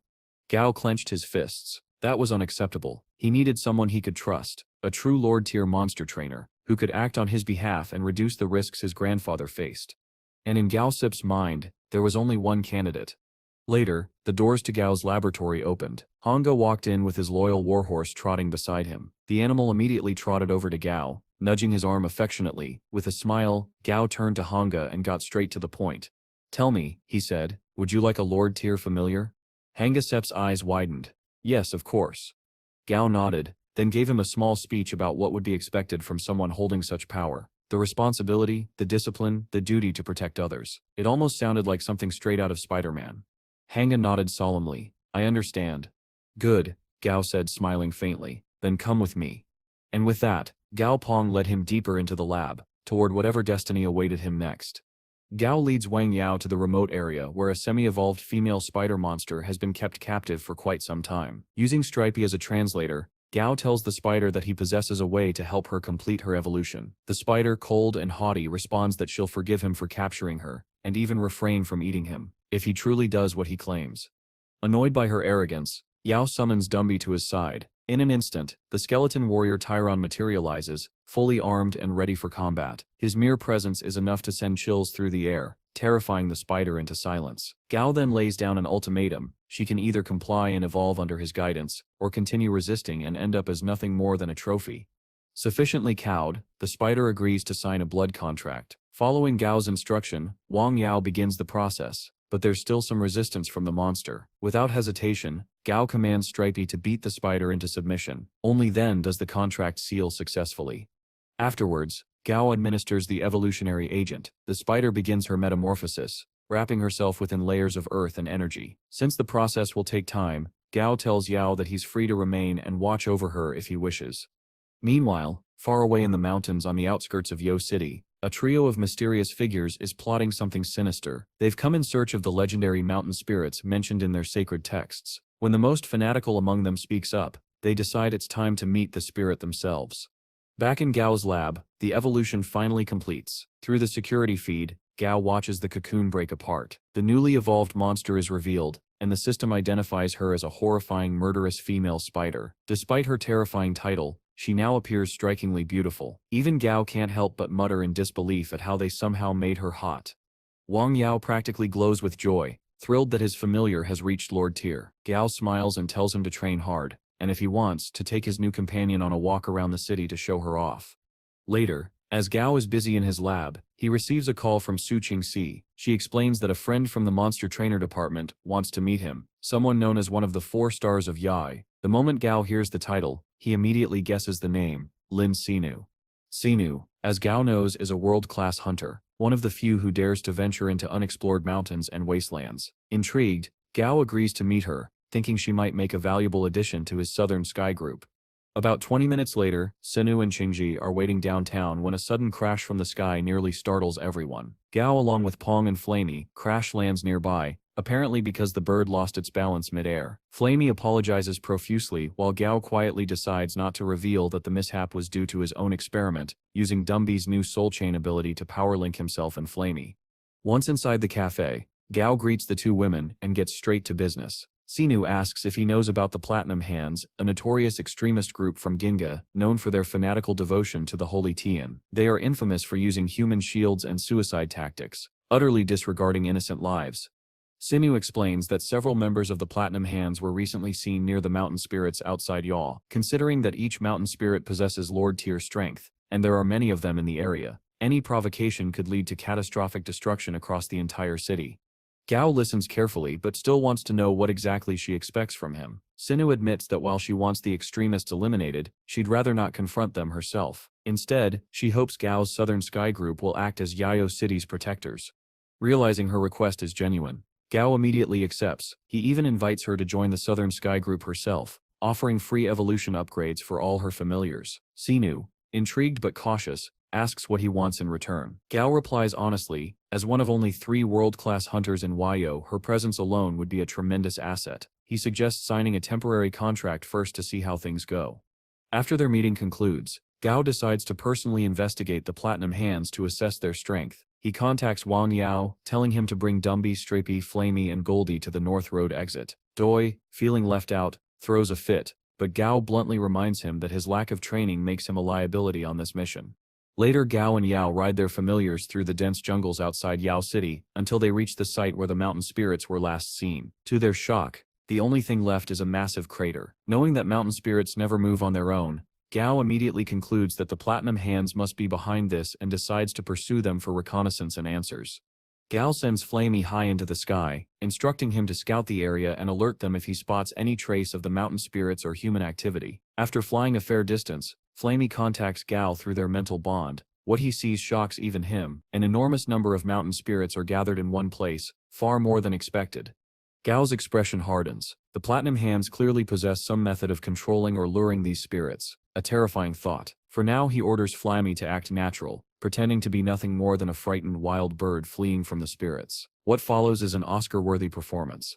Down below, the trio from the Platinum Hands notices Flamey, but their leader waves it off. Their ritual is nearing completion, and they won't be distracted now. The mountain spirits begin to tremble violently as the leader starts chanting, invoking the blessing of the Holy Len. But in the middle of his chant, he suddenly senses an unfamiliar presence. Gao and Wang Yao, spotted through a hidden familiar acting as surveillance. The leader's focus immediately shifts. He commands his winged thunder ape to eliminate the intruders. Before Gao can react, Flamey, returning from his act, is struck by a massive plasma fireball mid-air. Despite his efforts to resist, the flames engulf him. Yao quickly casts an elemental shield, saving Flamey's life, but the bird's feathers are nearly burned away. Goldie, ever the loyal companion, hands Flamey his jacket to cover himself, just before another plasma blast sends Goldie crashing into a tree with immense force. Gao rushes to check on Goldie, but before he can act, a new beast appears. It's a level 44 wood peacock, a powerful support and healing type familiar. The Platinum Hands leader steps forward, introducing himself with chilling pride. He is Bishop Garu, the greatest bishop of the order, and he declares that he'll send Gao and Yao to meet Saint Wen in the afterlife. Yao quickly tells Gao that he'll have his warhorse contact Chairman Gao through their bond. This fight is far beyond what the two of them can handle alone. Flamey, enraged by the loss of his feathers, retaliates with fireballs, but Garu's thunder ape swats them aside like sparks. With equal fury, Garu orders his beast to kill them all. Gao responds instantly, commanding Dumby and the horrifying murderous female spider to charge. The two familiars launch a coordinated attack, but Garu's wood peacock proves a formidable obstacle. Using vines and living plants, it restrains Dumby and blocks his path, leaving Gao unable to reach Garu, who hides safely behind his creature. Thinking fast, Yao suggests turning the forest's advantage against them by burning it all down. He orders Flamey to ignite the trees. The flames roar to life, but Garu counters, directing his peacock to fling blazing branches at Yao. Though Yao shields himself in time, he's still badly injured and forced to the ground. With both of their main familiars occupied, the situation worsens. From the shadows, more cultists emerge, each with their own monsters encircling the two completely. Meanwhile, in the Southern Sky Group's conference room, Chairman Gao is in a meeting when Yao's warhorse bursts in. Recognizing the familiar, the chairman immediately realizes something has gone terribly wrong. Back at the battlefield, Yao and Gao are surrounded with nowhere to escape. Yao grits his teeth and tells Gao to run when he gets the chance, and with a bitter smile to lay their enemies' heads on his grave someday, so he can rest without regret. It's a powerful moment, but Gao refuses to accept that ending. Just then the ground shakes. His secret weapon arrives. Goldie, now fully gigantified, bursts onto the battlefield in all his glowing muscle-bound glory. During the chaos earlier, Gao had used Flamey's flames as cover to activate Goldie's hidden passive skill, and now, the mighty duck towers over the cultists. As the enemy mocks Goldie for his bald head, Gao smirks. Bad idea. Triggered beyond measure, Goldie unleashes pure rage, demolishing several enemy familiars with overwhelming force. However, the tide soon turns. Spider familiars bind him with their silk, leaving him trapped. A glass mantis lunges forward to finish Gao and Yao off. At the last second, Gao grins. It's all going according to plan. He shoves Yao aside and takes the full brunt of the blow himself. Yao screams his name in despair, but when the dust settles, Gao stands unscathed. He had used the attack to further empower Goldie through a buff transfer technique. Now gigantic and radiating power, Goldie roars as Gao watches with both pride and regret, wishing he'd brought more familiars for backup. Before they can act further, a deep rumble shakes the earth. Everyone turns toward the mountain spirits, only to witness an awe-inspiring yet horrifying sight. The spirits are merging, their bodies fusing into something colossal. Bishop Garu's eyes widen with mad joy. He shouts that the Mountain Spirit King is about to be born, an entity powerful enough to conquer the world. But his triumph is short-lived. When he commands the Spirit King to trap Gao and Yao, the creature ignores him completely, and instead traps everyone, cultists included. The earth walls rise like waves, sealing them all inside as the world darkens. The ritual has succeeded, but control has been lost, and now, they're all prisoners of the very monster they awakened. Moments later, Gao lights up several glow sticks and helps W to his feet. As he studies the walls around them, he realizes something terrifying. They're completely sealed inside the Mountain Spirit King itself. The atmosphere is tense. The Platinum Hands are bickering among themselves, while a single hole in the wall keeps radiating intense heat. For now, all they can do is hold their ground and wait for Grandpa Gao to arrive. Speaking of which, the old man is already on the move. He's at the exit of Yugo City, the same path that Gao and Hang once used. Though pinpointing the exact location is nearly impossible, Grandpa Gao doesn't care. Fueled by righteous fury at the thought of his grandson being in danger, he soars into the sky atop his majestic white aquatic dragon, and truly grandfathers in fiction never fail to be unbelievably cool. Back inside the Spirit King, the Platinum Hands are struggling. No matter what they do, their attacks can't even scratch the walls, and their familiars are burning out fast. Gao orders Flemmy to keep lightly pecking at Goldie, just in case he needs to boost him later. Suddenly Garu walks up and proposes a temporary truce. They can settle their differences later, but right now, survival comes first. He explains that the hole in the wall leads directly to the Spirit Mountain King's core. The creature is trying to evolve and needs a massive amount of energy to do so. If they offer it a sacrifice, the core will consume it, stop radiating heat, and buy them more time. Gao is confused at first. Where would they even get a sacrifice? But then it hits him. Garu isn't talking about enemies, he's talking about their familiars. Without hesitation, Garu sends one of his own familiars into the hole as a sacrifice, then coldly demands that Gao do the same. Horrified, Gao refuses. There's no way he'd ever sacrifice one of his family. But before he can react further, Stripey, his spider familiar, suddenly rushes toward the hole. Ignoring Gao's desperate shouts, Stripey declares that he'll do whatever it takes to help his master and leaps in. A nearby cultist sneers, mocking Gao for his supposed hypocrisy. That's the last straw. Gao's fury explodes. He spins around and punches her square in the face, threatening to tear her apart if she ever dares to speak like that again. Without wasting another second, he charges into the hole after Stripey, with Goldie right behind him. But before Gao can get far, the wall around them trembles violently. A massive explosion of rock and dust reveals the colossal white arm of Grandpa Gao's dragon tearing through from outside. The old man has arrived, and hope flares in Gao's heart once again. With the white dragon's incredible strength, they crush through layer after layer of the Spirit King's walls, only to find yet another hole below.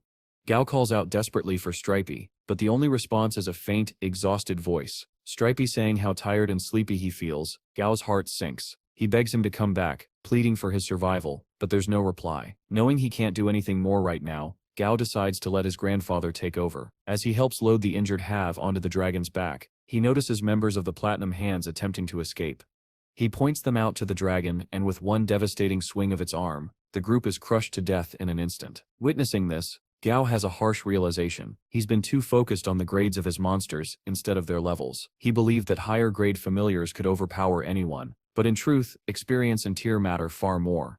Suddenly the Spirit King's evolution stops. Its vitality begins to fade, and with it, Stripey's life force as well. Thinking fast, Gao uses the White Dragon's help to gather several mountain spirit cores, feeding them to the king in hopes of stabilizing it and saving Stripey. But something goes wrong. The system flashes an error. A new life form is being born inside. Gao can feel it, a powerful, desperate will to survive emanating from within. He suspects that this new being might actually be Stripey himself, reborn from the fusion. He's overwhelmed, helpless and furious at his own weakness. Grandpa Gao comforts him, promising that they'll find a way to save Stripey, but for now they must retreat and plan their next move. As they leave, Gao vows through gritted teeth that if Stripey truly dies, he'll exterminate every single mountain spirit in Muzhou to avenge him. Half a month later, Gao stands silently as his familiars train relentlessly. Since losing Stripey, every one of them has been pushing their limits harder than ever, none more so than Dai, who's always the first to start and the last to stop. And as for Stripey, he's still alive, barely. Their blood contract confirms it, but even the search teams scanning the Spirit King's body haven't been able to locate him. Just as Gao reflects on this, an overwhelming surge of power suddenly wells up inside him. His senses sharpen, his strength skyrockets, and amid that storm of energy, he hears Stripey's voice. Shocked but overjoyed, Gao realizes the truth. Stripey must have absorbed the Mountain Spirit King instead of being consumed by it. That would explain Gao's sudden power boost, and from the faint, distant tone of Stripey's words, Gao knows one thing for sure. His loyal companion is still out there, alive and evolving into something far beyond imagination. Gao stands tall, determination burning in his eyes. He knows exactly where Stripey is, and he's going to bring him back. Turning to his other familiars, he announces their new mission with absolute conviction. They're going to rescue Stripey, no matter what. But before that, Gao decides to test the strange new powers he's awakened. He challenges Dozy, the centipede, to a quick spar. Dozy accepts, but what happens next leaves him utterly stunned. With Silly clinging tightly to his back, Gao dashes forward at such blinding speed that the ground beneath his feet is torn apart. The grass is shredded to dust, a raw display of power unlike anything his familiars have ever seen. When they arrive at their destination, everyone stops dead in their tracks. Towering before them is an enormous beast, so colossal that even the Mountain Spirit King looks tiny in comparison. And to their utter disbelief, this creature is Stripey. Once a small, loyal spider familiar, Stripey has now evolved into a level 51, King tier, epic grade disaster mountain spider. His size is beyond comprehension, his presence overwhelming. Yet despite his terrifying form, Gao feels nothing but relief. His companion, his family, is alive. In a heart-wrenching moment, Stripey expresses a simple wish. He wants to hold his master again, just like before, but he knows it's impossible now. The sheer scale of his new body makes such a gesture unthinkable. Gao's heart aches at his words, yet he can't help but notice something incredible. Stripey speaks those words aloud, not through telepathy. Stunned, Gao quickly composes himself and reassures Stripey. He tells him that from now on he's no longer just a familiar, he's the ruler of the mountains. Stripey lets out a thunderous, echoing roar in response, a declaration so loud it probably wakes all of Muzhou. Later, in Grandpa Gao's office, the two discuss the situation. Word about Stripey's evolution can't be contained. News like this travels fast. Still, Grandpa Gao isn't worried. Even if the world knows, he says, what can they do? He explains that strength always attracts envy and danger. When he first returned after the cataclysm, the Southern Sky Group was in ruins, and he faced countless assassination attempts within just 24 hours. But the next day, he unleashed the White Dragon and slaughtered every last one of his attackers in a single bloody purge. His message is clear. Gao must be ready for the same. The world is harsh, and only strength commands respect. But as Grandpa looks at his grandson, he smiles faintly. "You've grown," he says. "Maybe you don't even need me anymore." Gao laughs, teasing the old man for being dramatic. Just then Huang walks in and reports that the two familiar corpses Gao requested have been secured. As Gao turns to leave, Grandpa suddenly throws a surprise punch. This time, Gao meets it head-on, blocking it with his full strength. The old man grins with pride, though he hides the pain in his arm. Gao has truly become strong enough to protect himself. That night, Huang shows Gao the remains of the winged thunder ape and the wood peacock once used by Garu. Gao summons Dumby and orders him to use his revival ability on both. The results are mixed. Dumby fails to revive the wood peacock, leading Gao to theorize that Dumby can only resurrect familiars of lower level than his own. His theory is proven correct when the thunder ape, weaker than Dumby, comes back to life. However, Dumby erases the creature's memories, finding them too chaotic to handle. What rises in its place is a new being, a skeletal winged version of the thunder ape, now a servant of the skeletal tyrant. Gao notes that the revived creature is one full level and grade weaker than its original form, confirming that resurrection always comes with limitations. For now, Gao instructs Dumby to gently move the wood peacock's body to the lab. Back there, he checks on Stripey using a surveillance drone, only to find that Dozy has pranked him by planting tangerine trees on Stripey's head. Gao sighs at their bizarre sense of humor. As the chaos unfolds, Gao receives a call from Hang. The school Gao funded is finally complete. The first batch of orphans, children left behind by the cataclysm, are ready to enroll. The school has been built near the Southern Sky Group's territory for safety. They'll grow up to lead better lives. Hang says, all they owe us is a bit of loyalty. Gao can't help but notice the unsettling gleam in his eyes as he says it. After the call, Gao meets Lin Shu, who has finally come to his lab. She wants to evolve her familiar, a level 40 gold-tailed divine shrimp. It has 6 possible evolutionary paths, but gathering the required materials will take time. Gao asks her for a week, and she nods with quiet confidence. I believe in you, she says before leaving. Meanwhile, across the city in the Adamantium Bridge district, investigators are baffled by a string of murders. The victims were killed by what appears to be a living statue. The creature has already moved to another area, the Magnet Mouth Commercial District. Coincidentally, Gao Pang happens to be there with Silly and Dozy, buying materials. He hasn't been able to find everything he needs, and he's even considering turning to the black market. But then something catches his eye, a statue of the ancient Chinese general, Gong. As he studies it curiously, a system window suddenly appears before his eyes, identifying the statue as a level 41, L-tier animated bronze statue. What the hell? Gao mutters under his breath, eyes narrowing. He contacts his grandfather through a video call explaining the situation. Grandpa listens closely, frowning. Strange, he says. The government didn't warn you about this? They must be keeping it quiet, trying not to cause panic. Whatever's going on, one thing is clear. This isn't a random event. Something much darker is beginning to move beneath the surface. Before ending the call, Gao informs his grandfather that he'll be sending Thunder God to assist with the situation. While waiting on site, Gao can't help but draw a chilling connection between this animated statue and the ancient terracotta soldiers that once came to life near the first emperor's mausoleum. He silently hopes that isn't the case. Moments later, a secret government unit arrives, one Gao instantly recognizes as the Black Flags. Along with them come 50 commander-tier obsidian hounds, all prepared for battle. Together they engage the bronze statue, but it quickly becomes apparent that none of them are a match for a lord-tier monster. Within moments, the statue decimates their ranks, forcing the commander to order a retreat. Then, the ground begins to rumble. The soldiers stumble as a massive tremor splits the earth open, and from beneath, Thunder God bursts forth, drilling through the ground like a living thunderbolt. Gao's powerful familiar greets the Black Flags with a thunderous roar, his arrival shaking the air itself. The Black Flag soldiers immediately lower their weapons at Gao, demanding identification. Calmly, he gives his name and explains that Thunder God is his grandfather's familiar. The chief's eyes widen in recognition. He knows exactly who Gao Pang is. Without hesitation, he pleads for Gao's help to stop the rampaging statue. Thunder God doesn't waste a second. Sparks ignite across his scales as he unleashes a storm of lightning strikes, forcing the statue to retreat. But before it can escape, Thunder God ensnares it with a surge of electric chains, paralyzing it completely. Lightning, after all, is its natural weakness. As the battle ends, Gao notices the Black Flag chief angrily berating one of his soldiers for trying to claim credit for the victory. Gao quietly smirks. This is a man he might be able to work with in the future. With the situation contained, he loads both Thunder God and the immobilized statue into a transport truck. Before leaving, Gao tells the chief he can take full credit for the Lord-tier monster's defeat. Later, at the mountain behind his villa, Gao allows Thunder God to rest after the exhausting fight. But suddenly, the bronze statue breaks free from its bindings and lunges at him, its massive sword swinging downward. Gao stands his ground and catches the dull blade with one hand, stopping it effortlessly. Looks like those badass grandpa genes are finally kicking in. Before the statue can recover, Stripey emerges from behind it. With a ground-shaking roar, the enormous spider traps the statue inside a 60-meter-wide sphere of rock, sealing it completely. Gao decides to leave the captured statue in Stripey's care for now, as he takes an urgent call from Hang.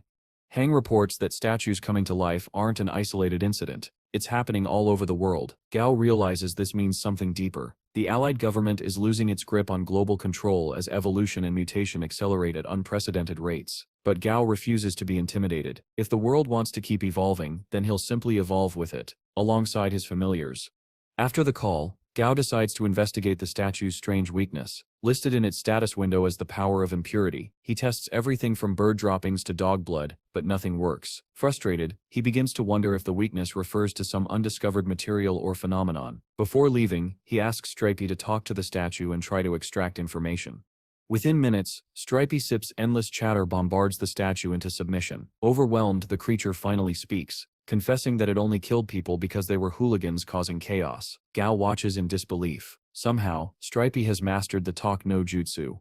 Later, Gao and his familiars ride atop Stripey toward the forest outside Yuzhou City, though they quickly regret it. Every time Stripey moves, his new body releases scorching black smoke that makes it nearly impossible to breathe.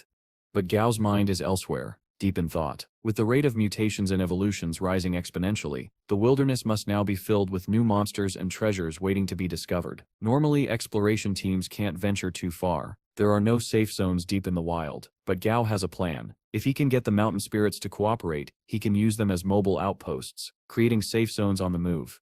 This would allow explorers to reach uncharted areas, and Gao Pang, as the service provider, would earn a massive profit. A month later, Gao rides atop Stripey again, continuing his mission of recruiting mountain spirits. So far, he succeeded in recruiting 10 and has already built a small outpost using 4 of them. His familiars, Flammy, Goldie, and Dozy, are all just a level or 2 away from reaching Lord Tier. Everything seems to be going perfectly for Gao Pang. What could possibly go wrong now? Yeah, he definitely jinxed it. Without warning, Gao senses a strange vibration from the side. He turns, only to see a swarm of mutated bees heading straight toward him. These are Yan blade bees, and according to the system, their venom is so potent that a single sting can completely paralyze their victim. Fortunately, Gao has the perfect counter, Stripey's new ability, Disaster Cloud. In one enormous eruption, a tidal wave of molten lava engulfs the entire swarm, vaporizing them instantly. Gao and Flammy descend to collect their core crystals, but to his surprise, Flammy starts eating the bees instead. Apparently they're his new favorite snack. As Flammy continues his bizarre feast, Gao instructs Dumby to revive some of the bees. However, Dumby quickly realizes it's impossible. The bees lack a skeletal structure. Instead, he revives the buried creatures in the nearby soil. Moments later, Dumby senses something moving in the bushes and sends his ghouls to investigate. They return holding a mouse. The moment Gao inspects its status window, his eyes widen. The creature itself is ordinary, but it possesses a rare mystic attribute, making it worth keeping. He hands the mouse over to Stripey for safekeeping, then orders Dumby's ghouls to pile all the bee bodies together. Flamey incinerates the heap, leaving behind only a mountain of glowing core crystals. Gao estimates that this haul alone will fetch him around 10,000 Alliance credits, a solid day's work. Since his last major battle, Gao has done it all, referred the Youth Trainer Championship, evolved Dumby to Lord Tier, crushed the Platinum Hands cult, and even turned Stripey into a Lord Tier rock mountain. But now, with living statues appearing worldwide, his next mission is just beginning. Still, Gao Pang is undeterred. Whether it's global chaos, political schemes, or divine monsters, he's determined to face it all, one evolution at a time. When Whitey finally taps him on the shoulder, Gao knows, the blood bucket is ready. Sometime later, several major evolutions have taken place. Day has ascended to Lord Tier, the Mystic Mouse has been promoted to perfect grade, and Flammy is standing at the brink of his own transformation. As Gao and his grandfather discuss possibly using the defeated statue as a guard for Gao's school, the skies suddenly grow dark. Thunder rumbles across the horizon. It's Stet's time.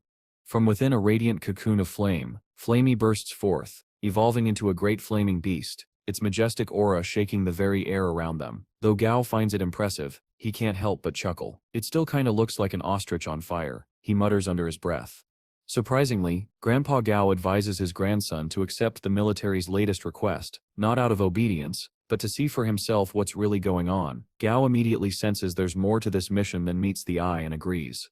Upon arriving in Chang'an City, Gao visits a travel agency to arrange transport to the Dali Desert, but he's immediately turned down. The area has been sealed off due to a disturbing number of recent deaths. Undeterred, Gao backs away and looks around until he spots a shady broker lingering nearby.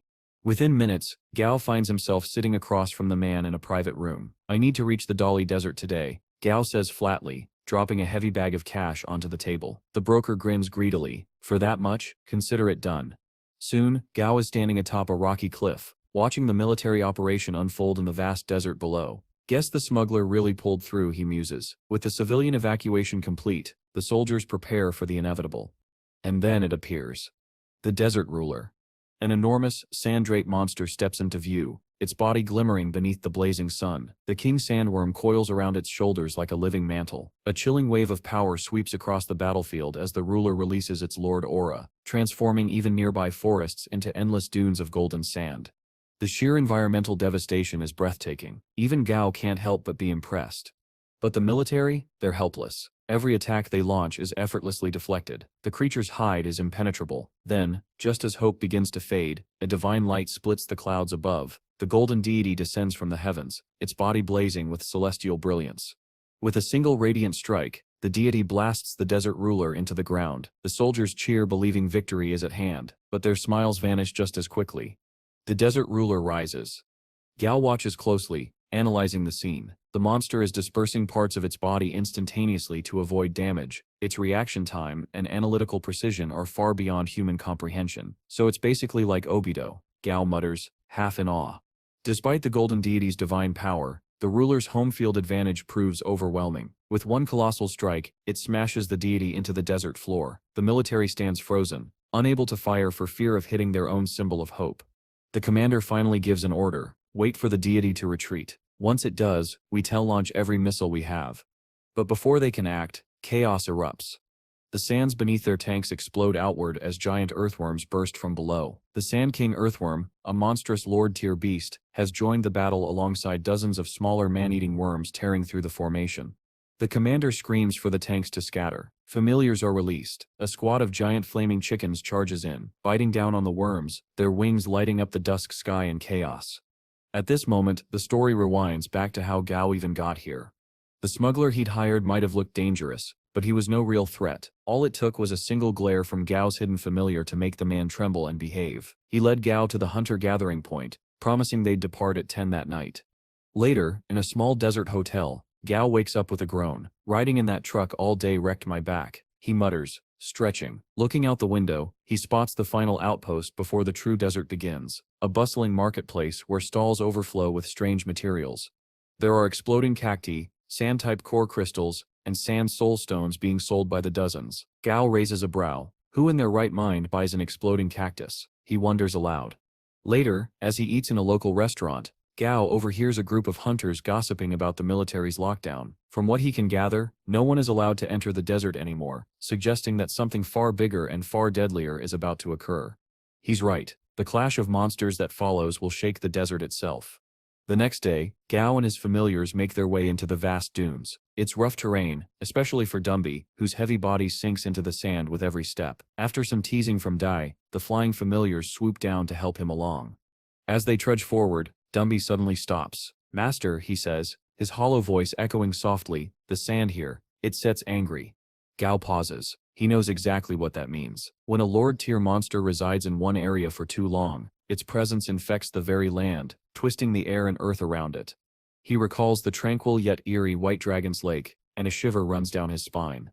Dumby is right. The desert itself is alive. Suddenly, Flemmy senses a fierce battle up ahead and quickly leads the group toward it. From higher ground, Gao watches as a team of hunters clashes with a group of cliché sand-type monsters. As the fight unfolds, Gao notices something unusual. The sand monsters' core crystals seem to function like hearts. Curious, he decides to run an experiment using Dumby's ability. Unfortunately, while Dumby's skill causes the monsters to explode outward, it doesn't actually damage their sand cores in any way. To make things worse, these creatures are highly resistant to both electric and fire attacks, rendering Doi and Flamey practically useless. Dumby, on the other hand, can't gain any tactical advantage because of the sandy terrain. Gao realizes that if they ever choose to assist the military, these elemental weaknesses are going to be a real problem. Back in the present, as they observe the military getting ambushed by massive sandworms, Flamey nervously asks if they should step in. Gao shakes his head, explaining that there's nothing they can really do right now. Besides, if the military has come all the way into the Dali Desert, they must have prepared something powerful. Perhaps that mysterious figure in the black robe. Judging by its sheer size, Gao can tell it's definitely not human. He's frustrated that he can't analyze the creature's stats because of the robe concealing its body, but his attention is suddenly drawn to the raging battle between the desert ruler and the golden deity. The massive sand creature has already grabbed the bird-like deity in its fist. What's worse, it's ignoring all of her attacks, regenerating endlessly thanks to the abundant sand in its unharmed sand core. Things couldn't be going any worse for the military. Then, to everyone's shock, the desert ruler begins absorbing all the smaller sand monsters scattered across the desert. Gao's eyes widen. His suspicions are confirmed. The beast transforms into an even more enormous and terrifying form, then crushes the golden deity into the sand below. Even though he's at a clear disadvantage here, Gao Pang prepares to step in to protect Chun City's guardian deity. Fortunately, he doesn't need to. Just as he's about to move, the black-robed figure leaps into the battlefield. When it finally reveals itself, Yao's eyes widen in disbelief. It's none other than the legendary terracotta soldier, the stone guardian of General Montian, brought back to life. The soldier launches a relentless assault on the desert ruler, hitting it with a barrage of powerful strikes so fast and heavy that the beast is forced to release the golden deity. Though it doesn't seem to harm the desert ruler directly, the immediate goal has been achieved. The deity is safe. Realizing they can't win right now, the commander orders a retreat. As the forces pull back, the commander receives a video call from the general who had sent them there. Trying to explain the hopeless situation, he's met with cold fury. The general, consumed by vengeance, orders him to annihilate the monster no matter the cost. Reluctantly, the commander obeys.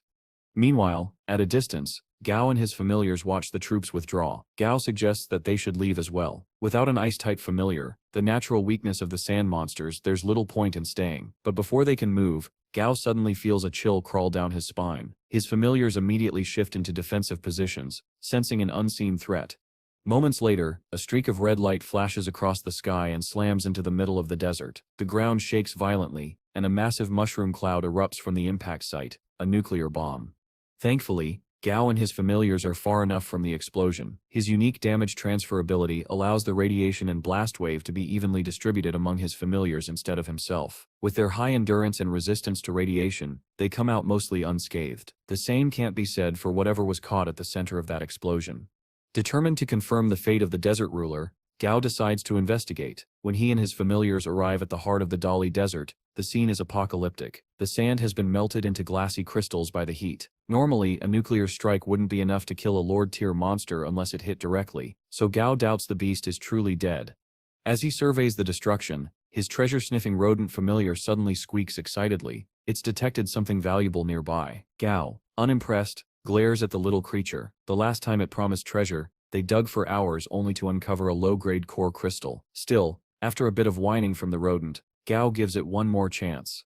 After digging deep into what's now practically a crater, Gao and Dumby begin to lose hope, until Dumby's shovel strikes something solid. Following Gao's command, Dumby carefully pulls it out. It's a strange bone, one that actually hurts Dumby's hand to touch. That's unusual. Not even a nuclear blast had caused him pain before.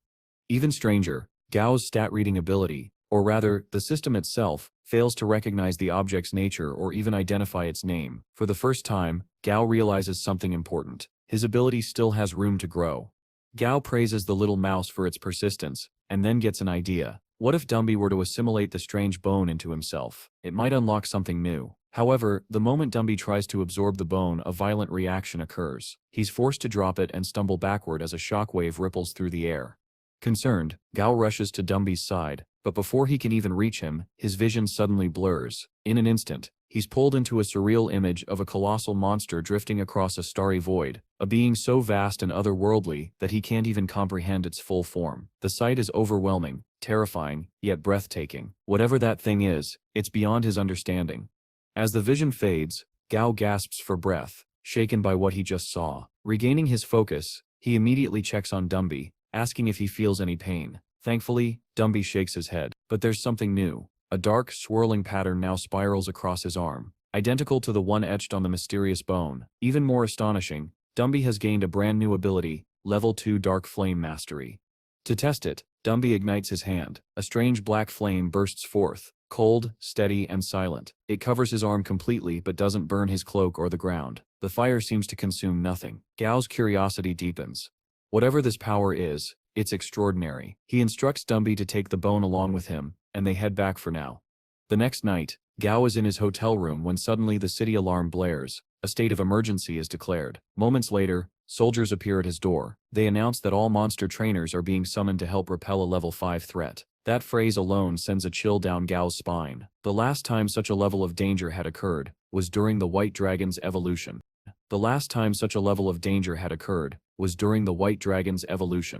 After confirming he'll join them immediately, Gao gets ready, his heart uneasy. Later that night, he stands atop Chang'an City's eastern wall and sees the unthinkable. the desert ruler has returned. It didn't die from the nuclear blast. It mutated. Now its body radiates energy from a glowing nuclear core at its center. Though its shell has become more brittle, its elemental resistance and sheer defense have skyrocketed. Gao isn't sure if this evolution is a blessing or a curse.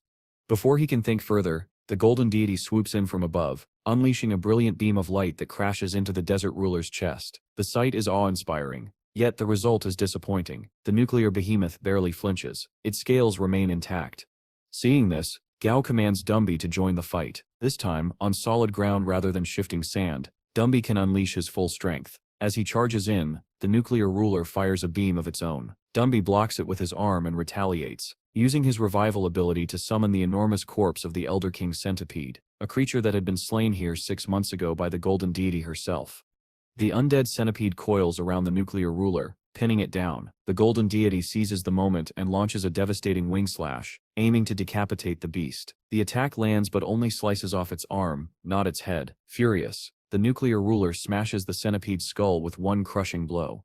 From above, Gao orders Flamey to assist. The fiery familiar unleashes a torrential wave of flames from the sky, engulfing the ruler in a storm of fire. But the monster suddenly reveals another terrifying power: gravity manipulation. The flames scatter, crushed by invisible force. With both offense and defense on its side, the tide seems hopelessly one-sided.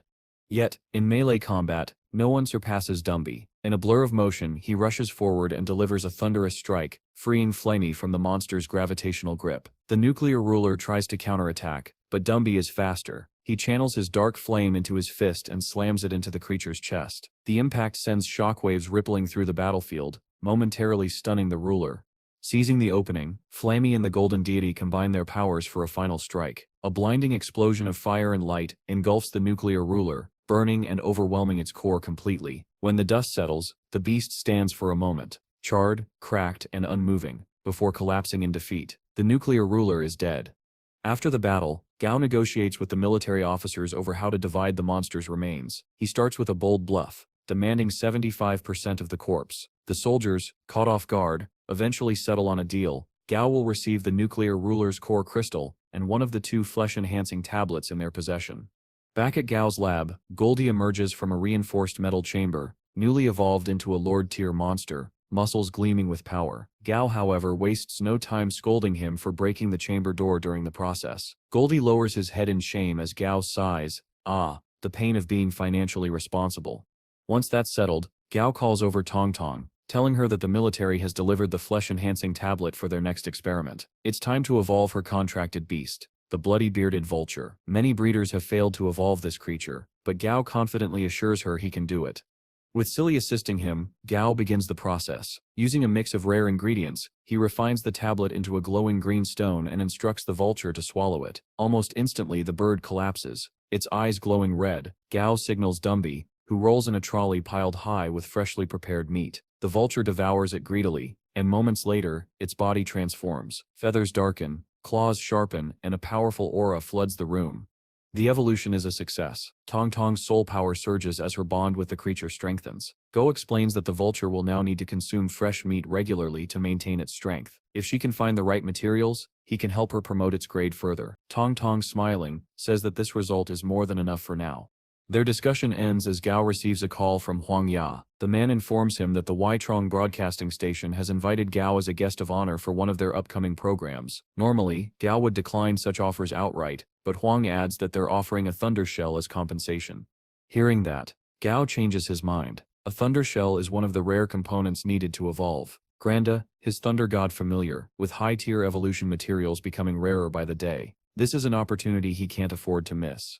And so, Gao Pang soon finds himself arriving at Yangchong Airport, where he's greeted by Wu Muzi, the assistant director of the program he'll be appearing on, An Eye for Talent. As they get into the car, Gao can't help but wonder what kind of surprises this new venture will bring.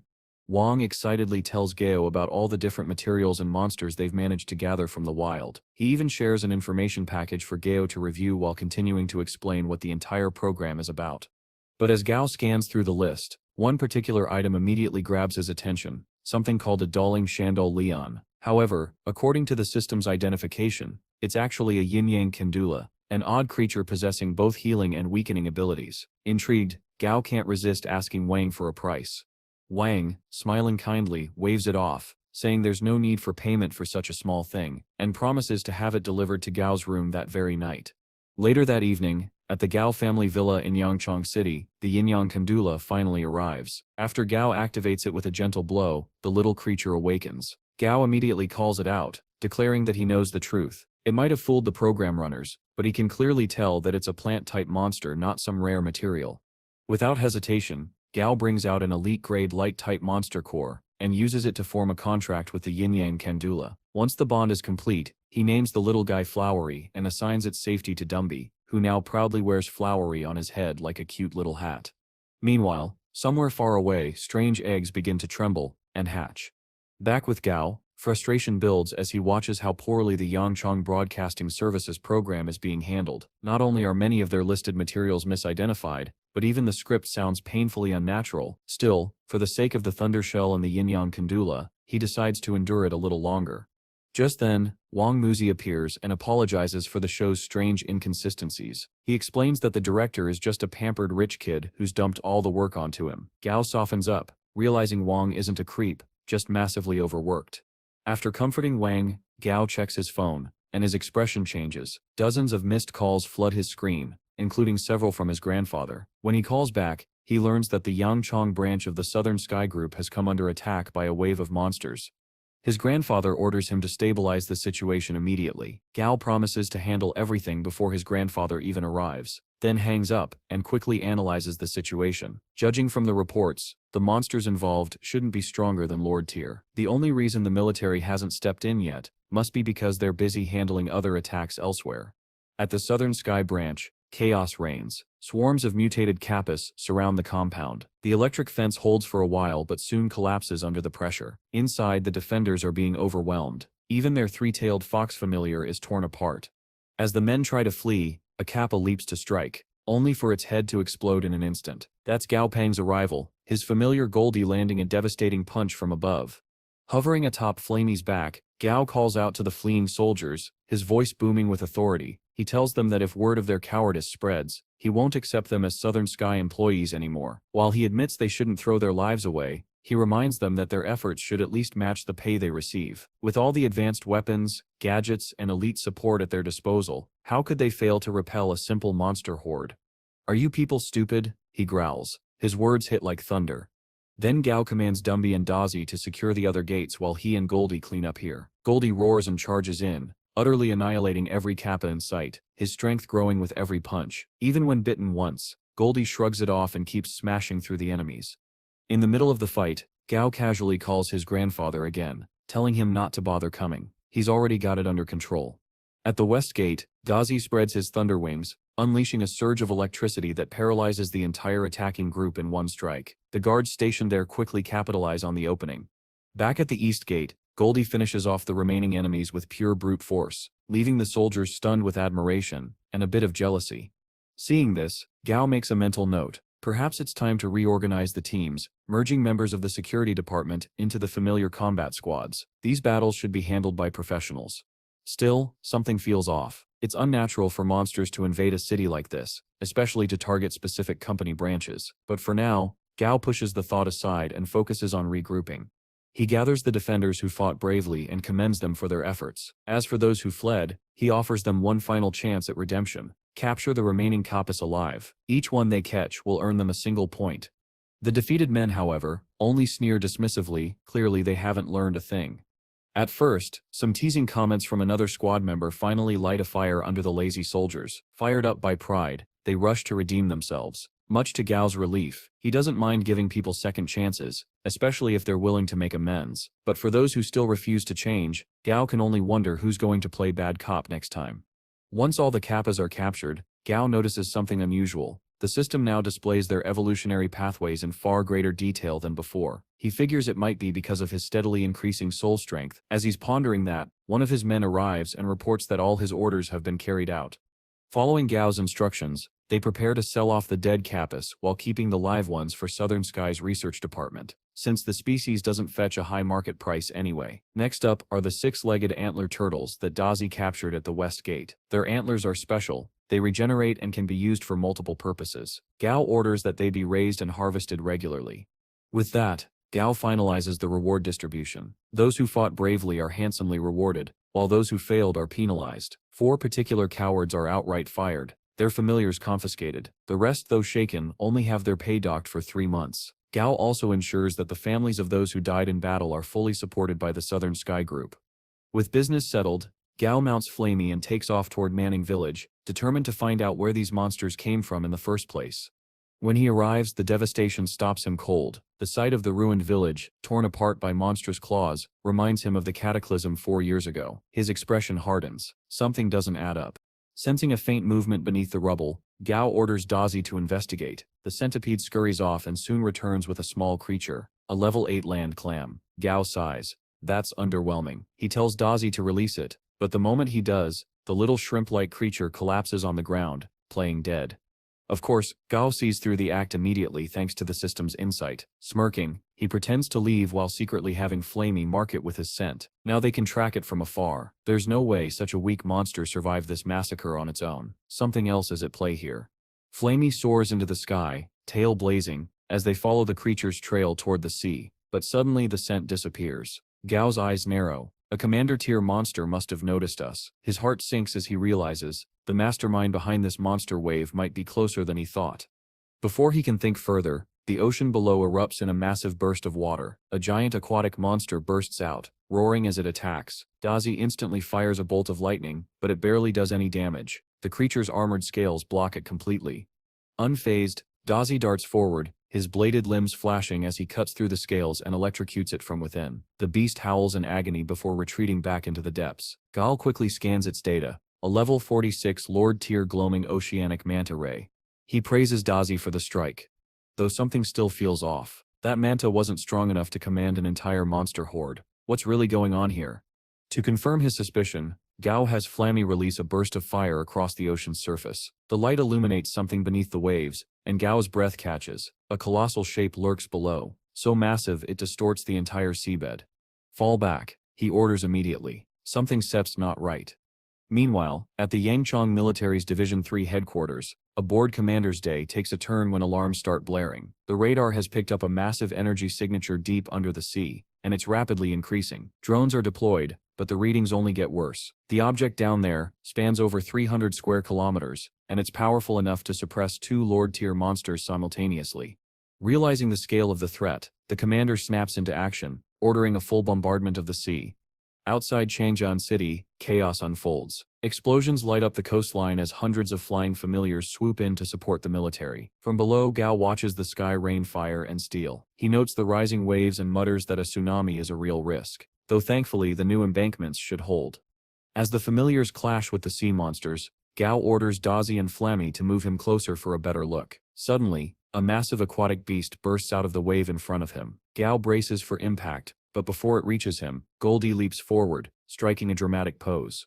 He's been watching Anam Han's martial tapes, and now he's trying something new, the secret pattern elemental vacuum domain.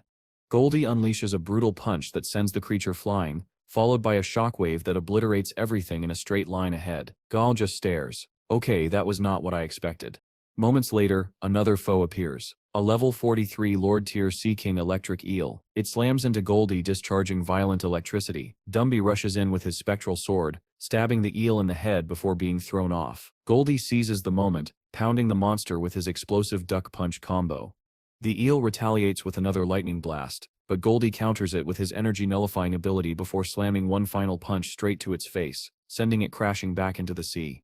But just when Gao thinks the battle is over, the entire sea begins to rise. Waves tower like walls, as something colossal ascends from below. And then it appears. A level 51 King-tier Sea Coral King.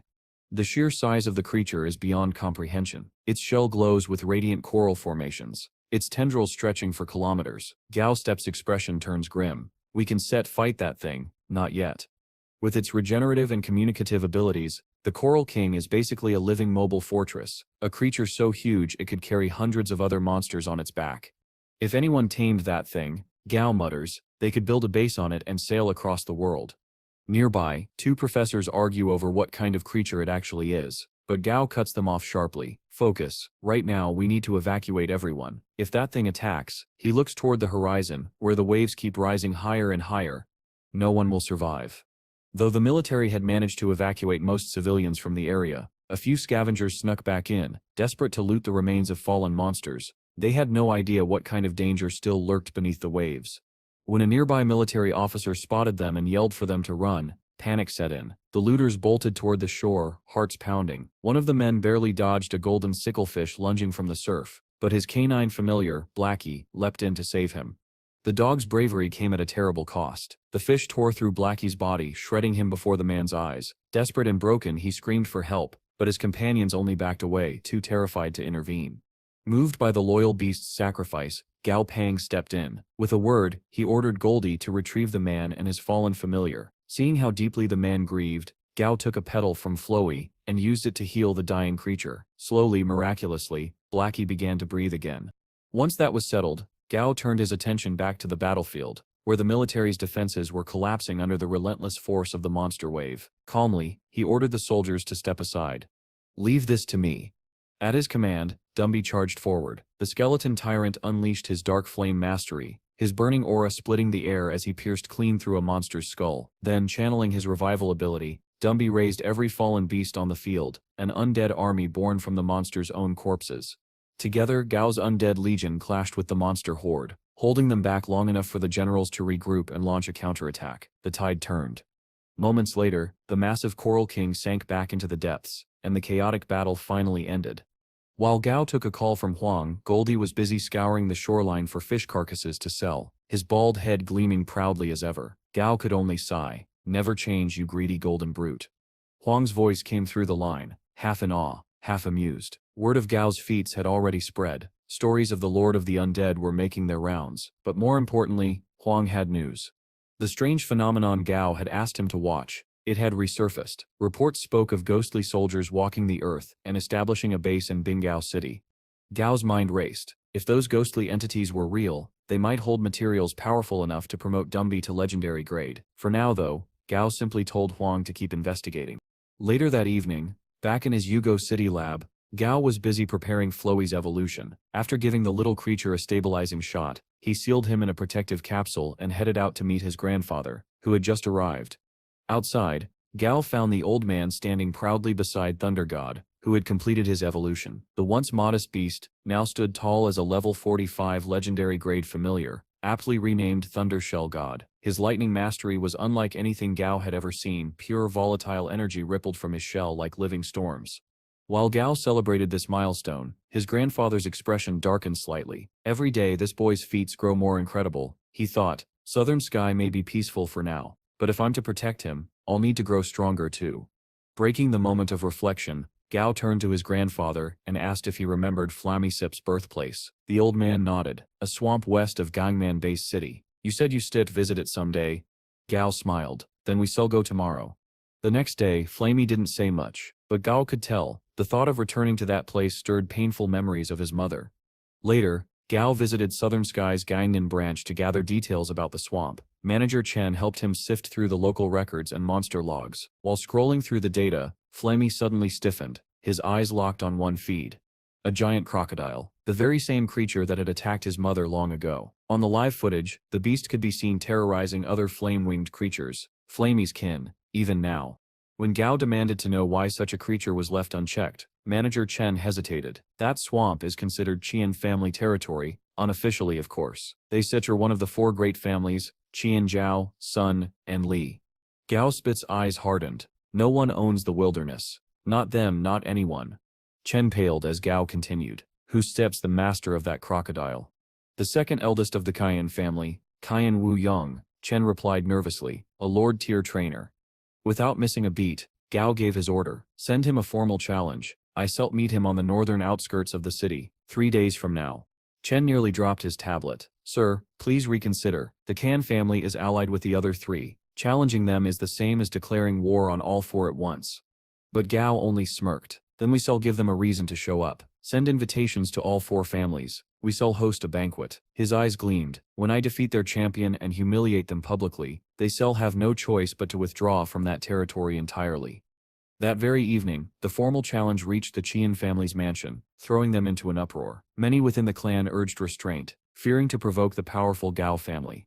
But Wu Yongsip's pride wouldn't still allow it. He laughed off their warnings, proclaiming, "I still crush that boy without even killing his familiars. These young people are all talk anyway."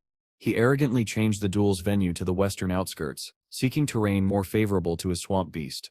Meanwhile, another Qian family trainer, Qian Shu Yu, was quietly warned by his mother, "Watch your uncle carefully, he'll cheat if he must. Don't let him disgrace the family further." 3 days later, under the dark canopy of the swamp, Wu Yong arrived to meet his monster, the very same red-eyed crocodile that once injured Flamey's mother. Their contract was tense, not one of mutual respect. The beast loathed him, yet agreed to fight, not for Wu Yong, but to avenge its grudge against Gao's white dragon. As Gao prepared for the duel, he took some time to tour the local Lake Tai, where he learned that the region had become home to a silverfish prince, a majestic creature whose presence had halted all fishing in the area. Something about this land felt alive, and Gao knew the coming battle would shake more than just reputations. After that, Gao and his familiars take a group photo together, looking like a small but proud family. Soon enough, the day of the long-awaited challenge arrives. Gao Pang stands calmly at the western outskirts, carefully studying the terrain, but what really stands out isn't the battlefield. It's the palpable rage radiating from Flamey. At the sight of the crocodile that once harmed his parents, the fiery crane's anger burns hotter than ever. The terrain itself clearly favors the crocodile, swampy, wet and perfect for an amphibious creature, but Flamey's ability to fly should balance the odds. Suddenly, Wu Yong approaches Gao with a fake smile plastered on his face. Pretending to act like a wise elder, he suggests that they settle the matter peacefully, without resorting to battle. But Gao refuses, making it clear that today's fight isn't between men, it's between a child who lost his parents, and the beast that took them away. He announces he will not interfere in this battle at all. Everyone present is stunned. They can't believe Gao would let such a young crane fight alone, but Gao just smirks and calmly tells Flamey to show them what he's capable of. As the battle begins, the crocodile immediately launches a wide-area attack, creating a shockwave that nearly engulfs Flamey. It follows up with a vicious tail sweep, meant to crush him, but Flamey propels himself backward using a burst of flame, dodging the blow with ease. After quickly scanning the crocodile's stats through his system, Gao warns Flamey that it carries a wind attribute. Wu Yong too shouts commands to his beast, but the crocodile, driven by blind fury, ignores him completely, focusing only on the crane. Flamey retaliates with relentless waves of fire from the sky, raining flames upon the crocodile until it's forced to dive into the nearby water. There, it conjures a massive elemental shield to protect itself, but that shield doesn't last long. Flamey's blazing fury is far too intense. His fire burns with such relentless heat that it evaporates the shield and sears the crocodile's flesh. Just as Flamey moves in to finish the fight, the crocodile counters with a powerful windroar attack, striking the crane midair, but Flamey quickly steadies himself and reassures Gao that he won't be hit again. Cornered and desperate, the crocodile's survival instincts kick in, and in a shocking turn, it suddenly charges toward Gao himself. Even Wu Yong is taken aback and yells for his familiar to stop. Perhaps he isn't entirely heartless after all. From the shadows, Xiao prepares to jump in, but he doesn't have to. In an instant, Dumby appears at Gao's side. With a single superpowered kick, the skeletal tyrant sends the crocodile flying across the battlefield. The fight is over. The crocodile tries to crawl away in defeat, but it's too late. Flamey has already won. To everyone's surprise, Wu Yong accepts his loss with dignity. He even admits that he hadn't truly wanted this confrontation in the first place. As the day ends, Gay wonders whether there will still be a Crocodile King in Jiang'an City after this. Later that day, Manager Chen reports that the Chan family has officially surrendered the Crocodile Spirit Swamp to Southern Sky. This includes all the familiars within it, meaning Flemy's kin are now under Gao's care. The Chan family even offers financial compensation for the loss. But Gao stops Chen immediately. He instructs him to return their compensation, and instead pay them the fair market value for what they gave up. This was a personal matter between Flamey and the crocodile, he says. There's no need to destroy a family that's already being cooperative. In addition, Gao finalizes partnership agreements with the other three major families. Together, they decide to establish a new branch of the Explorers Union in the region. At Gao's request, personnel will also be sent regularly to ensure that the flaming red cranes live safely and thrive in good conditions. Once everything is settled, Gao turns to Flamey and asks if he'd like to visit his remaining kin, but the crane quietly declines. He's content knowing that his revenge is complete, and that his kin will now live peacefully, perhaps even evolve one day. Out of nowhere, a mystical mirror diver turtle of level 46, classified as perfect grade, bursts out of the water near Gao. It approaches swiftly, and presents him with a rare material called ambergris jade, a condensed essence formed from the remnants of ancient dragon species. Without a word, the turtle vanishes back into the depths, leaving everyone speechless. Baffled by the sudden encounter, Gao guesses that the jade might have something to do with his white dragon familiar. He asks manager Chen to have it sent back to Yuzhou for further study. As for Gao himself, he already has a new destination, Changping Village. The life of a master trainer never slows down. Outside Changping Village in Gaoang Base City, a new team waits in the misty forest. Sui Lenu, Su Qinji and their companion. They've been sent on a special mission by Gao Ping himself, to retrieve a general's bone and the legendary thousand-year Heart of Darkness. To stay undetected, they use a special ghoul powder to mask their presence. It conceals their scent but doesn't make them invisible. When one of them gets too close to a wandering ghoul, the creature lunges, only to be crushed effortlessly by Linu's reflexes. As they move deeper into the forest, the atmosphere turns eerie. Thousands of ghostly soldiers emerge from the shadows, and a strange, ghoul-like man steps forward. He introduces himself as Setman and informs them that General Zhao wishes to see them. Chenji immediately realizes who he's referring to. General Zhao, the fallen warrior whose spirit once fought valiantly in the Battle of Changping.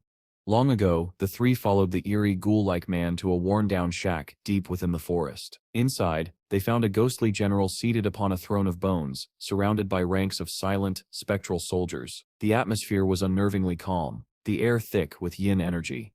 The general, introducing himself as Zhao, regarded the group with cold detachment. In a surprisingly composed tone, he told them that he would allow them to take what they sought, but only if they did something for him in return. Sui Lenu stepped forward and boldly stated their purpose. They were here for two things: the general's bone and the thousand-year Heart of Darkness. Zhao seemed amused. He agreed to part with one of his own bones, just one, as if the act meant nothing to him. But when it came to the Heart of Darkness, his expression hardened. He claimed he had never heard of such a thing. That was all Sui Lenu needed to hear. Her eyes sharpened, and she stepped closer. With a cold, decisive tone, she revealed the truth. The thousand-year Heart of Darkness is your heart. Before anyone could react, her glass mantis familiar lunged forward, striking Zhao with such brutal force that it sent his body crashing through the shack's wall. Instantly, the ghost soldiers stirred. Their hollow eyes glowed with malice as they surrounded the group, but Su Chenqi's familiar emitted a burst of holy light, forcing the spectral army back and holding them at bay for now. Through the gaping hole in the wall, Linu spotted Zhao struggling to rise. She realized, too late, that he was drawing in the surrounding yin energy to heal himself.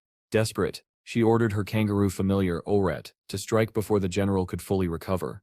Oret leapt into the air with immense speed, his powerful legs cracking the ground beneath him, but Zhao had already regained his strength. With a roar, he swung his blade of stone, cleaving clean through one of Oret's arms and knocking him back. As Zhao emerged from the ruins, his eyes burned with fury. He unleashed a wave of spectral energy, rallying his ghost soldiers with a terrifying war cry. The forest itself seemed to tremble as his army advanced with a single command to kill every intruder. Sui Linu quickly noticed the crimson mist forming overhead. The yin energy Zhao had been gathering was turning into a deadly blood cloud. If they got caught in it, they would be drained of life before they could even escape. Thinking fast, Su Chenqi had his small hairball familiar release a thick fog of black smoke, masking their retreat. It wasn't much, but it gave them the chance to flee. The three mounted their flying familiars and shot through the forest canopy, the thunderous cries of undead soldiers echoing behind them. Just as they thought they might not make it out, the sky itself began to change. Bolts of lightning tore through the blood cloud, scattering the curse and purging the dark energy. And then they saw it soaring majestically above them. The white dragon, Chairman Gao, had arrived. With his appearance, the battle turned completely one-sided. The old man's calm, commanding voice cut through the storm as he directed his dragon to strike. White Dragon effortlessly deflected General Zhao's attacks and sent him crashing into the ground with overwhelming force. Defeated in bleeding spectral energy, Zhao could only glare up at Gao, cursing his name. Gao Pang merely sighed and told White Dragon not to kill him. They still needed his parts intact. Later, back at the lakeside villa, Gao Pang looked up to see the old man approaching. To his astonishment, the elder casually dropped the unconscious general before him like a sack of grain. "I didn't know how to extract the parts you wanted," the elder said, brushing off his hands, "so I brought the whole general." He also handed over the dark flames that Sui Linu's team had collected earlier. Gao Pang was momentarily speechless. Another essential material just handed to him with ease. Now he only needed one more item to promote Dumby to legendary grade. As they spoke, Gao teased the white dragon about that mysterious ambergris jade incident from before. In response, she drenched him with a torrent of water before turning away. Before leaving, she gave him one final update. A spatial rift had appeared in the Baya district. At Gao's current level, it shouldn't be too dangerous, and she believed it would make a good training opportunity. Not long after, Gao arrived at the location. The building housing the rift was cloaked in thick black fog, pulsing with dark energy. Experts advised entering at noon when visibility was highest and the fog weakest. Inside, swarms of level 20 blackjacket geckos crawled along the walls. Since no Lord-tier monsters had been detected, Gao decided to send Goldie in alone. Moments later, Goldie emerged, brushing dust off his fists. Every single gecko had been dealt with. Gao couldn't help but sigh. "He steps pretending to be a monk again," he muttered. "Someone take away his internet." With the area cleared, Gao led the Southern Sky forces inside. Deep within, he discovered the spatial rift itself, an unstable tier in reality, shimmering like liquid glass. Interestingly, the system listed it as an item. Gao considered collecting it to experiment with portable rift setups when suddenly something emerged. It was a yellow jacket devil octopus, a monstrous creature infamous for its mind control abilities and disturbing feeding habits. Gao's mind raced as he tried to make sense of the color-coded species. Black as shadow, yellow as mind, he wondered aloud. Before he could finish his thought, Goldie stepped forward and punched the creature square in the face. "Stop copying my look," he shouted. The octopus never stood a chance. After confirming the area was secure, Gao questioned his subordinates. So far, no one had managed to explore what lay beyond the rift. Turning to Dumby, Gao ordered him to summon the Sea King eel skeleton to scout ahead. A few moments later, Dumby relayed that the other side contained only a few low-level geckos and nothing stronger. Gao entered himself to confirm, and upon hearing his approval, Flamey, Goldie and Dazzy followed behind. On the other side, the air was eerily still. There was almost no black fog here, just endless, twisting walls forming a colossal maze. As the Southern Sky forces began collecting data and samples, Gao studied the strange structures around him. Then, the ground trembled. A massive shadow fell over them as a creature emerged. A level 49 blood jacket labyrinth watcher, wielding a jagged weapon and radiating hostile intent. Gao stared up at it, realization dawning in his eyes. This wasn't just a chaotic realm of beasts and rifts. This black fog world had a civilization of its own. When Flamey attempted to take to the skies and launch an attack, he was abruptly stopped by an invisible barrier in the air. With no other option in sight, Yao, acting wisely, ordered everyone to retreat immediately. Following Gao's command, Dazzy stayed behind to hold off the Watcher, receiving crucial assistance from Dumby, who dealt a devastating blow to the Watcher's minions. Once nearly everyone else had escaped, and the Watcher was knocked down, Gao asked Dumby to act as a translator between them. The ensuing conversation revealed something astonishing. Not one, not two, not even three, but 7 additional Lord-tier Labyrinth Watchers existed. As if that weren't enough, these Watchers possessed a remarkable super recovery skill, demonstrated as the first Watcher's body healed right before their eyes. Fortunately, the Watchers were not hostile. With Dumby mediating, an agreement was reached. Gao would be allowed to return home and come back at a later date to awaken their master. In exchange, this master would be willing to trade with Gao for whatever he desired. During this exchange, Gao also learned that this world had once been home to humans, though they had departed decades ago. As he prepared to return to Earth, Gao pondered the potential consequences of encountering other versions of humanity. If the power difference proved too great, it could easily open the door to invasion and war. Back at Gao's lab, the Yin Kula had reached level 31 thanks to the use of the extraordinarily expensive frozen crystal soil. The only requirement left to promote Dumby was the essence of the undying heart. However, a search in Champing proved fruitless. The resentment of the 400,000 soldiers who had perished there had corrupted the essence beyond use. As Gao contemplated this, Yao received a call from the school he had recently established. The man on the other end anxiously reported the appearance of a second bronze statue at the school gate. Upon arriving, Gao confirmed that a new statue stood beside the original one. Without hesitation, he had Dai paralyzed and bound, lifting the massive statue effortlessly with a single hand. He intended to spend some time with Stripey before bringing it back to act as a second guardian. Meanwhile, in the valley where Stripey rested, Gao placed the statue before the mountain ruler, declaring it a new toy. Instantly, Stripey crushed its fighting spirit, punishing it for acting aggressively. Stripey then pleaded with Gao, expressing his longing to leave the valley and embark on adventures alongside him once more. Gao, deeply affected by Stripey's heartfelt plea, promised that he would find a way for them to journey together again. Meanwhile, in Zambia, Africa, the Black Badger Group, led by a desperate leader seeking fame, set out on an expedition guided by instructions from a mysterious tablet of unknown origin. Back in the Baya district, Gao arrived with his familiars, Sweetie and Tong Tong's Softy, after passing through a rift. Using Dumby as a translator, he encountered one of the Watchers from before. Yao discreetly confirmed that humans of this world had possessed familiars as well. The Watcher led them to the location where their master was sealed, a grand hall frozen in time, filled with a massive crystal formation. The Watcher explained that their master had sealed himself inside, and that awakening him required a monster trainer to enter the hall. Gao entered with Goldie by his side. Thanks to an elemental barrier, they navigated the sub-zero temperatures without freezing. However, as they approached the center of the hall, Gao froze in shock. Just as he realized the situation was a trap, Flamey's voice called through their connection, confirming Gao's fears. Several monsters were attacking his friends. Gao prepared to return to their side, but paused briefly when he noticed the frost lion had awoken. Sui explained that the Watchers had attacked immediately after Gao entered the hall. They had survived only because Dumby summoned the Sea King eel skeleton to seal the attackers and block the exit. Flammy had been badly injured by a surprise attack, and Goldie, enraged, rushed outside determined to avenge his friends, despite Gao's warnings not to act recklessly. Suddenly, Gao sensed the frost lion following him through their connection. Concerned, he felt Goldie being beaten by the Watchers and shouted in alarm. The frost lion continued attempting to get his attention. Exasperated, Gao decided to make a contract with it, allowing him to understand the creature directly. Though he skipped some steps, the contract worked perfectly, eliminating the need for further confusion. Gao sensed that the frost lion's true enormous power was locked away, only accessible if it consumed an ice-type treasure to restore itself. Of course, the lion never stopped bragging about this fact. Gao, choosing to ignore the incessant boasting, demanded a solution to their current predicament. In response, the lion instructed him that they needed to run, no elaboration at first. Realizing Gao needed more context, the lion quickly explained that he was the true owner of this labyrinth. He knew secret paths that only small monsters like himself and humans could navigate. Unwilling to leave any of his familiars behind, Gao instructed the lion to retreat for the time being while he focused on rescuing his companions. Empowered by the contract he had formed with Stripey, Gao struck one of the walls with a powerful kick, blowing it open. From there, Dazzy and Dumby executed a combination attack to disrupt the Watchers, while Silly tended to Goldie's wounds.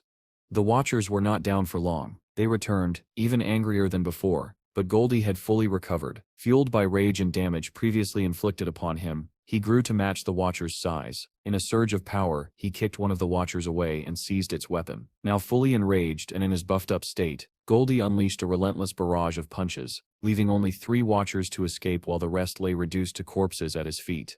Recognizing the need to secure the scene, Gao ordered Sui to return home and bring reinforcements. He and his familiars would remain behind to guard the corpses, guided by the treasure-sniffing mouse and protected by Dumby. During their downtime, Gao probed the frost lion for information and uncovered several insights. For one, a familiar's skills could be developed further after awakening. Additionally, this world was still in the infancy of its evolution, as the cataclysm had occurred only 4 years prior. The best treasures and minerals had yet to surface, and with Gao among the strongest, if not the strongest, monster trainers in the area, he would have access to nearly all of them. Shifting the topic, Gao asked the frost lion if there were any methods to shrink a monster's body size. Showing it an image of Stripey, the lion outlined 3 possibilities. First, obtaining a body modification skill, though this came with no guarantees. Second, forming a contract with a space-type monster to transport Stripey into a massive pocket dimension. And third, acquiring a GU fruit, which grew in the Black Phoenix Mountain. This fruit could shrink a monster to 1,000th of its size, though its effect disappeared once the creature entered combat. Unfortunately, the mountain was home to a dangerous black-feathered sparrow. Even the frost lion would avoid at peak strength, and it lay 5,000 kilometers away. Despite these obstacles, Gao resolved to undertake the journey, determined to keep his promise to Stripey.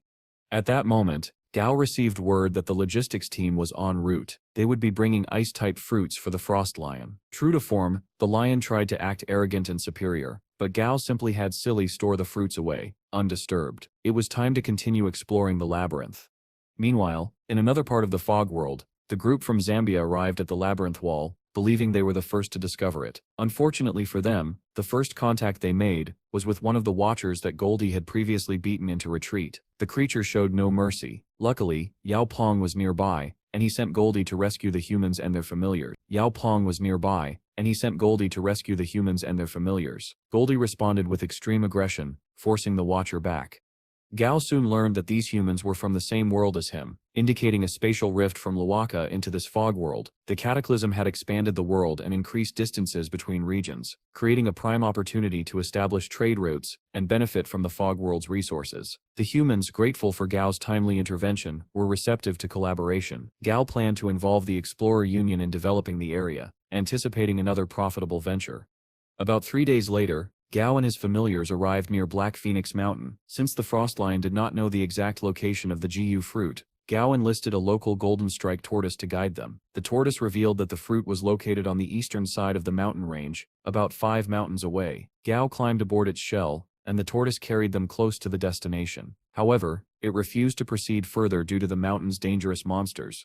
To scout ahead, Flamey flew above the mountain. He detected a Lord-tier monster's aura, and immediately came under attack from a massive bug-like creature. More importantly, he spotted the Gu fruit hanging in the trees. Flamey quickly returned to Gao's position, alerting him to its location. Their excitement, however, was quickly overshadowed by the approach of a giant level 49 white seal-bladed beast, hurtling toward them with terrifying speed. Gao immediately ordered Dai to strike Goldie with lightning, aiming to start stacking his passive ability. The bladed beast, meanwhile, managed to land a hit on Flammy, grounding him. Seeing this, Goldie quickly instructed Dumby and Silly to rescue Flammy, while he took it upon himself to confront the bladed beast. What followed was nothing short of pure chaos. Goldie relentlessly attacked the bladed beast again and again, sustaining injuries that grew progressively worse with each strike. Yet he had a clever trick by contracting his muscles, just enough to cut off blood flow. He created the illusion of being completely unharmed. Gradually, Goldie absorbed so much damage that his size grew to rival that of a mountain. At that point, it was only a matter of timing. One perfectly executed punch could crush the bladed beast entirely. During the battle, Gao allowed Flammy to heal Goldie. However, the sheer amount of damage he had taken used up all of Flammy's healing petals, leaving the little creature feeling exhausted and somewhat downhearted. Luckily, Dumby was there to lift Flammy's spirits, offering a rare moment of warmth and care amid all the chaos, a moment that could easily be called wholesome. After the fight, Yao was disappointed to find only about 4 Gu fruits on the tree. Not willing to settle, he decided to uproot the entire tree and take it with him. While he was at it, he figured he might as well take the pulverized bladed beast along. The beast, naturally, was not thrilled about this idea. Back in the human world, Gao brought the bladed beast to the valley where Stripey rested, showing him the potential for growth. While reaching Stripey's size might be unrealistic, under Gao's guidance, the bladed beast could easily grow to match Dumby's size. Initially hesitant, the bladed beast agreed to form a contract with Gao, but with one condition: if Gao failed to make him bigger, he would refuse to obey any orders, contract or not.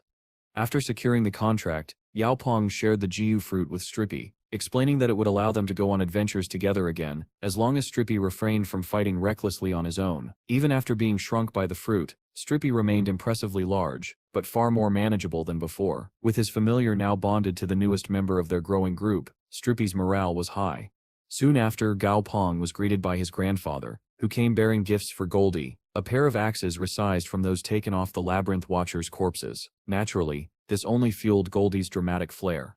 Turning to more serious matters, Gao Pang outlined his plans to establish trade with the Luaka region, leveraging the information they had gained from the Fog World. He also intended to travel to Street Gellum City, where the essence of the Undying Heart was most likely located. The final piece needed to promote Dumby. Acquiring it would bring him much-needed peace of mind, and the path conveniently passed through the Jia region, home of the Platinum Hand's headquarters. Gao's eyes gleamed. He was going for blood. Gao's grandfather, acknowledging that Gao was now an adult capable of charting his own path, blessed him. Silly's storage was already loaded with food and equipment for the journey, and with his grandfather's approval, Gao Pang set off on his latest adventure. Along the way, the group stopped at a freezing aqua pond at the foot of Mount Everest. Astonishingly, a single dip in this pond elevated Frost Lion to Lord Tier level 41. Apparently the effect was unique to him, thanks to his previous Emperor Tier base. Later, the group traveled through the Golden Sand Desert, where they discovered what appeared to be a town. Upon closer inspection, they found it inhabited by white-spotted herbivorous monkeys who amusingly dressed like humans. Curious about who might be raising such creatures intentionally, Gao investigated further. Behind one door, he encountered someone capable of speech, but intelligence was another matter entirely. The person fell for the most obvious trick imaginable, prompting Gao to destroy the door and reveal the true inhabitant. Gao Pang and his party entered the carnivorous monkey's house. His newly acquired bladed beast familiar, now named Slicey, expressed concern. Gao reassured him that the monkey didn't seem to have ill intentions, but still advised staying on guard. Sure enough, the monkey greeted them warmly and offered a bowl of strange soup. One look at the suspicious concoction was enough for Gao to refuse. Nope, not a chance. That stuff looks nasty as hell. Sensing something off, Gao began moving toward a door in the back while jokingly asking how the monkey could hide the good food from his guests. But the moment he got close, the monkey suddenly snapped. With a furious roar, it lunged at Gao, raising its arm to strike him down. Before the blow could land, Slicey stepped in. In one swift motion, his blade cut through the enraged beast, ending the fight instantly. Inside the back room, Gao Pang silently took in the surroundings. The signs of human life in the village, the lingering smell of blood and cooked meat inside this house, it all began to make sense. As he walked further in, he found a pot of sinister-looking stew boiling over the fire, and from its surface, a single human finger poked out. Suppressing a wave of nausea, Gao turned to the monkey. "You eat people?" he asked. Instead of fear or guilt, the monkey exploded in anger. It roared, shouting that it was only doing what had been done to him, that the man in his stew had eaten his son first. For a moment, Gao said nothing, then he sighed. "I understand, and I can set judge you without being a hypocrite, but still, I set him human, I can set just overlook what seps happened here." As he walked out of the house, he looked down sadly and ordered Slicey to give the ape a swift and painless end. Later that day, Gao Pang regrouped with his companions, Frosty, Dumby, and Flamey, outside the Platinum Hands headquarters. Thanks to intel from Grandpa Gao's old friend, they had finally located the cult's base. Now Gao would take revenge, for disturbing the mountain spirits, and for sending assassins after him. At his command, Dumby activated his resurrection ability, awakening every fallen beast buried near the base. Inside the headquarters, two bishops of the Platinum Hands were idly discussing their duties, one complaining about the desert, the other trying to calm him down. Suddenly, a messenger burst in, pale and terrified. He reported that corpses near their town had come back to life, and were attacking their people. Outside, chaos had erupted. Cult members screamed as a horde of undead beasts descended upon them, led by the Supreme Lord of Necromancy himself, Dumby. Among the undead, the bishops recognized a familiar creature, a Lord-tier giant thorn warren lizard they had slain only a month ago. In panic, they released a blue-scaled, four-armed river ape to fight it. The ape fought valiantly, but barely managed to hold the creature at bay. From their vantage point, Gao Pang, Frosty, and Slicey observed the battle, until a sudden blur of silver wings came flying straight at them. A mirage beast. Because of its stealth ability, they hadn't sensed it approach, but Gao reacted instantly, signaling Slicey. With a flash of blades and his Stormcross kill technique, Slicey sliced the mirage beast apart like it was nothing. The Platinum Hands bishops fell into panic. One of them desperately tried to recall his Earth Dragon before it could be defeated, but Frosty was already moving. With a single thought, he froze the dragon in an icy cage. When Gao mocked him that the ice was already melting, Frosty smirked, and casually added one finger's worth of effort. The next moment, the dragon was sealed inside a solid pillar of ice. With the Mirage and the dragon defeated, only the Blue River Ape remained. The creature fought like a true warrior, crushing Dumby's undead underlings one by one. It beat its chest in triumph, but that victory was short-lived. Dumby himself arrived. Facing the ape, he uttered one of the most chilling lines in the entire series. "Death is the final home of all the living." The ape froze, caught off guard and utterly unprepared for the overwhelming power that followed. Dumby struck with ease, each blow precise and devastating. With a single palm thrust, he sent the ape crashing down. The beast's furious glare faded as Dumby raised his hand once more. This time, Dumby combined two of his signature abilities, Undead Flame and Blood Thread Heart, to forge a new terrifying power. Flames and crimson threads intertwined, allowing him to both control and burn his enemy simultaneously. The blue ape unleashed one final counter, a massive shockwave of elemental energy. Slicey asked if they should step in, but Frosty waved it off. That water attack will do little more than give Dumby a bath. Gao agreed. True to their words, Dumby shrugged off the blast and delivered a finishing uppercut that sent the ape into the next life. With the battle nearly over, Gao ordered Flamey to watch the base from above and ensure no one escaped. Inside, panic spread among the remaining bishops. The yellow bishop urged his comrades to flee through an underground tunnel, but when he turned, he found the blue and red bishops pointing guns at him. They warned that without their familiars they had no way to defend themselves. If Yellow planned to betray them, the only way any of them would survive was if he summoned his own Lord-tier familiar to buy time. A sinister smile crept onto Yellow's face. He raised his hand, and summoned a flying carpet-like familiar, something eerily reminiscent of Doctor Strange's cape, but this was no gentle ride. In a flash the carpet whipped through the air like a blade, decapitating the blue bishop instantly. The red bishop barely escaped by teleporting away at the last second. He landed in the desert, gasping, thanking his luck that he had kept his true power hidden. Unfortunately for him, he had jumped straight from the frying pan into the fire, because Gao Pang was already there, waiting. Frosty froze him in place, while Dumby tossed the unconscious body of the yellow bishop at his feet, holding the carpet, now revealed as Yellow's familiar, in his grasp. Seeing the brutalized remains of his comrades, the red bishop knew better than to fight. Gao Pang stood tall before him. the man who had single-handedly crushed the entire platinum hands. Ahead of him, only silence remained. Gao Pang glanced at the two surviving bishops before him, red and yellow. Their condition was pitiful, their value even less so. With a cold expression, he remarked that both were useless to him, even as hostages. He might as well finish them off now. The red bishop immediately panicked. Words spilled from his mouth in desperation as he groveled for his life. He promised Gao Pang anything: treasures, bases, secrets, everything that belonged to the platinum hands. All he asked for was mercy. Seeing potential in the terrified man, Gao Pang rubbed his chin thoughtfully. This bishop might be a treasure trove of information. After a moment of silence, he agreed to unfreeze him so they could discuss things further. But before the conversation could continue, Stripey's voice echoed telepathically in Gao Pang's mind. The beast's tone was sharp and urgent. Something was coming, something powerful, and if a king-tier creature like Stripey considered it dangerous, that meant trouble. Moments later, the sand began to tremble. Then from beneath the dunes, a colossal shadow emerged. It was a massive fish-like creature, a level 52 king-tier desert pillar monster of perfect grade. The red bishop's face drained of color. He knew this beast well. The platinum hands had only been able to establish their base here because they had received the desert pillar's blessing. Now, that same monster had come, and it was angry. As Gao Pang prepared to face it, the bishop's mind raced. If he could just keep up his pathetic act a little longer, maybe this naive youth would spare him. Surely someone that young wouldn't kill a man who begged convincingly enough. His thoughts were cut short when Gao Pang turned toward him and asked, "Where are the platinum hand-sip treasures hidden?" The bishop hesitated, trying to buy time. I'll need a moment to remember all the locations. Gao Pang's tone hardened. Then tell me how to subdue the desert pillar. The bishop froze. He couldn't give away that kind of power. If Gao Pang managed to tame another king-tier beast, he'd become unstoppable. So, the bishop lied, claiming he didn't know. Gao Pang sighed. Then you specter of no use to me. Without hesitation, he ordered Dumby to crush the man. The ground trembled as Dumby's massive hand came down, reducing the bishop to dust. All he had to do was talk, Gao Pang muttered, shaking his head. He then tossed the frozen and battered remains of the fallen familiars towards Stripey. "Here, a snack for you." But before Stripey could respond, a deep booming voice echoed through the sands. The desert pillar had finally decided to speak. "Human," it bellowed. "Yusef ignored me long enough. Yusef aroused my interest." Gao Pang blinked. "Wait, what?" He shuddered slightly. That sounded disturbingly wrong.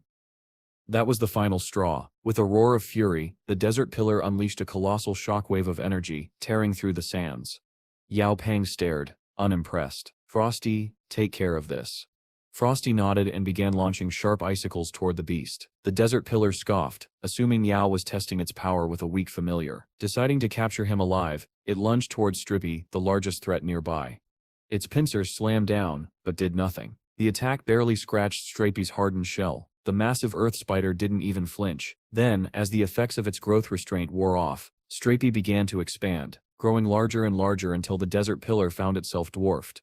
Still clinging to the spider's back, the monster realized too late what was happening. Its strength was fading the higher Stripey lifted it from the desert floor. Then came the final blow. Stripey released a geyser of black fumes from his body, an explosion of scorching heat and pressure that sent the desert pillar hurtling into the sky, disappearing into the stratosphere.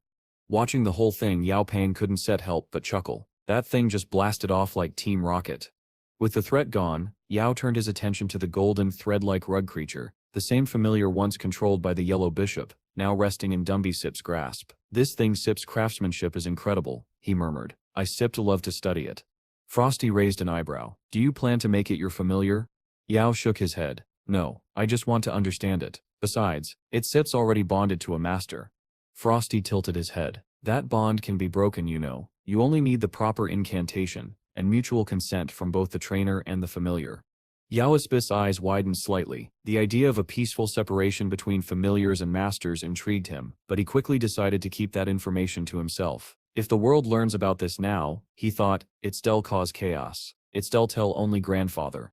He handed Frosty a fruit, as thanks for the insight, and decided to gift the rug familiar to Huang Ya once they returned home. The next day, Gao Pang and his group continued their journey, this time to the Holy Light Religion's temple. The place was blindingly white, every wall and statue glowing with purity, but outside stood a strange reanimated statue creature, pitch black against the pale landscape. Yao frowned. Was this thing contaminated before mutation?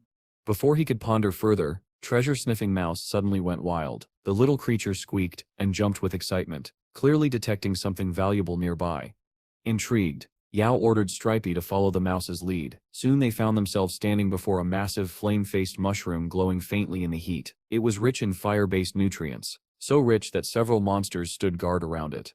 Yao exchanged a glance with Dazi. The two instantly came to an understanding. Together they devised a quick plan, tricking Goldie into attacking the guards while they slipped in to snatch the mushroom for themselves. And just like that, with clever teamwork and quick thinking, they secured yet another powerful treasure. As the group caught their breath, Dazi looked at the glowing mushroom curiously. "So what exactly is this thing?" he asked. Gao Pang smiled faintly. "This right here," he said, "is a rare material that said'll help with Flameyset's evolution."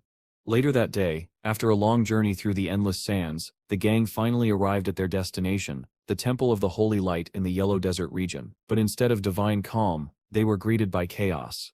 Before them stood a horde of twisted monsters, white birch tree demons, led by a towering blackened stone statue known as the Convicted. Gao Pang frowned. In the picture he had seen of this statue just a few hours earlier, it had only been at level 40. Now it radiated power at the Lord tier. Without hesitation, Gao Pang began issuing orders. "Flammy, take care of the birch tree demons. Slicey, handle the statue." Flamey moved first, unleashing waves of scorching fire that roasted the tree demons like fried chicken in a feast of flame. Meanwhile, Slicey dashed toward the statue, his blades gleaming with deadly precision, carving through the stone body bit by bit. Gao Pang was surprised. After the first attack, any normal Lord-tier monster would have already been down for the count. Yet somehow, this statue still stood.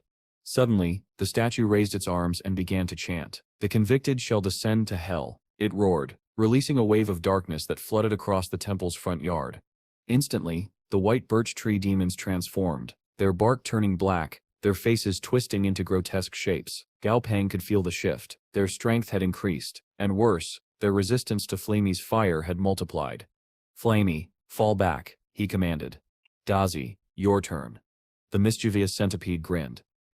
Time to show off what I learned from Grandpa Sip's Thunder God." Without warning, Dazi unleashed his new technique, Thundernet Storm. The air cracked with electricity as a web of lightning surged forward, dropping 4 birch tree demons instantly and heavily damaging the rest. Meanwhile, Gao Pang's ever-dramatic companion was losing his temper over a black stain on his shell. "What is this filth? My beautiful shell," he wailed. Gao Pang rolled his eyes. "Relax. That's just the darkness element from that statue. That'll vanish once we destroy it." But Slicey wasn't calm. The stain had sullied the shell he took pride in. Rage burned in his eyes. "No one dirties my blade and lives," he shouted, unleashing his ultimate technique, 3,000 slashes of the endless hurricane. The air itself screamed as blades of wind tore the statue apart, slicing it into tiny pebbles. Gao Pang groaned. "Slicey, you destroyed its core crystal. I told you to be careful." But Slicey just crossed his arms. "It deserved it for staining my shell." Fortunately, the mistake turned out to be beneficial. Without the statue's dark power, the birch tree demons began to wither and crumble into dust. Gao Pang quickly realized that they had been feeding off the statue's energy all along. With it gone, their life force faded as well. With the enemies cleared, Gao Pang prepared to move on. "Stripey, stay outside," he ordered. "You won't fit in there anyway." The group stepped into the temple sept's dark interior. Inside they found a stone fountain, and within it, another statue, half hidden by shadows. But Gao Pang Sep's system vision pierced the darkness. "That Sep's no decoration," he muttered. "It's Sep's another reanimated monster." He sent Goldie forward to handle it, using the battle to stack his passive buff. Within minutes the statue was reduced to rubble. Gao Pang reached down, retrieved the glowing core, and fed it to Grassy. "With this," he said proudly, "you should reach Lord Tier soon." As they advanced deeper into the temple, the path ahead grew darker, consumed by corruption. Gao Pang ordered Flamey to ignite a fireball for light, and in its glow he spotted clusters of eerie black crystals. The system quickly identified them, crystals of the Undying Heart. Their presence meant that the true essence of the Undying Heart was nearby. Flamey intensified his flames, illuminating the path further. In the midst of the black fog, Dumby reached out and with a swift jab, pulled the essence free.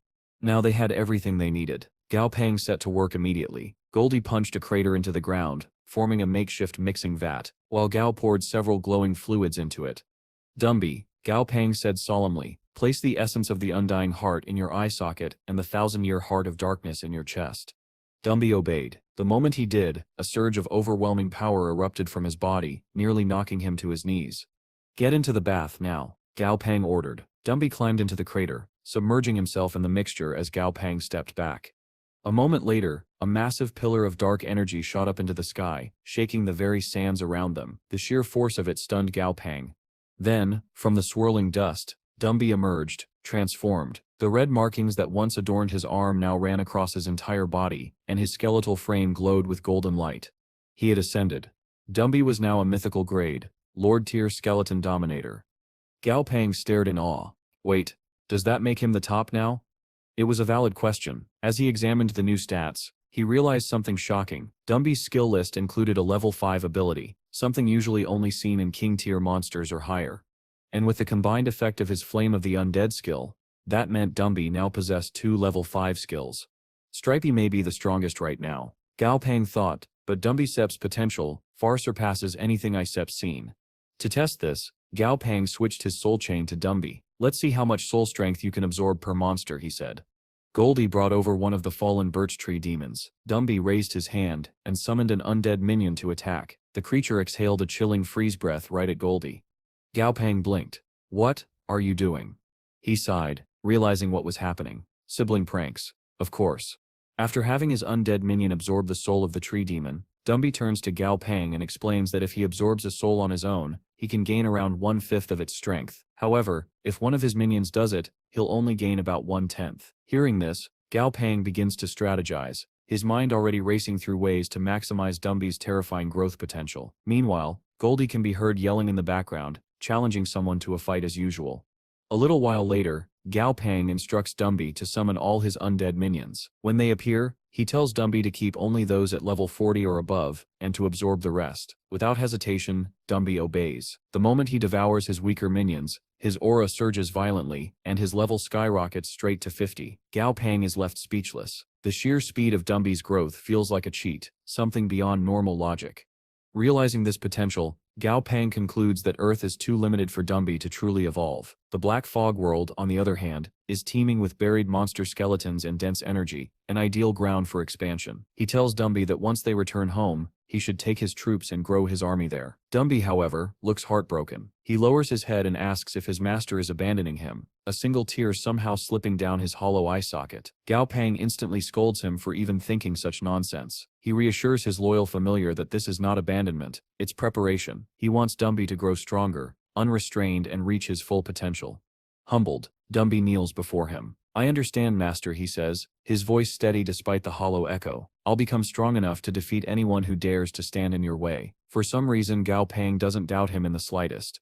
Later, Gao Pang meets with Old Huang at the Black Dragon Base City Airport, before setting off on his next journey. Huang hands him a case full of resources Gao Pang had requested earlier and assures him that everything back home is running smoothly. The academy, the city. Gao Pang then has Goldie bring over the rug familiar he'd taken from the Yellow Bishop. Huang is shocked to discover that the rug is actually a living familiar, but that shock deepens when Gao Pang tells him that the Lord-tier familiar now belongs to him. He simply asks Huang to watch over Dumby in the Black Fog world and make sure Goldie and Doi return home safely. As for Gao Pang himself, he's heading straight to the North Pole.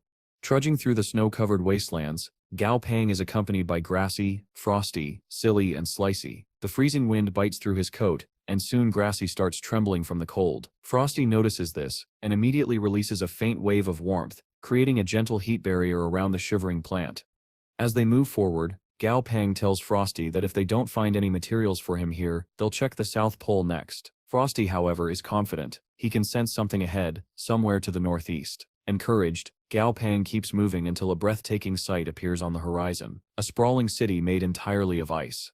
The walls shimmer like crystal, carved with patterns so intricate, they seem impossible for human hands. Gao Pang studies the design and realizes instantly, this is beyond human craftsmanship. Just then, the massive gate creaks open, and out steps a towering figure, a level 51 king-tier monster clad in azure armor, known as the Ice Azurea Knight.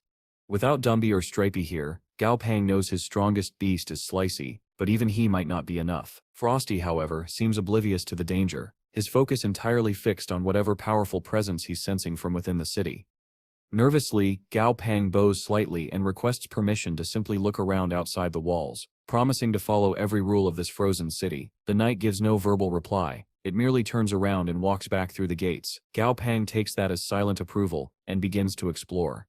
Before he can take even a few steps, Frosty suddenly leaps off his shoulder and bolts toward a frozen lake nearby. Gao Pang shouts for him to stop, but the impulsive little creature dives straight into the icy water. To Gao Pang's utter disbelief, Frosty's level jumps from 41 to 43 in an instant, just from that brief contact. Suddenly, the Azuria Knight materializes behind Gao Pang, completely without warning, sending chills down his spine. Instead of attacking, the knight simply commands them to follow him and begins walking back into the palace. Frosty, being Frosty, immediately spots a pure ice spring inside and starts sprinting toward it like a kid toward candy. This time, Gao Pang manages to grab him by the arm before he can dive in. The knight turns to look at them, silent and watchful. Then, to everyone's surprise, it speaks again calmly, almost kindly, saying that the spring could actually help Frosty recover some of his lost power. He grants them permission to proceed. Overjoyed, Gao Pang bows deeply in gratitude and asks Silly to fetch a bucket and water tank. Carefully, he scoops up some of the shimmering spring water, but the moment it's lifted from the pool, it turns pitch black and loses its heat. Frosty explains that it's a security mechanism meant to preserve the ice power within the spring. Despite Gao Pangsip's warning, Frosty can resist any longer. He dives headfirst into the spring, and instantly freezes solid inside a block of ice. Gao Pang sighs, half in exasperation and half in amusement. Well, he mutters, that sip's one way to cool off, I suppose. Gao Pang suddenly hears the gentle voice of a woman behind him, asking, is that your familiar? When he turns around, he finds himself facing a beautiful young woman. For some reason, his eyes instantly focus on the red lotus pattern glowing faintly on her forehead, a detail he immediately scolds himself for noticing. He nods and answers that yes, the creature beside him is indeed his familiar. The girl tilts her head slightly and asks an odd question, what time is it? Though confused, Gao Pang humors her. It's 7:30 in the evening, he replies. The woman smiles faintly. I haven't had guests in a very long time, she says, her voice carrying a hint of nostalgia. Tell me, how long has it been since the planet Cess elemental revitalization? When Gao Pang answers that it's only been 5 years, she looks mildly disappointed. Only 5 years, I must have been asleep for far too long, she murmurs. Then her tone softens with genuine admiration. Still, it's impressive. You managed to raise Lord-tier familiars in such a short time. Before Gao Pang can reply, she suddenly changes the topic. Would you like to taste my cooking? I make an excellent grilled fish. Caught off guard, Gao Pang politely declines. No need, I brought canned food with me, he says, holding up a tin. Canned food? She echoes curiously. Isep never heard of that. Amused, Gao Pang opens one and offers it to her. The armored knight standing behind the woman instantly stiffens, his tone cautious. My lady, that doesn't look safe. But before he can finish, the woman pulls a spoon out of her dress. Apparently she just keeps it there and begins eating straight from the can. In mere moments, she empties it completely, her eyes glistening with mere tears of joy. I have plenty more if you like, Gao Pang reassures her. The knight, utterly defeated, drops to his knees in despair, muttering as if his entire existence has been disregarded. Gao Pang, meanwhile, seems to have won her favor with nothing more than a can of soup. Just then, Frosty, his ice lion familiar, bursts out of his frozen cocoon, proudly declaring that he's back to king tier. Gao Pang deduces that any monster stronger than that likely can't exist in their world yet. Otherwise, Frosty would have advanced even further. Turning back to the woman, Gao Pang politely says that it's getting late, and he only came to help Frosty level up. The woman nods and smiles. As a parting gift, she hands him a magnetic beast, explaining, with this you still be able to find my palace again. It seeks its partner beast naturally. Gao Pang thanks her and promises to send her a shipment of canned food once he's back home. My name is Accusations of the Bay tribe, she tells him. When my people return, I shall find you in Yuzhou.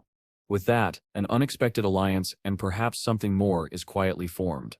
As Gao Pang and his familiars trudge through the endless white expanse of the North Pole, he decides to explore a bit more before heading home. Such a rare journey deserves a souvenir, after all. Before long, they come across a horde of strange monsters, yellow-brown penguin-like creatures. According to the system, they're identified as yellow-brown monster penguins. Penguins? Gao Pang mutters in disbelief, watching as one waddles up to his chest height. Suddenly the entire flock starts screeching angrily. Frosty translates their cries. They are warning us to stay away from their territory. Slicey, another of Gao Pangsip's familiars, readies his blade with excitement, but Gao Pang holds him back. He ponders aloud, these creatures should be at the South Pole, not here. To avoid conflict, he tells Frosty to freeze just the ones blocking their path. The icy lion complies, but instead of retreating, the penguins grow enraged and block the way even tighter. Finally, at Gao Pang's command, Slicey moves. With a swift slash, he scalps a few of the penguins, cutting off their crests rather than their heads. Strangely enough, that alone terrifies the flock. They scatter in all directions, fleeing for their lives. With priorities like that, no wonder they're nearly extinct. Gao Pang mutters. With the penguins gone, Gao Pang approaches what they had been protecting, a frozen warship, bearing the flag of the Northern Bear region. Its cannons, radar, and most of its structure have been shattered by centuries of frost. Intrigued, Gao Pang asks Slicey which way the penguins ran. His familiar points toward a nearby cave. Curious, Gao Pang decides to investigate. Inside, he finds the remnants of an abandoned research facility, most likely the site where those penguins had been captured and experimented upon. The lab's desolation suggests a catastrophic failure or monster attack.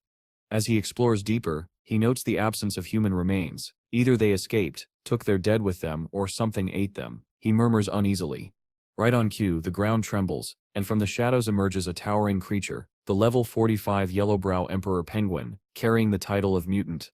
Frosty translates its furious cries. It says humans killed its family and captured it for experiments. It wants revenge and to eat us.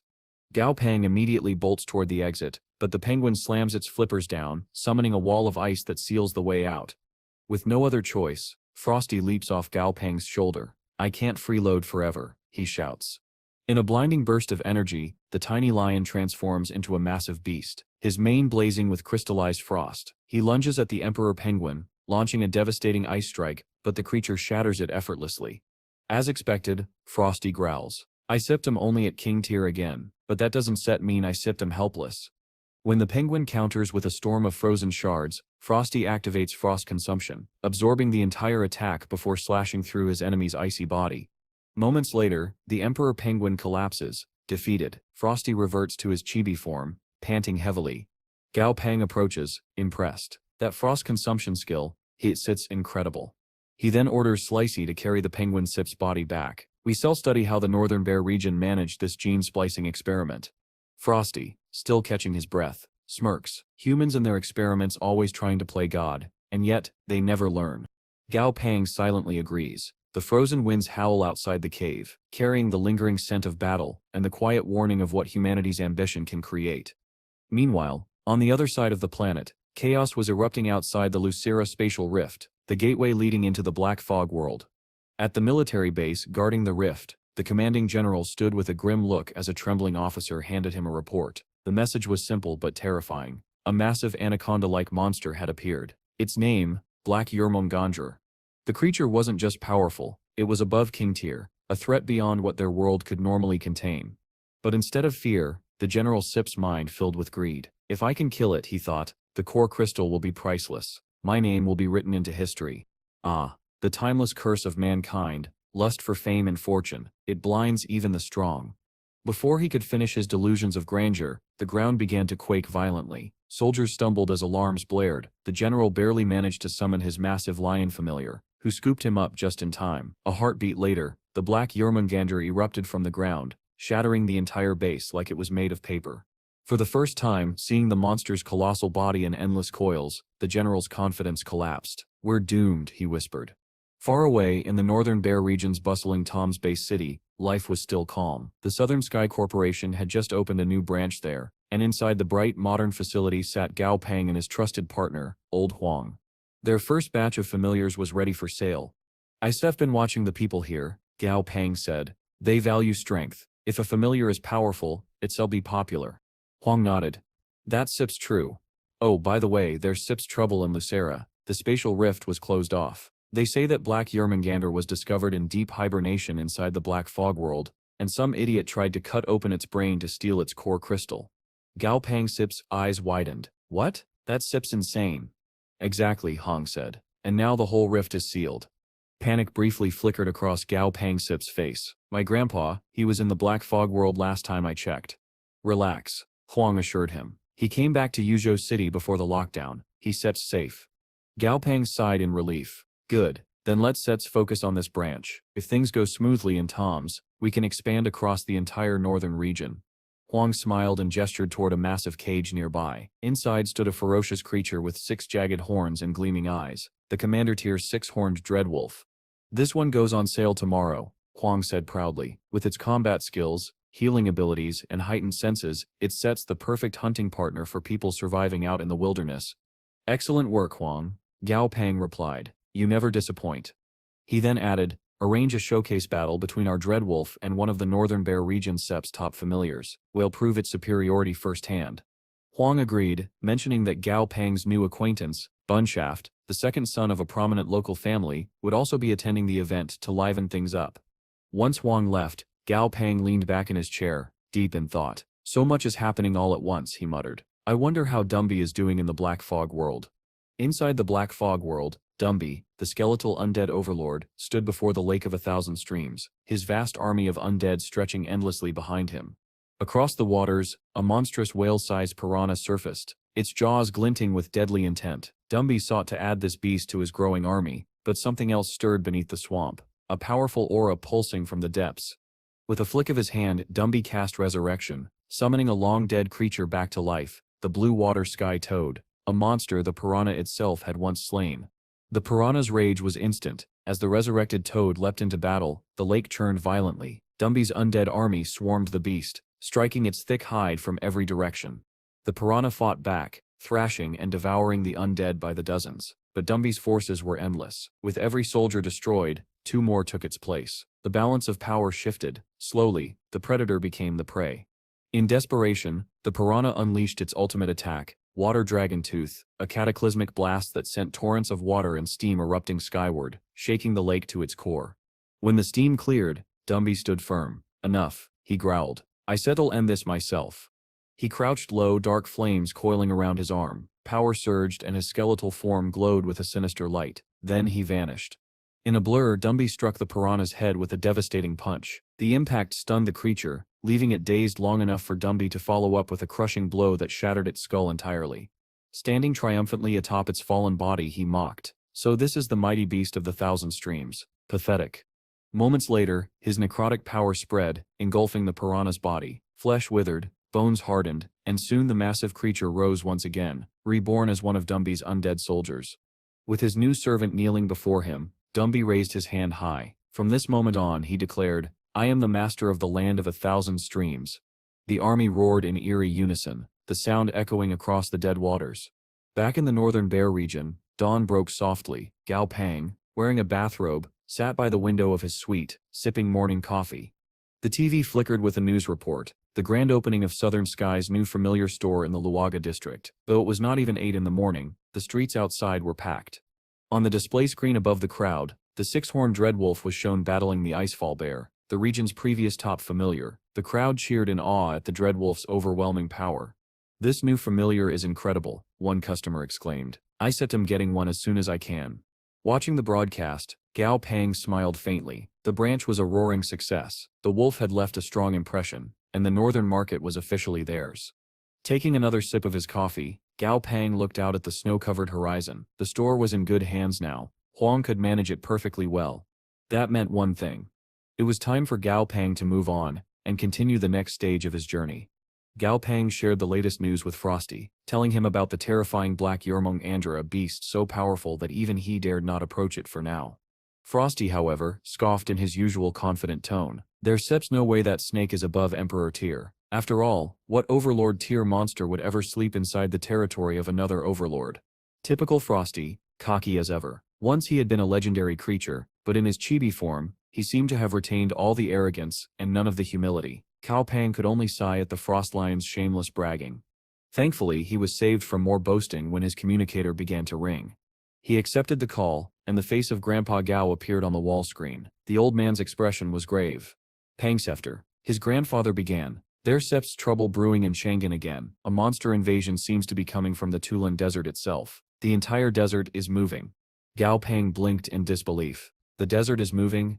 Yes, his grandfather said solemnly. And worse, its stance changing. Its stance turning into a living creature. Based on current calculations, if this continues, Shangan will be completely swallowed within 10 years. Even for a world accustomed to catastrophes, this was beyond comprehension. Gao Pang frowned deeply. That sip's insane. Grandpa Gao nodded. Exactly. That sip's why I still be heading out tomorrow to investigate the situation myself. Without hesitation, Gao Pang said, then I stip coming too. As we got an ice-type familiar now. I still be useful. The old man smiled faintly at his grandson Sip's eagerness. All right, come if you wish, but be careful. Before ending the call, he added one more thought. The desert Sep's movement is peculiar. From its path and its origin point, it seems to have been slowly approaching Chang'an ever since the beginning of the catastrophe. Something in that city might be drawing it closer. Gao Pang narrowed his eyes. Something attracting the desert, the mystery deepened. The next morning, the two of them soared above the vast shifting sands aboard the mighty white dragon. From above, Gao Pang saw no signs of life. The system detected nothing. No monsters, no energy fluctuations, just endless dunes that somehow moved as if alive. The sands weren't merely shifting with the wind, they were consuming the ground itself, spreading wider and stronger. Even Frosty was uneasy. Strange. Not a single creature. Deserts are never this empty. As if to punctuate his words, the treasure-sniffing mouse, who had been napping in Gao Peng's pack, suddenly jolted awake. It squeaked wildly and tried to leap off the dragon's back. Whoa, calm down. Gao Pang grabbed the mouse just in time. What sip's gotten into you? Before he could get an answer, beams of radiant energy rained down from above. White Dragon had unleashed a barrage of light directly into the sands. I said found it, the dragon thundered. The desert floor exploded under the barrage, and through the collapsing dunes, a writhing cluster of white tentacles emerged from beneath the surface. What in the world? Gao Pang stared. The treasure-sniffing mouse chittered frantically, pointing downward. It had sensed something beneath those tentacles. With his grandfather Sit's permission, Gao Pang leapt down, landing in the hot sand. Frosty, freeze this whole section. The frost lion obeyed, blasting a massive zone with glacial energy until the sand turned to solid ice. Goldie, break it open. The golden familiar charged forward and shattered the frozen crust with a fiery blast. Beneath the shards of ice lay something horrifying. A pulsating mass of flesh, nerves, and tentacles. The system quickly identified it as a level 51 king-tier beast, a psychic type known as the Brain of Growth. Gao Pang Sep's stomach twisted. That Sep's is disgusting. Before he could react further, the grotesque brain began to crawl away, its tendrils dragging it through the sand. Goldie, stop it, Gao Pang ordered. The golden familiar lunged forward, cleaving through dozens of tentacles with precise strikes, but before he could finish it off, Goldie froze mid-attack, his body trembling. What? Gao Pang gasped as Goldie's eyes glazed over. The beast had been caught in a mental illusion. Inside that illusion, Goldie saw Gao Pang turning away from him, saying, "You are too expensive to raise. I'm abandoning you." The nightmare crushed him with guilt and self-blame. Outside, Gao Pang felt a wave of psychic nausea but quickly steadied himself. Thanks to the soul fire inherited from Dumby, he resisted the illusion's pull. Looking around, however, he saw his other familiars, Goldie, Daisy, even the mouse, all trapped in their own guilt-ridden dreams, murmuring apologies in their sleep. Frosty floated beside him, chuckling. Hilarious. They are all confessing their sins. Should I end it? Gao Pang smirked. Not yet. Let's hear what else they have done behind my back. A little later, Grandpa Gao descended, landing beside the frozen pit. What in the world? The brain monster was trapped between icy pillars, twitching weakly. Despite being fully exposed to the elements, it showed no signs of damage or dehydration. This thing was using its psychic power to move the desert, Gao Pang explained. I thought you might want to form a contract with it. The old man shook his head. I don't have the soul strength to control another king-tier beast. In that case, Gao Pang said, eyes gleaming, I'll take it myself. It's not every day you find a psychic type like this. As he prepared to make the contract, a faint voice echoed in his mind. Please, wait. Gao Pang froze. The voice was that of a young boy. He realized the brain was speaking to him telepathically. Who are you? Gao Pang asked aloud. And why are you moving the desert toward Chang'an? The creature's form began to shimmer, and in his mind's eye, Gao Pang saw a human image, a weary man with sorrowful eyes. My name was Wang Jiang, the voice said. 5 years ago when the cataclysm began, I was hiking in this desert. A massive sandstorm struck, and I changed. The day it happened was a week before my daughter Sip's birthday. Before the catastrophe 5 years ago, it had been a man named Wang Jiang. While hiking through the desert, he was caught in a massive sandstorm that transformed him into this monstrous form. His daughter's birthday had been just a week away, and ever since, he'd been trying to return to Chang'an City to sing her a birthday song. Goldie was moved to tears, though Gao Pang stayed composed. Wang Jiang explained that he was the desert now, his consciousness bound to it. He could never leave. Gao Pang offered him two choices: surrender and become his familiar, or be fed to Daisy, who was already looking eager. The brain sep's image shifted into that of a woman as it hesitated, asking what it would gain by submitting. Goldie lost his patience, slapping the creature's psychic form and shouting, "How dare you negotiate right now?" Gao Pang steps being kind. Eventually, the brain yielded and became Gao Pang's familiar, earning the nickname Brainy. Through their connection, Gao Pang glimpsed the inside of Brainy's psyche. Countless memories floated there, most from lesser creatures, but 7 belonged to humans, victims of the initial catastrophe, not Brainy's doing. Gao Pang learned that Brainy's eye served as both a visual organ and a mouth, capable of releasing memory fragments to fuel its psychic growth. Back in the real world, Gao Pang instructed Brainy to relinquish control over the desert. Though the sands would continue shifting, they would no longer move toward Chang'an. At that moment, Goldie asked if the treasure-sniffing mouse had survived. As if on cue, the mouse burst out of the sand, shouting about treasure. Gao Pang sighed, turning to Brainy for clarification. The brain explained that what lay below were merely parasitic creatures feeding off its body. Moments later, the parasites emerged, demonic sand trees, themselves infested by parasite beetles. While Gao Pang marveled at the bizarre ecosystem, the mouse began digging furiously. To everyone's surprise, it unearthed something incredible. A massive white jade bone slab etched with intricate red patterns. It was identical to the one they discovered earlier in the Dali Desert. Reactions were mixed. Grandpa was proud, Gao Pang was exasperated, and the mouse was disturbingly overjoyed. With the desert incident settled, Gao Pang and his grandfather prepared for their next stop, Hong Base City. 3 days later they arrived atop White Dragon. As they flew in, Grandpa began sharing a history lesson about the region. A dense tale of past prosperity, war, and mystery. Gao Pang barely managed to stay awake through it. What caught his attention, however, was the recent discovery. Strange noises and flickering lights had been reported near Mount Dun, along with the appearance of army tents and flagpoles. A Lord-tier monster trainer had been dispatched to investigate, but reported nothing unusual. Gao Pang quickly deduced that the truth had been hidden. His grandfather confirmed this. The official report was a cover-up. The trainer had found something, a flag on Mount Dun, and that flag had come to life. Puzzled, Gao Pang followed his grandfather to the mountain's peak. There, amid a military outpost, he heard someone shouting ridiculous slogans about bringing glory to the Hun dynasty and making enemies taste steel. When they reached the top, Gao Pang saw the culprit, a level 46 Lord-tier military flag, being held upright by a level 45 land terror alligator. He stared at the bizarre sight in stunned silence. A flag, a literal flag, was somehow a Lord-tier monster. Just then, a buff but kind-faced older man approached Gao Pang and his grandfather, striking up a friendly conversation. Grandpa Ji smiled and introduced him as Uncle Lu, the very friend who had shared information about the rare ingredient Gao Pang had been searching for earlier. Gao Pang bowed respectfully and thanked him, but Lu only laughed it off, his easygoing manner matching his broad frame. He then pulled out a strange-looking rock that he had discovered while subduing the confirmant flag. Recognizing it immediately, Gao Pang's eyes widened. It was a rare evolutionary material he had been seeking. He thanked Lu sincerely and promised his help in return if the man ever needed it. Lu just waved off the gratitude and invited them both to join him for dinner instead.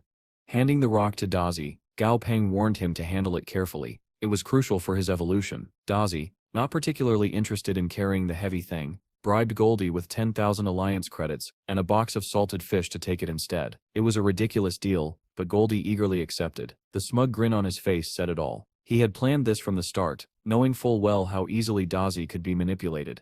Later that evening, at Lu's home, Grandpa G teased his old friend for being unable to butcher the Ghostfire crow he was preparing for dinner. Lu defended himself immediately, insisting that the bird was Lord tier, and even cutting through its hide was an achievement.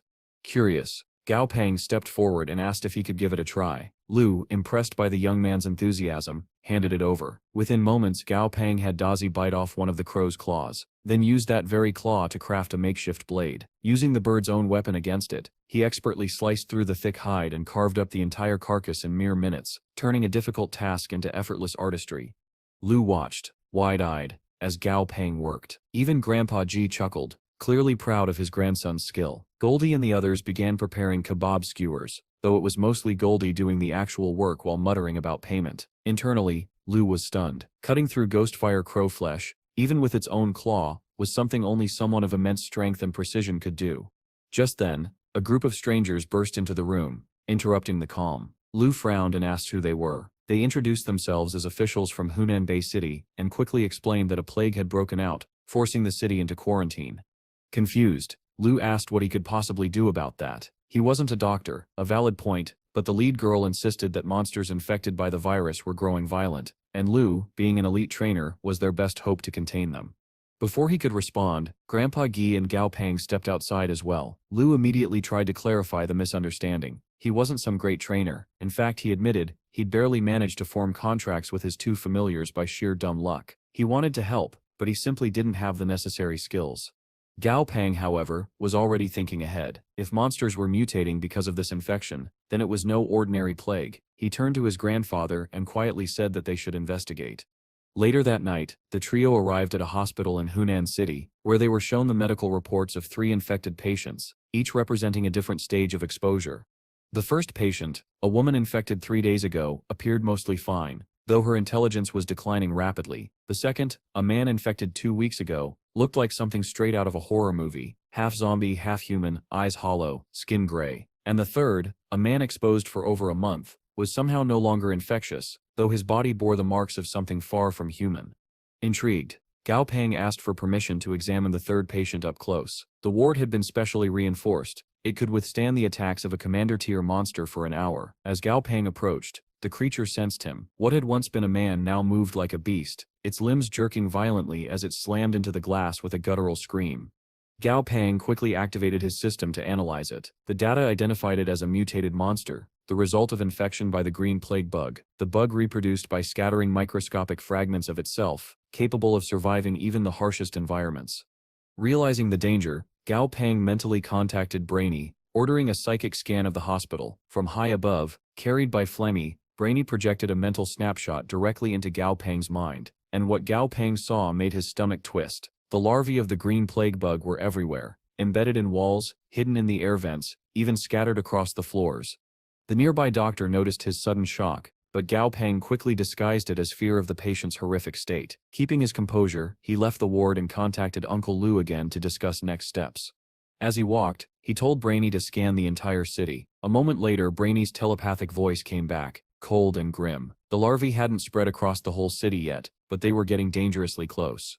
Realizing that killing the larvae would be pointless unless they destroyed the parent insect, Gao Pang asked the young woman to take him to where the plague had first broken out. She led him to the Nansong Orthopedic Hospital, the epicenter of the outbreak. By the time authorities realized what was happening, over 90% of the staff had already been infected.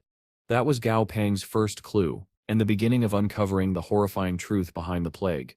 At that imperial court Grandpa Gi was talking about, the highest seat belonged to none other than the old man himself. Naturally, he grew embarrassed when Gao Pang mentioned it so bluntly. Sensing his discomfort, Gao Pang quickly steered the conversation elsewhere. He pointed out that the rebel groups currently shaking up the world seemed completely disorganized. Their actions lacked any real coordination. Some attacked the 12 elders directly, others challenged them to duels, while a few ignored them entirely. Grandpa Get snorted and said these were nothing but fame-hungry thugs. The title of elder, he added, was just an empty label anyway, one he himself once held but never cared enough to claim.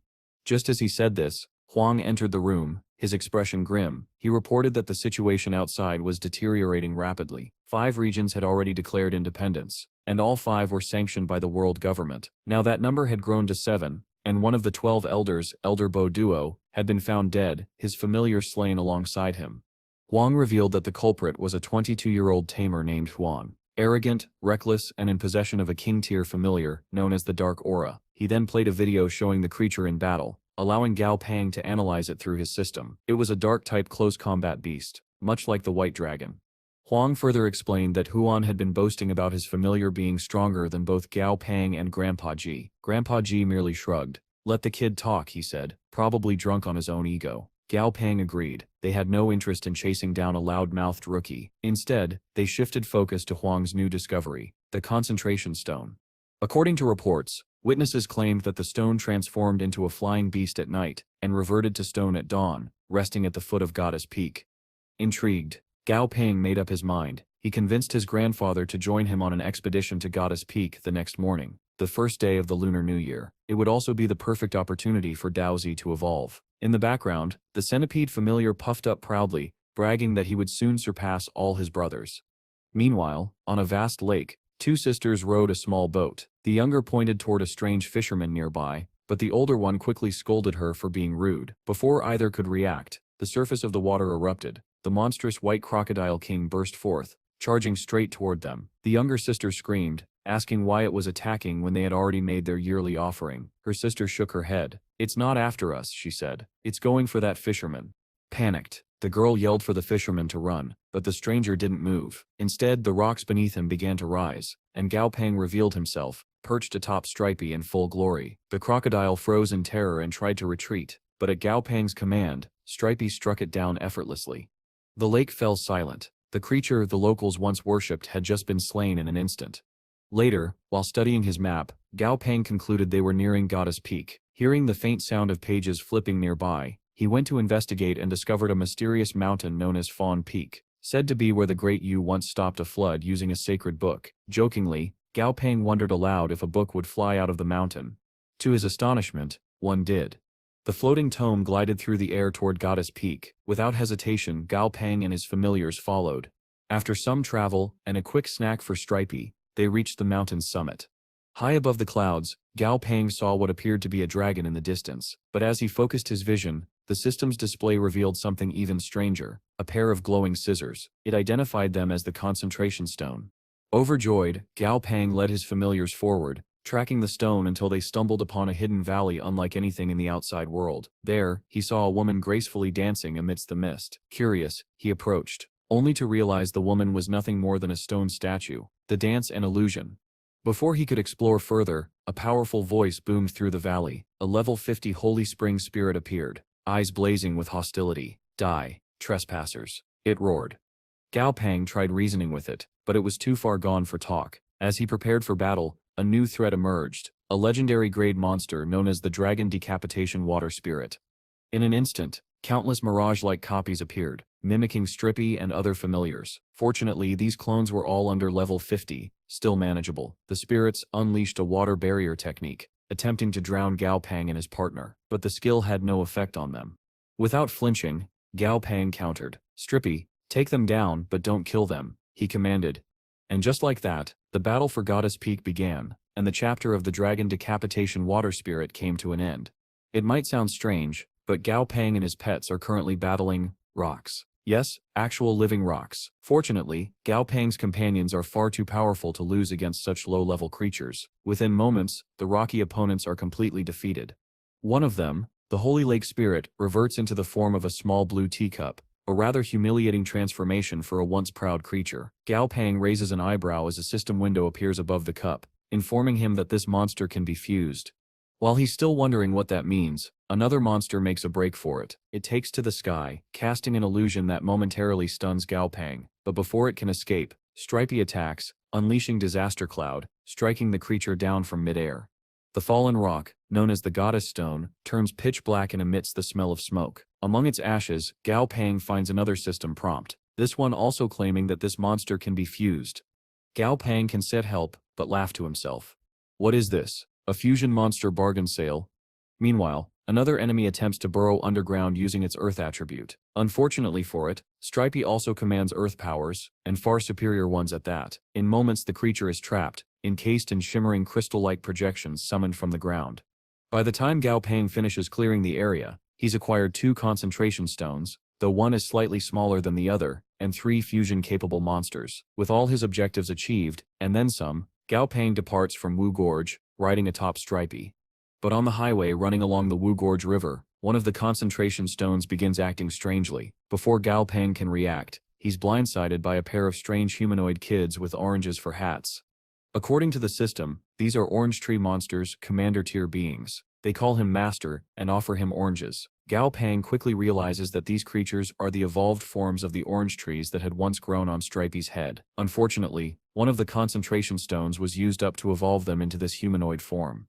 Deciding to roll with it, Gao Pang names the kids Nuju and Baze, instructing them to introduce themselves publicly as orange delivery children. A ridiculous excuse, but it'll have to do.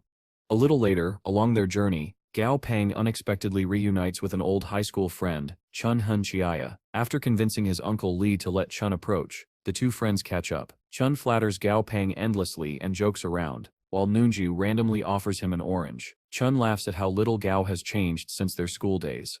Toward the end of their chat, Chun reveals that he's heading toward the Golden Buddhist Mountain for an extermination mission involving mutated monsters. The Explorers Union suspects a particularly dangerous variant in that region, one that's shown unusual aggression toward humans. As the two friends part ways, Gao Pang can't help but wonder if Chun will be alright. Later, Gao Pang returns to his Lake Villa laboratory with his odd little entourage. While the orange kids pester his lab assistant, Gao Pang prepares Dai, his pet centipede, for its long-awaited evolution. He warns Doi repeatedly about the irreversible nature of this process, but Doi's impatience wins out. Ignoring the warnings, Doi demands they start immediately. Gao sighs, preparing a massive syringe filled with the evolution serum. Just as he steps about to inject it, Doi grabs the syringe and drinks the fluid himself. Gao stares in disbelief. Wrong kind of shot, little guy. Instantly, a volatile reaction begins. The lab starts shaking as energy surges through the creature. Gao Pang quickly grabs his assistant, fleeing the building. They barely make it to the lake outside before the entire lab erupts in a pillar of purple light, the explosion echoing across the valley. His assistant stammers, "The lab just exploded," but Gao Pang simply shrugs, replying, "That's fine. I was planning to move to a new lab anyway." From a safe distance, Gao observes the aftermath. The energy emission confirms a successful evolution. At his mental command, Doi emerges, debris floating around him as his new power flares. From the rubble, a dark golden centipede dragon rises, exuding pure dominance. In a faraway mountain, even the grand white dragon senses the birth of another dragon.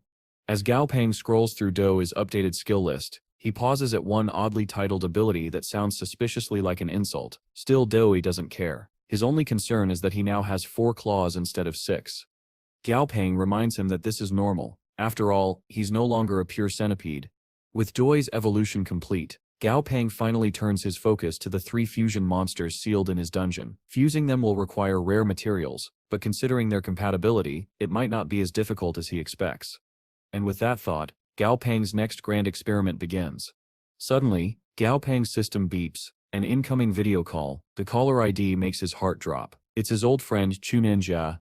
The moment Gao answers, he steps greeted by a horrifying sight. Chunin's face is bloodied, bruised, and filled with desperation. He steps shouting for help, gasping between words. Before the signal cuts out, Chunin manages to say one thing: Golden Buddhist Mountain. Sunrise draw.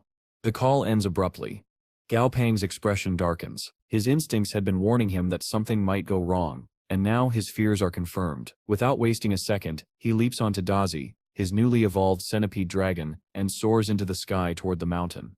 From high above, Gao Pang spots movement, what looks like survivors, but when the system scans them, the truth leaves him stunned. These aren't humans at all. They're decomposing deer, mutated by pollution into grotesque abominations. Gao quickly notes that despite their terrifying appearance, none of them are even commander tier. There's no way such weak creatures could have wiped out Chunin's team, who had 7 commander tier members.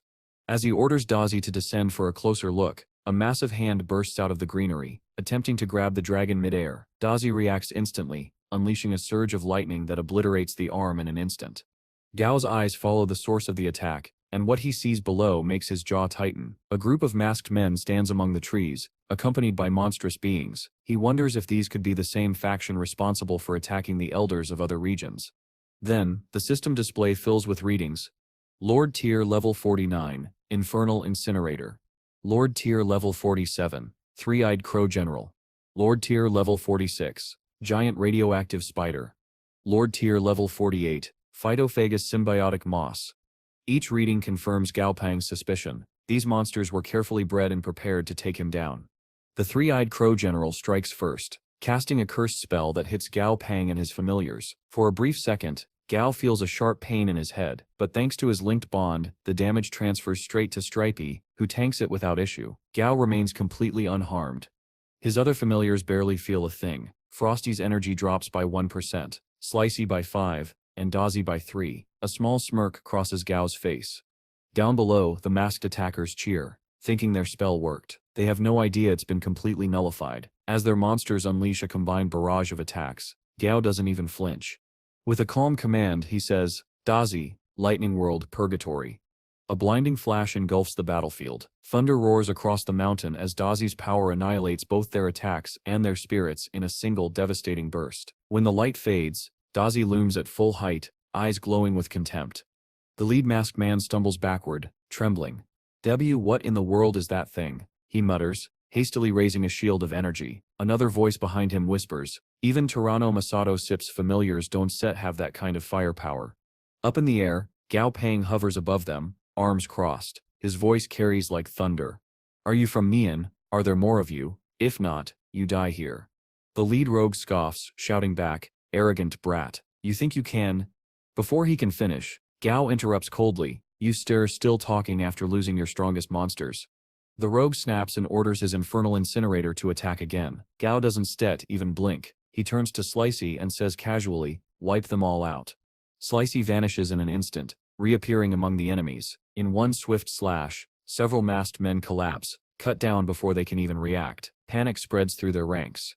"That's an assassin-type familiar. Retreat," one of them shouts.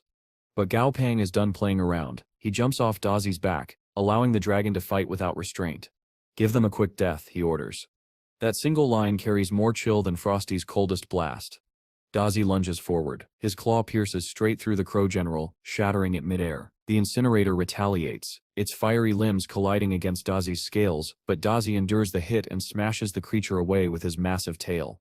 Then, from the distance, a giant crab appears flying somehow, and the incinerator climbs atop it. Together, they charge at Dazi like a bizarre flaming cavalry.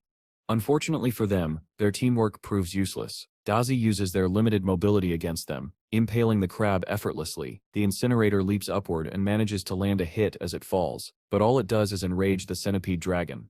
With fury burning in his eyes, Dazi activates one of his new abilities, Heart of Blaze. A blinding explosion of golden fire erupts. When the flames die out, the infernal incinerator is gone, reduced to ashes, save for a single charred hand. Hovering above the destruction, Gao Pang lets out a satisfied breath. He feels a surge of pride as his system reports the defeat of all hostile entities. "Dazi," he commands, "chase down the two who escaped."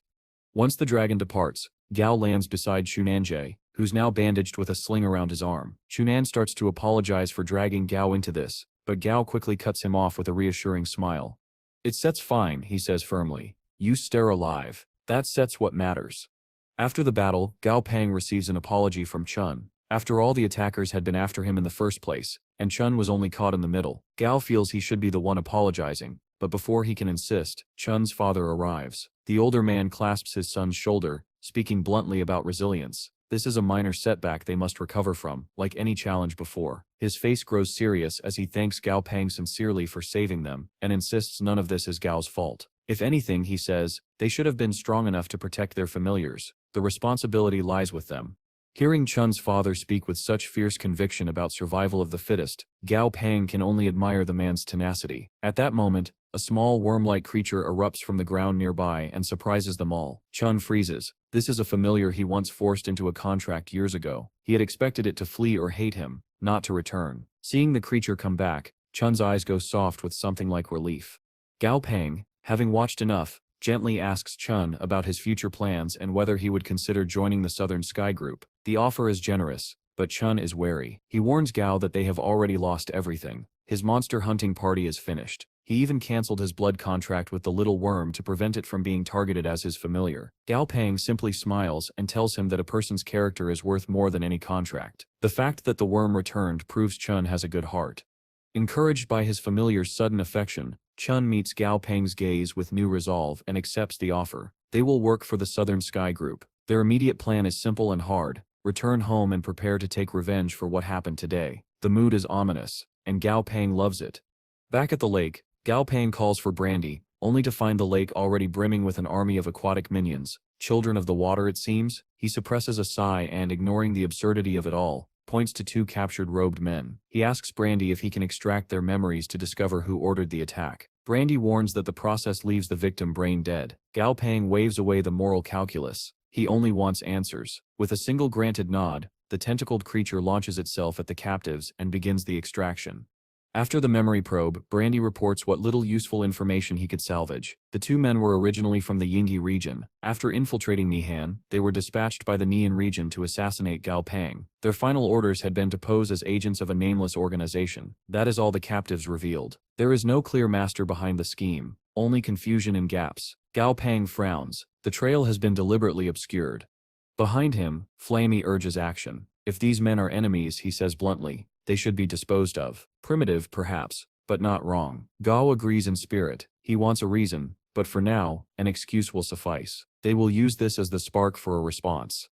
Elsewhere, in the Black Fog world, Dumby has been busy. He has subjugated hundreds, if not thousands of undead. He summons 3 powerful minions: the Broken Jade Devil Spirit, the 6-tailed Heavenly Fox Skeleton, and the Stone Mountain Elephant Skeleton. After dismissing his lesser thralls, Dumby absorbs the accumulated energy of his army. Flames ignite in his eyes. His power surges higher than ever. A horrific grin spreads across his face. It is time he decides to return home to his master. Back at the lake, Gao Pang's familiars suddenly sense a familiar presence. A spatial rift tears open before them, and Dumby steps through, kneeling before Gao Pang in deference. He announces his new strength. He is now level 59. Dumby praises his progress. Gao Pang embraces him with a shoulder hug and replies that, now that he has returned, it is time to go overseas for a mission. Rumors say a night parade of 100 demons appeared in the Neon region after the cataclysm. They will investigate. As they prepare to leave, the familiars bicker in the background about Goldie being a brainless buffoon. It is the usual sort of argument, annoying, familiar, and oddly comforting. Later that day, Gao Pang lands on a beach in the Nihan region and encounters men harvesting odd objects from the sand. When he questions them, they claim to collect what they call white meat conches. They scrape the flesh from these shells once it becomes visible and use it for sashimi. Something about the practice smells wrong. Gao Pang checks the status window. The flesh and blood of these conches contain potent addictive toxins that alter brain chemistry and eventually cause paralysis. The men are already deeply addicted. Gao Pang warns them to stop, but the addiction runs too deep. They offer him some, he refuses, telling them to keep their catch and to point him toward the nearest settlement. They name the place Tissing Island and tell him he is still far from the capital. Gao Pang recalls the name Tyranno Masakato, the capital's enforcer, who had previously opposed him. Now bitter with a promise of payback, Gao Pang turns his thoughts toward the capital and what comes next. A thick shroud of darkness suddenly envelops one of the grand skyscrapers in the capital. Inside, an old man Masakato sits calmly in his chamber, but that calm is broken when one of his familiars warns him a powerful presence is approaching from the west. Masakato walks to the window, peering out over the glittering city, and his eyes narrow when he sees it. A massive swarm of flying undead heading straight toward them. Without hesitation, he commands his familiar Haisha to intercept the incoming threat. The shadowy beast steps forward, its body morphing as it takes on a humanoid form. Before taking flight, Haisha turns to the civilians below and orders them to evacuate. Then, in a blur of motion, it rockets upward and dives into the incoming swarm, ready to engage. But Masakato doesn't get a moment to relax. A communication alert pops up before him, a video call from one of his subordinates. The man's face is pale as he reports, "Sir, a new spatial rift has opened near Shikoku. The almighty cherry skytree is under attack by a mysterious monster trainer who came through the rift." Masakato freezes, unable to comprehend how anyone could be bold enough or strong enough to attack that sacred tree. But before he can even process the news, Gao Pang and Flamey arrive on the battlefield outside. Haisha's power is immense, and even Dumby's undead army struggles to hold their ground. Seeing this, Frosty climbs onto Flammy's head and unleashes a devastating ice storm, blanketing the sky in a flurry of freezing wind. The first blast only slows Haisha slightly, but the second, that one seals its fate. Frosty channels his full power, and Haisha is instantly frozen solid, encased in a massive block of ice, like something straight out of Avatar. The frozen beast plummets to the ground, smashing into the concrete below. From his rooftop vantage point, Masakato and his men are left speechless. The battle had ended in seconds. Before anyone can react further, a massive surge of energy erupts from the distance. Gao Pang looks toward it sharply, and Frosty reports that a powerful familiar has just died nearby. Gao's expression darkens. That energy, it must be the cherry skytree, he mutters. The realization stuns him. The cherry skytree was a level 54 monster, an epic grade being with extraordinary regenerative powers. For something or someone to kill it that easily, it defies logic. Still, Gao Pang pushes the thought aside for now. He descends gracefully onto the rooftop where Masakato stands and greets him in the native Mian language. Calmly, Gao explains that he's come because of an assassination attempt made on his life by people from the Japanese region. He even shows a video recording of the interrogation as proof, assuring Masakato that he wishes only to clear up any misunderstandings and prevent tension between their regions. As they talk, Gao's gaze flicks toward the massive beast standing beside Masakato, a giant chicken-like creature named Guy, a level 47 familiar with potent poison-based abilities. But before he can say more, Masakato surprises him by responding fluently in the Kua region's language, revealing that he once studied there. Masakato's tone remains calm but firm. "I am willing to speak openly. Gao Pang, he says, and I still overlook the damage done to my familiar, but then, his eyes narrow slightly. However, before that, there sips something you must see. He retrieves a sleek black box and activates it. A hologram flickers to life, displaying a scene of absolute devastation. Entire landscapes are torn apart. The last frame shows the face of a strange man, surrounded by several others and a horde of monstrous beasts, unlike anything known to the world. Then, one of those creatures notices the drone recording the footage, and the feed cuts to static. Masakado looks at Gao Pang grimly. We ran his face through every recognition database, every software we have, he says, but nothing came up. No matches, not even a trace. He pauses, and considering our technology is the most advanced in the region, there steps only one explanation. Something, or someone, far beyond their understanding has entered their world. Gao Pang has a theory of his own. When he traveled to the North Pole and met Bi Ching Yan, he pieced together a fragment of history. Long ago, Earth was home to a civilization of monsters and trainers. That civilization abandoned the world long before the cataclysm, but they planned to return once conditions became suitable again. Gao Pang suspects the newcomers they are facing now are descendants of that lost civilization, and their intentions are anything but friendly. Masakado admits his forces cannot match these invaders and asks Gao Pang for aid on behalf of both their regions. Gao Pang agrees, but on two hard lines. First, he will only communicate via real-time broadcast, no face-to-face parley. Second, if the enemy proves overwhelmingly strong, Gao Pang will withdraw from the region at once. Sensible, he thinks, he would have left already otherwise. Masakado accepts both conditions and immediately starts mobilizing the best fighters he can send. Far from the negotiation, over the edge of a major city, a group of green-haired individuals from the drone footage watches the skyline and speaks of conquest. Their leader Tang Mo scornfully judges Earth's inhabitants as inferior. Ying, the man whose face had appeared in the footage, prepares to test any approaching threat with his black lightning eagle. Masakado calls Gao Pang through an earpiece and announces that he is at the exact coordinates shown in the footage. Gao Pang watches the live feed and reads the situation like a script. As Masakado thanks him for coming, a black ominous bird suddenly soars toward the rooftop where the men stand. Believing it to be a formal greeting, Masakado is unprepared. The eagle strikes without warning. A massive lightning blast obliterates the drone inside Masakado's control room. Panic erupts among Masakado's men. Gao Pang's chest tightens. He silently realizes Masakado's life is now in grave danger. The speed and power of that strike tell him everything. The attackers' familiars are at least king tier. The attackers quickly re-establish their feed and announce their destination. Haida Base City. Gao Pang studies the visible familiars on the screens and notes a chilling fact. Not a single one is below peak king tier. If even one of them were legendary, Gao Pang would have no option but to retreat. For now, however, both sides possess familiars of comparable rank. The battle will hinge on the familiars' grades and the trainers' tactics. Outside Haida, the Tong group argue over strategy. Ling urges withdrawal. A city's population outnumbers their tribe. Powerful trainers must surely live within. This will be a dangerous place to provoke. Tong Seong echoes her caution. They have completed their reconnaissance. Leave now. But Tang Mo, a doctor-like strategist with an inflated ego, insists on making a show of force. He wants a strong opponent to challenge him. He unleashes his prideful weapon, a one-eyed giant demon he claims is the strongest familiar the planet has ever seen. 10 minutes pass. The Tongs stare at the city, perplexed by the lack of response. Tang Mo begins to scoff that the city must lack trainers. Then Ying calls out, "Someone is approaching from the sky." Gao Pang sits inside a military helicopter, piloted by one of Masakado's men. As soon as they enter range, Tang Mo's lightning eagle dives to strike. Gao Pang barely blinks. He orders Frosty into action. Frosty crystallizes the helicopter in an instant. The eagle slams into the frozen shell and is repelled. Tang Mo, stunned, misreads the scene and believes he is facing an ice metal dual attribute beast. He shrugs it off and commands his one-eyed demon to fire.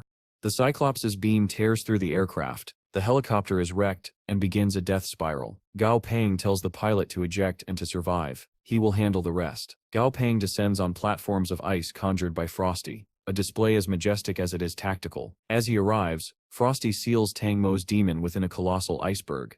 Tang Mo orders his ally Tong Seong to wake the demon with his six-tusk Brahmin elephant's power. Tong Yang sends his lightning eagle back to re-engage the airborne combatants, betting that the ice platforms will leave Gao Pang at a disadvantage. He is wrong. Gao Pang summons Dumby to take the ground fight. The Tongs are stunned. In their world, only a holy figure can command more than one familiar, and Gao Pang now fields multiple. The battlefield above the city fills with more of Gao Pang's squad. The sight demolishes any assumptions the invaders held. Dumby wastes no time. He unleashes Yin Soul Dominator, a brutal technique that crushes Ying's black lightning eagle. The beast collapses to the earth. Ying follows, blood betraying the fall. Chaos erupts. Tong Yang signals retreat. Tong Xiang orders his elephant to drive the attackers back and flee, but Dumby is already on them, relentless.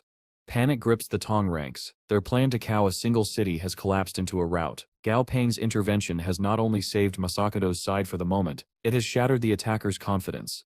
Unfortunately for Tong Xiang, his elephant was no match for what came next. With terrifying ease, Dumby grabbed the massive creature with one hand and drew the soul right out of it. I should call her, he murmured, then stopped himself. Anyway, with the elephant out of commission just like that, Dumby made quick work of Tong Xiang and his comrades. When they were all lying unconscious on the ground, Gao Pang stood over them, cold and calculating. He ordered Dumby to tie them up before waking them. He wanted answers, and fast. While that was happening, Frosty Sip's attention shifted toward Tong Mo and his demon, both still encased in solid ice. Gao Pang glanced over and commented that they didn't really need any more hostages. Casually he told Frosty to shatter them. The cruel command caught the others off guard, but Frosty obeyed without hesitation. With a simple snap of his fingers, he killed them both. Later, when the remaining Tong warriors awoke, Tubby took charge of his group. He tried to plead with Gao Pang, speaking rapidly in his native tongue, but Gao couldn't understand a word. Thankfully, Frosty knew enough to act as translator. Through him, Gao learned that these captives were from the Tong tribe, children of their high priest and the vice captain of their hunting squad. Worse still, the one Gao had just ordered Frosty to kill was the son of their patriarch. Gao Pang froze. He immediately realized how bad the situation was. His mind began racing, analyzing, calculating, searching for options. But the longer he thought, the darker his conclusions became. Finally, he decided there was only one solution left: kill the remaining captives and delay the inevitable retaliation. At his command, Dumby stepped forward, his presence heavy and ominous. Tong Ying, defiant even in defeat, stared back and said, "The men of the Tong tribe do not fear death." Gao didn't flinch. "Then go ahead," he said to Dumby. "Fulfill his wish." As Dumby began drawing the soul from Ying's body, a sharp crack interrupted the moment. An ice chip struck Gao Pang's face. Frosty had thrown it. He scowled. "What Sip's your problem?" "Your emotions are out of control," Frosty replied. Dumby turned, backing him up. "He sits right," he said. "When I absorbed all those souls back in the fog world, a lot of negative energy came with them. I filtered most of it out, but when I shared your power back with you, that negativity hit you all at once." Frosty nodded. "It'll fade with time, but for now, you need to stay in control." Gao Pang took a deep breath and forced himself to calm down. "Fine," he said. "It was all a prank. I'll send them back to their tribe, if their elders provide me with one of the following materials." He listed them out. True dragon fruit. Great destruction origin stone. Light of Z degree. Body of the war god. Flame of the sky. Tong Kang's response was as confused as it was relatable. Huh? He couldn't believe it. Who in their right mind called a death threat a prank? Sometime later, the group returned to the site of the cherry sky tree, bringing the Tong captives along. The tree wasn't a combat monster, but Gao Pang considered whether its powers might help neutralize his lingering negative emotions. After some thought, he made up his mind. He landed before the tree and ordered Dumby to resurrect it. Behind him, Tong Kang watched in awe. The power Gao commanded was beyond comprehension. He silently prayed that the elders of his tribe would never pick a fight with this man. Unfortunately for Gao Pang, the resurrection didn't go as planned. The tree came back mutated, corrupted into a hell tree radiating violent energy. "Well," Gao muttered, "at least it might strengthen the undead army. A grim silver lining perhaps." A month later, Gao Pang stood in his lab, surrounded by his familiars. His trip to the west had paid off. Flammy had evolved into a legendary grade, level 49 beast, now known as a sub-blood biff. Even more impressive though was Slicey Sip's transformation. The once snow-white creature was now a level 50 epic grade beast, covered in black armor and known as a black-armored blood-bladed beast, or as Gao liked to call it, Darth Bug. He watched as Slicey dashed toward the trees, thinking it was eager to train, only to realize it was simply measuring its own height. After a bit of bickering between Slicey and Doi, and a few moments of lighthearted calm, Gao decided it was time to check on something far more serious, the fusion monsters he'd kept locked away. He made his way to the back of the mountain, where Stripey had constructed a special confinement chamber. Cheerful and confident, Gao opened the door, only to nearly get punched in the face by a concrete fist. Dazzy tackled him out of the way just in time. The impact shook the entire mountain. Even Goldie and the others felt the tremor from afar. Gao stared, trembling at the rubble that had once been a wall. Whatever had emerged from that cell was not what he had left inside. The monsters had fused on their own, and now stood before him as a legendary grade King tier, level 56 creature known as the Dragon Slay Goddess. The name was long, but the power was undeniable. Gao was stunned by its form and the dragon-slaying water chapter embedded in its left arm, the likely fusion core of the entire being. Dazi, loyal as ever, rushed forward to protect his master, but Gao's warning came too late. The goddess activated her anti-dragon seal, nullifying Dazi's power completely. Of course, Gao muttered grimly, the Dragon Slayer mark, any dragon-type monster is useless against her. Before things could spiral further, Flamey and Goldie arrived, launching a coordinated attack. Flamey unleashed a wave of fire while Goldie delivered a mighty kick. But when the smoke cleared, the goddess stood unharmed, not even a scratch. The battle was far from over. The Dragon Slay Goddess didn't give Gao Pang much time to think.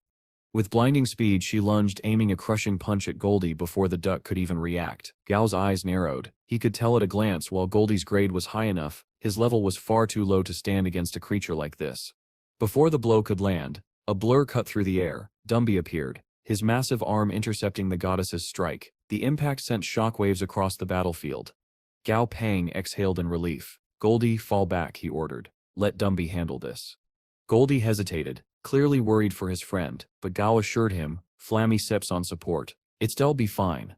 Almost on cue, Flammy unleashed a torrent of emerald green fire at the goddess. The flames roared across the field, but when the smoke cleared, the goddess stood completely unharmed. Not even a scratch, Gao muttered.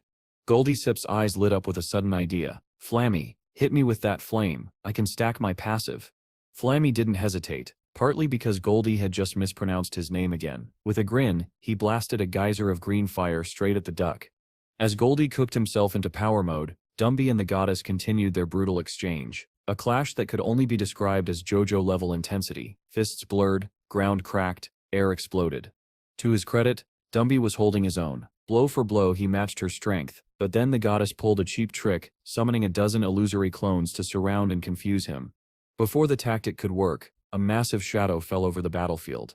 Gao Pang's largest familiar, Stripey, stepped forward and promptly sat on the goddess. The ground quaked. Silence followed. Well, Gao said dryly, that Sip's one way to end a fight. With the situation under control, he decided it was the perfect time to test out the Hell Tree's aura. As the dark energy radiated through the area, Goldie's body pulsed with purple light. His form expanded, muscles bulged, and his aura twisted into something sinister. He had entered his ultra ego form. Goldie turned to Stripey. Let her go. I still handle this. The goddess barely had time to rise before Goldie slammed into her like a meteor. She struck him hard, but he didn't even flinch. Instead, he grabbed her by the face and hurled her into the nearest wall. The battle ended right there. Frosty stepped in, freezing the fallen goddess in a block of ice. Then Stripey, ever the brute, stomped on her with one of his building-sized legs, shattering her completely. As the pieces scattered, the fusion broke apart. The three monsters that had formed her reappeared, two gravely wounded, one already dead. Gao Pang looked down at them, arms crossed. This is on you, he said flatly. I gave you a safe place to recover for a month. You chose to fuse and cause trouble. He wasn't wrong. They had brought this on themselves.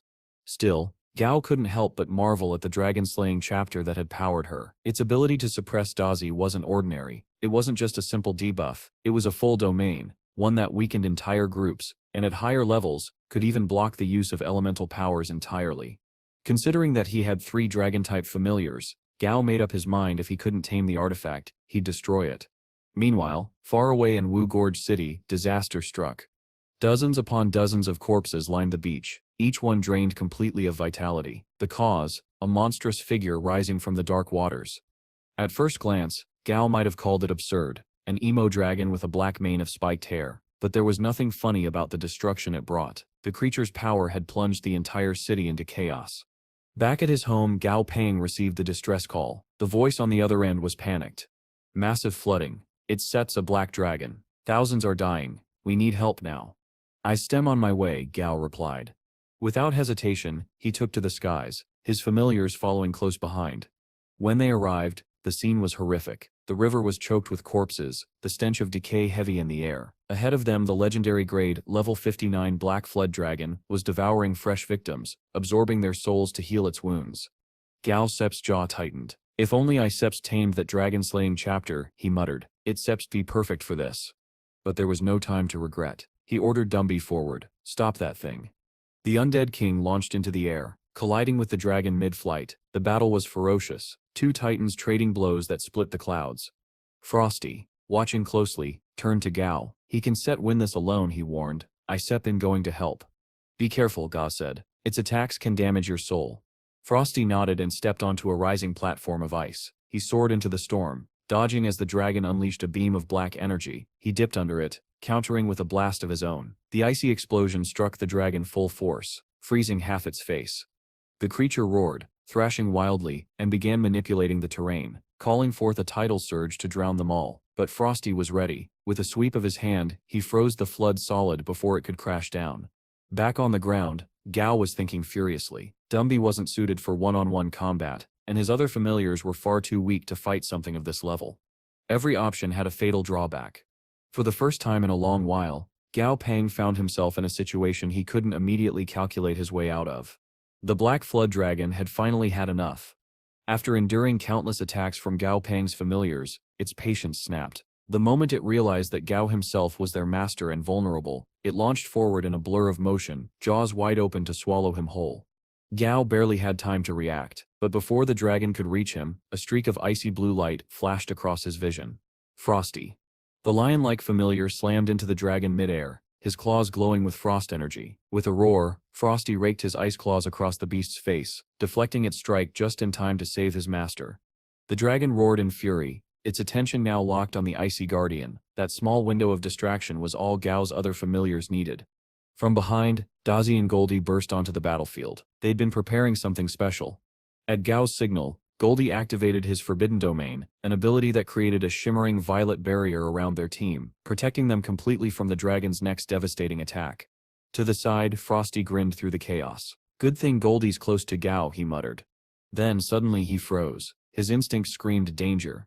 Out of a cloud of steam, the black dragon lunged again, moving at blinding speed. Before Frosty could fully react, the dragon's claws slashed across his body, tearing deep wounds into his flank. But Frosty refused to fall. Gritting his teeth, he bit down hard on the dragon's scaled hide, determined to take a piece of it with him. The dragon let out a guttural laugh. It twisted its massive neck and clamped its jaws around Frosty's body, sinking its teeth in deep. Frosty, Gao shouted. The dragon thought it had won. It didn't realize what Frosty was doing. Gao saw it. The way Frosty's aura was spiking, the cold air turning white and still around him, his heart sank. He sets trying to use it. Gao whispered. Eternal Frost Field. That same ultimate move had nearly killed Frosty once before, putting him into deep hibernation back in the fog world. Don't sit, do it, Dumby roared. You still freeze yourself solid. But Frosty didn't answer. His light was already building. Refusing to lose another comrade, Dumby gathered every ounce of his spiritual energy. His chest glowed red-hot as he unleashed a devastating spiritual shockwave at the dragon. The blast was powerful enough to knock out even peak Lord-tier monsters, yet the black dragon endured it, tightening its bite on Frosty's body. Gao clenched his fists. Even that didn't set work. Then Dumby made a choice. Without hesitation, he reached into his ribcage, snapping off one of his own ribs. He imbued it with soul energy, transforming it into a glowing spear. With one powerful swing, he hurled it at the dragon. The impact was explosive. The spear pierced clean through the dragon's scales, embedding itself deep within its body. The shock was enough to send the beast reeling. Frosty tumbled free, reverting to his small furry form mid-air. Gao darted forward, catching him in his arms. Frosty was barely conscious, his breath shallow, his fur charred and frozen all at once. Gao pressed a hand to his familiar Sep's chest, his expression grim. You held on. You did it. The dragon, though gravely wounded, wasn't dead. It twisted its body, thrashing violently before fleeing into the distance, disappearing toward the southern horizon.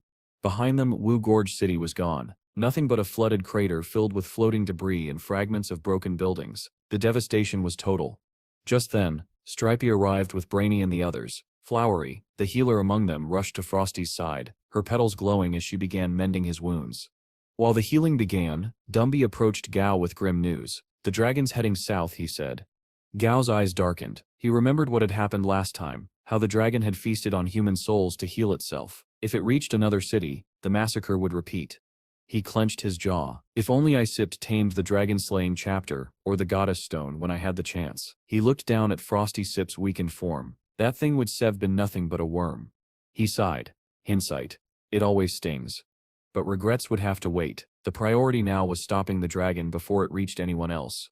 The group took off after it, their combined power sending shockwaves through the forest. Wildlife scattered in all directions, though Gao noted, with some amusement, the adorable squirrel-like creatures that darted out of their way.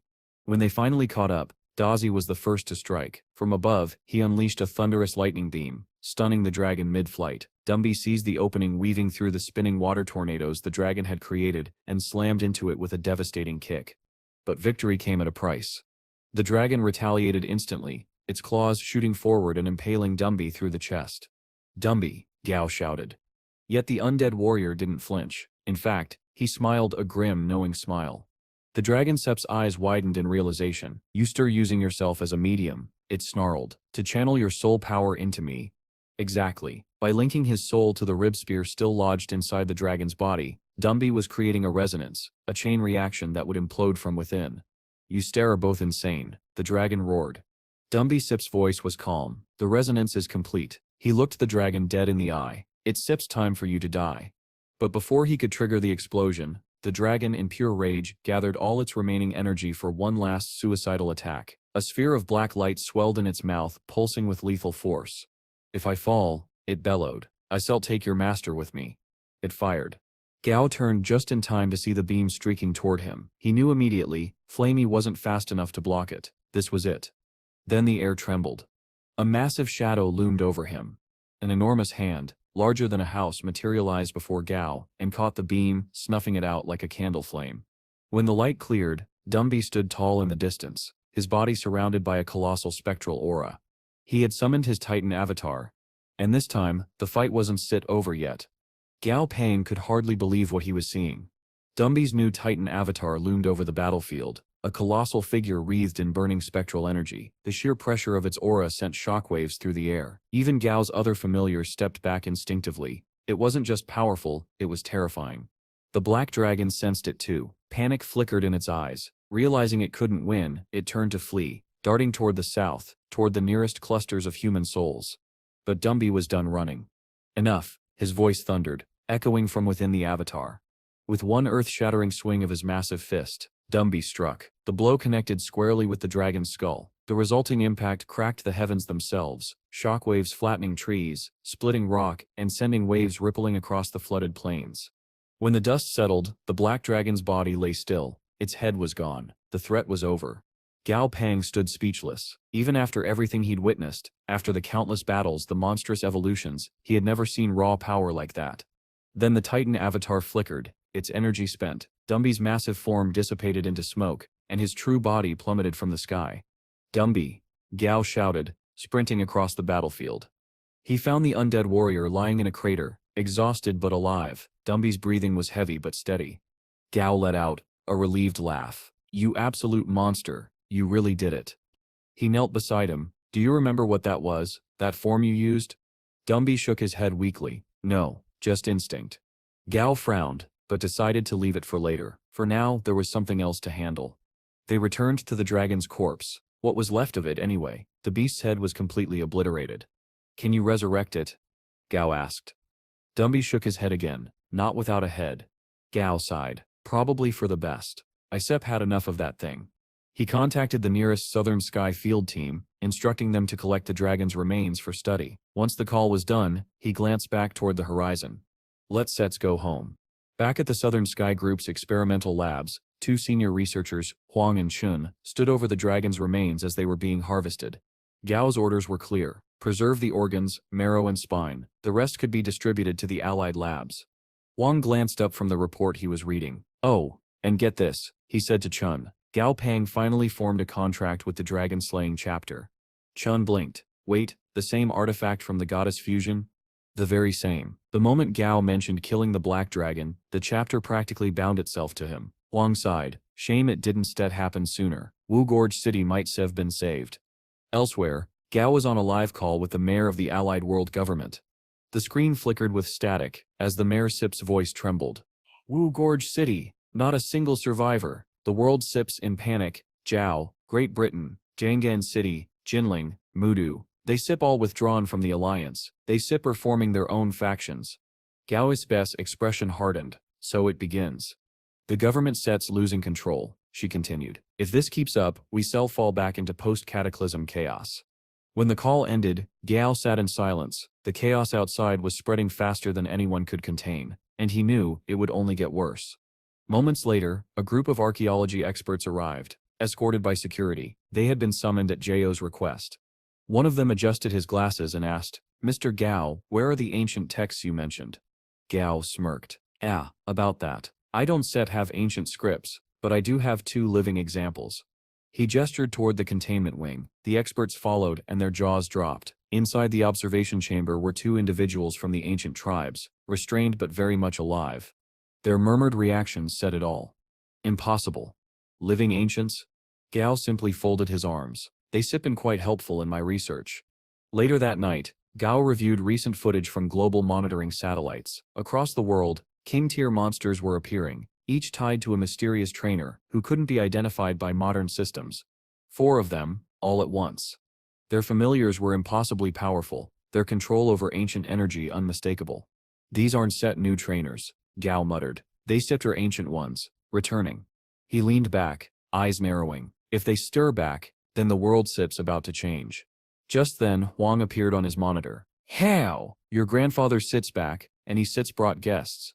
Gao rushed outside. Overhead he spotted his grandfather, Old Man Gao, descending atop his white dragon. Behind him flew a formation of enormous familiars, each carrying men in ornate ancient clothing.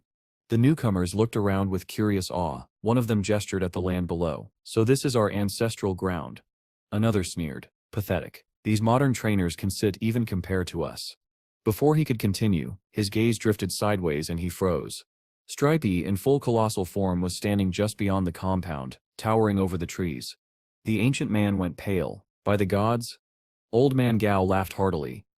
Don't mind him. That's just my grandson's cute and obedient familiar. When they landed, Gao and his grandfather greeted each other warmly. The ancient guests, however, whispered among themselves, clearly envious that Gao had multiple familiars bound to him. It's unfair, one grumbled. We can only form a single contract, and it can be changed until the familiar dies. But the man who did notice Stripey earlier shook his head. Our ancestors must have intended for us to relearn this power. We till and master the art of multiple bonds again. Later, Old Man Gao pulled his grandson aside. Those ancient tribes have been acting erratic, he warned. They follow me around like wild dogs. Gao chuckled. I've already captured 2 of them. Their language is being studied now. His grandfather nodded approvingly. Good, I handle the rest. You focus on learning their language and preparing for what next. Gao's tone grew serious. Icep's planning to enter the Black Fog world once Icep mastered it. The ancients send their strongest there. It's where Icep's proud grows stronger too. Earth's power limits are holding me back. In the Fog world, I can push beyond them. Old Man Gao smiled proudly. Then go. Explore to your heart's content. I watch over things here. Their moment was interrupted by a flash of red in the sky. Flammy came barreling down, panic etched across his face. Gao, Dazi Sip's missing. What? Gao Sip's expression darkened. How? Flammy explained quickly. While training in the woods, Dazi had entered a spatial rift, and it had suddenly collapsed. Old Man Gao Sip's face turned grim. Go. I handle the ancients. Find your familiar. Soon after, Gao and Flummy arrived at the site. The air still shimmered faintly with residual energy. Gao crouched, studying the ground. Electrical traces, Dazi Sep's lightning power. He paused, and here space energy. Frosty, what do you sense? The lion sniffed the air. There was a spatial rift here, highly unstable. Gao's eyes narrowed. He reached inward, trying to connect through their blood contract, but no response came. Flammy Sep's voice quivered. It's my fault. I should been watching him. Gao placed a hand on his shoulder. No, this isn't set on you. I can feel it. Dazi Sep's still alive. Wherever he is, he's safe. He stood, eyes hardening with resolve. We go to the Black Fog world. Maybe we find him there. Weeks later, within the dark expanse of the Fog world, Gao Pang had tried 27 times to reach Dazi through their bond. Every attempt had failed. But he wasn't giving up. Not yet. Despite everything, there was one small comfort for Gao Pang. The blood contract aura between him and Dazi still pulsed faintly. It hadn't changed. That meant Dazi was alive, at least for now. With that reassurance, Gao turned his attention back to strength. If they wanted any chance of finding Dazi or surviving whatever worlds they might have to cross to do it, his familiars needed to evolve further. Dumby, especially. Go ahead, Gao said quietly. Let's see what you can do. The undead warrior nodded and began his breakthrough ritual. At once, the world trembled, the sky dimmed, the wind howled, and waves of spiritual energy erupted from Dumby's form like shockwaves. The raw surge of power was enough to draw attention, and not from anything friendly. A massive level 64 black flame rock python slithered into view, its obsidian scales glowing with red heat as it closed in on the disturbance. But before it could strike, Dumby's eyes snapped open. His breakthrough was complete. The ground split beneath his feet as his aura spiked. The Emperor tier had been attained. He raised one arm, summoning ghostly white energy into the shape of an enormous blooming lotus. Bone prison, white lotus. The lotus petals shot out like blades, forming a cocoon around the python. The beast roared and thrashed violently, then was crushed inward, bones snapping, flesh liquefying. Silence fell. Dumby absorbed the fallen creature's essence, his level climbing rapidly to 61. Goldie clapped his feathery hands. Big brother, teach me that move. Flammy rolled his eyes. You only call him Sepig brother Cest when you want something. Goldie squawked indignantly. It's Sips called respect. Gao chuckled quietly. You three fight like siblings. From his perch on Gao Sip's shoulder, Frosty looked southward. Which direction now, master? Gao thought it over. North has an Emperor tier monster we can set handle yet. East is nothing but ocean, we set were not equipped for that. So, he pointed, south it is. After stowing away the python's corpse, the group began their trek through the southern wastes. Their path led them to a strange labyrinth carved into the black stone. The entrance was sealed with a massive iron door, and in its center a small hole. Before Gao could issue a warning, Goldie waddled up and poked it. The door creaked open. Goldie, Gao sighed. Do you ever not touch strange holes in ancient ruins? The duck shrugged innocently. Inside, the group was met with an eerie sight. Cauldrons, firewood, and even a corpse laid across a stone bench. Strange, Gao murmured. This place, it sets like they had their own civilization. Something about it felt off. The air was thick, charged. As they ventured deeper, Gao noticed the same flight restriction field that had appeared in the other labyrinths. Whoever had built these, they all followed the same pattern. Before he could ponder further, a thunderous roar echoed through the corridors. A swarm of monsters burst from the tunnels ahead, dozens upon dozens of red-skinned sanguine pig demons. Gao glanced at their system tags. Level 38, all of them, and something called a Stead Labyrinth God Sit. Rage pigs, he muttered. Of course. Dumby stepped forward and raised a hand. One pulse of dark energy later, and most of the horde collapsed instantly, their souls ripped free. The survivors tried to flee, squealing in terror, only to be crushed underfoot as their king appeared. The Pig King towered above the others, level 54, with twin axes and veins of molten energy running down its arms. Still, it was barely a threat. Dumby dispatched it with a single blow, then stood motionless, absorbing the essence of his prey while the mini-monster trio cheered him on. Show off, Frosty muttered. Gao clapped once. All right, let's check the center. If there sits treasure here, that sits where it sits will be. They eventually reached a large circular chamber. In its center stood a bronze altar, dark with soot and age. Gao approached carefully. Nothing seemed out of place, until he reached out and brushed its edge. A jet of flame erupted, scorching the tips of his gloves. He pulled his hand back instantly. A trap? Smash it, he ordered. Dumby was already halfway there when a voice shrieked from the altar. Wait, don't destroy me, I can grant power. But it was too late. Dumby's fist crashed down, and to everyone's surprise the altar didn't even crack. Even holding back, Dumby's blows could pulverize mountains, yet this thing didn't so much as dent. A glowing system message appeared before Gao Sep's eyes. Abyss plundering altar, indestructible artifact. Description converts offerings into usable materials, ownership transferring complete. At that moment, the altar pulsed with energy, and a tiny impish creature emerged from its flames, grinning smugly. I am the avatar of the Abyss altar, it announced proudly. From now on, I shall serve you, Master Gao Pang. Gao blinked. That Sips knew.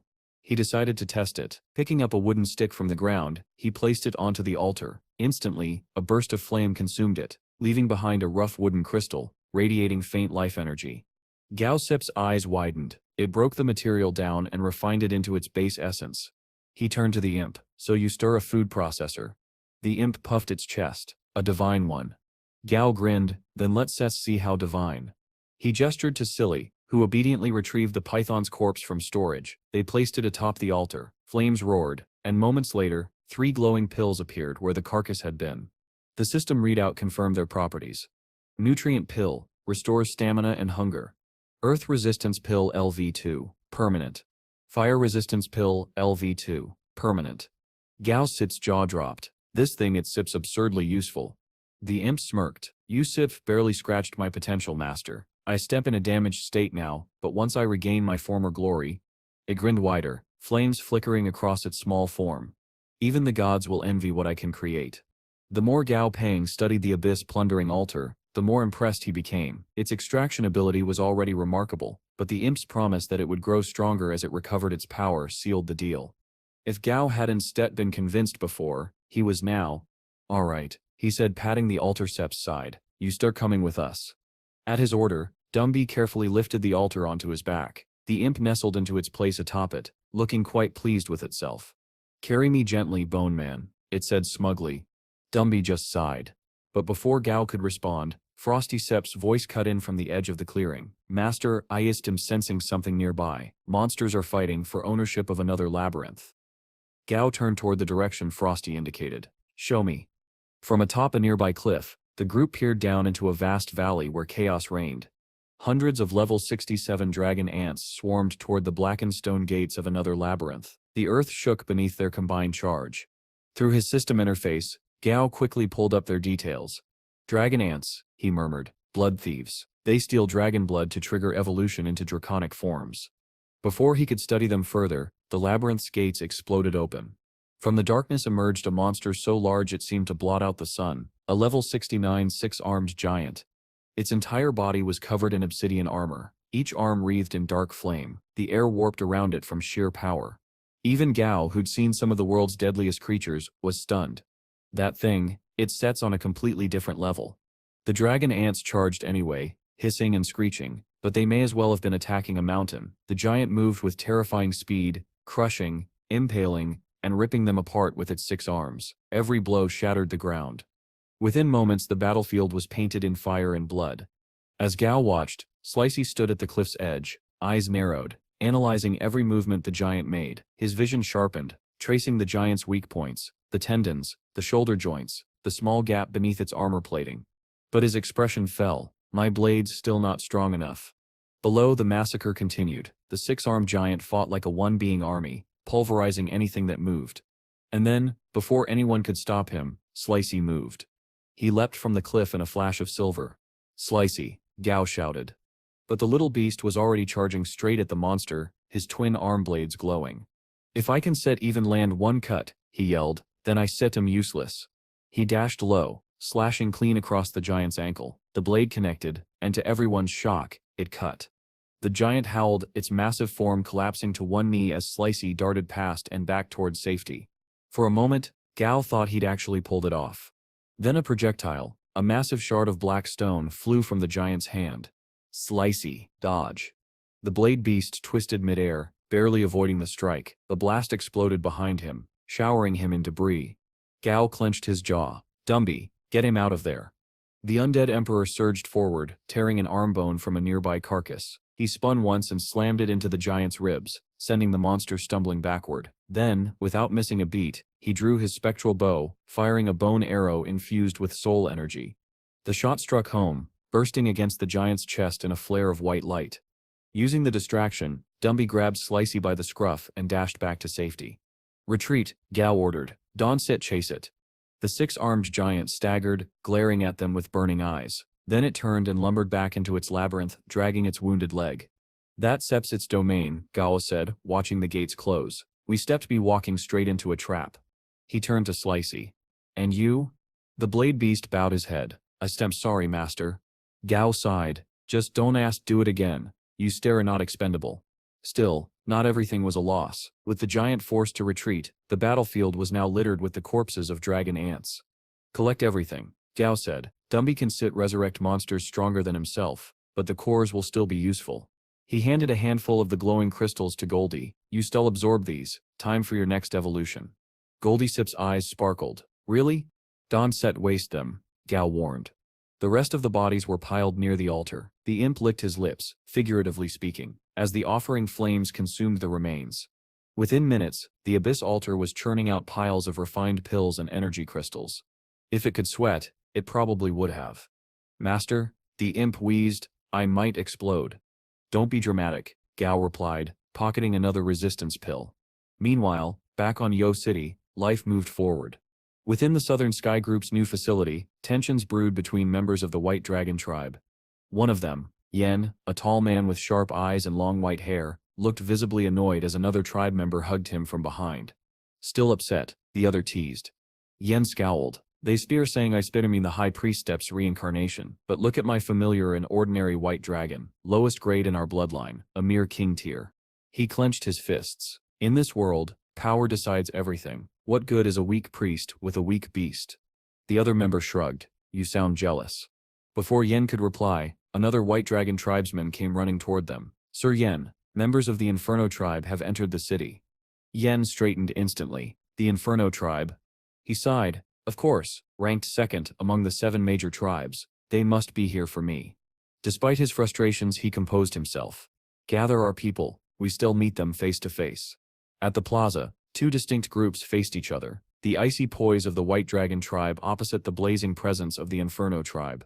At their head stood young Master Ago, the Inferno tribe's representative, his fiery armor gleaming in the sun. Yen approached warily.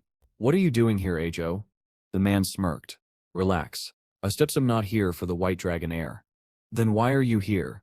Eostest's eyes gleamed. I stemp here for the champion of the ancestral land. A tense silence followed. And Yen, despite himself, couldn't help but wonder if he already knew exactly who that champion might be. After decimating the majority of a dragon ant colony in his latest endeavor, Gao Pang came to an unexpected realization: these creatures absolutely loved food. Despite his reputation as a genius, even he seemed surprised by the simplicity of it all. By offering them pet food, Gao Pang managed to win the allegiance of the surviving dragon ants without the need for any blood contracts. While the ants feasted, his treasure-sniffing rat informed him that 3 super-rare treasures still remained within the colony. Following the rodent's lead, Gao Pang ventured deep into the underground tunnels. Eventually, they came across a pile of monstrous corpses that appeared to be the colony's storage area. There, wedged between the remains, he discovered a scroll. Unrolling it revealed what looked like a map. Judging by the symbols, Gao Pang concluded that it might lead to the Death Dragon Valley, a place he would need to visit to train his dragon ants. With the White Dragon tribe stirring, he knew he could never have too many dragons capable of suppressing monsters. A week later, his companion Flamey had advanced to king tier thanks to a few flesh and blood essence pills. Now their journey brought them to their next destination. According to the map, this was the entrance to the mermaid labyrinth. But Gao Pang was puzzled. How could mermaids live here? They were supposed to be half-human, half-fish hybrids, yet this was dry land. The only explanation he could imagine was that there might be a pond hidden somewhere inside. Deciding to see for himself, he instructed Slicey, the fastest of his companions, to knock on the door. If anything went wrong, Slicey could retreat before danger struck. The moment Slicey's blade tapped the door, it began to creak open, revealing a pitch-black interior. Gao Pang suddenly felt a dark, oppressive presence emanating from within. Instinctively, he shouted for Slicey to run. The little creature bolted away just as 2 glowing yellow orbs flickered to life in the darkness. To Gao Pang's horror, his rodent and dragon ants began turning to stone. It didn't take long for him to realize what kind of monster lurked inside. A system window appeared before his eyes, confirming his suspicion. A level 62 Emperor tier Earth Medusa, the mythical creature capable of petrifying anyone with a single glance. And well, she was not what he was expecting. Fortunately, Gao Ping's bond with Stray protected him from her Earth attribute powers, allowing him to look upon her safely and perhaps appreciate her beauty more than he should have. But instead of attacking, the Medusa surprised him by apologizing. Her demeanor was calm, even gentle. She tore off a few strands of her snake-like hair and handed them to Gao, instructing him to place them on his petrified beasts. The moment he did, they were restored to normal, free to scamper away. When the Medusa remarked that he was special for being immune to her power, Gao Pang took the opportunity to ask if she would join him on his journey. He even hinted at the possibility of meeting other Medusas along the way. Internally, he was thrilled by the prospect of gaining such a powerful ally, but the serpent woman refused almost immediately, saying she had no interest in being around others. Gao accepted her decision gracefully and promised to visit again before departing with his team. Once they were gone, the Medusa returned to her labyrinth. Inside, countless monsters stood frozen in stone. She walked among them until she reached a single petrified bird perched on a branch. Gazing upon it, she drifted into her memories. Long ago, when she was just a child, a violent monster had invaded the labyrinth. To protect it, she had been forced to use her petrifying power. Sadly, most of the birds she had once played with fled in terror, except one. She tried to cure that lone bird, but it accidentally met her gaze again and turned to stone once more. This cycle repeated several times until, eventually, the bird perched on her head and comforted her despite the risk. Over the years, the two grew together. The bird aged gracefully by her side, until finally, at the end of its natural life, it asked to look into her eyes one last time. It was petrified forever, resting now as an eternal companion in her garden, one she still missed dearly. Meanwhile, outside the labyrinth, Stray and Goldie commented on how kind the Medusa had been to sacrifice part of herself to cure them. Gao Pang admitted it was the first time he'd met a friendly monster but respected her choice to remain alone. With that, they continued toward the next labyrinth. According to the map, the next location bore the drawing of a crab, but after the last mix-up with the mermaids, Gao Pang couldn't help but wonder if it was actually meant to represent a spider. He would soon find out it was not. Awaiting them was a level 68 Emperor tier Inferno King Crab. Gao Pang could only stare in disbelief as the creature displayed its overwhelming power, using its massive claws to stabilize itself and its body like an indestructible fortress. As Stray blocked the oncoming attacks, Gao quickly laid out a strategy. Dumby and Stripey would stay back while the others practiced coordinated combat. Flamey would unleash his flames on Goldie to activate his passive boost, while Flowery healed him. Frosty would engage the crab directly, darting across the battlefield with his ice constructs, while Slicey would target the crab's leg joints to destabilize it. The dragon-slaying duo, Chapter and Silly, were simply told to watch, and Gao made no effort to hide the fact that he thought they were useless. Frosty gave it his all, leaping across ice platforms and striking at every opening. Meanwhile, Goldie, ever the dramatic fool, sat still amid the chaos and muttered cringe-worthy lines about how he could barely feel the flames. And thus, the battle against the Inferno King Crab had truly begun. As the fight raged on, Frosty could feel himself beginning to lose steam. His body still hadn't fully healed from his previous injuries, and his strength was fading fast. He called out to the others, urging them to hurry. The Inferno King Crab, enraged by Frosty's persistence and the team's tactics, suddenly unleashed a massive wave of flames. The heat was so intense that it vaporized every trace of Frosty's ice. Gao Pang was stunned by the sheer power of the creature's element. In that moment, it all made sense. The scorched, desert-like state of this entire region was because of this furious monster. The Inferno Crab wasn't just a guardian of this labyrinth, it was the very creature responsible for burning the land until water and nutrients had all but vanished. The thing was practically a walking apocalypse, a fire demon straight out of legend. On the battlefield, Frosty's ice shield finally gave out, shattering under the relentless flames. The explosion of heat sent him flying backward. Slicey dashed in amidst the chaos, using the distraction to slash at the crab's legs, landing a series of solid blows that knocked the monster off balance. Gao Pang's hopes rose for an instant, until he realized his mistake. The crab was using its own momentum to launch itself upward. A heartbeat later, it came crashing down, aiming directly for Slicey. Just before impact, Goldie leapt into action. His passive ability had finally stacked to its limit. Gao Pang rushed to check on the injured Frosty and Slicey, while Goldie stepped up to face the crab head-on. Unfortunately, the monster quickly proved itself the superior fighter. It battered Goldie relentlessly, tossing him around like a toy. Yet even as he was pummeled, Goldie wore a smirk. Through the pain, he muttered that while he might not be a threat now, he soon would be. And then, Gao Pang saw why. With every strike the crab landed, Goldie's body swelled larger and his aura grew stronger. The crab paused, confused, as its opponent continued to grow more powerful before its eyes. Finally, with a roar, Goldie seized the crab in both hands, lifted it high, and slammed it into the ground with such force that its skull caved in. The fight was over. Goldie had won. In the aftermath, as the dust settled, Goldie and Flammy fell into their usual bickering, trading insults, as if nothing had happened. Meanwhile, Gao Pang instructed the altar imp to dismantle the crab's corpse, and see if any useful pills could be refined from it. To everyone's surprise, the imp managed to extract not 2 or 3, but 6 distinct pills. It turned out that the stronger a monster's emotional state and obsession were before being defeated, the more items the altar could refine from it. In this case, the crab's foul temper had been a blessing in disguise. The resulting treasures were a soul essence pill, a meat essence pill, a level 3 strength amplification pill, a level 3 flame resistance pill, and a level 3 flame control pill, all of them fire-related.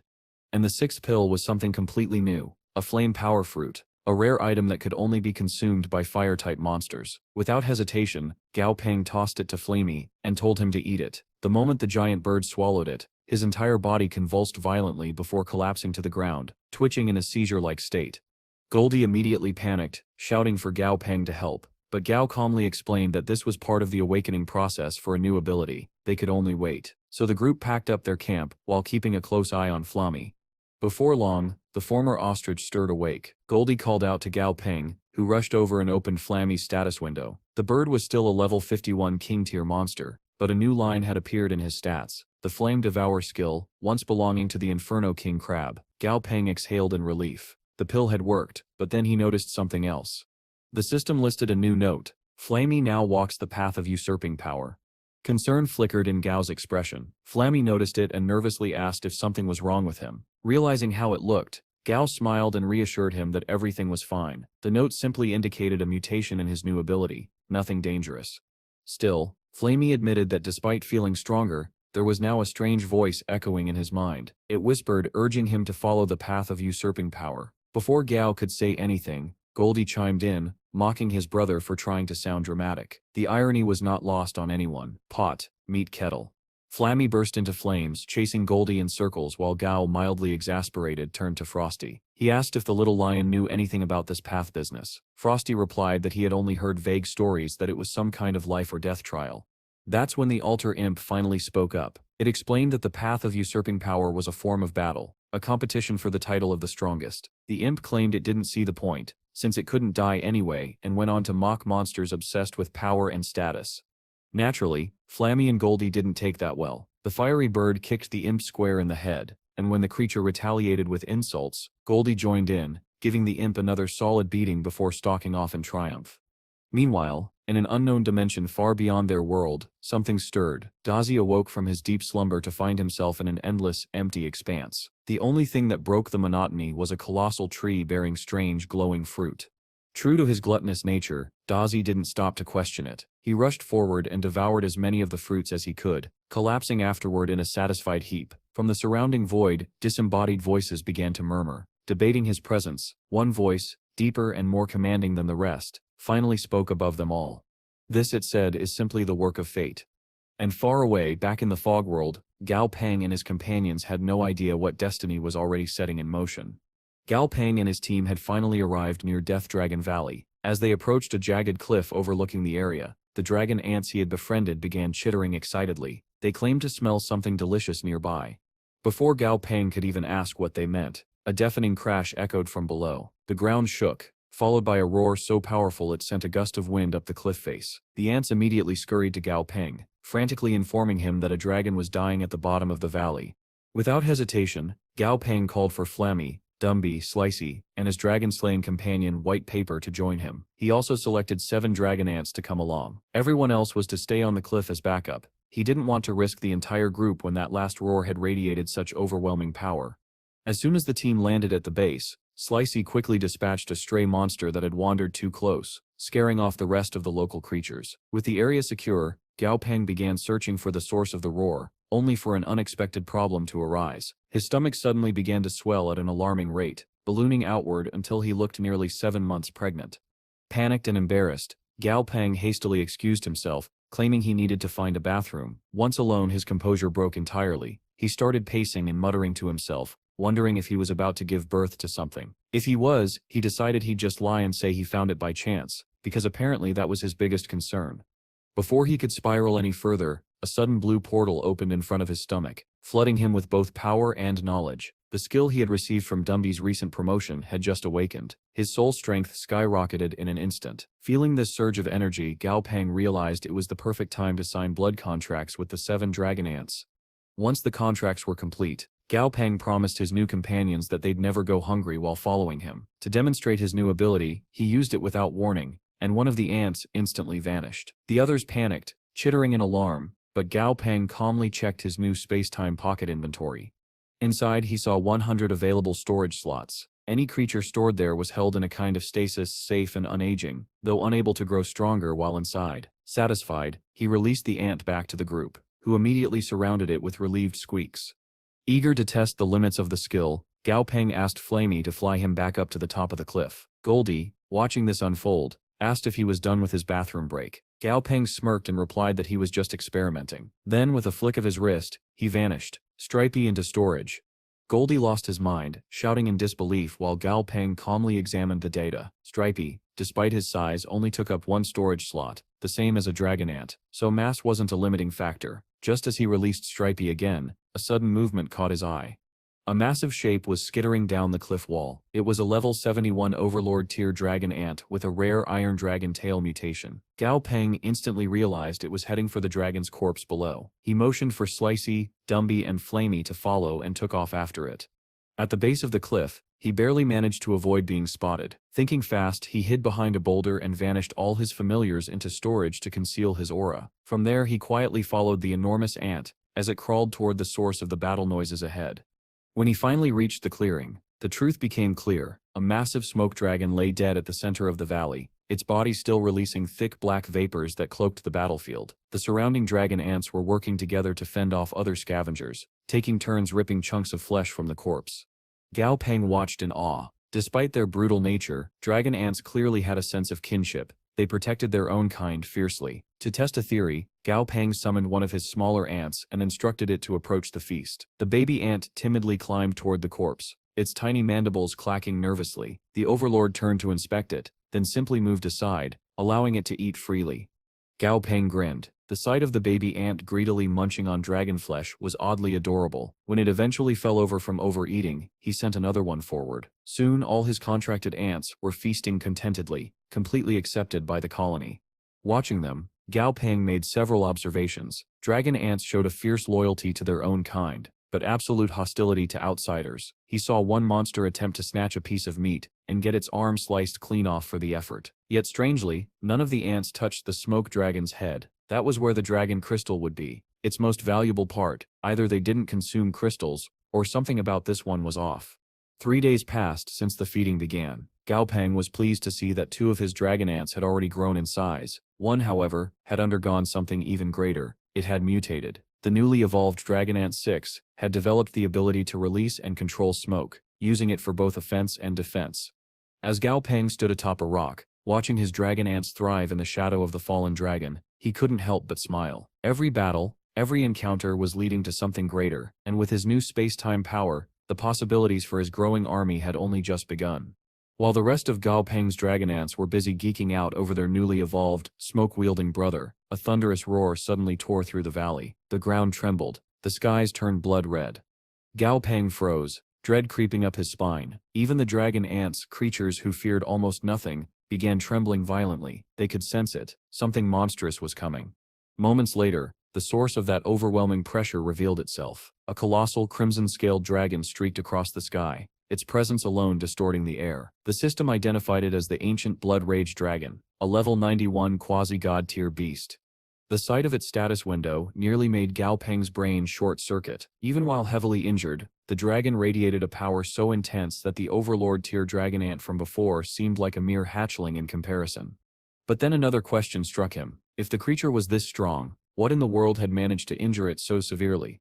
Gao Pang didn't stop to think. Driven by instinct, or maybe sheer foolishness, he took off after the dragon. "Why am I doing this?" he muttered under his breath, even as his feet carried him forward. Truly, it was the kind of reckless decision one only saw in horror movies. The group followed the dragon sip's trail until they came upon a steaming puddle of deep red blood that had dripped from its wounds. Before Gao Pang could react, the eldest of his dragon ants rushed forward, proclaiming proudly that he would test the waters. Despite the obvious danger, the ant plunged headfirst into the puddle, drinking greedily. "It burns, but it tastes so good," he shouted. Gao Pangsit's jaw dropped. "Too much information, buddy. Family-friendly adventure here." As the dragon ant continued to gulp down the divine blood, Gao Pang ordered the others to stay alert. Blood of that quality was bound to attract predators. And sure enough, moments later, Flamey found himself ambushed by a wolf that lunged for the puddle. The firebird countered instantly, unleashing a volley of blazing feathers that incinerated the attacker where it stood. Back at the puddle, the overeager dragon ant finally collapsed, unconscious after just a few mouthfuls. Gao Pang couldn't sit help but mutter, "Did he just get drunk? From blood?" Knowing more monsters were likely on the way, and not the weak kind, Gao Pang told Dumby to grab the fallen ant so they could retreat. He could have simply used his storage ability, but for some reason panic had clouded his usually sharp judgment. Meanwhile, deeper in the valley, the ancient blood rage dragon landed hard within a crater, roaring in pain. Its destination was clear, the resting place of another being. It bellowed into the depths, calling out to someone named Deep Meditation. A moment later, the ground split open and a skeletal dragon wreathed in blue flame clawed its way up from below. The two ancient beings immediately began arguing. The skeletal dragon sneered, saying that the blood rage dragon had come here only to die and feed the valley's beasts with its corpse. "Watch your tongue, old bones," the blood-red titan snarled. "I came to be healed, not buried." In the distance, Gao Pang noticed a strange black fog creeping across the valley floor. The air itself seemed to darken. He watched in alarm as a small monster nearby inhaled a bit of it, and instantly fell over, lifeless. Back with the two dragons, their quarrel continued. The skeletal one scolded the blood rage dragon for breaking the valley's ancient law, that only dragons on the verge of death were permitted to enter. The blood rage dragon scoffed. "I don't set care for rules, heal me. We with Seth known each other for 10,000 years. Reluctantly, Deep Meditation agreed, but demanded payment in return. When the blood rage dragon offered a pitiful speck of flesh, no larger than a grain of rice, the skeleton's eye flames flickered in disbelief. "You stingy lizard," it hissed. With a growl, the blood rage dragon finally tore off a proper chunk of blood-red flesh and tossed it at the ground before taking off into the sky once more. That very same chunk rolled and tumbled down the slope, coming to a stop right at Dumby's feet. The dragon ant in his grasp wriggled free, lunged forward and bit straight into it before anyone could stop him. Gao Pang's system window flashed with an alert. Item acquired, fragment of the blood rage dragon Sit's heart. His eyes widened in shock. A fragment of a quasi-god's heart. The odds of that were astronomical. Within moments of devouring the fragment, the eldest dragon ant's body began to glow crimson. Plates of hardened red armor formed over its exoskeleton. Its wings thickened, and an aura of sheer dominance erupted from its frame. It had evolved again, this time into a rage dragon-skinned dragon ant. Gao Pang was ecstatic. Before this, only Stray had been capable of frontline tanking, but his massive size often made it impractical. Now, with this new evolution, their formation finally had a true vanguard, compact, powerful, and resilient. But the celebration didn't last long. Without warning, something streaked down from the sky, a blinding white projectile screaming toward them. Gao Peng's instincts screamed danger. He immediately used his storage ability, sucking all but one dragon ant into the space-time pocket, then turned and ran. "Flamey. Smoke cover now," he barked. Obeying at once, the newly evolved smoke ant released a billowing wave of black haze that blanketed the battlefield. Under its cover, Gao Pang and his remaining familiars made their desperate retreat, as the mysterious white object crashed into the valley behind them, shaking the entire world once again.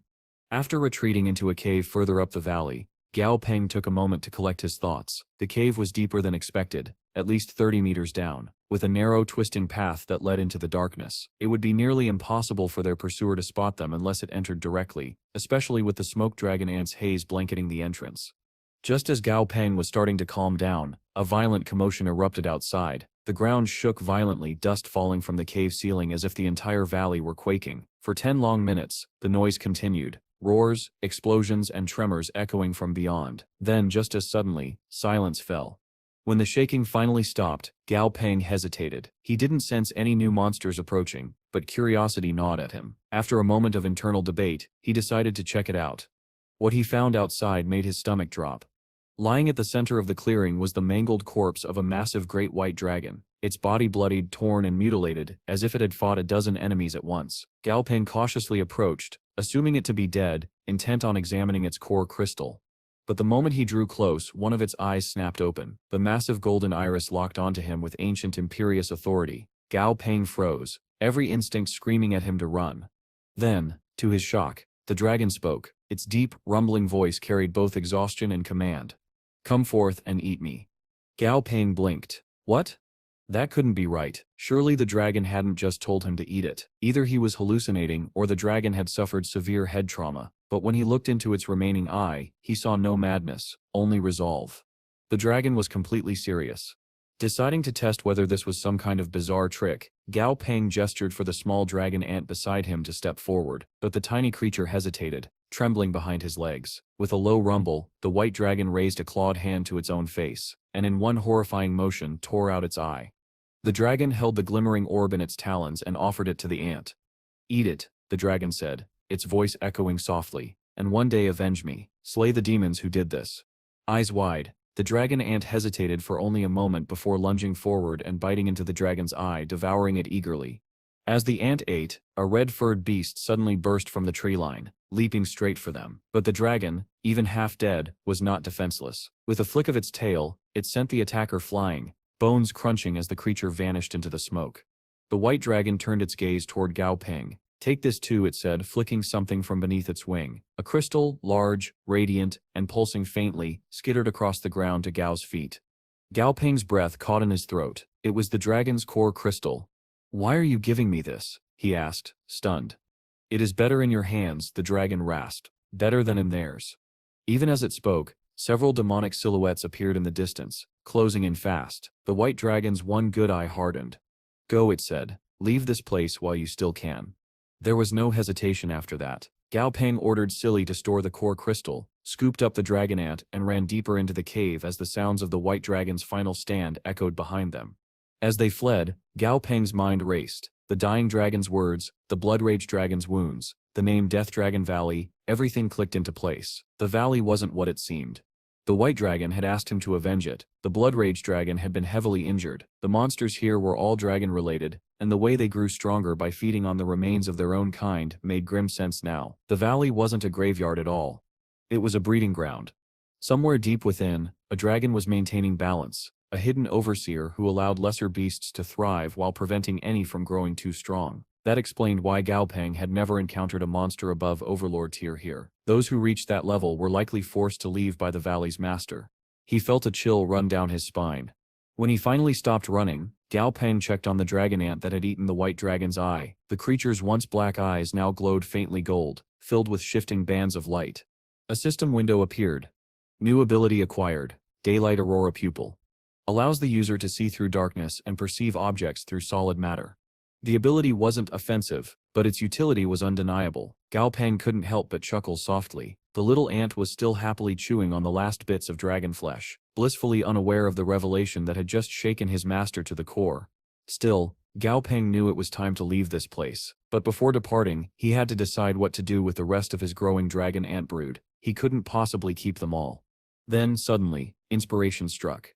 Sometime later, at the mouth of another cavern, the Overlord tier dragon ant lounged peacefully, enjoying a rare moment of rest. The sky above the valley was calm for once, painted gold by the setting sun. But his tranquility didn't last long. He felt it, a familiar energy approaching. Instantly he rose to his feet, mandibles flaring, wings twitching in preparation for battle. With all monsters above his tier long gone from the valley, anyone bold enough to approach him now could only be doing one thing: challenging him. Just as the Overlord dragon ant declared that anyone approaching must be there to challenge him, the bushes nearby rustled. Out popped 4 familiar figures, the 3rd, 4th, 5th, and 7th dragon ant hatchlings.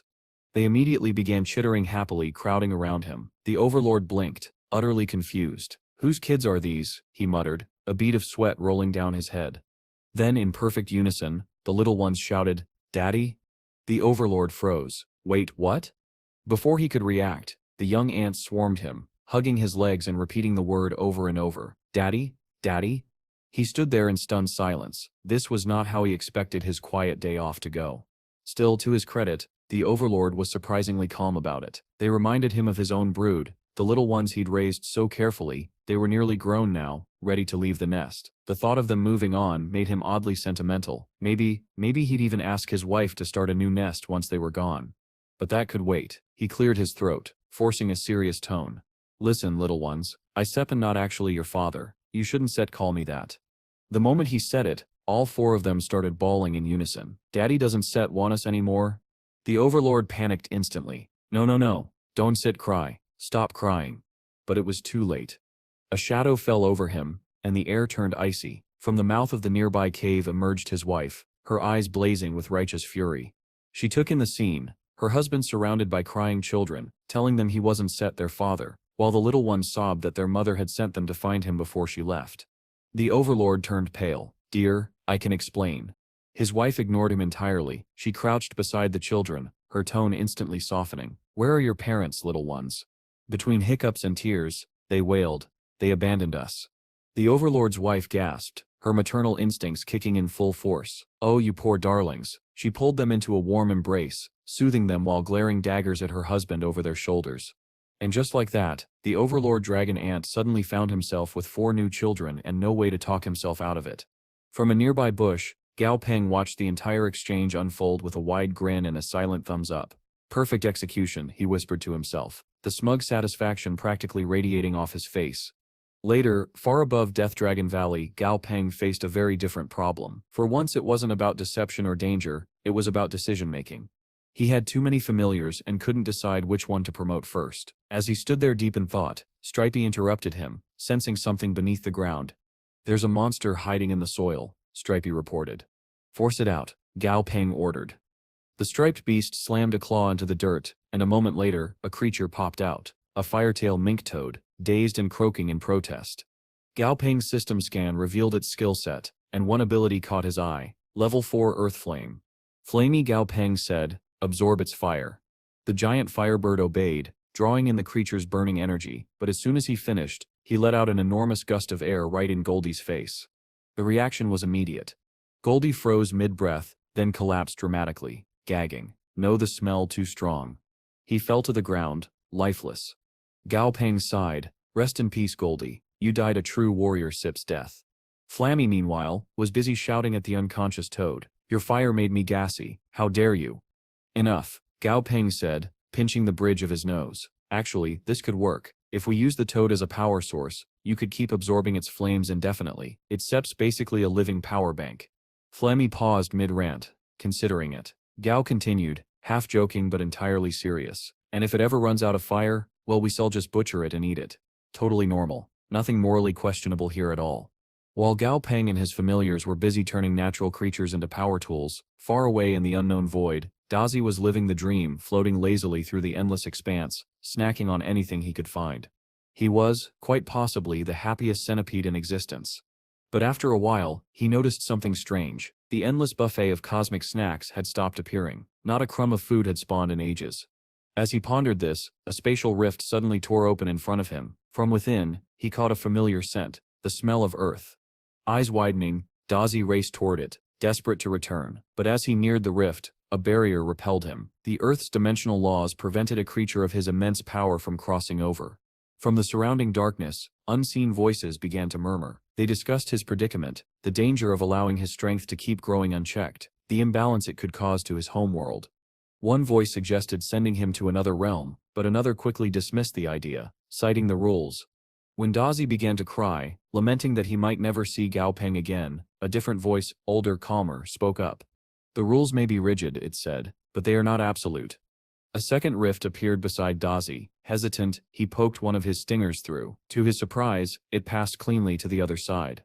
Curious, he leaned forward, poking his head through, and was met with the sight of a vast, endless ocean stretching to the horizon. "Yeah, no thanks," he muttered, pulling back. "I step not drowning today." But the void had other plans.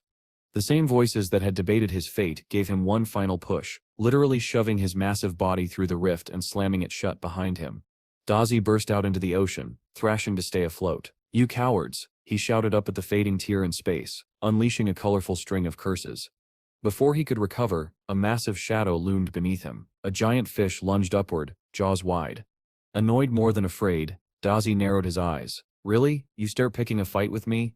Electric energy surged through his body. A moment later, a colossal bolt of lightning struck the sea, vaporizing the water and frying the fish in an instant. As the smell of charred seafood filled the air, Dazi floated above the rippling waves, smirking. "One tray of fries," he said to himself, "and we sef got first-class fish and chips." After dealing with the whole fish and chips situation, Dazi, still fuming, took off across the horizon, electricity crackling faintly across his massive centipede form. He grumbled under his breath, muttering about stupid oceans and backstabbing cosmic jerks, completely unaware that dozens of enormous fish were lurking below, watching his silhouette fade into the distance. Back on land, Gao Pang suddenly froze mid-sentence. A crushing pressure washed over him, an overbearing, suffocating presence unlike anything he'd felt since leaving the valley. His first thought was grim. The monster from the bottom of Death Dragon Valley must have followed us. Not realizing what was actually happening, Gao Pang immediately barked out orders. "Everyone, battle formation. Prepare for contact." Flammy spread his wings, Dumby braced his shield, and the dragon ants assembled, ready to unleash everything at the first sign of movement. Gao Pang stood at the front, tension in every muscle. "Attack on my signal," he shouted. "Dawn sets, let it get the first move." 10 minutes passed. Nothing happened.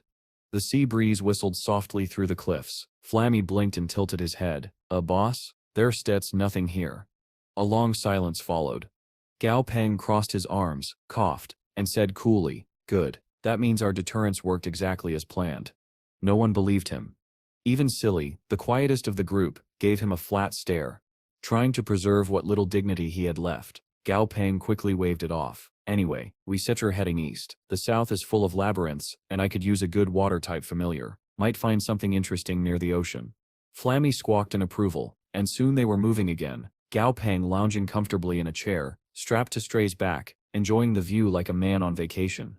He turned his attention to the treasure-sniffing mouse perched on his shoulder. "Good work finding that wolfberry grass today," he said, scratching its head. "That cell'll be perfect for Xiaohua Sep's evolution." Dumby perked up at the mention of his daughter. The little gorilla, Xiahua, was already level 30 and of excellent grade, a bright bookish creature with more interest in reading and studying than in fighting. "Let's evolve her now," Gao Peng decided. No time like the present. He pulled out the necessary ingredients and began mixing the solution, his hands steady and precise. When the preparation was done, he handed the shimmering vial to Xiahua, who sat surrounded by her collection of books and notes. "Drink it," he said gently. The gorilla hesitated, then obeyed. Moments later she collapsed to the ground, writhing in pain. Dumby lunged forward, panic in his eyes, but Gao Peng stopped him. "She has to endure it," he said firmly. "You can protect her forever." The process didn't last long, though to Dumby it felt like an eternity. When it was finally over, Xiahua rose shakily to her feet. Two beautiful, translucent wings unfurled from her back, glimmering in the sunlight that filtered through the trees. Her evolution was complete. This new form was a SIP made for battle. It was a scholarship's path, one that granted her a vastly extended lifespan. Gao Peng nodded approvingly. "Perfect. This is the best future for her." But even as he admired his handiwork, a sudden wave of intense sensation washed over him again, the same strange pull he'd felt before. He clutched his chest, wondering if he was going crazy. Meanwhile, far across the ocean, Dazi was not having a good time. The massive centipede dragon was fleeing for his life, pursued by an enormous sea creature that could only be described as a monster's nightmare. "Come on, I only ate one egg," Dazi yelled over his shoulder, his voice echoing across the waves. "That SIP's hardly worth killing me over." Apparently, the furious mother beast disagreed. She let out a thunderous roar that nearly split the air. Dazi darted through a barrage of slashing water currents, narrowly avoiding each one. "You don't understand. I even gave the yoke back," he shouted. "We stare even." The only response was another roar, followed by a surge of boiling water that nearly consumed him. Fed up, Dazi decided to fight back. His body sparked with blue light as he activated his Eye of the Heart, trying to read the creature's thoughts. Unfortunately, the only thing in the beast SIP's mind was a single word, repeated like a drumbeat, "ee." "Oh, you've got to be kidding me," Dazi shrieked, unleashing a torrent of lightning across the surface of the ocean. The explosion of light and steam stunned his pursuer long enough for him to rocket away. Smirking triumphantly, he glanced back to gloat, only to see the creature's enormous jaws opening beneath him. "Why didn't it work?" he screamed, flailing through the air. "Gao Peng, help me." Back on shore, Gao Peng stood at the edge of the ocean, gazing out at the waves. For a fleeting moment, he thought he heard a faint voice calling his name. Then another thought followed. I'm so hungry." He blinked. "Am I hearing things?" Flammy and Goldie exchanged concerned looks, gently trying to comfort him. But then the voice echoed again, louder, this time unmistakably Dazi's tone. "Gao Peng. I'm being chased by a giant sea worm." Gao Peng Sip's jaw dropped. "No way." Tentatively, he sent out a thought. "Dazi, is that you?" The response came instantly. "Boss, you can hear me. I missed you so much. I've been running for 4 days. It one sit stop chasing me. I swear I only ate one egg." Gao Peng rubbed his temples. "You ate an egg? Of what, exactly?" "A gigantic silver worm. She SIP's really mean."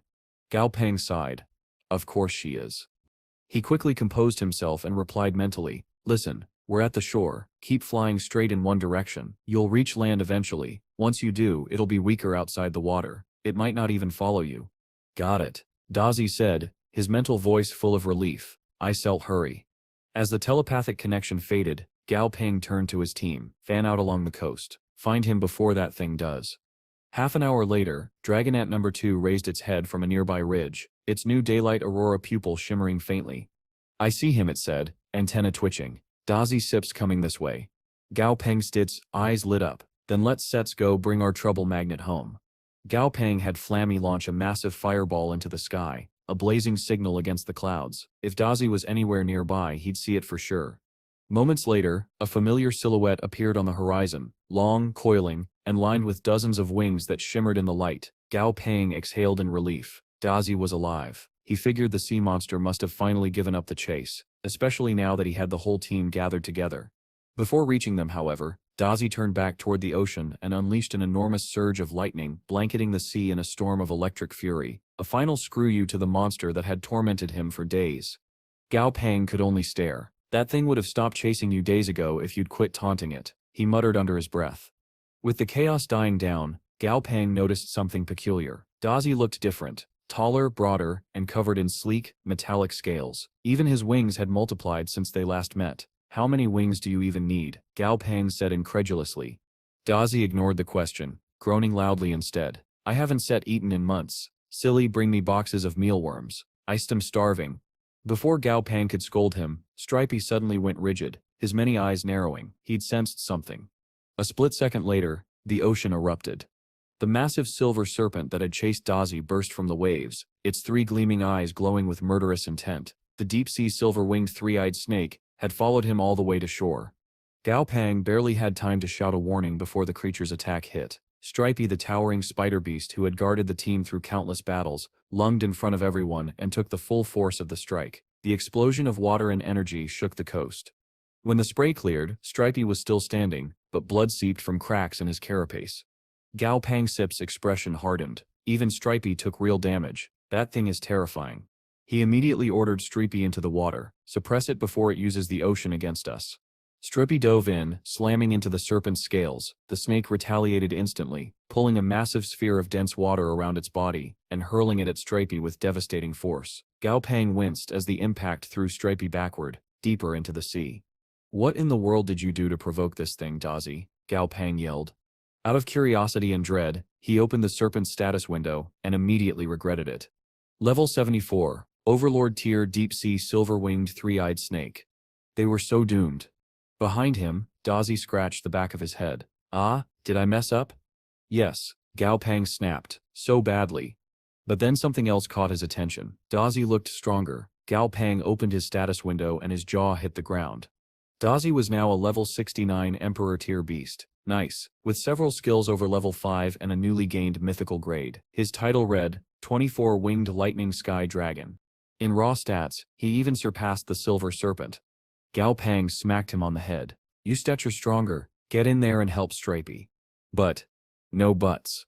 Grumbling, Dazi launched himself into the air, electricity crackling around his wings. Fine, fine. He dove toward the serpent and roared, explosive lightning. The air detonated with power. The serpent tried to raise a water barrier, but the lightning pierced straight through, sizzling against its scales. Dumby took the chance to charge forward, his massive fists glowing with dark energy. He swung hard, but the serpent twisted just in time, making the hit glance off its side. Even so, the impact hurled Dumby back to shore. Before Gao Pang could shout again, Dumby gritted his teeth and ignited his dark flames, coating the serpent's body in black fire. The result was shocking. Not only did the flames cling to its water-coated scales, but they burned the seawater itself. Gao Pang stared, fascinated. It sits burning water instead of energy. The serpent shrieked in pain, whipping up a trio of colossal water tornadoes to shield itself. Then it dove beneath the waves, trying to flee. Not happening, Gao Pang said. Dumby, Dazi, Stripey, go stop it. I'll handle the tornadoes. The three roared their acknowledgement and dove into pursuit. As for Gao Pang's plan, it was simple, and named Goldie. Goldie, use your forbidden domain. The moment Goldie activated his ability, the tornadoes collapsed, their elemental energy snuffed out entirely. The battlefield went eerily still. An hour later, the fight was still raging, though in rough shape. Stripey was bleeding heavily. Dumby and the serpent were both worn down, but the tide had turned. From above, Gao Pang, riding atop Flammy, watched as Dumby launched one final sky-splitting kick. It connected squarely with the serpent's head, sending the massive creature crashing into the ocean below, where it finally went still. They set one.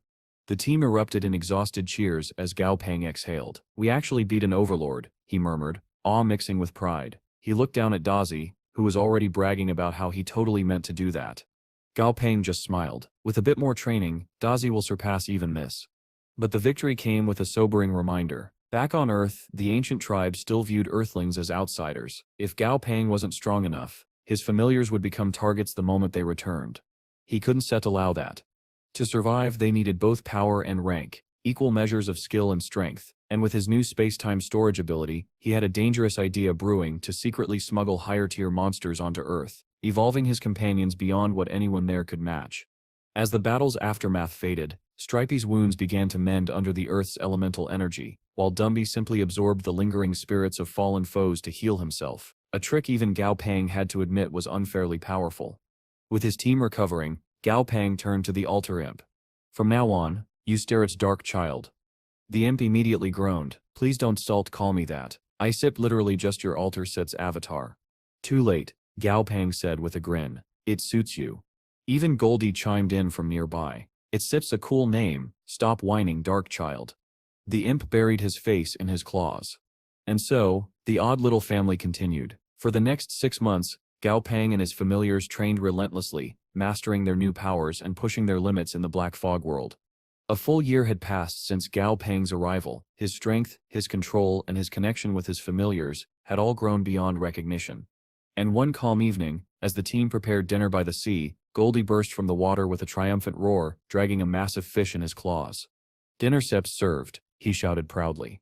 Gao Pang smiled as his companions gathered around the crackling fire. The storms, the chaos, the battles, they'd all survived together.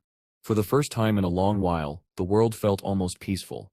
Gao Pang could only sigh and fondly scold Goldie for being so eager to show off his strength when they already had plenty to eat. "You just can't resist hitting something, can you?" he said, shaking his head. Deciding to be kind, he added, "Fine, make yourself useful and clean that fish. Slice it properly, we're eating it tonight."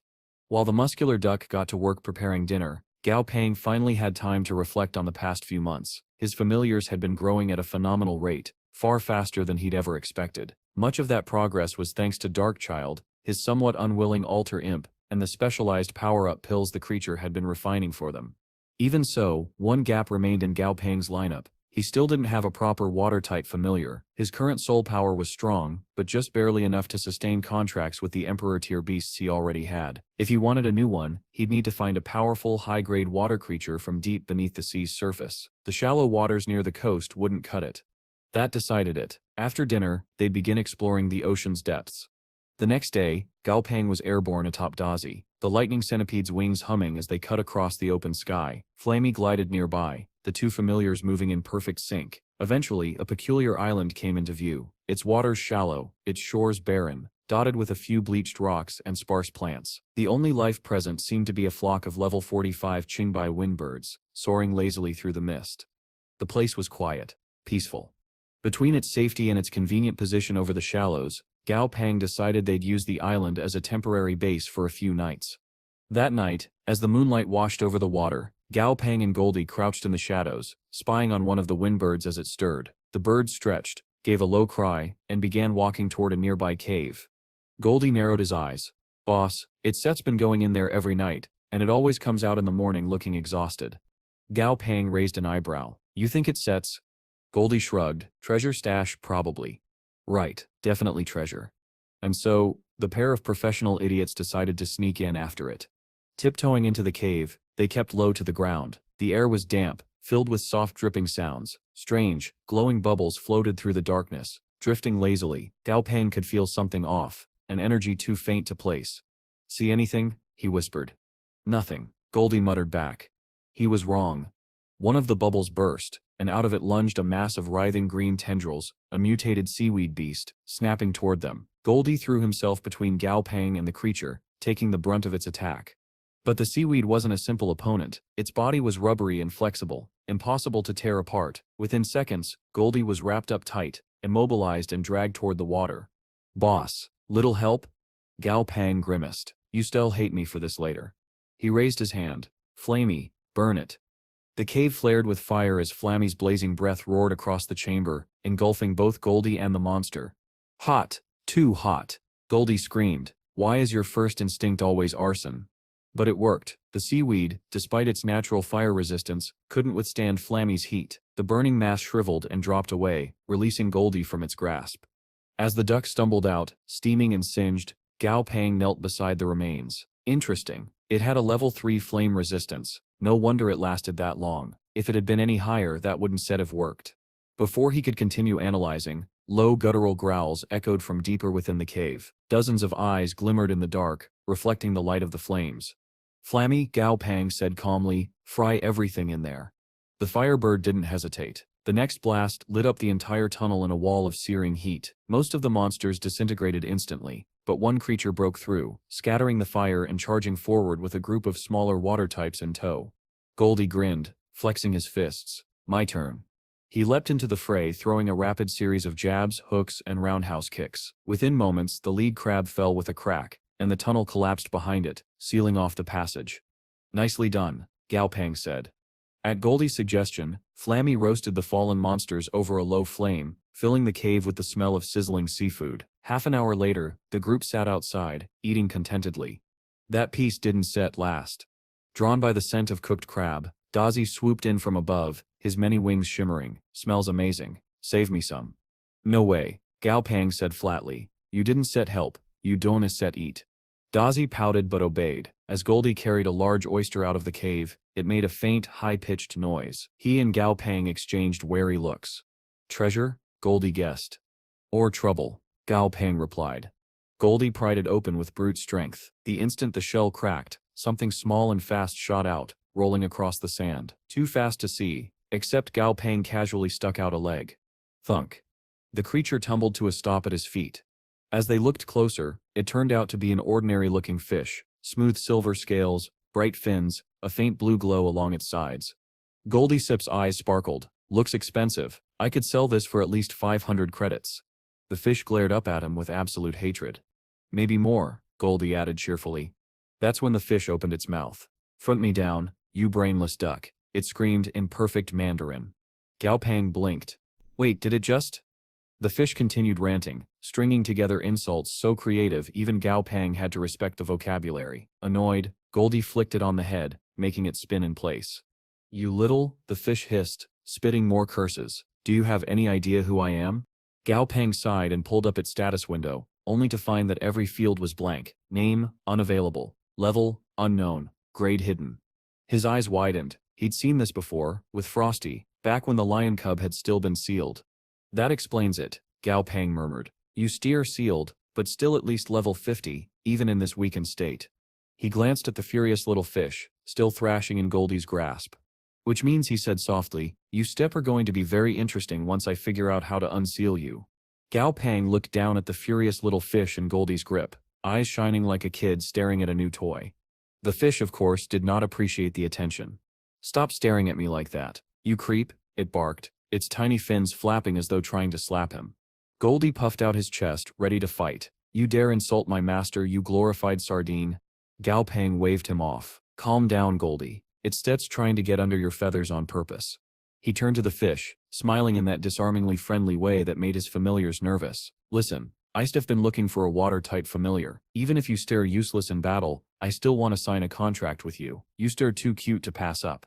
The fish sip's fins froze mid-flap. Cute? I sipped him evil. I sipped him ferocious. I devour my enemies whole. That just confirms it, Gao Pang said cheerfully. You sir perfect.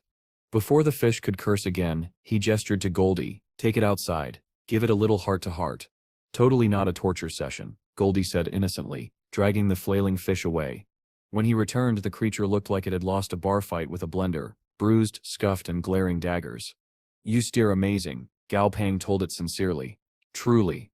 Stop mocking me, the fish croaked. Fine, I still tell you where the high-grade ocean monsters are. I still help you find a proper familiar. No need, Gao Pang said lightly. You stir the one I want. The fish sip's jaw dropped. Are you mad? Maybe, but I shall help you recover your lost grade. Either that, or we dig you a nice hole. The fish stared at him in silent outrage. Before it could respond, Gao Pang pressed his palm to its head. Let's see what's going on in that mind of yours. The world shifted. Suddenly Gao Pang stood in an endless dead ocean, gray skies, lifeless waters. Only one small patch ahead shimmered faintly with light and movement. A flash of energy erupted beside him. The fish appeared, furious. How dare you invade my consciousness? Gao Pang crossed his arms. What are you going to do, zap me with lightning, inside your own mind? He wasn't bluffing. He could tell the fish's soul power was dangerously low, even weaker than his own at the moment. When he offered the contract again, the fish hesitated. Can you really restore my grade? With a little work, Gao Pang said smoothly, and a lot of luck. After a long silence, the fish finally sighed. Fine, let's see if you are worth the trouble. Their contract flared into existence, binding their souls. Instantly, Gao Pang's system window flickered, revealing new details that had been hidden before, specifically the evolution requirements for the fish's promotion to perfect grade. When he read the list, his jaw hit the ground. 3 tons of water core crystals, a Leviathan sit scale, and a divine essence pearl, he shouted. What am I, a factory? But there was no going back. The fish, now officially dubbed Fishy, was his. 3 years later. A busy bar buzzed with chatter in the Yuju area. Several men sat around, drinks in hand, discussing the state of the world's monster trainer scene. The strongest are all from the ancient tribes, one man said confidently. An older gentleman slammed his mug down. You youngsters need to stop talking like that. Walk your own path. The strongest of your era are Chihanu and Gao Pang, not the tribes. At the mention of the second name, one man snorted. Chihanu, sure, but Gao Pang, please, he sips overrated. His friend grabbed his arm, panicked. Shut up, not here, idiot. This is Southern Sky Group territory. Even the guards were glaring now, tension thick in the air. At a nearby table, an older man leaned toward a young one seated calmly, half hidden under his hood. Master Gao, shall I send someone to discipline them? The young man smiled faintly and waved a hand. No need, let them speak freely. It didn't take a genius to recognize him. Gao Pang himself. Though he said nothing aloud, his fingers twitched. Beside him, Flowery's eyes glowed faintly as she whispered a minor curse. The 2 loudmouths would spend the next few days miserably sick, none the wiser. Talking behind my back is one thing, Gao Pang murmured, but insulting me to my face, even I have limits. It had been years since he'd left the Black Fog world, and Earth hadn't changed nearly as much as he expected. The global limit on power still hadn't been lifted, not even for high-ranking trainers like Ray. Luckily, his loophole with the space-time storage had worked flawlessly. He'd managed to smuggle his familiars onto Earth without tripping any restrictions. Most of his team was stronger than ever. Xia Hua, now robed like a little scholar, was far more mature. Dumby and the others were busy training or managing local affairs. And Fishy, the mouthy fish that started it all, was thriving as a spy in the vast ocean of the Fall world, sending him priceless information. When his carriage stopped before the towering gates of the Southern Sky Group, Gao Pang stepped out and froze. The headquarters had changed beyond recognition, larger, gleaming, and filled with unfamiliar faces. After the shock wore off, he headed inside to see his grandfather. Grandpa G. Pang sit. The old man pulled him into a tight hug before grinning. You came back just in time. I made your favorite pork rib soup. Inside, Gao Pang nearly tripped when he spotted Bai Qingyong lounging casually on the sofa, dressed far more comfortably than he'd ever seen her before. She looked up and smiled faintly. Welcome back. Caught off guard, Gao Pang stammered. Ah yeah, hi. I'll go so you can catch up with your grandfather, she said, standing. Nonsense, Grandpa G said immediately. Stay for dinner, you already know each other anyway. Dinner was awkward. Grandpa G barely stayed 5 minutes before muttering something about paperwork and disappearing, with a grin that could only belong to a man playing matchmaker. The silence stretched. Gao Pang tried to break it. So, the soup sep's good? Bai Qingyong smiled politely. It's fine. He hesitated, then trying to fill the void added, you know your face has gotten rounder since last time. A beat of silence. Her smile vanished. Excuse me? Before he could backpedal, she stood, collected her things, and walked out without another word. Gao Pang sat there staring at his bowl. I was trying to compliment her. From a hidden hallway, Grandpa Geb watched through a crack in the door, groaning and dragging a hand down his face. My grandson may be a genius in battle, he muttered, but he seps a complete idiot in love. And somewhere down the hall, Fishy's laughter echoed faintly from Gao Pang's communicator. Later that week, Gao Pang joined his grandfather at their old high school, standing just off stage as the old man addressed a sea of eager students. His booming voice carried through the gymnasium. This year, SEP's National High School Championship will decide the future of your generation. The top 3 schools will earn the right to choose a commander-tier familiar from the Southern Sky Group itself. He gestured proudly toward Gao Pang. The first place winner will receive a custom familiar personally crafted by Gao Pang, so give it your all. The crowd exploded with cheers, the students chanting his name like he was a celebrity. Gao Pang smiled and waved awkwardly, feeling more like a marketing prop than a role model. A few hours later, in the principal's office, Gao Pang slumped into a chair. So, what exactly is the National High School Championship? He asked blankly. The principal blinked. You're joking, right? I mean, it sounds self-explanatory, but I'd rather not assume, he replied. With a sigh, she explained. It's SEP's an annual tournament co-hosted by the government and the major factions of the Hua region. This will be the second one. Schools compete with their familiars for national ranking. Gao Pang frowned. Didn't SET our school organize it last year? Why did we place 8th? Because the Hua Shijian Academy took first place, she said. Their connections to the military and top guilds are extensive. We focused on academics instead of gifting every student a familiar. He leaned back thoughtfully. Ah, I get it. You still raising capable trainers who don't rely too much on their familiars. That's SEP's smart. Grandpa G, who sit's been quietly sipping tea, slammed his cup down. You don't get it at all, boy. Huh? The old man launched into a tirade. The Northern Frost tribe has been pressing us non-stop, and it took months of diplomacy to bring Bai Kim Yan here to help. And what do? You offend her. She's not even interested in me, Gao Pang protested. If I tried something and she rejected me, it's to ruin the friendship. Of course she's not interested yet, Grandpa G snapped. Feelings don't appear from thin air, they're cultivated. When I met your grandmother… Alright, I leaving, Gao Pang cut in, already backing toward the door. I lead the Academy SEP's team this year, gotta go prepare. Coward, the old man shouted after him. That afternoon, Gao Pang found his younger sister Tong Tong, lounging in one of the mansion gardens. Her fluffy feline familiar, Softy, purred lazily in her lap. He ruffled her hair. Hey, long time no see, I need a favor. She arched an eyebrow. What kind of favor? With all the unstable factions moving lately, I want you to act as Tiandat Academy SIP's gatekeeper, he said. You can delegate to your familiars, of course. I'll even build you a villa right next to campus. Tong Tong stretched and shrugged. Sure. Not like I have anything better to do. Just as she agreed, Gao Pang suddenly froze, eyes narrowing toward the horizon. What's SEP's wrong? She asked. He smiled faintly. Nothing. Just some people aren't too happy that I stem back. That night, Gao Pang strolled along the outdoor walkways of Southern Sky HQ. He wasn't being careless. He was bait. He felt the killing intent before he saw it. A dark blur shot toward him, and a massive moon shadow spider crashed down from above, fangs glinting. Gao Pang pivoted, springing off a crumbling wall as the arachnid strike split the tiles where he'd just stood. Right on time, he muttered. The spider hissed, its 8 legs slicing through the air with frightening speed. But before it could land another blow, a soft growl echoed from the shadows. Softy Tong Tong's fluffy but deceptively strong familiar pounced into view, colliding with the spider mid-lunge. The two beasts clashed, sparks flying from claw and fang.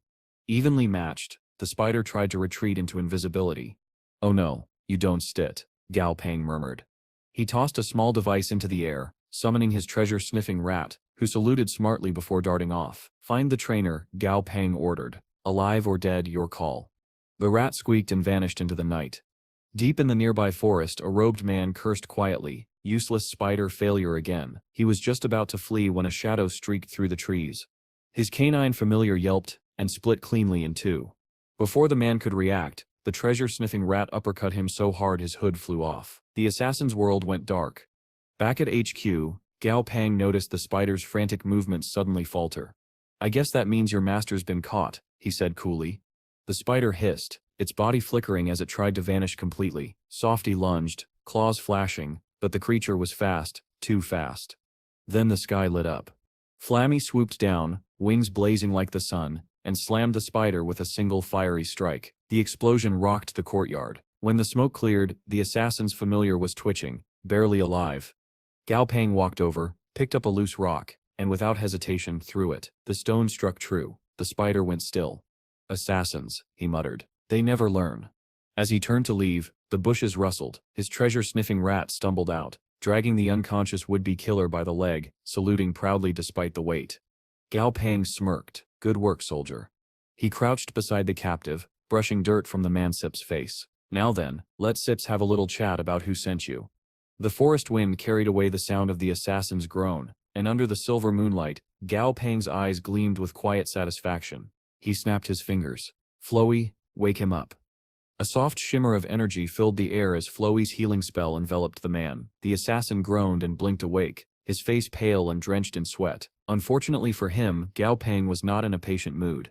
Let's skip the warm-up, Gao Pang said coldly, crouching beside him. You still going to tell me who sent you, how you found me, and why I sep worth killing, if you don't set. He conjured a heavy mace out of thin air, and let it drop with a loud thud beside the man's head. I sell improvise. The assassin flinched, trembling. Why you can set do this? This is illegal. Gao Pang actually laughed. Illegal? You tried to assassinate me, and now you want to talk about the law? He leaned closer, smiling without warmth. That sip's adorable. After a few tense minutes and a lot of unconvincing whining, the man finally cracked. His name was Tong Chung, and according to him, he'd been sent by the Kushan group to evaluate the strength of potential candidates for the upcoming national championship. The assassination attempt on Gao Pang, he claimed, had simply been a personal decision to earn some extra credit. Gao Pang didn't sit by it for a second. You expect me to believe you tried to kill me on a whim? He asked, voice dangerously calm. Tong Chung's silence was answer enough. Fine. Gao Pang sighed. You had your chance. He summoned Brainy, the floating mass of psychic flesh and nerves that served as his living memory extractor. The creature drifted over silently, tendrils twitching in anticipation. Get to work, Gao Pang ordered. Moments later, the man screamed as Brainy's tendrils latched onto his temples, pulling glowing strands of memory from his mind. When it was done, Brainy's eyes flickered, and a stream of thoughts poured directly into Gao Pang's own consciousness. The truth was much worse. Tong Chung hadn't come to test anyone. He was part of a coordinated effort by the Kushan group to sabotage Tiande Academy's team before the championship even began. His orders were to eliminate the familiars and the 5 registered representatives. One name in particular stood out in the recovered memories: Stormcloud Sparrow. Gao Pang froze. That familiar was supposed to be a secret trump card, known only to a handful of people including Grandpa Gao, which meant, "They've got a spy inside the academy," Gao Pang murmured, "and whoever it is, they know far too much." He clenched his fists. He'd planned to coach his students fairly, to let them grow at their own pace and learn through experience. But now, the game had changed. If the other forces were going to cheat, then he would win by any means necessary. The next morning, the 5 chosen representatives from Tiande Academy gathered at the mountain behind Gao Pang's villa, where he'd called them for their first team meeting. The students passed the time-swapping stories about their new coach, the legendary Gao Pang, the man who'd returned from the Black Fog world alive and with a personal army of familiars.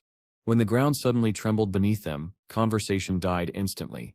The mountainside split open and a massive door slid away with a deep mechanical rumble, revealing a hidden laboratory beneath the villa. Dust billowed outward, and from the shadows emerged Gao Pang himself, looking far too casual for someone with that much dramatic flair.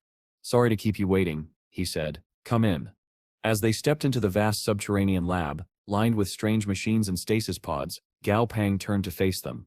"I'll be honest," he began. "Originally I just wanted you all to enjoy the experience. Learn something, have fun, maybe place decently, but things have changed." His tone hardened. "Now, I want you to win." The students exchanged uneasy glances, realizing he wasn't joking. That said, Gao Pang continued, "You still are not nearly ready, not with your current familiars, beating top-tier academies with what you have now." He shrugged. "That sep's a fantasy." The bluntness stung, but before anyone could protest, he smiled faintly. "So let's make it interesting. I still let you spar against one of my weaker familiars, or rather a subordinate parasite that lives on one." The group hesitated. A parasite? That sounded both underwhelming and horrifying. Before they could voice their doubts, one of the students, Chi Hanan, stepped forward confidently. "I accept." Gao Pangsep's eyes gleamed. "Good. I can see why you were chosen to handle the Stormcloud Sparrow." With a snap of his fingers, the ground cracked open. From the depths of the lab rose a towering figure, Bo, one of the mutated orange trees that grew on top of Stripey. Fully matured now, Boi stood nearly 3 meters tall, its bark shining like polished stone, branches shifting like arms. The student's jaws dropped. "Wait, if this thing is a parasite, how big is the host?" one of the boys muttered. He was absolutely right, though Gao Pang didn't confirm it. Instead, he smiled thinly. "Relax," he said. "This one sep's weak, barely level 50, not even a combat type." He stepped back. "Defeat Bei, and I'll officially let you represent the academy in the championship." 2 of the boys immediately sent out their familiars, a sleek iron-boned saber-toothed tiger and an iron-winged armored paladin. Alright, let's go, one shouted. The eye didn't move until they were halfway across the floor, then its roots surged upward like living whips. In one smooth motion, it swatted the tiger aside and wrapped the paladin in a prison of twisting wood and vines, trapping it instantly. The fight was over before it even began. The students stared, stunned. Gao Pang chuckled darkly, his shadow stretching long under the lab lights. You see, that was one of my weakest. He folded his arms and grinned. Now let's have some fun. His familiar body was clearly dominating the battle, making his opponents Gev and Ali increasingly frustrated. In an attempt to turn the tables, they both sent out their pets. Gev's familiar, a devil vine mountain climbing monster, used its restriction skill, wrapping body in a tight hold of thick vines. But there was a flaw. Gao Pang instantly noticed it. They had tried to restrain a wood-type familiar, using another wood type of a lower level. That was a fatal mistake. The moment BA opened its eyes and took the fight seriously, the situation flipped. The devil vine was suddenly the one bound and struggling within fresh, stronger vines. Gao Ping glanced toward Chuan Yao, the last of the three students, wondering what she would do next. Her Stormcloud Sparrow was her only chance at victory now.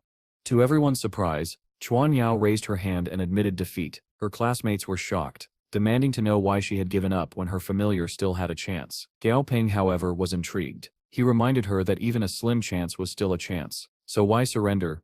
Chuan Yao's answer was simple. BA's power and her own familiar's growth, both came from Gao Peng's training. Whether she fought or not made little difference. She was still relying on his strength. This answer pleased Gao Peng. He told the students that he wanted to demonstrate the true importance of levels, and that the last battle had made his point perfectly clear. For the next 6 days, he declared, they would undergo rigorous, unforgiving training. Every one of them would have to rise to the standards of Lord-tier familiar trainers. The students were stunned. They shouted in disbelief, but Gao Peng didn't give them a moment to recover. He pulled out an entire shelf filled with gleaming treasures and announced that he had prepared a small gift for them. Immediately, one of the students' tiger familiars began wagging its tail excitedly, drooling over the materials. Its trainer frantically told it to calm down. Gao Peng smiled and explained that the shelf contained king-tier monster core crystals, materials meant to be consumed by their familiars. Once again, the students were left speechless. Gao Peng's tone turned serious as he told them that he had everything from rare evolution items to powerful enhancement treasures. This was their chance to rise. Half a month later, Gao Peng arrived at Modu Airport with the Academy's representatives. As they walked through the terminal, 2 men spotted him, Tong Sheng and Tong Ling, members of a group Gao Peng had crushed in the past. Tong Sheng's eyes burned with hatred. He whispered to Tong Ling that this was their chance for revenge. Tong Ling, however, wasn't convinced. She reminded him that Gao Peng was far stronger than them. When Sheng refused to back down, she walked away, saying she wanted no part in his foolishness. Meanwhile, Gao Peng met with an old acquaintance, a man he called Uncle He. Once the mayor, he had since risen to become president of the Freedom Alliance. Despite his new status, he remained humble and greeted Gao Peng warmly. The two chatted like old friends, and he even suggested having lunch together soon. Before they parted, he leaned in close and whispered a warning. Several groups in Modu were plotting to take Gao Peng's life. Gao Peng simply thanked him, his expression calm. He replied that the safety of his students would be in his hands, then walked away without another word. Watching him go, the president wondered whether Gao Peng's composure came from hidden power or simply unshakable confidence, perhaps both. At Modu Stadium, the National College Championship was about to begin. The announcers' voices boomed across the arena as the first competitors, representatives of last year's winners, Hu High School, entered to roaring applause. Gao Peng addressed his students, pointing to the stage. This, he told them, was what it meant to be a champion. If they wanted to be treated with the same respect next year, they had to win. The students were tense, thinking of what lay ahead. One of them, a short, round-faced boy, raised a hand and asked, half-jokingly, if they could be excused from next month's exams, if they brought glory to the academy. Gao Peng almost smiled at his boldness. Not everyone was amused. From across the waiting area, a girl from another school sneered at the question, mocking the boys' academy for ranking only 8th the previous year. The boy clenched his fists, ready to argue, but the girl turned away dismissively, saying she didn't know where a loser like him found such confidence. Before things could escalate, Gao Peng placed a hand on his student's shoulder and told him to let it go. From their uniforms, he recognized that the other students were from Luan High School. There was no point wasting words. They could prove themselves in the next round. The announcer soon began revealing the tournament brackets. When the third match pairing appeared, everyone gasped. Luan High versus Gao Peng's T&D Academy. Inside Luan High's waiting room, one of their players groaned about their bad luck. Facing T&D in the first round was a nightmare. especially since last year's match had nearly cost them their ranking. But the arrogant girl from earlier smirked and reminded them that Li Junlong, T&D's previous team leader, wasn't competing this time. Without him, she claimed, victory was certain. Meanwhile, in T&D's own waiting room, the atmosphere was electric. Stout and Cocky were hyped up and eager to fight, while Chuan Yao, ever the calm one, told them to quiet down and focus on studying the match between Hua Wo and Qing Mu. The championship had only just begun, but for Gao Pang and his team, this was the moment everything would change. Since Hua Wo Hai was their true biggest threat, she was the only one Gao Pang allowed to keep her name. She had earned that respect. From the doorway, Gao Pang watched with quiet pride as Chuan Yao's natural leadership shone through. The team had begun to act as one, their confidence no longer fractured, but whole. Suddenly, a commotion on the television caught everyone's attention. The broadcast of Hua Wo Hai's match showed something unexpected. They had only sent 2 representatives into battle. Cocky immediately shouted in outrage, calling it disrespectful to their opponents, though, of course, no one on the other side of the screen could hear him. Gao Pang, however, wasn't offended. His attention was locked on the stat display of Hua Wo's familiars, the twin wolves known as the Light and Dark Wolves of Guli Wilderness. Their data was strange. Gao Pang's expression darkened. He suspected they weren't even from Earth at all. The names and their origins reeked of involvement from the Kushan Group and the Huaxia region's military department. As the match began, the wolves burst forward at incredible speed, releasing radiant beams of light and dark energy from their jaws. Their opponent's raging giant hammer ape barely had time to raise its arms before being ripped apart. In seconds, the wolves had torn through 3 enemy familiars, leaving the arena in stunned silence before the crowd erupted into wild cheers. Gao Pang just smiled faintly and began to clap. Slow, deliberate, like a man savoring a good challenge. His students, on the other hand, weren't nearly as enthusiastic. They could tell what that expression meant. This tournament was about to get much harder. Next up was Tiande Academy versus Luo Yang Hai. As the commentators spoke, they noted that Gao Pang had returned after a 3-year absence to personally lead this year's team. Over in Tiande's preparation room, Stout asked Gao Pang if they should also send out only 2 familiars, just to make a statement. He was brimming with confidence, but Gao Pang shook his head. No, he said, keep our best cards hidden until the finals. He then turned to Chuan Yao, explaining a simple but effective plan. Using her Stormcloud Sparrow in tandem with the Devil Vine mountain climbing monster, they could control the battlefield without revealing any of their trump cards. The students nodded in approval. Gao Pang's slyness, as they called it, was nothing more than strategy, and they loved him for it. Meanwhile, in Hua Wo Haisit's waiting room, their coach was grinning smugly. Tandare is weak, he declared. Their familiars are mediocre, trained by that second-rate man, Gao Pang. They still crumble. A harsh reality check was about to arrive. When Tiande's team took the field, the audience murmured in confusion. Gao Ping's team had put a wood-type familiar on the front line, a questionable choice, given their opponent's fire-type familiars. The snarky girl from Luan Hai, the same one who had mocked Tiande earlier, frowned. Something didn't add up. She warned her teammates to stay alert. The battle began. Stout commanded his Devil Vine to spread across the arena, dozens of tendrils weaving into the terrain. The Luan Hai trainer countered immediately, launching a wave of flames, but the vines didn't burn. The crowd gasped. The commentators speculated aloud. Fire immunity, large-scale control, advanced growth. This Devil Vine had reached Lord Tier. The revelation caused chaos among Luan Hai's team. Their confidence evaporated as they realized the truth too late. The snarky girl quickly tried to regain control, summoning her thousand-leaf mantis to hack through the vines. The insect's bladed arms swung in a full-force strike, and barely left a mark. From across the arena, Stout raised his hand, strangling Vine Ocean.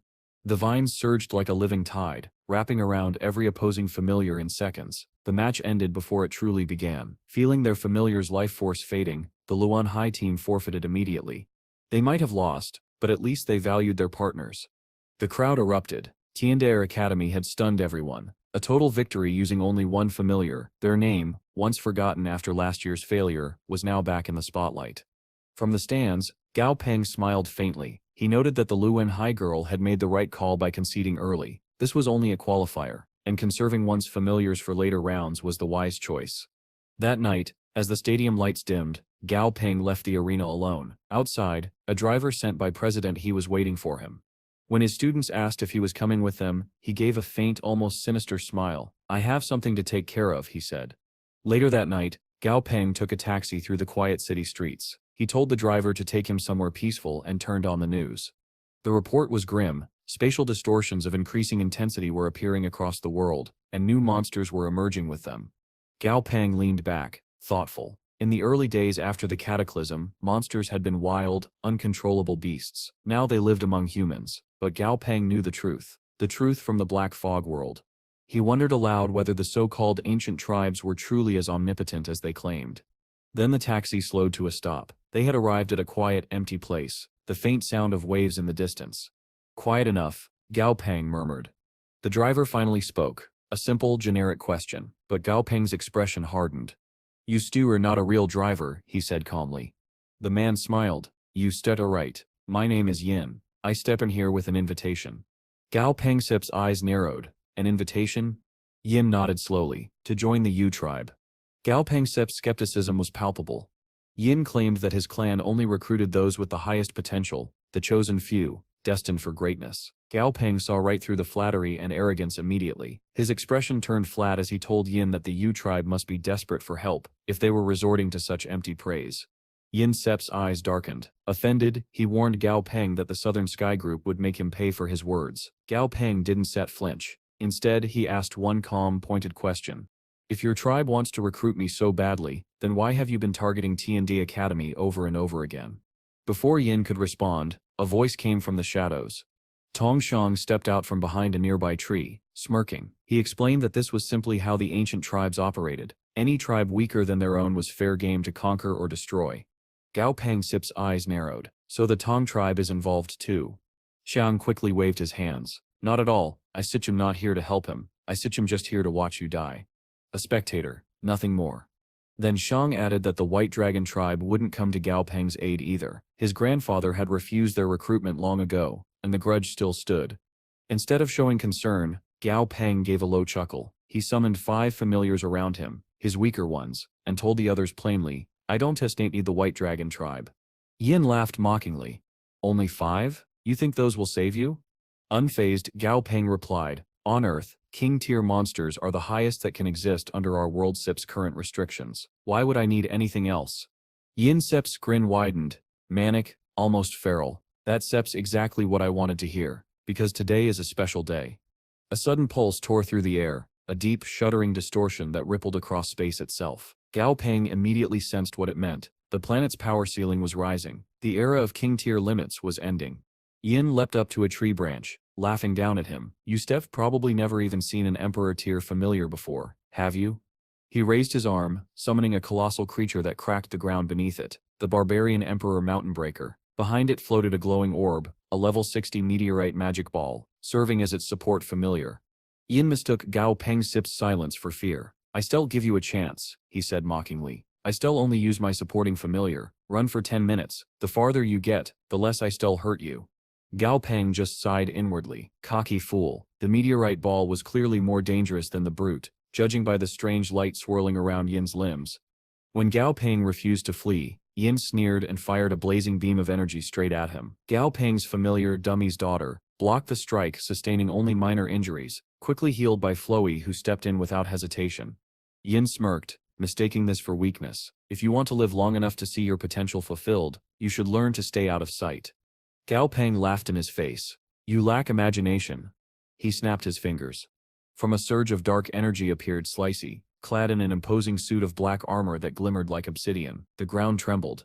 Yin froze, eyes wide. He recognized the creature instantly. An Emperor-tier bladed beast. His jaw clenched. 3 years you reached Emperor-tier in just 3 years inside the Black Fog world.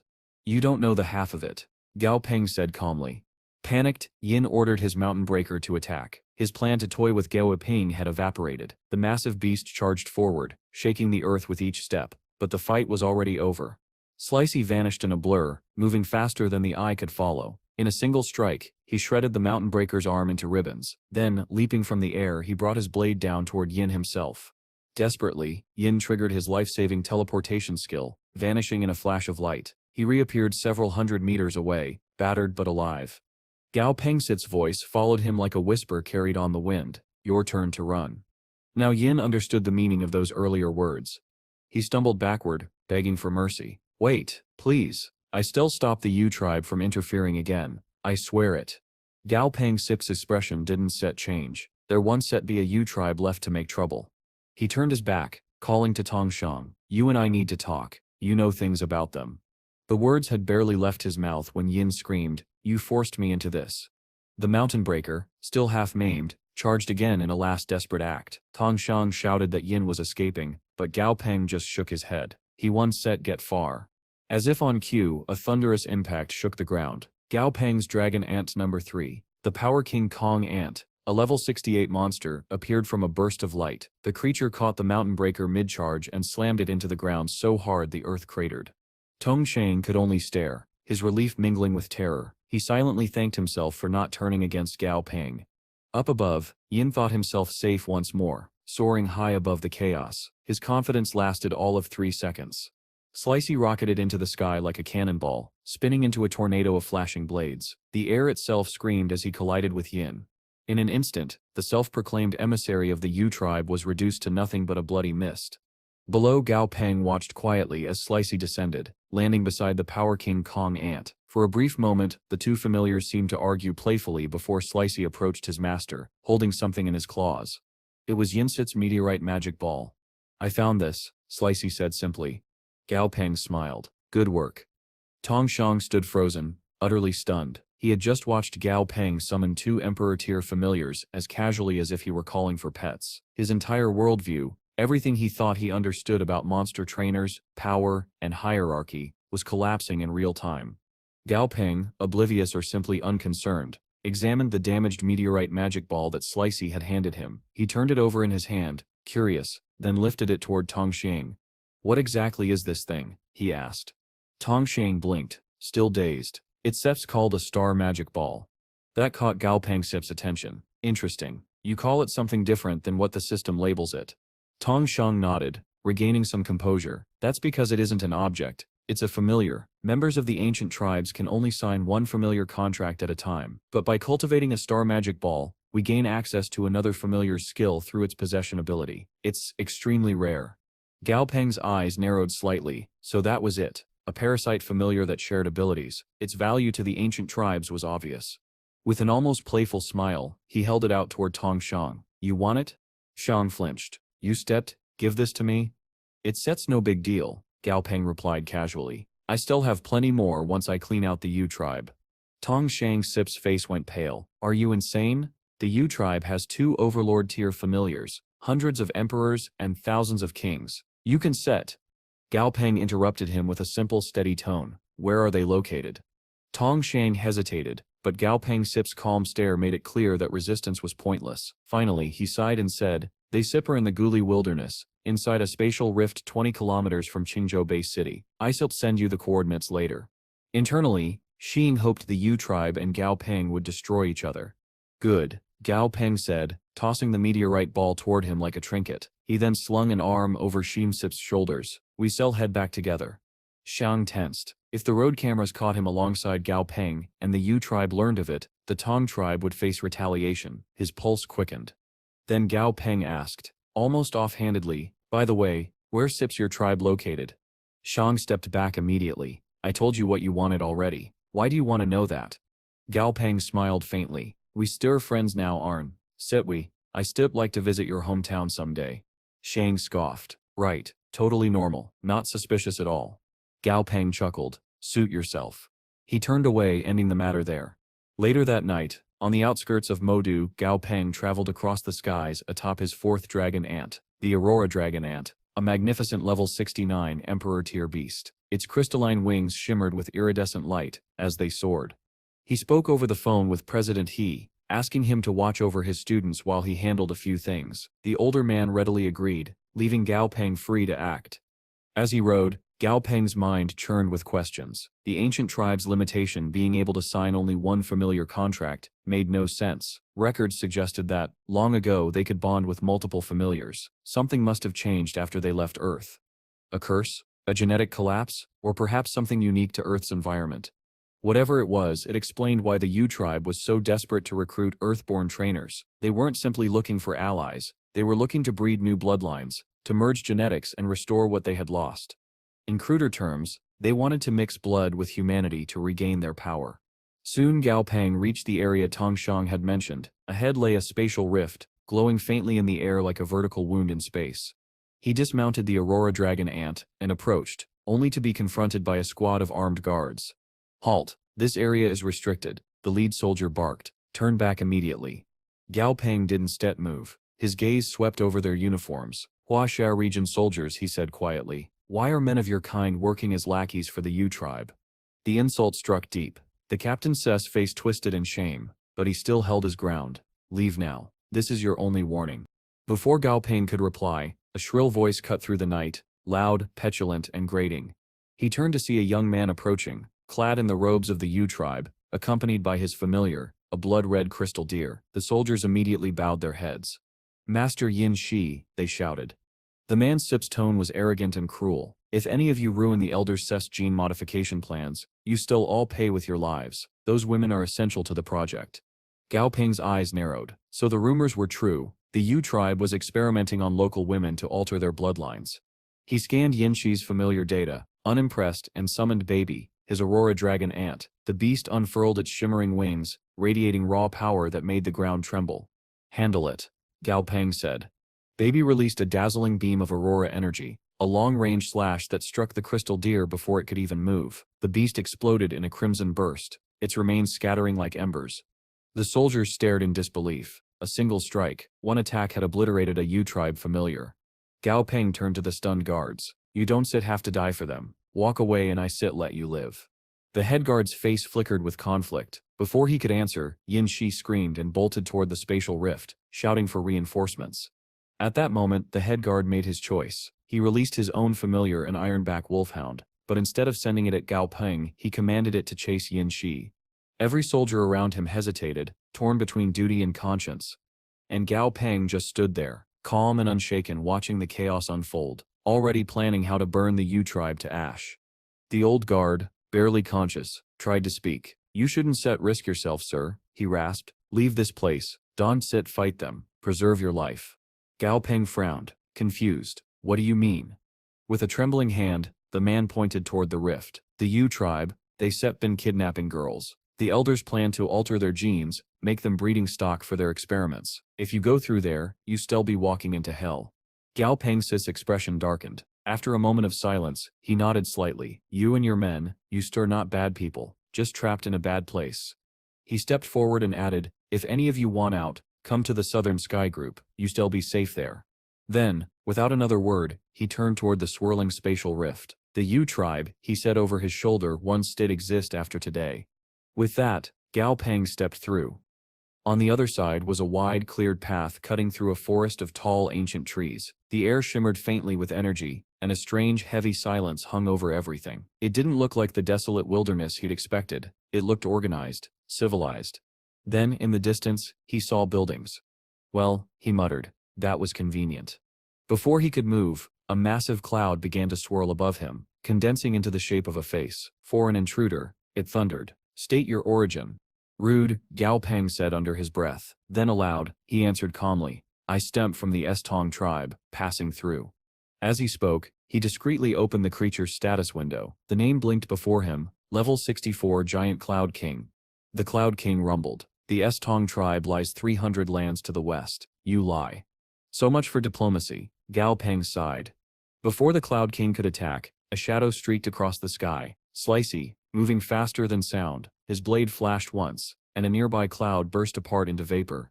"Wrong target," Gao Pang said dryly. Slicey corrected himself immediately, striking again, this time splitting the Cloud King clean in two. Its vaporous body dispersed into wisps of fading light, leaving behind a glowing core crystal that fell to the forest floor. Before Slicey could claim his prize, Gao Pang's mount, the Aurora Dragon ant, snatched it up and crunched it between its mandibles. "Enough," Gao Pang told Slicey. "You shall have your fill soon." Deep within the tribe's main settlement, one of the Yu elders gasped and clutched his chest as the feedback from the Cloud King's death hit him. Blood spilled from his lips. He staggered to his feet, trying to reach the others to warn them. But it was too late. Above the tribe's compound, the sky turned dark. Gao Pang appeared atop Stripey, his enormous Emperor-tier tiger familiar. The creature glowed with orange-red energy, its roar echoing like thunder. "Fall," Gao Pang commanded. Stripey descended from the sky like a meteor, crashing into the center of the settlement. The impact created a shockwave so powerful it leveled half the buildings. Panic erupted. Tribe members scattered in terror as Gao Pang sat atop his familiar, arms folded, his expression unreadable. Then, from the ground, a massive white serpent burst forth, the patriarch's familiar, the tribe's guardian beast. It lunged at Stripey, jaws wide. Overlord tier Gao Pang noted. Finally, the tiger met the serpent head-on, pinning it beneath his claws and slamming it back into the ground. The earth quaked, the serpent roared, twisting and managed to rise again, attacking Gao Pang himself in a frenzy of hatred. But fury made it predictable. Stripey roared back, crushing it again, harder this time, until its body went limp, its white scales stained crimson. With the serpent dead, Gao Pang ordered Stripey to destroy any remaining familiars in the area. The tiger prowled through the wreckage, crushing every enemy it found. Still, Gao Pang frowned. Only one Overlord tier familiar had appeared. The U tribe was supposed to have two. So where steps the other one? He pushed the thought aside. His top priority was rescuing the kidnapped women. Clear out the underground area, he ordered. Kill any U who resist. His familiars moved like an army. In one corner of the forest, survivors from Stripey's impact tried to flee with a young woman in tow, but their mounts suddenly collapsed, sliced cleanly in half. They looked around in horror. Something shimmered behind them. Out of the shadows crawled the hidden dragon ant, baby number 5, a level 66 Emperor tier specialist in stealth. Its chidness armor gleamed faintly before it faded back into invisibility, leaving only the sound of snapping branches and screams. Moments later, Gao Pang arrived and checked the woman they'd been carrying. She was alive, barely. He nodded to the hidden dragon ant. Keep searching. There shall be more captives underground. As the creature vanished into the tunnels, Gao Pang looked to the sky. His second dragon ant relayed visual data. Reinforcements were incoming. 7 enemies in total. At their head flew a giant black tiger wreathed in lightning, the tribe's second Overlord tier familiar. Found you, Gao Pang said softly. He raised a hand. Goldie, your turn. The air rippled and the golden martial duck materialized beside him, his most flamboyant over-the-top familiar. The creature had bulked up dramatically since its last appearance, its golden feathers gleaming like polished metal. Fear not, Master Gao, Goldie shouted, posing dramatically. I, the hero of justice, shall vanquish these villains. Gao Pang groaned audibly. Just go. With a laugh, Goldie launched himself into the air, the force of his takeoff blasting the ground apart. A shockwave rippled outward, and in seconds he was among the enemy ranks. He didn't slow down. He didn't even hesitate. One by one he tore through the approaching familiars, crushing, slicing or blasting each to oblivion. Finally, he came face to face with the black tiger itself. Well, Goldie said with a grin. What step's wrong, little kitty?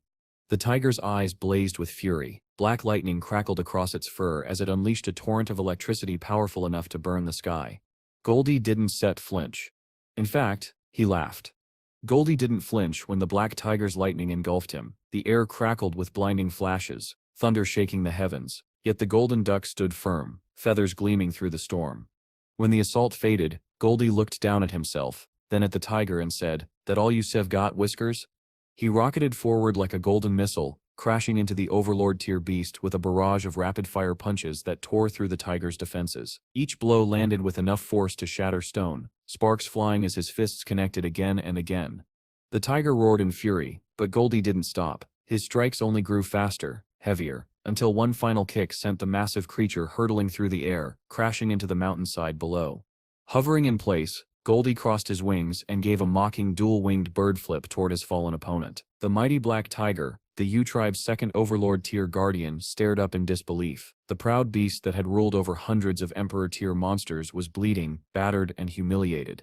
Coughing up blood, it staggered to its feet, but Goldie was already on it again. A savage blow to the back of the head sent the tiger sprawling. It tried to lash out, a desperate strike of lightning and claws, but Goldie's passive resilience let him shrug off the damage like rain on armor.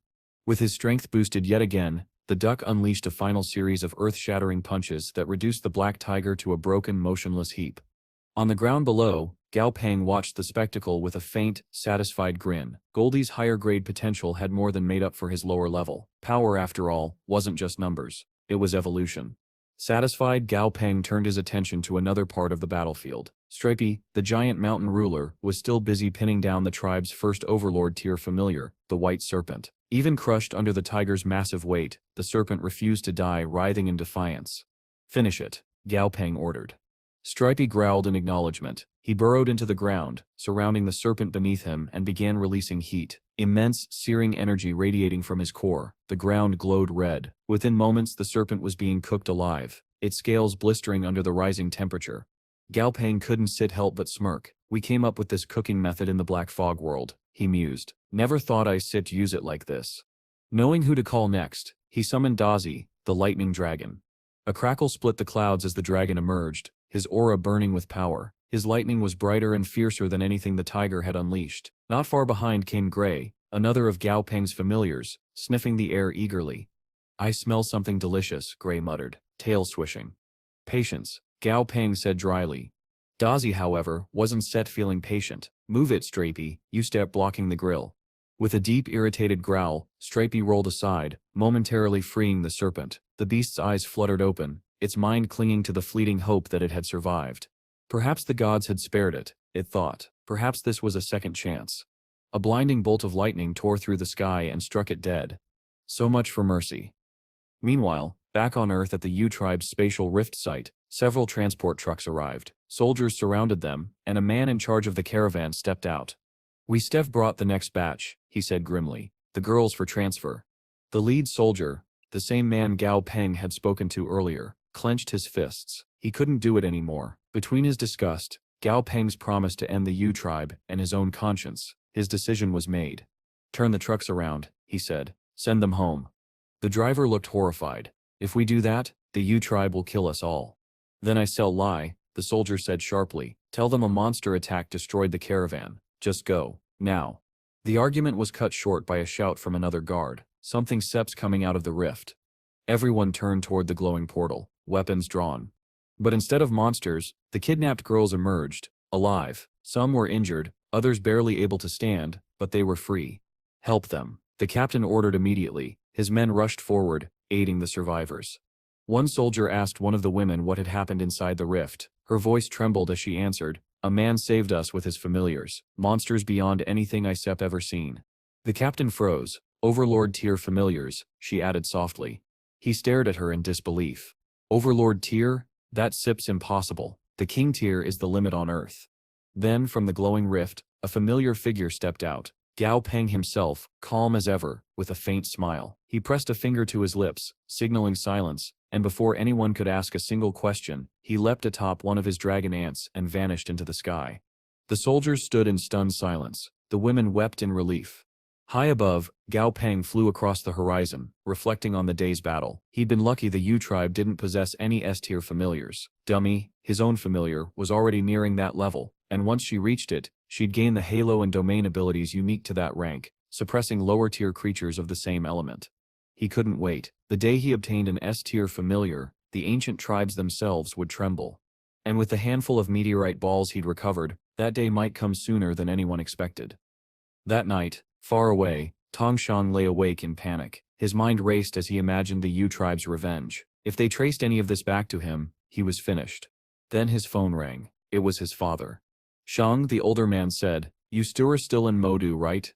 "Yes, father." "Good. You haven't done anything to anger Gao Pang, have you?" Shang hesitated. "No." His father let out a long breath. "Thank heavens. Spies confirmed something 4 hours ago. Gao Pang has wiped out the U tribe, completely." Shang sat upright, speechless. "Listen to me," his father continued. "Whatever you do, make friends with him. Do not make him your enemy." The call ended. Ian stared into the darkness, shaking. Gao Pang had single-handedly annihilated one of the ancient tribes, something thought impossible. Across the world, similar calls were being made. Governments, guilds, and families whispered the same words. Gao Pang has done it. The man who returned from the Black Fog world was no longer just a monster trainer, he was a living legend. The next day, as the National High School Championship Finals began between T&D Academy and Huawo High, Gao Pang's students stood in the arena. And for the first time in years, they weren't nervous. They were smiling. Because no matter how powerful their opponents were, they knew one thing with absolute certainty. Their teacher, Gao Pang, was unbeatable. Gao Pang, for his part, was not enjoying the attention. Even as the finals played out, and his students from T&D Academy celebrated their flawless victory, he could tell something was wrong. The opposing team from Huawo High wasn't fighting seriously. They were throwing the match. Between that and the tournament organizers suddenly offering him a private suite and special treatment, Gao Pang could see exactly what was happening. His annihilation of the Yu tribe had gone public. Now everyone, officials, schools, corporations, was tripping over themselves to curry favor with him. It wasn't admiration, it was fear disguised as respect. As Hua Wo Huai officially forfeited, the crowd erupted in cheers. Gao Pang forced a smile for his students' sake, while they celebrated, oblivious to the farce. Inside though, he found the entire thing insulting. His team would have won even if their opponents had fought at full strength. This hollow victory only cheapened their effort. After the award ceremony, he decided to disappear for a while, to stay locked up in his lab behind the villa until the public's attention shifted elsewhere. Of course, that was wishful thinking. You don't quietly fade into the background after erasing an entire ancient tribe. Several days passed. True to his word, Gao Pang buried himself in his research and training. Within that time, the company's main familiars had made tremendous progress. White Dragon, Silver Dragon, and the blood-eyed bearded vulture Cure all had advanced to Emperor tier. White Dragon in particular had surged to level 64, its combat potential skyrocketing. Now Gao Pang's main goal was to wait for the upcoming Secret Realm opening, where he could seek out the true dragon fruit needed to elevate White Dragon to legendary grade. He was still contemplating the state of the world, how the recent lifting of the planetary level limiter would shape the balance of power, when he was informed that he had visitors. That was strange. Ordinary guests would never make it through the outer security cordons, much less have their arrival personally announced to him. Whoever this was, they were important. And indeed, the man Gao Pang was led to meet radiated authority. His refined bearing, his tailored suit, and the disciplined bodyguard at his side all spoke of high status. Gao Pang greeted him politely and offered tea, carefully brewed using leaves grown by his red snow tea plant monster. The aroma filled the air.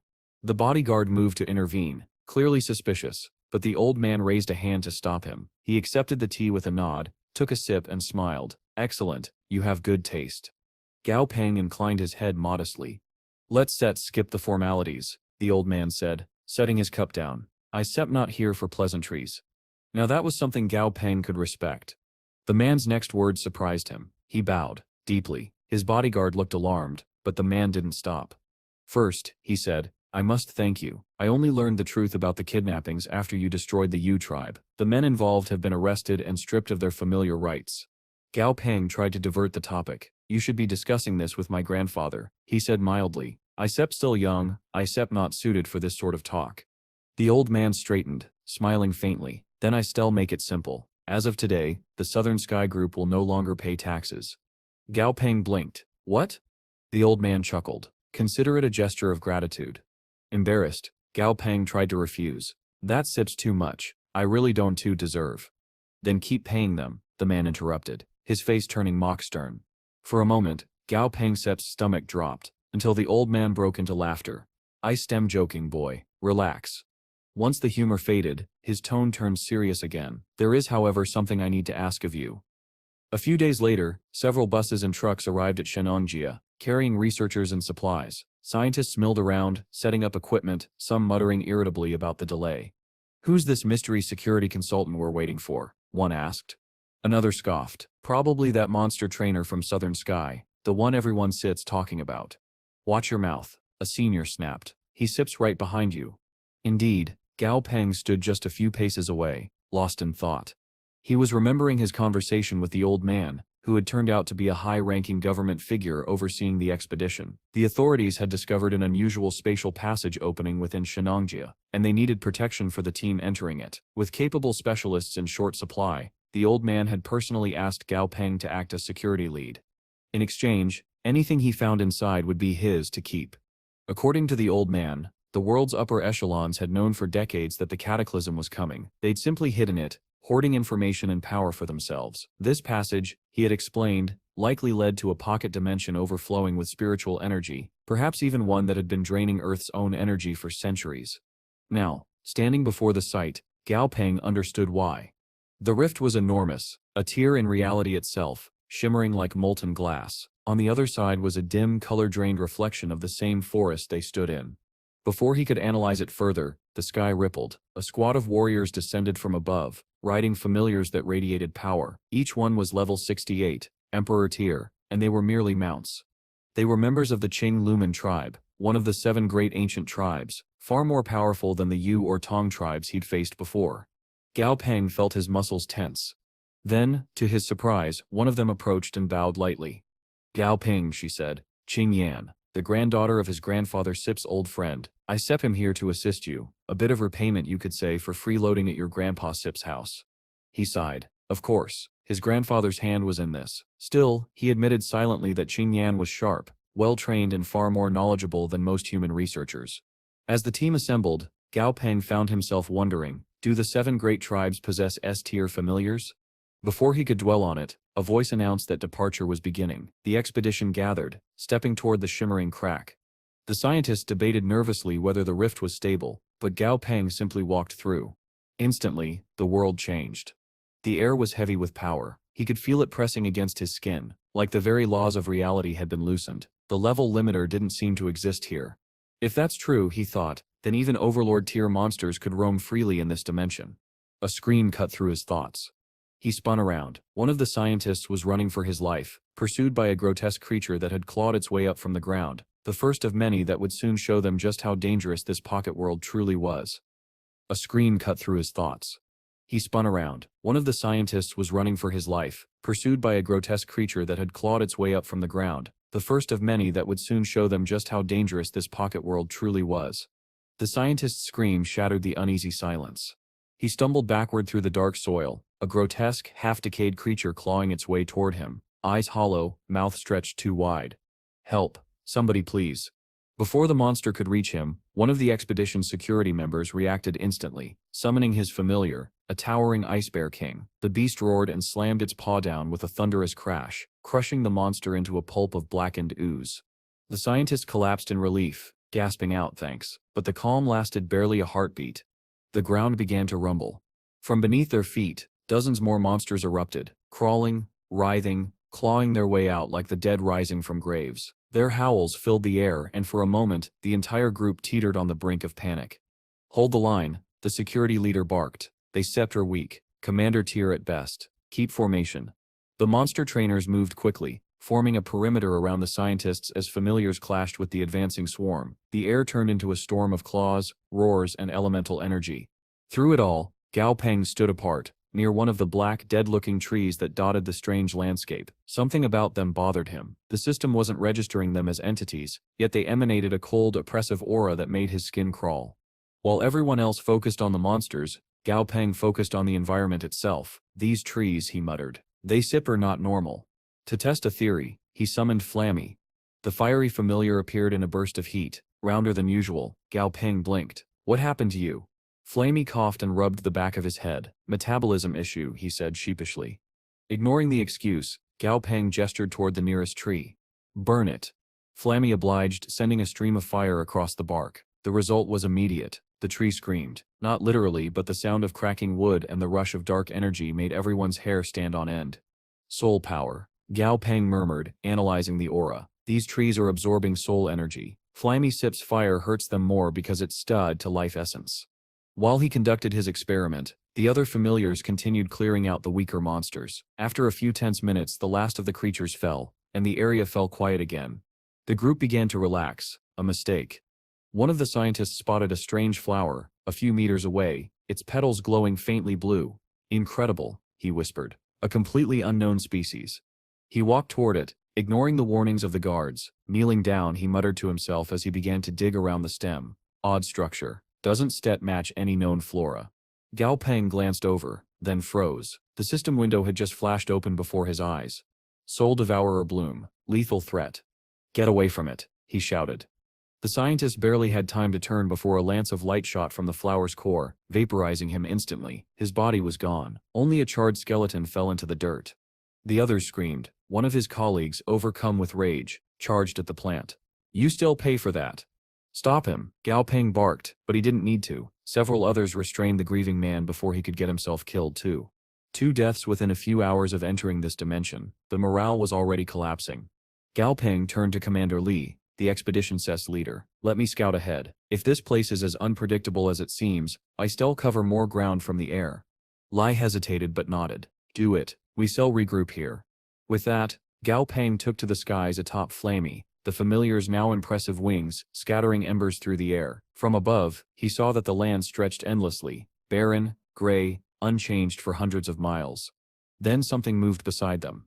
A bird, or what had once been a bird, flapped lazily through the air, skeletal wings spread wide. Its body emitted a faint, ghostly light. Gao Pang glanced at the status window and felt his chest tighten. Undead carrion raven, native of the Nahi underworld. Underworld. They weren't in a normal pocket dimension, they were standing in hell itself.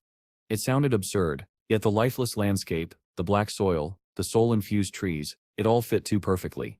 Before he could turn back, the raven shrieked and dove at them. Flammy. One word was all it took. The fiery familiar spun mid-air and launched a blazing fireball that turned the creature into ash before it even reached them. Cooked, Flammy muttered proudly. Back on the ground, Gao Pang reported his findings to Commander Li. This region stretches endlessly. Everything here is dead. It's not just a place, it's a realm. You should prepare your men accordingly.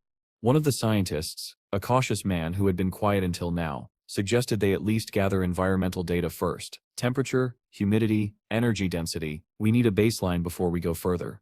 Some of the mercenary trainers scoffed. We're the only protection this team needs. Stop wasting time with readings. Even worse, one of the younger scientists agreed with them. Eager for adventure and discovery, Gao Pang noticed how the loudest voices were the weakest, those chasing glory rather than survival. In contrast, the Qingluan tribe members stood silent, tense, eyes scanning the distance. That worried him. The ancient tribes weren't easily unsettled. He decided to consult Qing Yan, who was walking beside him. He tried to signal her discreetly, a few simple hand gestures, asking if her tribe knew what this place really was. She frowned, misunderstood completely, and handed him a piece of chocolate. He sighed. Next time, I sep just using words. Meanwhile, Commander Li's patience was wearing thin. The arguments among the group were escalating, splitting scientists and trainers alike. Finally, Gao Pang stepped forward. Commander, he said quietly, why not let them go their own way? Li shook his head. If someone dies, that sips on me. We came here as a unit. Then you still lose control of the unit. Gao Pang replied evenly. They stature already divided. Keeping them together will only make things worse. Let them act independently. The competent ones will survive. The reckless ones. He didn't finish the sentence. He didn't have to. After a long pause, Commander Li exhaled heavily. Fine. Everyone may proceed at their own risk. Regroup here in 1 week.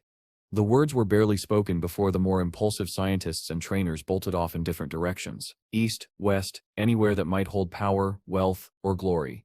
Gao Pang watched them go, shaking his head. Most of them one sit back. He, Qing Yan, Commander Li and a handful of calmer scientists set off together toward the north.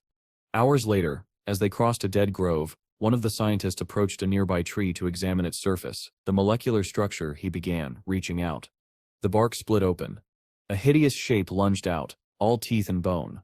Before anyone could scream, Flammy roared, his flames flaring into a massive burst that engulfed the creature completely. It fell, smoldering, leaving behind only black smoke and ash. The scientist fell to his knees, shaking. Gao Pang looked at the scorched remains and said quietly, this place isn't just a pocket world, it's a graveyard that remembers. And far below, in the shadows of that infernal land, something ancient and enormous stirred, aware that new intruders had arrived. The scientist was trembling but alive, his face pale as paper. He turned to Gao Pang and stammered, thank you both of you. Gao Pang just sighed, be more careful next time. Neither he nor Flammy admitted the truth, that they'd noticed the monster long before it attacked and had let the man face the first strike. It was the only way to make these scientists understand what kind of place they'd entered. Words alone wouldn't have been enough. Then, as the group continued forward, the same scientist who'd been examining the trees stopped abruptly. His eyes went wide. Over there, he whispered, pointing. Through the gray mist stood a mansion, a sprawling estate of pale stone and dark windows. It shouldn't have been there. The air around it shimmered with cold, almost tangible dread. A building, here in this dead realm? Even Gao Pang hesitated. That shouldn't exist in this place, he said quietly. But curiosity tugged at him, and after a moment he nodded for the group to move closer. The nearer they got, the heavier the air became. The scientists could feel it pressing against their lungs, a wrongness that seemed to hum from the structure itself. I saw something move, one muttered. No, you didn't stit, another insisted, voice trembling. There's stits, no one in there. The oldest among them drew a shaky breath. We stir scientists, he declared. It's our duty to explore. Fear one sit. The mansion shuddered.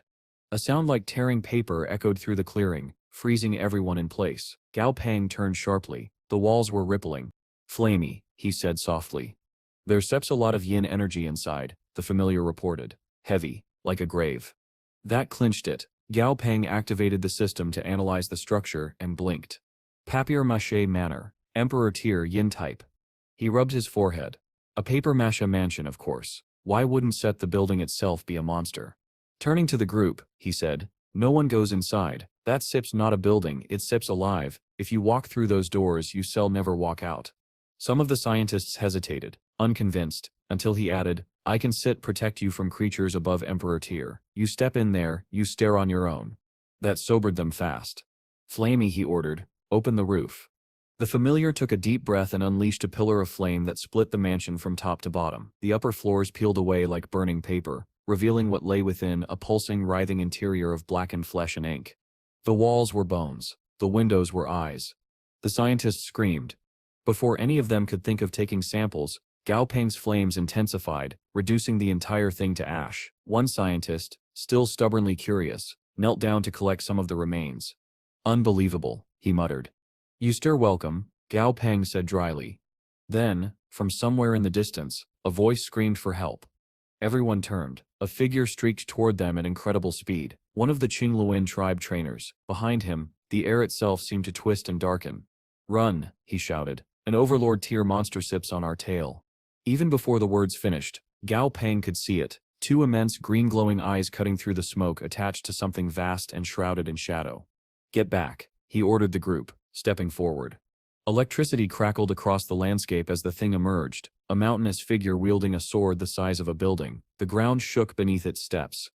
Gao Peng didn't hesitate. Dazi, the lightning centipede, appeared in a burst of static, body arching in readiness. Silver lightning, full power. The attack struck like divine judgment. Silver arcs tore through the air and slammed into the creature's chest. For a moment, the shadow staggered backward, smoke billowing away to reveal its true form. A minotaur, towering and armored, its blade dripping with spectral flame.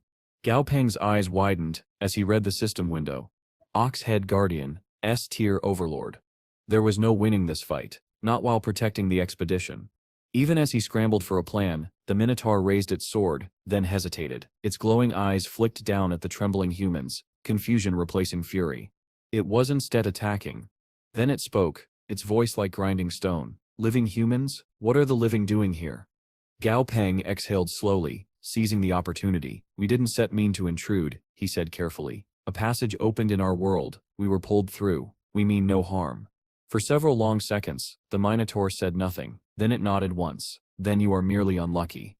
The group relaxed until it continued. "But since you have entered the realm of the dead, you cannot leave. The living are forbidden here. You must stay forever." The silence that followed was deafening. Faces went pale. One of the scientists started to cry. Before despair could settle in, another voice echoed through the smoke, deep and oddly calm. "Oxhead, have you found the disturbance?" A second figure emerged, half human, half horse, walking upright. The system identified him as Horseface, another legendary guardian of the underworld. He approached with lazy curiosity, even pausing to prod at Dazi's gleaming wings. The centipede yelped and darted behind Gao Peng, shivering. "This place is scary," Dazi wailed. "Yeah," Gao Peng muttered. You're telling me."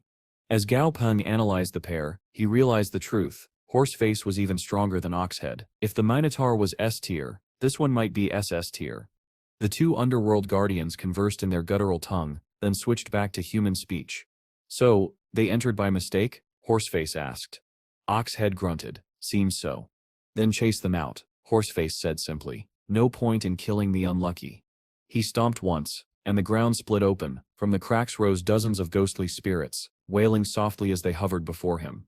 "Find the others," Horseface commanded. "Bring every living intruder back here. None are to be harmed." The souls dispersed in every direction, gliding silently into the gloom. Around Gao Peng, the humans exchanged wary looks. Some of the scientists whispered about deception, others prayed the creatures meant what they said, but Gao Peng and the Qingluan tribe members exchanged only one glance. They would comply. This was their only chance to get out alive. Half an hour later, the spirits returned, each carrying a terrified human in its grasp. The missing scientists and trainers were dropped gently onto the ground, pale and shaking but alive. As the last one landed, Gao Peng straightened. his heart hammering. The guardians were silent now, their eyes unreadable. One wrong move, one misstep, and they'd all join the souls buried beneath this cursed realm. As Horseface stood beside Oxhead, his voice rolled like thunder over the silent expedition team. Enough lingering. It's time to send these living beings back where they belong, out of our realm. The Minotaur gave a curt nod and began guiding the trembling humans back toward the swirling rift they had entered through. The journey back was heavy with tension. Every step brought them closer to escape, yet none dared to speak. Of course, there were always a few who thought they knew better. As the group neared the portal, one of the older researchers leaned toward a younger scientist and whispered, "We could slip away now, explore while these beasts are distracted. Think of the discoveries." Before the younger man could even answer, Horseface's voice rumbled across the barren plain. "Anyone who wishes to remain in hell is welcome to do so." The two scientists went pale, their legs turning to jelly. Gao Pang, watching from the side, gave them a dry look. "The ignorant truly are the most fearless," he muttered. The silence that followed said everything. Moments later, Oxhead raised his colossal arm, and the rift blazed with eerie light. A wind like 1,000 whispers swept through the air, and one by one, the humans were pulled toward it. And just like that, the expedition to the underworld was over. Days later, Gao Pang was finally home, spending rare quiet time with his grandfather. The two sat beside a clear river under the afternoon sun, fishing poles in hand.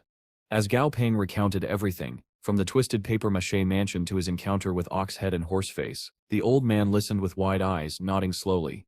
"You did the right thing," Grandpa Gao said. "You kept your head when faced with power far greater than your own. That sips wisdom, not cowardice." Gao Pang smiled faintly. "Still, I wish I had more time to spend here. I barely see you anymore." The old man chuckled. "You don't need to worry about me, boy. The world is changing, growing larger than ever before. You should be out there exploring it." That reminder made Gao Pang think of something. He turned to Bai Qingyan, who was sitting beside them, contentedly munching on fried chicken, or at least something that looked suspiciously like it. "Bai," Gao Pang said, "you mentioned something before about other worlds. Can you explain that more clearly?" She paused mid-bite, swallowed, and nodded. "What would you like to know?" Before Gao Pang could reply, Grandpa Gao jumped in eagerly. "Tell us about this Guo Tianxi and Shiden you mentioned last time. I've been curious ever since."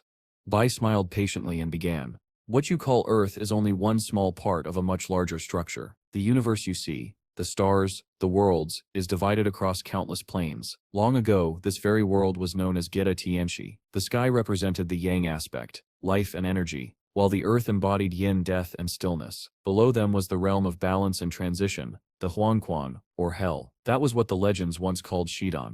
She paused to take another bite before continuing. "Getianshi was vast, like a continent among many. My tribe, the Northern Ice Clan, once resided in the Frost Archipelago within it, an independent region unconnected to Shiden. Travel between the two was possible only through ancient tunnels. I never saw them myself until our recent journey, but the elders used to speak of them."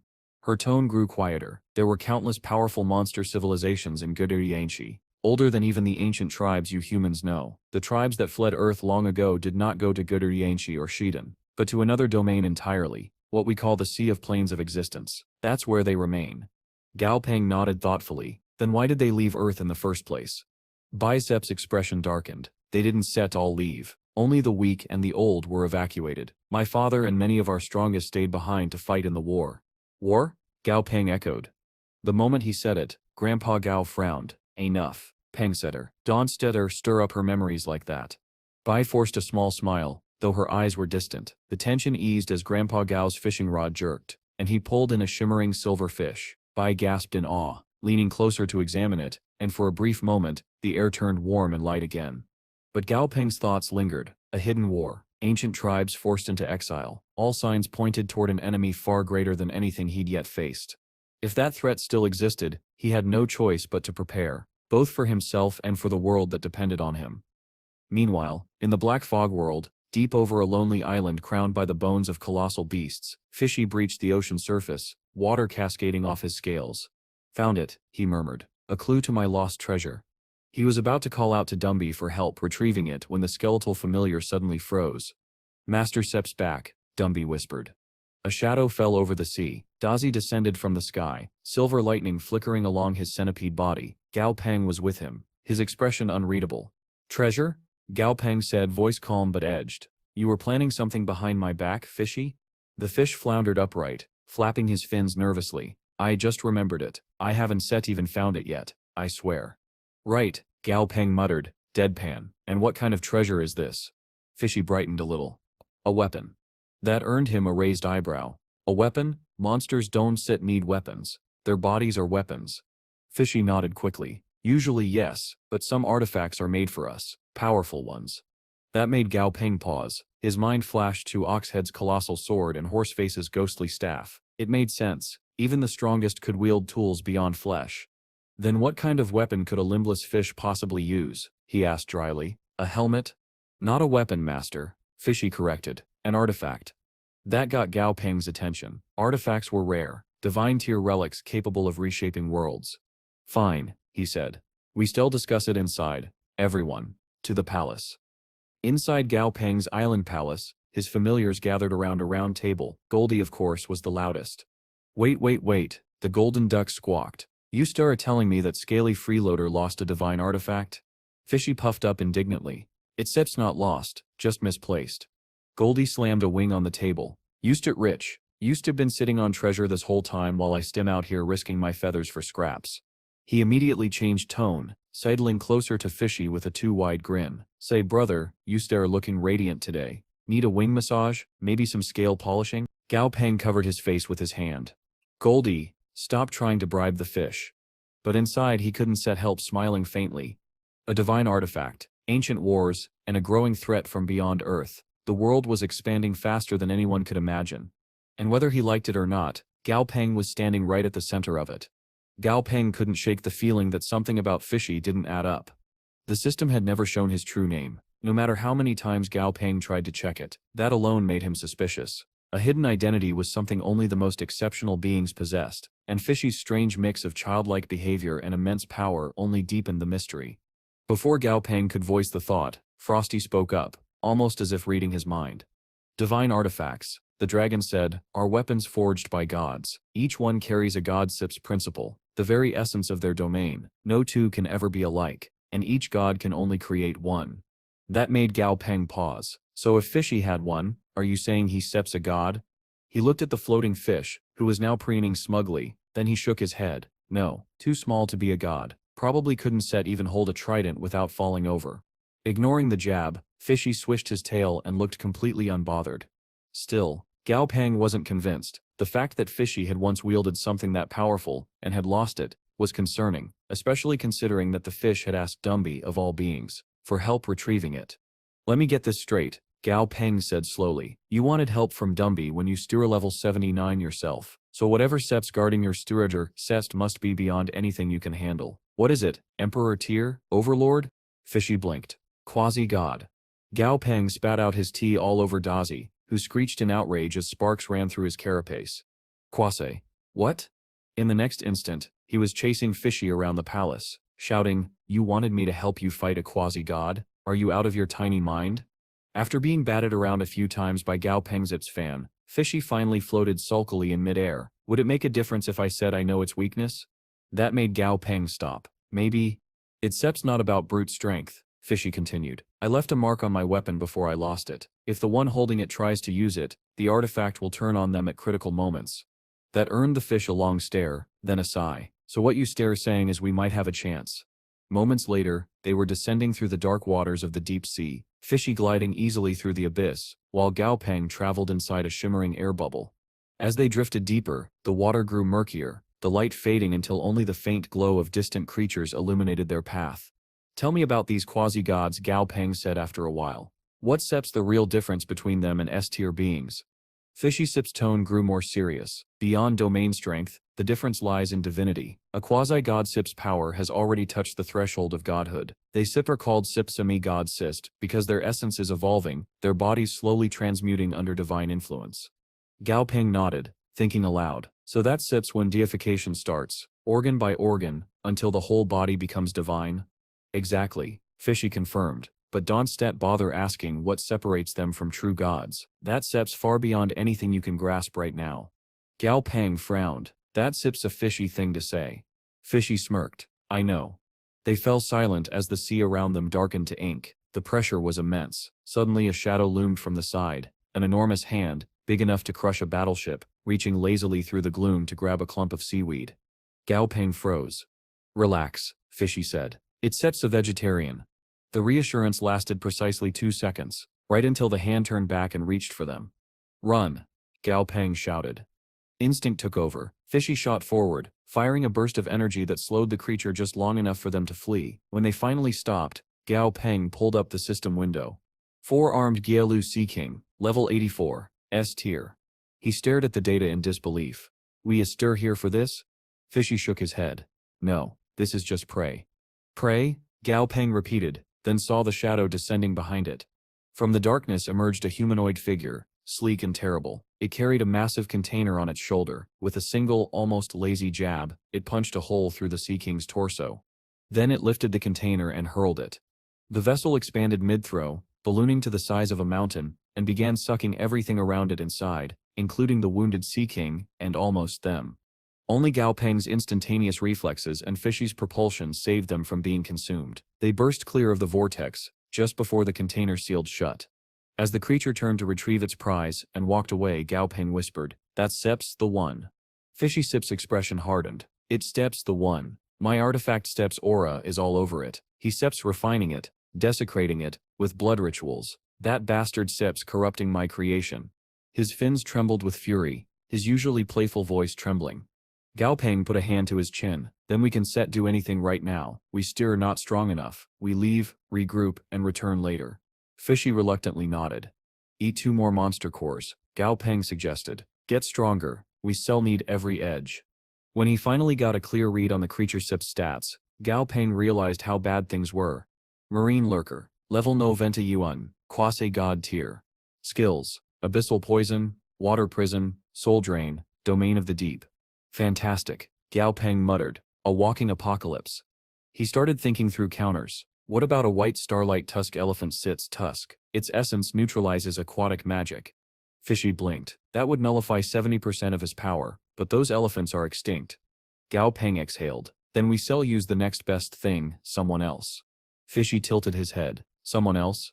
The borrowed sword approach, Gao Peng said. If we can beat him ourselves, we shall get another quasi-god to do it for us. They fight, they bleed each other dry, and we take what Sep's left. Fishy considered that, then nodded. I know 3 quasi-gods who might do it. Wuchi, the one your legends call Sun Wukong, the windstorm water spider, and the deep-sea covered mountain giant. Gao Peng raised an eyebrow. You know them? Kind of. Which of them hates you least? Not the spider, Fishy said quickly. That Set's my illegitimate child. Gao Peng stopped mid-swim. You what? Don Set asked, Fishy said flatly. Family drama, bad blood, literally. That leaves the mountain giant, Gao Peng decided. Good choice, Fishy said. He Sep's strong, lazy, and neutral, exactly what we need. Half a day later, they floated above an immense underwater mountain range. Fishy began hurling glowing sea urchin bombs downward, each one detonating with a muffled thud that rippled through the deep. This Set'll wake him, Fishy said. Gao Peng crossed his arms. If it doesn't stet, we will have just declared war on the ocean floor. He didn't have long to worry. The water beneath them began to churn, then heave. The seabed cracked open. A shadow rose, vast, slow, and unstoppable. The mountain giant stirred, its colossal frame scraping the edges of the trench. The ocean itself seemed to bend around it, currents collapsing as pressure waves raced outward. Gao Peng and Fishy retreated fast, barely escaping the suction. When the creature finally stood, its bulk blocked out the faint light from above, a living mountain of coral and stone. Gao Peng stared up at it and grinned faintly. Yeah, he said, that thing will do just fine. The plan was simple. Lure the marine lurker here, let the 2 quasi-gods tear each other apart, and when both were broken, strike. This wasn't just about retrieving a divine artifact anymore. It was about survival, and the first move in a game of gods. End of part. As the ocean rumbles with the awakening of the deep-sea mountain-sized giant, even the quasi-god himself trembles with mounting fury. He has slept for countless years, awakened 8 different times, each time stronger than before. Now for the first time, he had finally found a dream worth staying asleep for, a vision of a warrior maiden of unparalleled beauty. Yet that dream was torn from him. With the rage of 1,000 burning suns, the mountain giant erupts from the water, roaring ferociously. In truth, he is throwing a tantrum over losing his dream, and although it is absurd, it is also terrifying. From a short distance away, Gao Pang scrolls through the quasi-god status window, now that he can finally observe it, and comes to understand the origin of this being's name. He turns to Fishy and asks whether all preparations have been made to ensure their plan succeeds. Fishy simply smiles with smug confidence and assures him there is nothing to fear. Now that the mountain giant has surfaced, all nearby fish monsters will swarm to attack it. And since Gao Pang and Fishy are covered in the scent of the marine lurker, the giant will naturally be drawn toward that stench. In short, the marine lurker's downfall will be caused by body odor. Hearing this, Gao Pang turns back toward the mountain giant and marvels at the overwhelming power of a quasi-god, capable of causing such terrifying natural phenomena simply by existing. Fishy immediately interjects, boasting that he himself is capable of far greater feats in his peak condition. Gao Pang can only suppress a sigh at the fish's arrogance. For now, he sprints across the water toward a nearby island so they do not get consumed by the approaching clash between two quasi-gods. Meanwhile, the mountain giant's fury only intensifies. His dream has been stolen, and on top of that, these insignificant creatures dare to attack him despite his obvious superiority. When a large pronic launches itself at him and slams its pincer into his body, only to have it shatter instantly, the giant loses what little patience he had left. He lets out a colossal roar that hurls the monster away in a shockwave. Clearing the immediate area, the enraged quasi-god reaches for a nearby mountain. With one effortless tug, he uproots it like a weed, and then smashes it into the swarm of pests. Watching from afar, Gao Pang cannot help but giggle. The main event is about to begin. Elsewhere, in the marine lurker's lair, the green-skinned abomination is busy offering blood sacrifices in an attempt to refine Fishy's artifact for his own use. Despite numerous attempts, it continues to fail. Suddenly, the entire lair begins shaking violently. Reaching out with his senses, the marine lurker realizes a quasi-god is in the area and panics. After a few tense moments of stillness, he hopes the threat has passed, until the quaking suddenly intensifies, causing leaks to burst from the ceiling as if the other quasi-god were deliberately tearing the earth apart.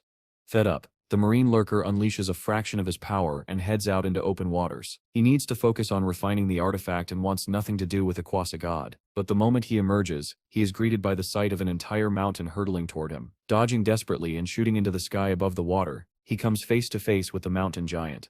Confusion hits him instantly. He was unaware that a third quasi-god even existed. While the marine lurker steels himself for battle, the mountain giant's blazing rage cools into something far more dangerous: focused fury. He stares at the lurker for a brief moment, before hurling an insult and slamming his fist downward, sending a devastating blow toward him. Instinct screams danger, and the marine lurker is forced to take this seriously. Gathering dark green energy, he unleashes a massive glob of poisonous miasma at the mountain giant. The giant steps back, watching the corrosive fumes burn into his body. Emboldened, the lurker boasts internally that even a quasi-god would not dare take his poison head-on.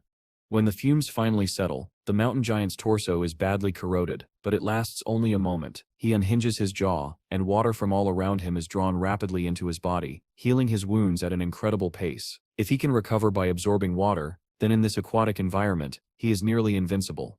The marine lurker dashes around, dodging the giant's water-based attacks, realizing retreat may be his only option. Yet the mountain giant refuses to let him escape. With a single powerful clench of his fist, he pulls the ocean inward, dragging the marine lurker with it. The lurker attempts to tear open space itself to flee, but the resistance feels like wading through mud. Before he can break free, the mountain giant's fist crashes down mercilessly. From the distant shore, Gao Pang and Fishy observe the battle in awe. Well, Gao Pang does. Fishy is far too arrogant to be impressed. Peering through his boneck, Gao Pang compares the fight to a crazed soldier versus a flickering poison magician. One overwhelmingly strong, the other tricky and evasive. As he explains his analogy, Fishy suddenly senses something and tells him the marine lurker is about to use his divine artifact. Gao Pang watches without the boneck as a massive blue pillar of light erupts from the ocean, blasting the water away. When the light fades, the entire region's water has completely evaporated. Even more shocking, it takes a full 10 seconds for the surrounding sea to rush back and refill the void. Fishy grins smugly, asking how impressive the divine artifact looks now. Stunned, Gao Pang can only grin back and urge Fishy onward. They need to collect the spoils. Underwater once more, enclosed in an air bubble courtesy of Fishy, Gao Pang looks for the source of the blast. They soon discover the heavily battered body of the mountain giant, but the marine lurker is nowhere to be seen. Fishy urges him to hurry, insisting that their entire plan will fail if the creature escapes. Unbothered, Gao Pang summons Dumby, and instructs him to shift into his Yin Soul Dominator state to search for the lurker using soul power. Dumby obeys immediately, releasing probing waves of energy. Moments later, he leads them toward an area with intense elemental fluctuations, where the lurker is likely hiding. Gao Pang is instructing everyone to spread out when Dumby abruptly orders him to get behind him and fires a beam at what appears to be the lurker's arm. Sure enough, the green monster is there and tries to flee the instant it realizes it has been discovered. Even now, it believes it can escape and return later for revenge. But that confidence does not last. The divine artifact suddenly surges with blue energy from the lurker's pocket, and a new being materializes in the water, nothing more than a colossal pair of razor-like shark jaws. They snap shut in an instant, devouring the marine lurker's body entirely, leaving only his bandaged feet behind. Rooted in place, Gao Pang nervously asks Fishy whether his divine artifact is, in fact, able to eat. Gao Pang is as stunned as he is speechless at what has just unfolded before him. More than anything, he sees it as a total waste. If he had gotten his hands on the marine lurker's corpse, he could have fed it to his altar imp. Who knows what kind of powerful pills he might have produced from it. But the more immediate issue is the divine artifact itself. Gao Pang can clearly see an actual set of teeth inside it, and even more troubling, the artifact turns around and flees from him and Fishy. Fishy, furious, shouts at Gao Pang to get himself together and chase after it. Yet Gao Pang remains rooted in place, wondering what exactly this divine artifact truly is. Fishy becomes even angrier and begins yelling directly at the fleeing artifact for running away. Gao Pang urges him to calm down, assuring him that he can simply call Dai and use his superior speed to catch the artifact. However, he forgets one critical detail: Dai cannot breathe underwater. After the centipede experiences what it feels like to drown for a few seconds, Gao Pang has Fishy create another air bubble for him. He apologizes to his unfortunate first familiar, then climbs onto Dai's serpentine back, and tells him to pursue the divine artifact. Gao Pang and Dumby cling desperately to Dai as the creature rockets forward through the water at incredible speed. As soon as the artifact comes into view, Gao Pang obeys Fishy's demand and hurls him forward with all his strength. As Fishy hurtles through the water, he transforms into his massive shark form, only to slam face first into the ocean floor where the artifact had been moments earlier. Dai sheepishly asks Gao Pang whether Fishy is dead after that impact. Gao Pang cannot give a definitive answer. Fortunately, Fishy yanks his head out of the seabed at that moment and proudly displays the artifact, now taking its intended form, a set of golden braces for his teeth. Gao Pang blinks. Fishy's divine treasure is a dental device. Still confused, he asks Fishy whether these braces truly are his artifact. The status window makes things even stranger, showing a 2% devouring precept, something Gao Pang has absolutely no baseline for. As he contemplates the bizarre style of the artifact, Dai teases Fishy about having enormous teeth. Fishy immediately defends his choice, insisting that his jaws are his only real weapon with his body structure. Gao Pang cannot exactly argue with that logic. He then asks if Fishy can create another divine artifact like this one. The newly gold-toothed menace shuts that idea down immediately, explaining that each god can only create one divine artifact. The only way to obtain more is by stealing those left behind by fallen gods. Fishy insists this is not impossible. Many divine artifacts still lie scattered across the world, remnants of gods that died long ago. Gao Pang quietly wonders what sort of connections Fishy has to these ancient fallen gods who supposedly form the foundation of the entire world. After thanking Gao Pang for his help, Fishy launches into a self-satisfied rant about how they're cool now, and how he is willing to remove the punishment clause from their contract. Gao Pang notices the sudden spike in arrogance and discreetly signals Dumby to handle the situation. As Gao Pang distracts Fishy, Dumby quietly positions himself behind the shark and delivers a decisive blow that knocks Fishy out cold, and knocks several teeth out with him. That will certainly hurt later. With Fishy unconscious, Gao Pang examines the golden braces more carefully while responding to Dai's childish questions. Much to his disappointment, the artifact is completely dormant, and he still has no understanding of how its devouring precept functions. For now, Gao Pang simply tells Dumby it is time to head home. Later, in the White Bone Palace, Dumby sits upon his throne when something strange happens. The divine artifact lying beside him suddenly springs to life and launches itself at him with its jaws open. Thankfully, it is not attacking. It merely wants head pats. The once terrifying artifact now resembles a tiny, overly excited puppy. It paws at Dumby's feet and wags energetically.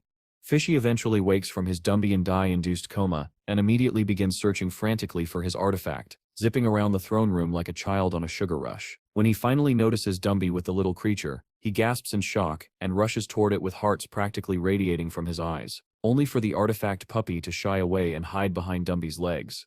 Dumby explains that Fishy passed out suddenly, and none of them could wake him until just now. The artifact simply came to him on its own. Fishy accepts the explanation, although he wonders aloud why the back of his head hurts so badly, as if someone had struck him. Dumby smoothly improvises a lie, attributing it to stress and excitement. Fishy does not buy this version and demands to know why his artifact is with Dumby instead of him. Dumby simply picks up the artifact, clenches it in his hand, and casually tosses it toward Fishy. The marine familiar angrily chomps down on it, while scolding it for going to another beast.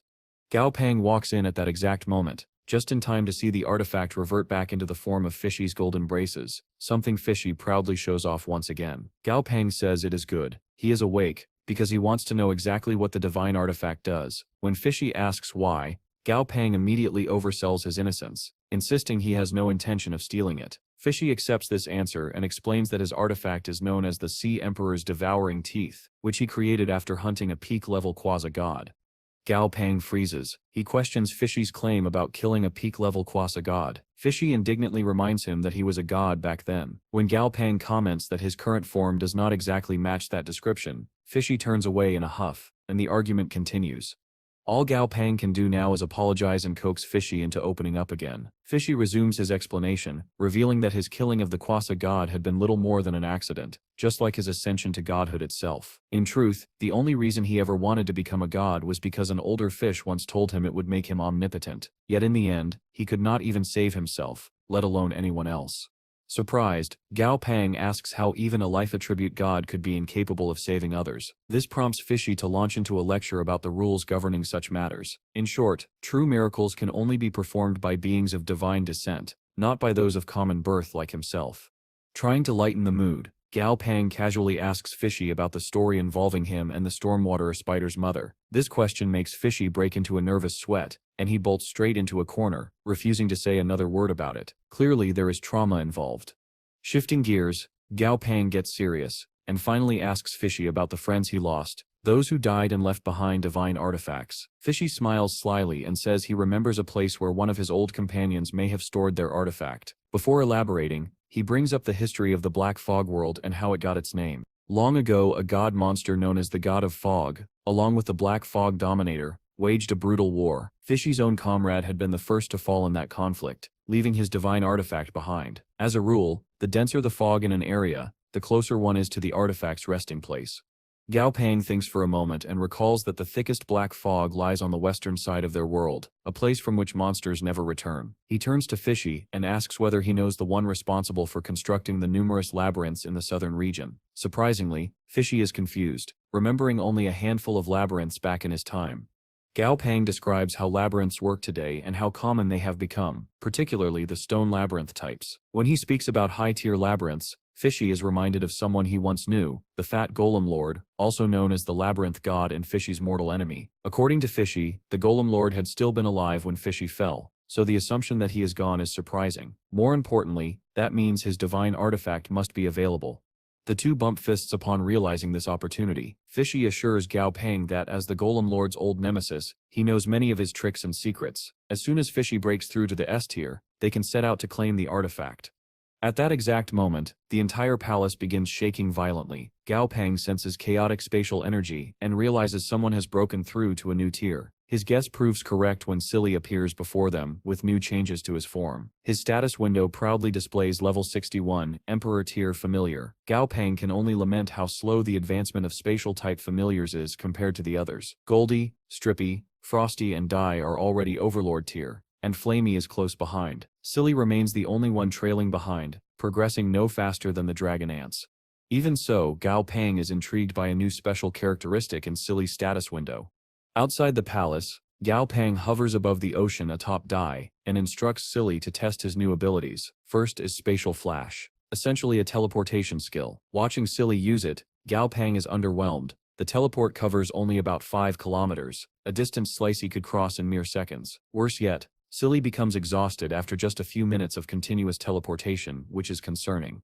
Gao Pang chooses to focus on the positives. Silly's portable pocket dimension has expanded to over 100 meters in height, enough space to store a whole reserve of WH's food if necessary. Next, Gao Pang asks Silly to use Spatial Riot, his only offensive ability. Silly pushes himself to exert immense force, but nothing seems to happen. Gao Pang is confused. There is no visible effect. Then Dai speaks up, mentioning that the air suddenly feels extremely oppressive. Gao Pang realizes he cannot see the ability's effects without spatial perception.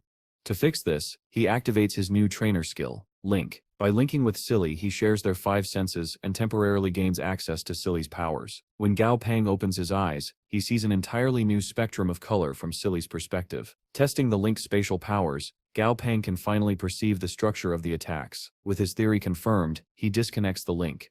Guy jumps in surprise, saying that Gao Pang vanished for a moment. Gao Pang briefly considers the danger of Silly's powers causing chain reactions, but that is a matter for later. His test is complete. He turns to return to the palace with his familiars following behind. Under the ocean, a strange blue light pulses beneath the waves. Moments later, a massive geyser erupts upward, and Fishy bursts out with an entirely new, far more imposing form. He is ascended to level 81, S-tier ocean tyrant. He swims toward the palace with overwhelming pride, performing every swimming stroke he can think of.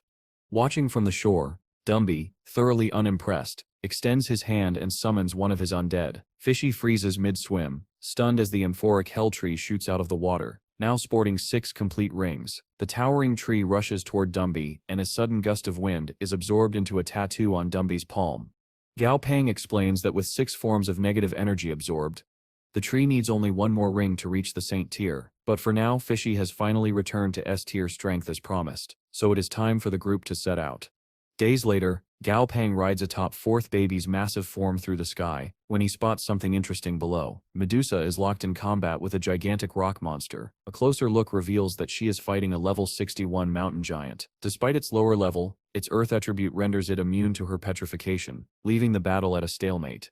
As Gao Pang and 4th Baby descend, the mountain giant notices them and hurls a boulder into the air. 4th Baby casually slices the projectile apart with a single motion. From his perch on the dragon ant's back, Gao Pang calls down to Medusa, asking if she needs help. The moment she recognizes him, she nods frantically. Gao Pang tells 4th Baby that the rest is up to him. Putting on a serious expression, 4th Baby unleashes a volley of razor slashes that smash into the mountain giant with overwhelming force. Instead of finishing the fight, the attack only enrages the giant, who begins yelling at 4th Baby like an angry child. The dragon ant responds the best way possible, by escalating the violence. Moments later, the mountain giant collapses in defeat. Medusa finally exhales in relief as Gao Pang approaches. He compliments her before explaining that he has been overseas, which is why they haven't seen each other for 3 years. Internally, he is hoping to maintain a friendly relationship with her. She is the only non-hostile labyrinth lord he has ever met. Even so, he discreetly summons Dumby and links with him to ensure he remains immune to her petrification. In direct contrast to Gao Pang's caution, Medusa warmly invites him into her labyrinth to rest as thanks for his assistance. Gao Pang accepts, secretly thrilled for the opportunity to further his goals. As the labyrinth doors open, he silently summons Fishy, and asks him to check whether anything significant lies within. Fishy sniffs the air, and immediately rockets off Gao Pang's shoulder, loudly yelling about smelling the elephant. Their cover is blown instantly. Flustered, Gao Pang tells Medusa to ignore Fishy, even as he struggles in a ridiculous tug-of-war with the fish, who clings to the wall with all his might. Medusa watches, amused. Privately, Gao Pang slips Fishy the real instruction. The scent grows stronger deeper inside. He tries apologizing for the commotion, but Medusa dismisses it, saying it's a welcome change of pace. Deeper inside the labyrinth, Gao Pang is surprised to find a lush bamboo forest. Stone statues of past victims line the landscape, all created by Medusa's petrification. Gao Pang uses the opportunity to ask about the statues, distracting her while Fishy slips away to continue the search. Following the scent of the so-called elephant, the Golem Lord, Fishy discovers that while traces of him are everywhere, the Golem Lord himself never actually visited. Judging from what he finds, Fishy concludes that this labyrinth was likely constructed by the Golem Lord's divine artifact rather than the Golem Lord himself. Unbeknownst to Fishy, Gao Pang is keeping track of him and notices when the fish becomes suddenly frantic. Fishy darts about before stopping at a patch of soil, which he begins beating violently. Medusa asks what is going on, prompting Gao Pang to laugh nervously at Fishy's complete lack of stealth.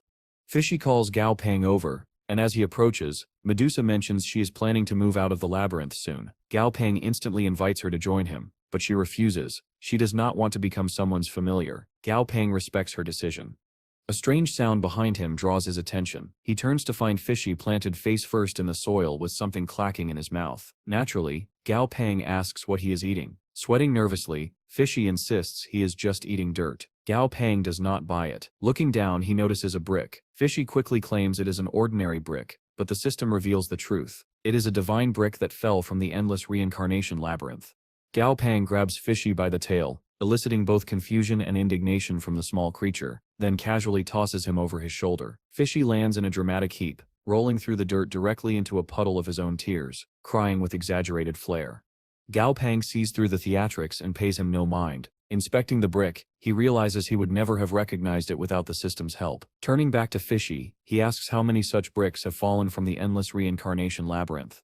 Fishy's eyes widen as he realizes Gao Pang knows the truth. He immediately shifts into full groveling mode, apologizing profusely and claiming he has done so much hard work. Disgusted by the act, Gao Pang gives him the brick anyway.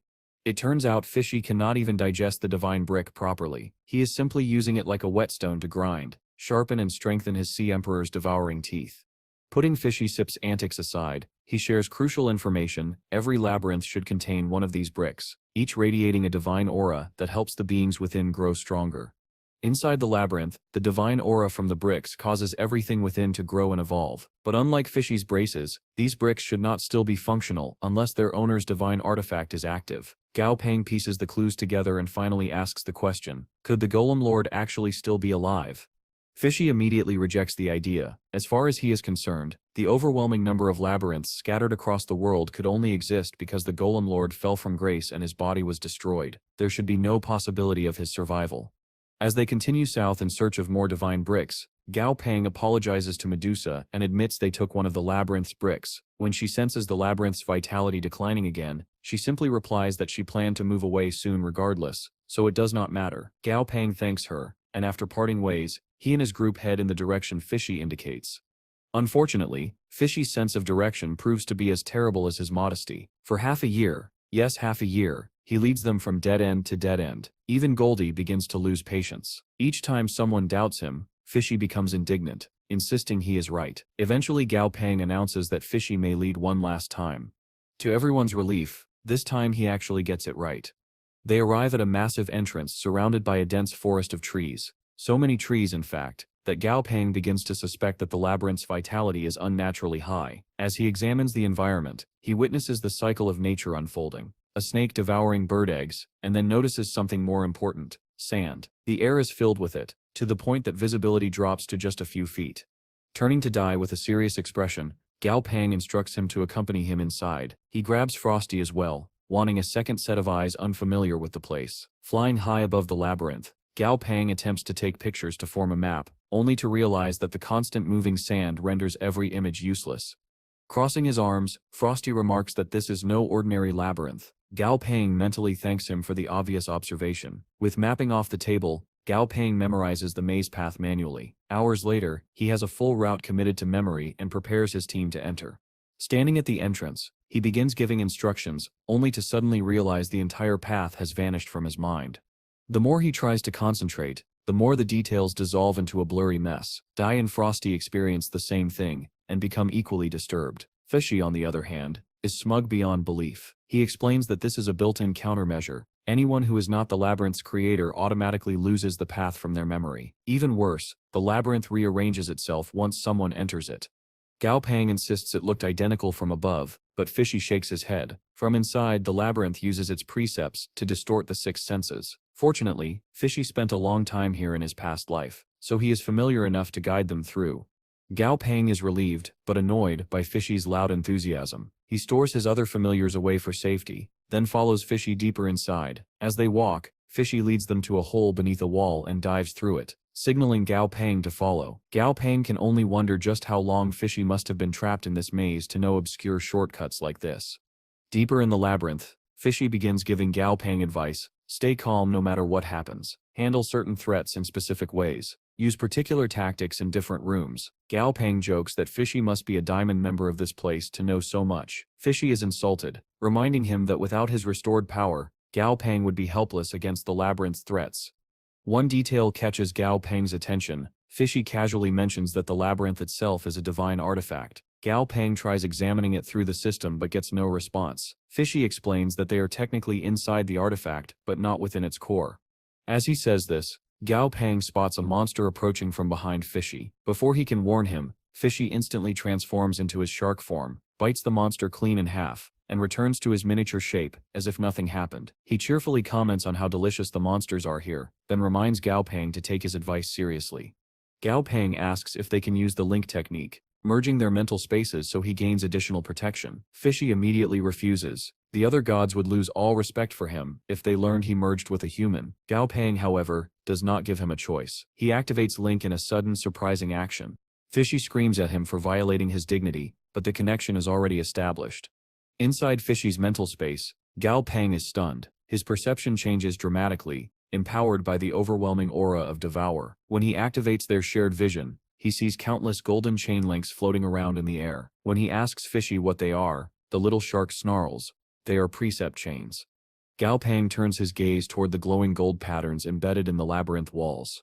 Gao Pang realizes that the golden chains he sees are runic nets, protective structures woven into the labyrinth itself. As they continue deeper, the pair arrive at a region known as the Lightning Labyrinth. Fishy clears this section in record time, bouncing off specific walls at precise intervals to avoid the electrified traps. Gao Pang almost feels sorry for how familiar Fishy clearly is with this place. Next comes the Dark Labyrinth, a section entirely devoid of light. One must either possess a body durable enough to withstand the countless grinders hidden throughout the corridors, or walk blindly and pray for survival. Fishy admits he has no clever method for traversing it. When he was a god, brute force was enough, but now he lacks the raw power necessary to tank through. Fishy suggests he could still attempt it since the labyrinth's defenses should have weakened by now. Gao Pang stops him, saying he might have a better option. Snapping his fingers, he summons Second Baby, and has him unleash his ocular ability, illuminating the darkness of the entire labyrinth. Fishy is stunned, not just by the simplicity of the solution but also by the realization that Second Baby possesses the dial pupil, the same eye ability wielded by the ancient Great White Dragon. Fishy recalls that when he and others killed the god of fog centuries ago, one of the ancient dragons used the dial pupil to nullify over 70% of the fog god's power. Given that context, he is no longer surprised that such an ability can pierce the darkness here. Gao Pang smirks, asking how Fishy likes this approach, then tells him to lead on. After proceeding for a while, they take a left turn, following Fishy's memories. There, they find a large pyramid-shaped altar at the labyrinth's heart. Even more striking is the enormous coffin sitting in front of it, big enough to be seen from a great distance. Fishy becomes giddy the instant he sees it. This is his enemy, the Golem Lord's resting place. But then a loud banging echoes from inside the coffin.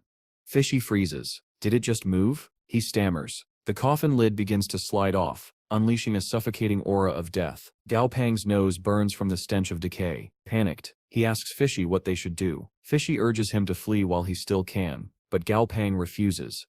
Instead, he summons the one familiar who knows absolute mastery over undead energy, Dumby. With Dumby on the battlefield, Fishy wastes no time and fires a massive water bullet at the coffin, shattering an invisible shield around it. Debris flies everywhere, and Dumby leaps forward to block the stray fragments from hitting his master. Oddly, the flames from the explosion seem to resonate with Dumby rather than harm him. Gao Pang quickly links with Dumby to avoid accidentally being injured during the coming fight. Dumby summons a giant bone javelin and hurls it with immense force at the coffin, an act that fully awakens the figure within.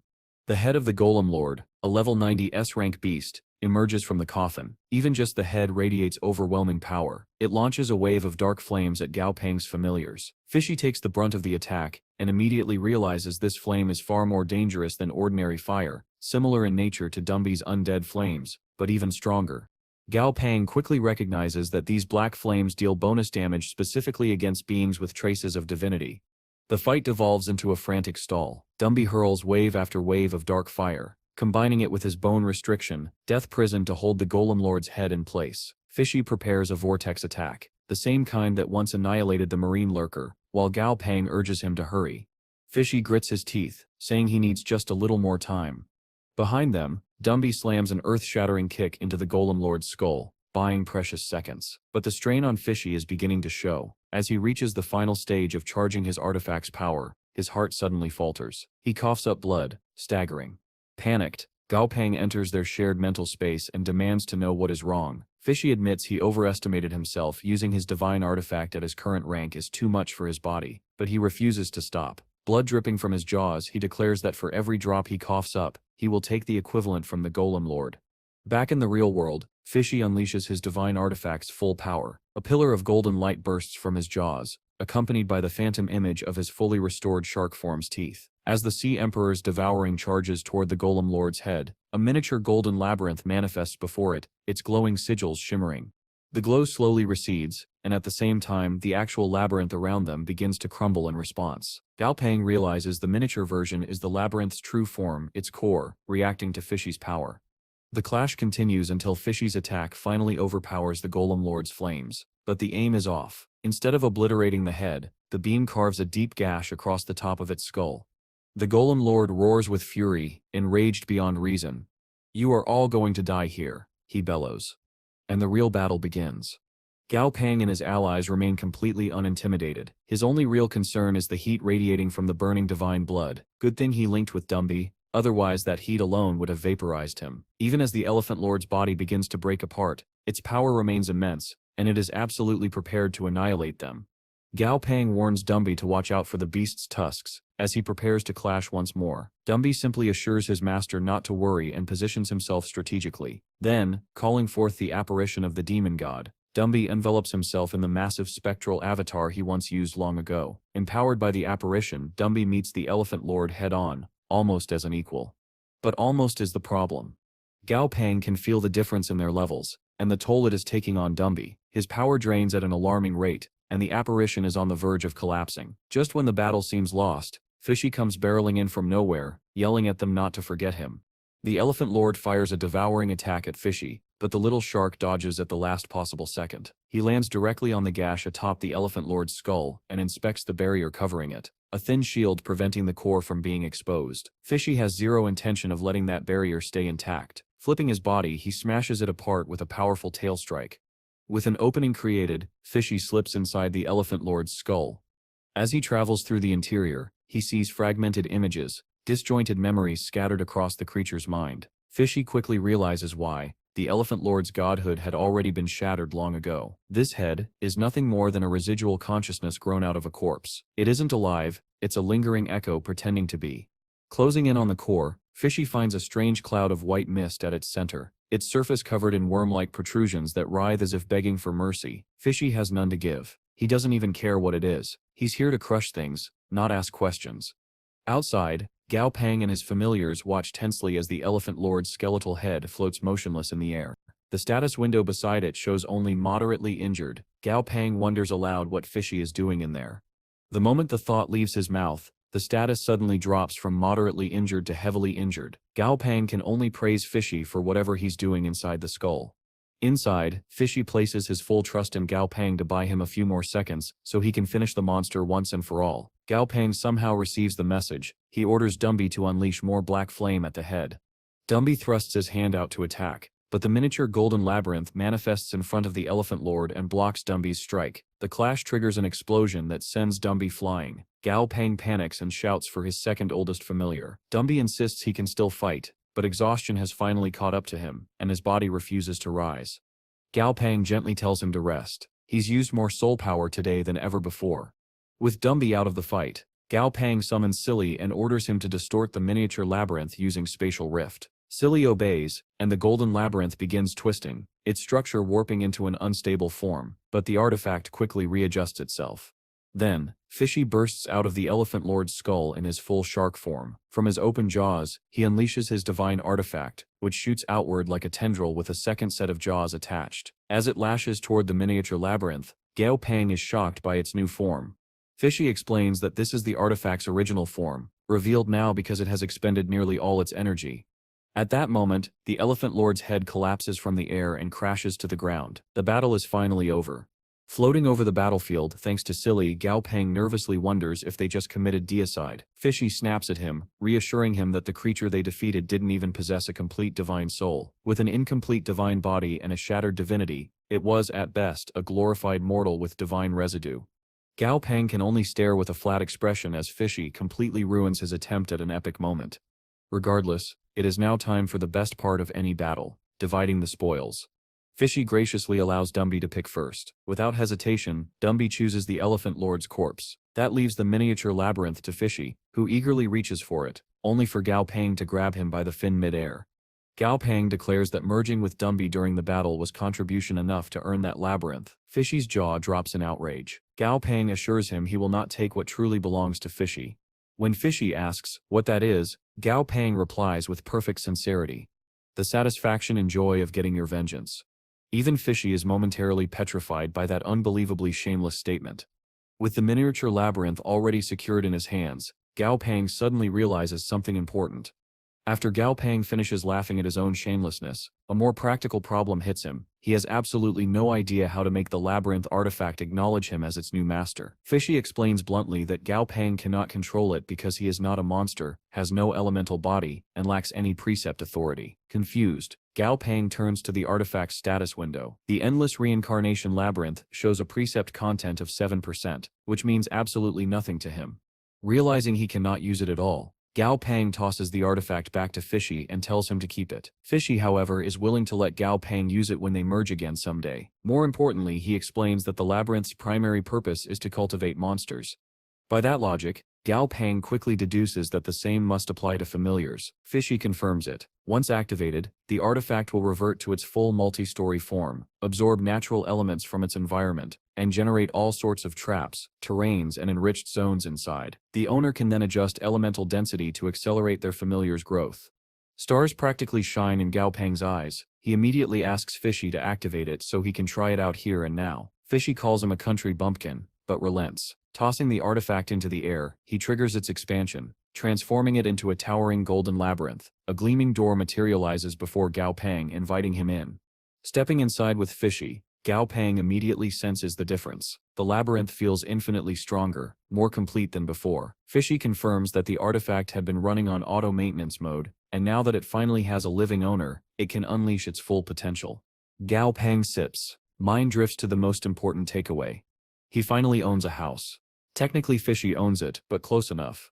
Meanwhile, Fishy discusses what to do with the Elephant Lord's corpse. He tells Dumby that the remains are effectively divine medicine for someone like him. Dumby dips his hand into the spilled blood, and powerful energy flares across his body. He approaches the massive hole in the monster's skull and makes his choice. Turning to Fishy, he simply says, "Take care of our master," as if heading to war instead of stepping 5 feet into a corpse. Without waiting for a response, Dumby coats his arm in wooden energy and leaps inside. Annoyed, Fishy returns to Gao Pang, who immediately asks where Dumby went. Fishy explains that the undead ruler is absorbing energy from the corpse to evolve. This gives Gao Pang an idea. Use this time as a test run for the labyrinth.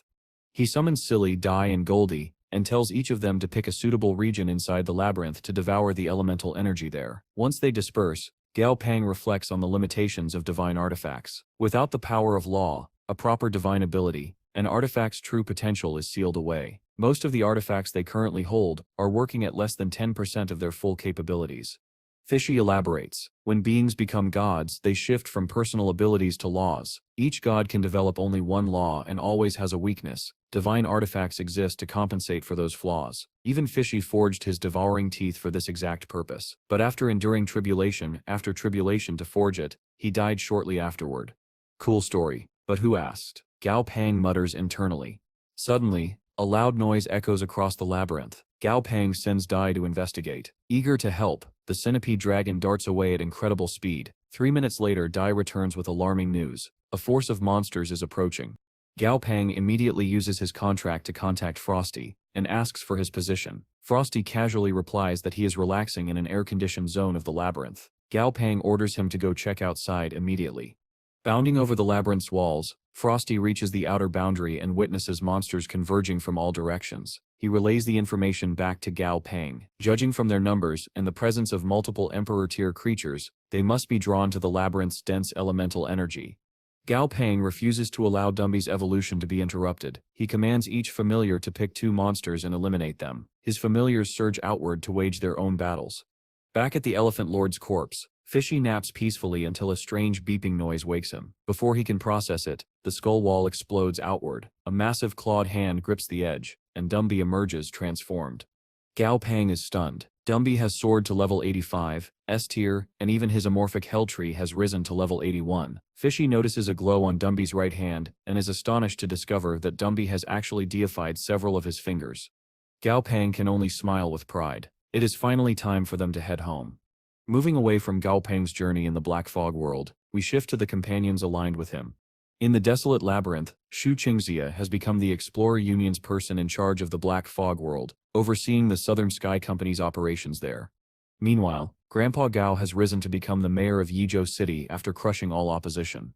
After the previous mayor's 8-year term ended, a full year has passed without anyone seeing Gao Pang. Xu Qinggizia often finds herself wondering how he is doing. Her thoughts are interrupted when an employee reports that several monsters from Black Phoenix Mountain were spotted heading toward the land of 1,000 streams 3 days ago. Xu considers this carefully. Black Phoenix Mountain is 5 times larger than the land of 1,000 streams and the desolate plains combined. It houses countless Emperor-tier monsters, with rumors of an Overlord-tier creature lurking within. She immediately orders more drones deployed and heightens the branch's security. Outside the desolate labyrinth, a lone guard naps at his post, drooling slightly. He jerks awake at the sound of distant explosions. When he glances toward them, he spots what looks like a massive bear, an Emperor-tier monster. Back in the settlement, alarms erupt. A Level S alert blares across the entire base. Chaos ensues as employees run in panic, while the security chief struggles to maintain order. Once the Emperor-tier bear comes into view, he commands his men to prepare. The bear slams its fist into the ground, ripping out a huge boulder as if it were nothing, then hurls it straight toward the settlement. Fortunately, Southern Sky Group is formidable. At the chief's order, their force familiars unleash a barrage of attacks at the perfect moment. A volley of colorful beams obliterates the incoming boulder, and the debris is cleared by support teams. Unfortunately, this enrages the bear further. It charges toward the settlement with even more violent intent, if such a thing is even possible. But the humans are not without hope. One man steps up to the front gate. He tells the security chief he has done well, and orders him to open the gate, leaving the rest to him. With no other choice, the chief complies. Moments later, the gate opens just wide enough for 2 figures to step through. As the dust clears, those figures are revealed to be the animated statues that serve as guardians of Gao Pang's orphanage, the SL Academy for Underprivileged Children. Their eyes flare to life. One statue leaps high above the bear and brings a massive scythe crashing down, slicing apart its upper jaw. The second statue rushes in with twin swords, burying them deep into the beast's flesh. In mere seconds, the Emperor-tier monster threatening the entire settlement falls dead. The statues step aside, revealing their master, the disciple of Southern Sky's mysterious heir, captain of the 2nd Trainer Squad, and rising star of the company, Li Junhong.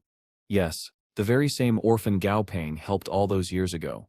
Meanwhile, deep within Black Phoenix Mountain, a large white bird flies into a cavern where an even larger bird rests. This enormous creature is Lord Gol, a powerful beast who harbors a deep hatred for humans. Ever since they invaded its territory 2 years ago, they have slaughtered countless monsters. Hearing of the death of the Emperor-tier bear it sent as a scout infuriates Gol beyond reason. It decides to handle the matter personally. With a powerful flap of its wings, Lord Go takes flight, streaking toward the desolate labyrinth at terrifying speed. At that same moment, Gao Pang has arrived at the Southern Sky Hotel, and is enjoying a meal on the top floor, meat harvested from an Overlord-tier beast. As he eats, he praises Li Junhong for his tremendous growth, and encourages him to keep pushing forward. Junhong gratefully acknowledges Gao Pang's training, explaining that the lessons Gao instilled in him are the only reason he knows what to do in dangerous moments.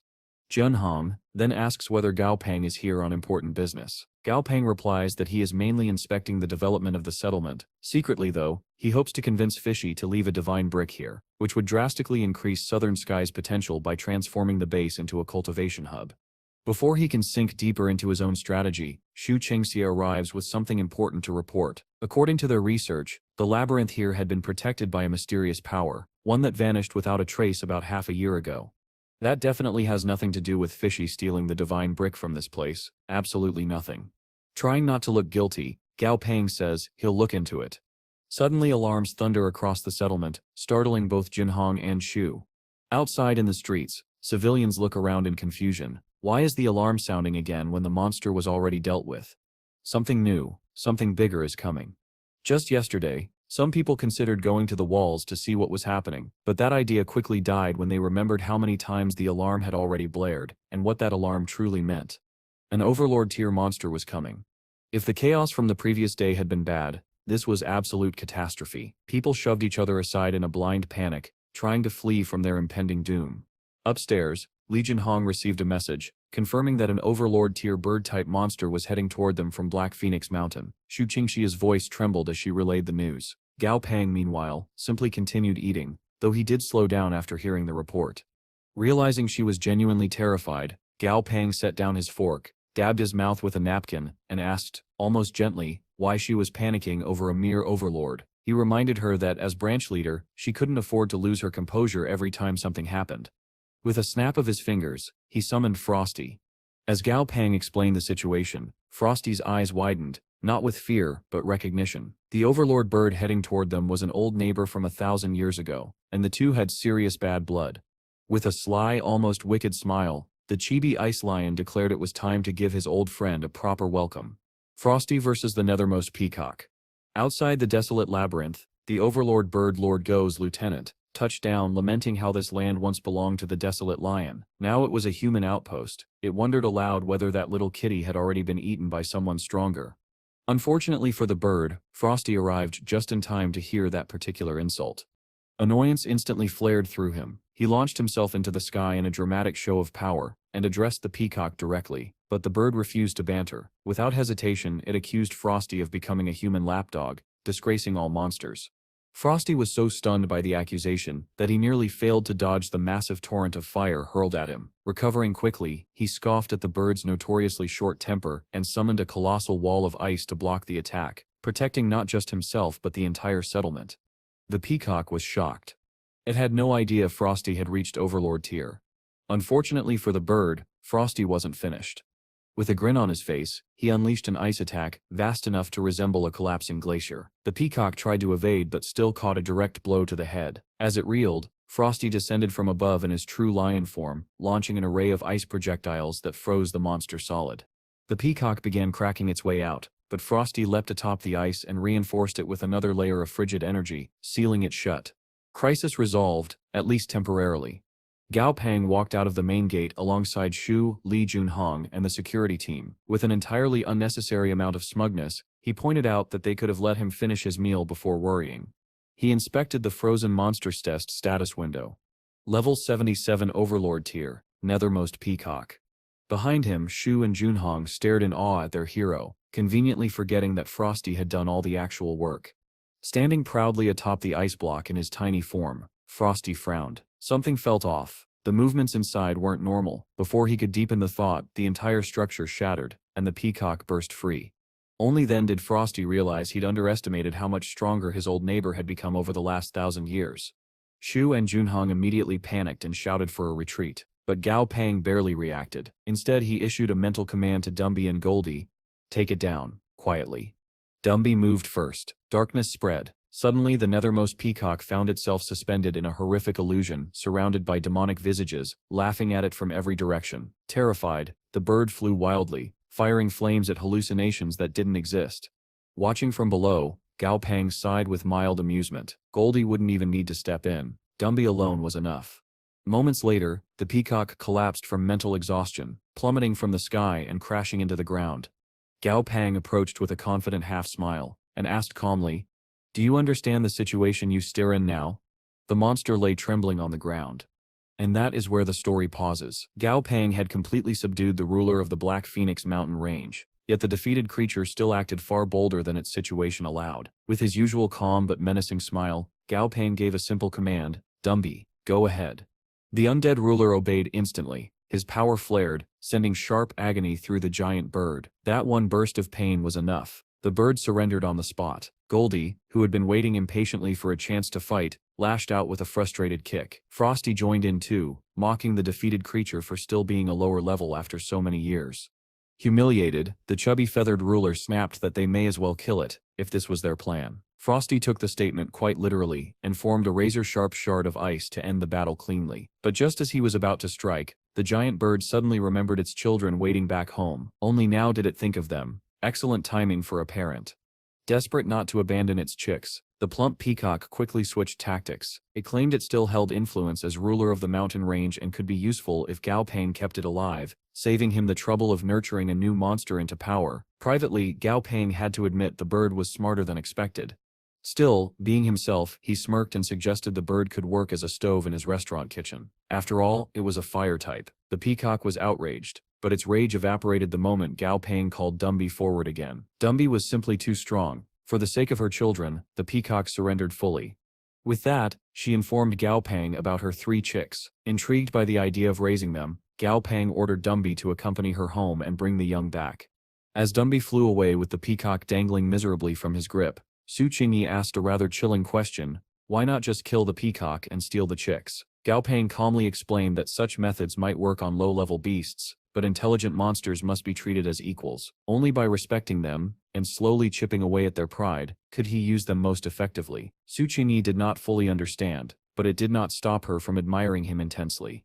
Later, the 3 chicks were delivered. Gao Pang managed to terrify them almost immediately as he prepared to assign each one a role. Off to the side, he overheard the mother comforting them, urging obedience. For a moment he nearly felt like the villain, but only almost. One chick became a quality assurance worker in the restaurant kitchen, happily eating parasites from monster meat. The mother found the job unimpressive, but at least it was safe and honest. Another chick formed a blood contract with Shu Qingyi, the last he delivered to his grandfather. With the children settled, Gao Pang sent Old Hu to retrieve the peacock ruler. She misunderstood instantly. Seeing Old Hu approach, she believed her execution was finally at hand. Accepting her fate, she took comfort in knowing her children would live long, safe lives. Oddly, she even felt disappointed that none of them had become Gao Pang's familiar. Hadn't she despised him just half a chapter ago? A tear slid down her face as she pondered this contradiction, only for Old Hu to sentence her to something unexpected: freedom. Confused, she demanded clarification. Old Hu simply repeated himself and added that people would visit her volcano later to formalize their alliance. For convenience, he assigned her a new name, Pak. Before Pak could leave, Old Hu produced a communicator disc containing a message from Gao Pang, him loudly complaining that she should stop lingering and stop eating his food supplies. The moment Dumby lifted the restriction on her, Pak blasted away at Overlord tier speed. As she passed Dumby, she only asked that he remind Gao Pang to be good to her children. Later, Gao Pang thanked Old Hu via video call and dismissed him to his own duties. Turning his attention to his next objective, he brought out the golden labyrinthine brick he had received from the Golden Lord. With Shu Qingyi at his side, he stepped outside and snapped his fingers, summoning a blue flame. In a puff, Fishy appeared in his silly chibi form. Shu Qingyi stared, baffled by this peculiar familiar, when Fishy casually pulled out the golden labyrinth. Fishy retrieved the object from his own storage, and Shu Qingyi, sometimes a bit of an airhead, mistook the item for a Rubik's Cube, despite it being a single solid golden color. Fishy quickly corrected her, explaining that it was the god brick, and that it was currently taking shape. The brick shot from Fishy's fins into the ground, releasing a pillar of golden light. The earth trembled as if Gaia herself were crying out. In the nearby city, citizens scattered in panic, running like headless chickens as the shaking intensified. Fortunately, the chaos lasted only a moment before everything settled. Gao Pang instructed Shu Qingyi to have her new familiar, the little sparrow, attack the newly formed labyrinth wall surrounding the city. She complied, though the sparrow immediately slammed face first into the wall, and then bounced off the ground for good measure. Shu Qingyi noticed a faint glow coating the wall, a protective barrier. The labyrinth's mysterious power had returned. Gao Pang explained casually that the settlement was now protected from all but S-tier beasts and above. With that reassurance, he left the city in the care of Shu Qingyi and Lei Zhongzong, while he returned to his grandfather's villa. Arriving home, he was surprised to find the villa livelier than ever, filled with guests who looked like members of ancient tribes, as if a grand banquet were underway. Deeper inside, he found his grandfather meeting with an elderly woman. As Gao Pang reported the evolution formulas he had stabilized, the woman remarked that he was just like his grandfather, and him, whoever that was. Grandpa immediately corrected her, saying he was Ganu, not him, and that he had only inherited that person's legacy. Gao Pang, lost in the conversation, was informed that the woman belonged to the White Dragon tribe. That explained it. They believed his grandfather was their sacred priest. Thinking back on the ancient tribes, Gao Pang remembered that the White Dragon tribe was among the top 3, living above all others. They rarely fought for territory on Earth, and only interacted after establishing trust with Southern Sky. They had not even interfered when he committed genocide on the Yu tribe. So why were they here now? Before he could dwell on it, the old lady once again insisted that Gao Pang resembled his grandfather. Grandpa bristled immediately, asserting their differences. She responded with patronizing calm, only irritating him further. Once the teasing subsided, the old woman explained her true purpose in 6 days. An alliance meeting would be held in the Square World. All medium-sized and larger tribes would attend to determine their stance on Earth, and discuss the inevitable transformation of Earth into the main bridgehead for the war over the Gotong Shid. Gao Pang, recalling that the ancient tribes originally fled to the Black Flame world due to resource scarcity, asked where this bridgehead would be. The old woman clarified their war would not be fought in the Square World, their headquarters. So the logical choice was to use Earth as the battleground. The tribes simply would not allow their homeland to be damaged. Concerned, Gao Pang asked what had happened last time. She answered that the situation was not quite enemy territory, but that the current owners of Gotong Shid did not want the ancient tribes returning. To him, that sounded rather hostile. That night, Grandpa found Gao Pang standing alone on the balcony, staring out at the water with a troubled look. Knowing the earth was about to become a battlefield kept him wide awake. Ancient tribes on one side, an unknown force controlling Gao Tong Shid on the other. They were planning to turn his home into their war arena, and refusing was not an option. Strong or not, Grandpa was just one person, and direct conflict always carried the risk of death. Gao Pang considered using his familiars to defend Yuzhou, but that would leave other cities like Chang'an vulnerable. To his shock, his grandfather offered a cheerful solution. They should move. Not just the two of them. Everyone. All of humanity could temporarily migrate to another world, just as the ancient tribes were likely preparing to do themselves. Grandpa continued praising Gao Pang for how much he had grown in recent years, but reminded him that a true leader must look at the bigger picture. Gao Pang could find no flaw in the reasoning. The Black Fog world was vast enough to house billions of people. The real challenge lay in transporting them all. Grandpa addressed that concern immediately. Gao Pang did not need to shoulder everything alone. The coalition government could and should coordinate the migration on a massive scale. For their immediate plans, the two of them were set to head to the Square World to observe the ancient tribes' movements. Gao Pang insisted that he could go alone while Grandpa remained with the alliance. In truth, he simply refused to drag his grandfather into unknown danger. From the subtle smile on Grandpa's face, it was clear he saw straight through that excuse. The next day, Gao Pang was flying above the Himalayas, with several members of the White Dragon tribe. One young woman in particular caught his eye, a 20-year-old with a level 69 pure-blooded white dragon, for a familiar, impressive for someone so young. Coming from Gao Pang, that observation was rather ironic. After passing through the spatial rift, Gao Pang arrived at what was known as the Dragon Archipelago, endless clear water, lush nature, and countless dragon monsters. It lived up to its name completely. Upon landing from Da's back, he was greeted by the elderly woman from the villa. She explained the history of the place, how it operated, and casually mentioned that she was the tribe's current high priestess. She then summoned a strange dinosaur-like royal beast, one of several that protected the archipelago. She stressed that these beasts could mobilize instantly if a threat arose, all while giving Gao Pang some pointed side-eye. He realized immediately she was referring to his massacre of the Yu tribe. At least he had enough shame to look embarrassed and promised that he would do nothing of the sort here. Before heading into the populated region, the High Priestess took time to brief him. Many people here, she explained, were hostile toward Earth's residents. Gao Pang correctly guessed it was because Earthlings possessed sacred bodies. The rarity of such bodies was one reason, but not the only one. Spirit energy swirled around her palm as she summoned her own familiar, a majestic level 86, wicked green dragon. Gao Pang was already impressed, but his jaw dropped fully when a level 89 Earthbreaker dragon ape emerged from the trees and joined her. It took him a second to process it. She had a sacred body as well.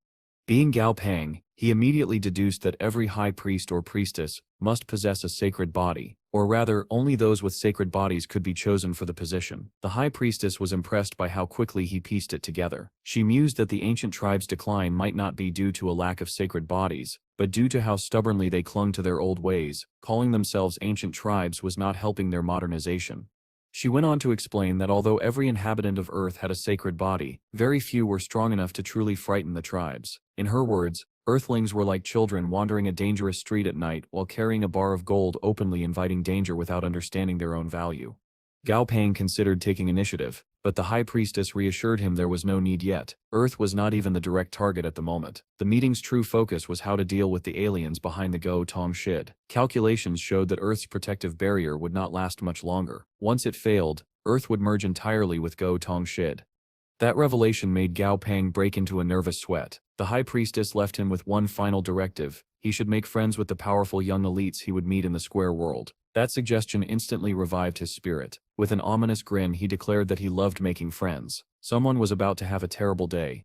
Out at sea, a group of young men were racing across the waves. Their leader, Duje, was effortlessly outperforming the others. The younger ones boasted that he would crush all competition at the tribal gathering in 5 days. After all, he was only 26, and already possessed an Overlord tier familiar.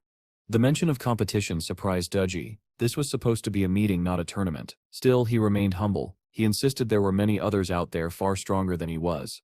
One of the youths agreed and mentioned a terrifying man he had seen in the ancestral lands. A 20-year-old with an Overlord tier familiar. Wonder who that could be. Duje's humility cracked slightly at that information. Just then, the boys noticed a figure standing on the High Priestess's island across the water. The boy who spotted Gao Pang suspected immediately that this was the very man they had just been talking about. Over on the shore, Gao Pang felt their stares and instantly sensed that whatever was coming next would not be friendly. One of the older White Dragon tribe youths began loudly estimating how many Overlord-tier familiars someone with a sacred body should have. Another called the High Priestess, a senile old bat, and suggested she must have exaggerated Gao Pang's level. With bravado surging, he headed toward the shore, announcing that he would test this newcomer himself. Duji tried to stop him, shouting for him not to do anything reckless, but the boy ignored him entirely. Instead, he spread his spirit energy through the water, summoning a massive shark-like beast, the Great Aeon. It was the king of their tribe's Plesiosaurus lineage, a monster whose power rivaled Overlord-tier familiars. The boy intended to sick it on Gao Pang. Watching from afar, Duji observed with rising concern. An was not a creature to be toyed with, but since Gao Pang was supposedly an Overlord trainer, he decided to let things play out. Under the boy's command, Ion dove below the water's surface and shot toward the shore like a torpedo. Meanwhile, Gao Pang remained on the beach, mildly irritated by the strange hostility of the youths. He decided to ignore them entirely for now. He summoned Goldie and ordered the elderly muscular duck to catch 2 fish for dinner, promising a generous reward afterward. Goldie, ever dramatic, cracked his knuckles, delivered an unnecessary one-liner, and dove into the water. After stretching out his senses for the largest possible fish, he sensed Aeon barreling toward him with killing intent. Utterly unfazed, Goldie swam straight at the beast, raised a palm, and activated his anti-magic field. An was completely overpowered in an instant, overwhelmed by sheer force. On the surface, geysers of water exploded upward, confusing both groups. Gao Pang was annoyed when a giant fish corpse landed on his head, clueless about the commotion. The White Dragon tribe youths, however, panicked. Bai Gao, in particular, went pale with fear for his beloved old friend Anang, and tried to rush forward, but Duji restrained him. If they lost control here, Duji would be beaten to death by his father. Despite his fear, Bai Gao called to Awan through his familiar, trying to summon the beast back. Daji ordered the group to retreat while waiting for a response, but none came. Bai Gao broke into tears. Awan was not responding at all. Regretfully, Duji told him to let it go. Before leaving, he cast one final glance at Gao Pang on the shore, and declared that simply being an Overlord-tier trainer was not enough. Between the two of them, he wanted to see who would reach S-tier first. He had no idea how far behind he already was. Back on the shore, Gao Pang watched the White Dragon tribe youths depart in confusion. Meanwhile, Goldie proudly surfaced with Awansep's lifeless body draped over his shoulders. He cheerfully explained how the Plesiosaurus had attacked him first, and he had totally annihilated it. Gao Pang remained silent. When Goldie had the nerve to ask whether they should barbecue or steam it, he snapped. He demanded whether Goldie understood the massive mistake he'd just made. Goldie scratched his head, baffled, which only frustrated Gao Pang further. He smacked Goldie across the forehead and yelled at him, not for killing the tribe's royal beast, but for trying to cook fish without making fish soup. He ordered him to light the fire and prepare the pot immediately. Under the dusky sky sometime later, Gao Pang lounged on a long chair, while Goldie happily stirred fish meat beside the simmering soup. Gao Pang approached to taste it, and was amazed by the aroma. After collecting some green onions, he sprinkled them theatrically, like a chef performing on stage, and dinner was served. Just as he was about to eat, he heard someone calling to him. Surprisingly, it was Bayan, the young man he had met earlier from the White Dragon tribe. When Gao Pang asked what he was doing here, Bayan explained that he had guessed Gao Pang was the important guest from Yuzhou everyone had been discussing. He came to greet him personally, and waited until Gao Pang had recovered from travel fatigue. Before Bayan could say anything else, Gao Pang grabbed his hand and shook it with wild enthusiasm, loudly declaring that they were good friends, whether Bayan had time to agree or not. Gao Pang shoved a steaming bowl of fish soup into Bayan's hands and urged him to drink a few sips. To tempt him further, he ladled up a scoop himself and let the steam rise, showing off the perfect heat. One look at the pot was enough for Bayan to waver. The meat clearly came from a beast above Emperor tier. Where had Gao Pang gotten it?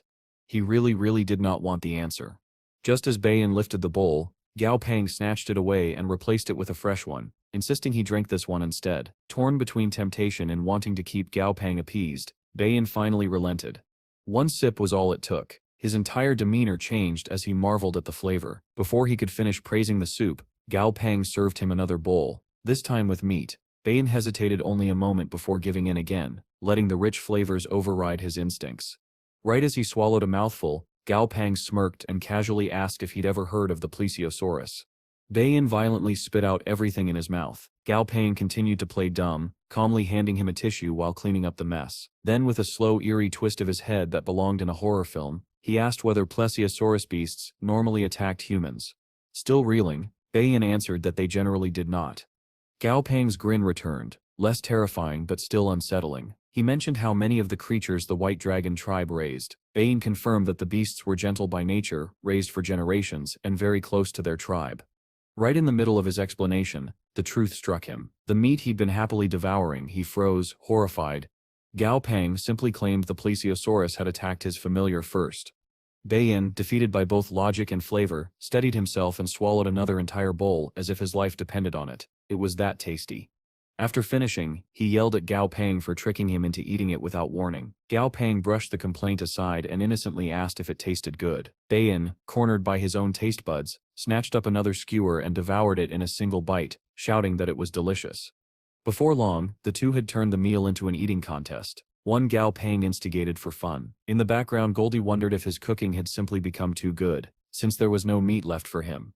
Later that night, as they lounged by the seashore, Bayan asked Gao Pang what had happened earlier with Du's group. Gao Pang, with complete honesty, admitted he had no idea who they were. Bayan accepted that answer, and remarked that although Du was an Overlord-tier trainer, he was still far weaker than Gao Pang. Even so, Du's father was a high-ranking chief hunter, with a familiar on the verge of breaking into S-tier. Combined with family alliances, they formed a significant force within the tribe. Normally, Gao Pang did not concern himself with such families, but he was curious where this was going. As it turned out, Bayan simply wanted to assure him that he would support Gao Pang if Du's group ever caused trouble. After that, he invited Gao Pang to the tribal trade fair happening the next day. Gao Pang seemed surprised non-tribe members could attend, but Bayan explained it was held monthly and welcomed people from everywhere. He would be happy to take Gao Pang along. Never missing a chance to mess with him, Gao Pang smiled at Bayan like an overexcited lover and declared he would totally go with him. The next day, just before they left for the trade fair, they met with the high priestess. She encouraged Gao Pang to enjoy himself but warned him not to let Bayan drag him into trouble. In the background, the tribe members nearly choked at the idea that Bayan, not Gao Pang, would be the source of trouble. With goodbyes exchanged, the two took off atop matching flying beasts provided by the tribe. During the journey, Bayan explained that the trade fair happened on the first day of every month, involving the sale of monster corpses, cubs, and materials gathered over time. Hearing that he could sell items too, Gao Pang briefly considered a quick profit scheme: buy monster corpses, feed them to his altar imp, refine high-grade pills, and sell them for outrageous prices. But even he recognized the exposure would be dangerous. The altar imp also required long digestion times, and above all, he already had more money than he could spend. Bayan, seeing the sinister look on his face, became nervous. He quickly reminded Gao Pang that the area they were visiting was jointly supervised by all the tribes. If he stirred up trouble there, not even the White Dragon tribe could bail him out. Gao Pang simply wore his smug, harmless expression, and insisted he was a very good person who never caused trouble. Sure he was. Soon they arrived at the trade fair and landed. Gao Pang was stunned by the sheer number of people gathered. The sky was filled with more monsters than he had ever seen outside of a battle. As they walked through the streets, Gao Pang kept his ears open as they walked through the trade fair, listening to the strange vendors hawk even stranger wares. One item in particular caught his attention: a nutmeg moss floret that could be mixed with other ingredients to create a mutagenic concoction. Because nothing says civilization-ending disaster like an improvised mutation brew. While studying its status window, he couldn't help thinking how the protagonist of some novel would stumble across game-breaking treasures in places like this. Up ahead, Bayan pointed toward a shop with ordinary goods displayed on the outside and motioned for Gao Pang to follow him in. Before entering, he asked whether Gao Pang needed a translator. Gao Pang shook his head. He had already learned the ancient language back in the Black Fog world. Bayan added that most shops here were run by individuals of high status, so their wares tended to have equally high prices. Gao Pang nodded absently, paying attention with only half an ear as he scanned the shelves. The first item that caught his eye inside was a level 26 commander-tier dragon snow toad, the sort of familiar the Earth government would fight over. But something else grabbed nearly all of his attention: a massive bronze-colored stone tablet. Its status window revealed it as a divine adamantine tablet, effectively indestructible. Even more surprising, it was being sold for only 1 Overlord-tier monster core crystal, or 20 Emperor-tier ones. A steep price for most, but criminally cheap, given its true nature. Clearly, the shop owner had no idea what they possessed. Unfortunately, Gao Pang couldn't buy it himself. His clothing made it obvious he was from Earth, and there was no way he could produce Overlord-tier crystals without causing a commotion. Then he spotted Bayan nearby. A smirk spread across his face. In one smooth motion, he threw an arm around Bayan and slipped an Overlord tier crystal into his hand, ordering him to purchase the tablet and hurry out before anyone got suspicious. Minutes later, Bayan emerged with the tablet strapped to the back of a pack animal. It was far too heavy to carry. Before he could finish explaining, Gao Pang summoned Silly and had him swallow the entire tablet into his personal space. Bayan stared, baffled and uneasy. He asked what Gao Pang wanted with such a monument. Gao Pang gave an obvious, unbelievable lie about keeping his house in order. Bayan's face twisted into an expression that said he did not believe a word of it, but he wisely kept his questions to himself. Whatever Gao Pang was planning was bound to give him a headache. Later that day, Gao Pang returned to the quiet area where he'd left Goldie resting. After waking the duck, he had Silly spit out everything they had bought at the fair. With a few ingredient bottles in hand, he approached Goldie, who was still bleary and irritated from being disturbed. Gao Pang explained that he had spoken to the High Priestess and obtained her agreement to place them under protection during the promotion that was about to occur. Goldie, looking confused and a bit frightened, asked who was being promoted and what was happening. Gao Pang stared at him in disbelief. He had explained everything earlier. He warned Goldie not to cause trouble and emphasized that this promotion process would be bloody and extremely painful. Goldie needed to be mentally prepared. After a meek nod of acceptance, Gao Pang got to work. He mixed his ingredients together, producing a horrifically snot-green liquid. Then he ordered Goldie to build a fire while he and Silly coated the adamantine tablet in the strange concoction. Once everything was prepared, he instructed Goldie to place the tablet atop the fire. Goldie, ever the clueless one, wondered aloud whether Gao Pang was roasting the stone to feed it to him. He leaned closer to evaluate whether it looked tasty. He still couldn't decide. Behind him, Gao Pang summoned Slicey and pulled out a marker. Goldie stared in confusion as Gao Pang carefully drew a straight line across the middle of his abs. That confusion turned into pure terror when Gao Pang told Slicey, "Cut along the line." Goldie barely formed half a protest before Slicey executed the command in one swift motion. Gao Pang and Silly moved instantly, faster than thought. They inserted the adamantine tablet into Goldie's open abdomen and stitched him up at lightning speed. When it was over, Goldie lay there groaning, looking like he was several months pregnant, the world's first victim of a reverse C-section. And it was only the beginning of what Gao Pang had planned. Gao Pang removed his mask and told Goldie to get some rest when sleepiness hit him, and to avoid putting pressure on the fresh wound. Goldie, lying there like the tragic victim of a poultry-themed medical drama, lamented that his reputation would be ruined forever if Flamey ever discovered what had been done to him. Still basking smugly in the success of the procedure, Gao Pang patted his head and promised not to tell Flamey a word. Up on a nearby cliff, the High Priestess and her Earthbreaker ape familiar had witnessed everything. Both were thoroughly confused. Neither had any idea what ritual, surgery, or unhinged operation they had just observed. The High Priestess suddenly sensed a dragon approaching and reminded the Earthbreaker ape to ensure that no one disturbed Goldie's promotion. Later that night, Gao Pang jolted awake to the sound of Goldie screaming in agony. He rushed to his familiar Sip's side and immediately saw Goldie Sip's updated status window. Name: Forbidden Adamantine Duck. Status: Slightly injured. Gao Pang moved to comfort him, but Goldie arched his neck to the sky, crying out as beams of golden light burst from his eyes. The energy spilling from his body intensified, spreading across his limbs until he was engulfed in a blazing inferno of power. The ground trembled, cracked, and lifted around him under the pressure. Cracked, and lifted around him under the pressure. On the cliff, something equally astonishing occurred. A massive dragon appeared, its head alone larger than the Earthbreaker ape. Mistaking the ape as the one undergoing evolution, the beast asked if it was breaking through to Saint Tier. The Earthbreaker ape quickly denied it, admitting he was far from ready. Meanwhile, Goldie's body was being pushed to its limits, but the process was nearing its climax as the divine adamantine tablet fully synchronized with him. Gao Pang stood still, eyes fixed on Goldie, silently urging him onward. That was when Silly tugged at him, trying to warn him about something. Gao Pang looked up, and froze. A massive horde of monstrous nightmarish creatures was flying straight toward them, drawn by the overwhelming energy Goldie was releasing. For the first time in a long while, Gao Pang discarded his carefree persona, his eyes sharpened like blades. If he had to expose his trump card to protect Goldie tonight, he would do it without hesitation. But fate intervened. Before he could act, another presence made itself known. A colossal water column erupted in the midst of the monster horde, so huge it could be seen from across the mountain. The beasts panicked and fled at once. Gao Pang wondered if the High Priestess was responsible. She wasn't sit.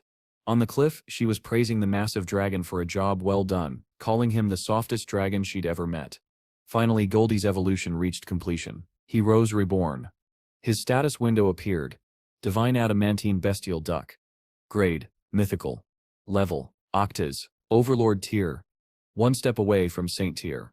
Gao Pang scrolled through the newly awakened skills and could hardly contain his excitement. Goldie's defenses had skyrocketed, his resistance to mental attacks was incredible, and his durability was unmatched. Now all that remained was stabilizing his frenzied state. Up on the cliff, the great dragon remarked that it was a pity the evolution hadn't increased soul strength too, because the aura was unquestionably mythical. The Earthbreaker ape practically vibrated with excitement, ready to challenge Goldie once he reached Saint Tier. But the High Priestess was quiet.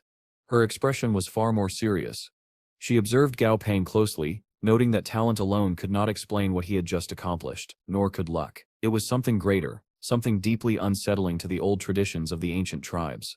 For now, she said, they should head back, but she feared many would not sleep well tonight. By morning, Goldie had reverted to the form he once had, except, as he proudly explained, he was using elemental manipulation to create a fur cloak over his body. Gao Pang punctured his confidence instantly. Then why is your head still bald? Goldie deflated like a kicked balloon, nearly bursting into tears as he admitted he still couldn't transform the feathers on his head. Taking pity on him, Gao Pang assured him that the look suited him, and he'd ask Southern Sky to send wigs for him to try. This immediately revived the duck's spirits. They soon launched into an intense discussion of hairstyle options. So absorbed were they that neither noticed the High Priestess approach until she gently called out to them. Gao Pang turned, bowed his head gratefully, and thanked her sincerely for her help. The High Priestess gently assured Gao Pang that what happened last night was nothing to worry about. In the White Dragon tribe, helping a friend was only natural. She went on to explain that the commotion surrounding Goldie's evolution had been so intense that even the clan leader himself took notice, enough to send her with a personal invitation for Gao Pang to meet him. Then, to Gao Pang's surprise, she thanked him for allowing her to witness a mythical familiar's evolution. It had genuinely made her happy. As a gift, she handed him a bronze token. She explained that the medal represented the dignity of the High Priestess, a sign that he was under her protection, and was not to be disturbed.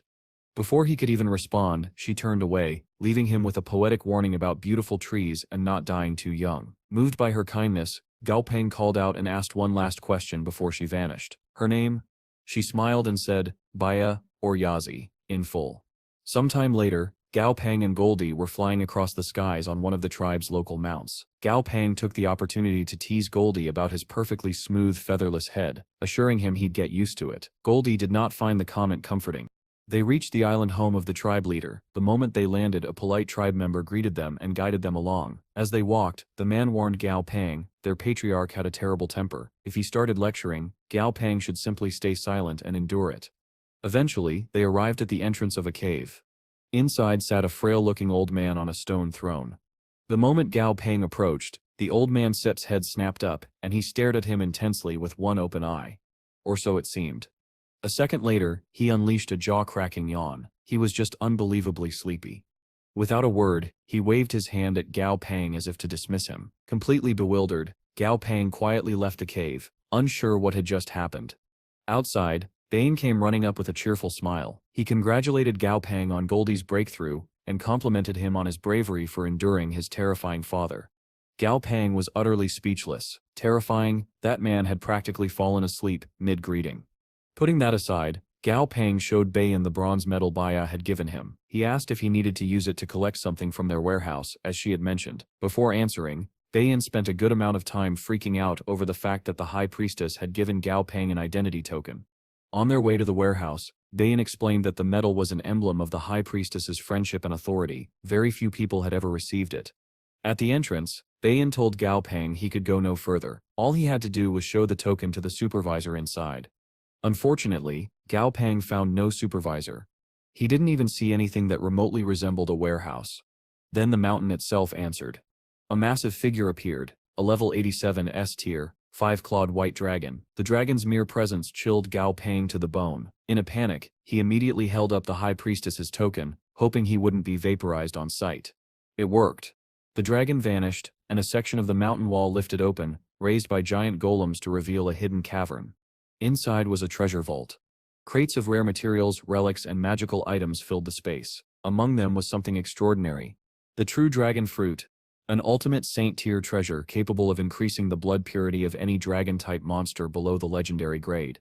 Although the cavern was filled with treasures, nearly all were useless to Gao Pang. Fishy was already beyond legendary. Dumby, Daji, and Goldie were mythical. Many others were legendary, and only Slicey and the dragon ants remained at epic.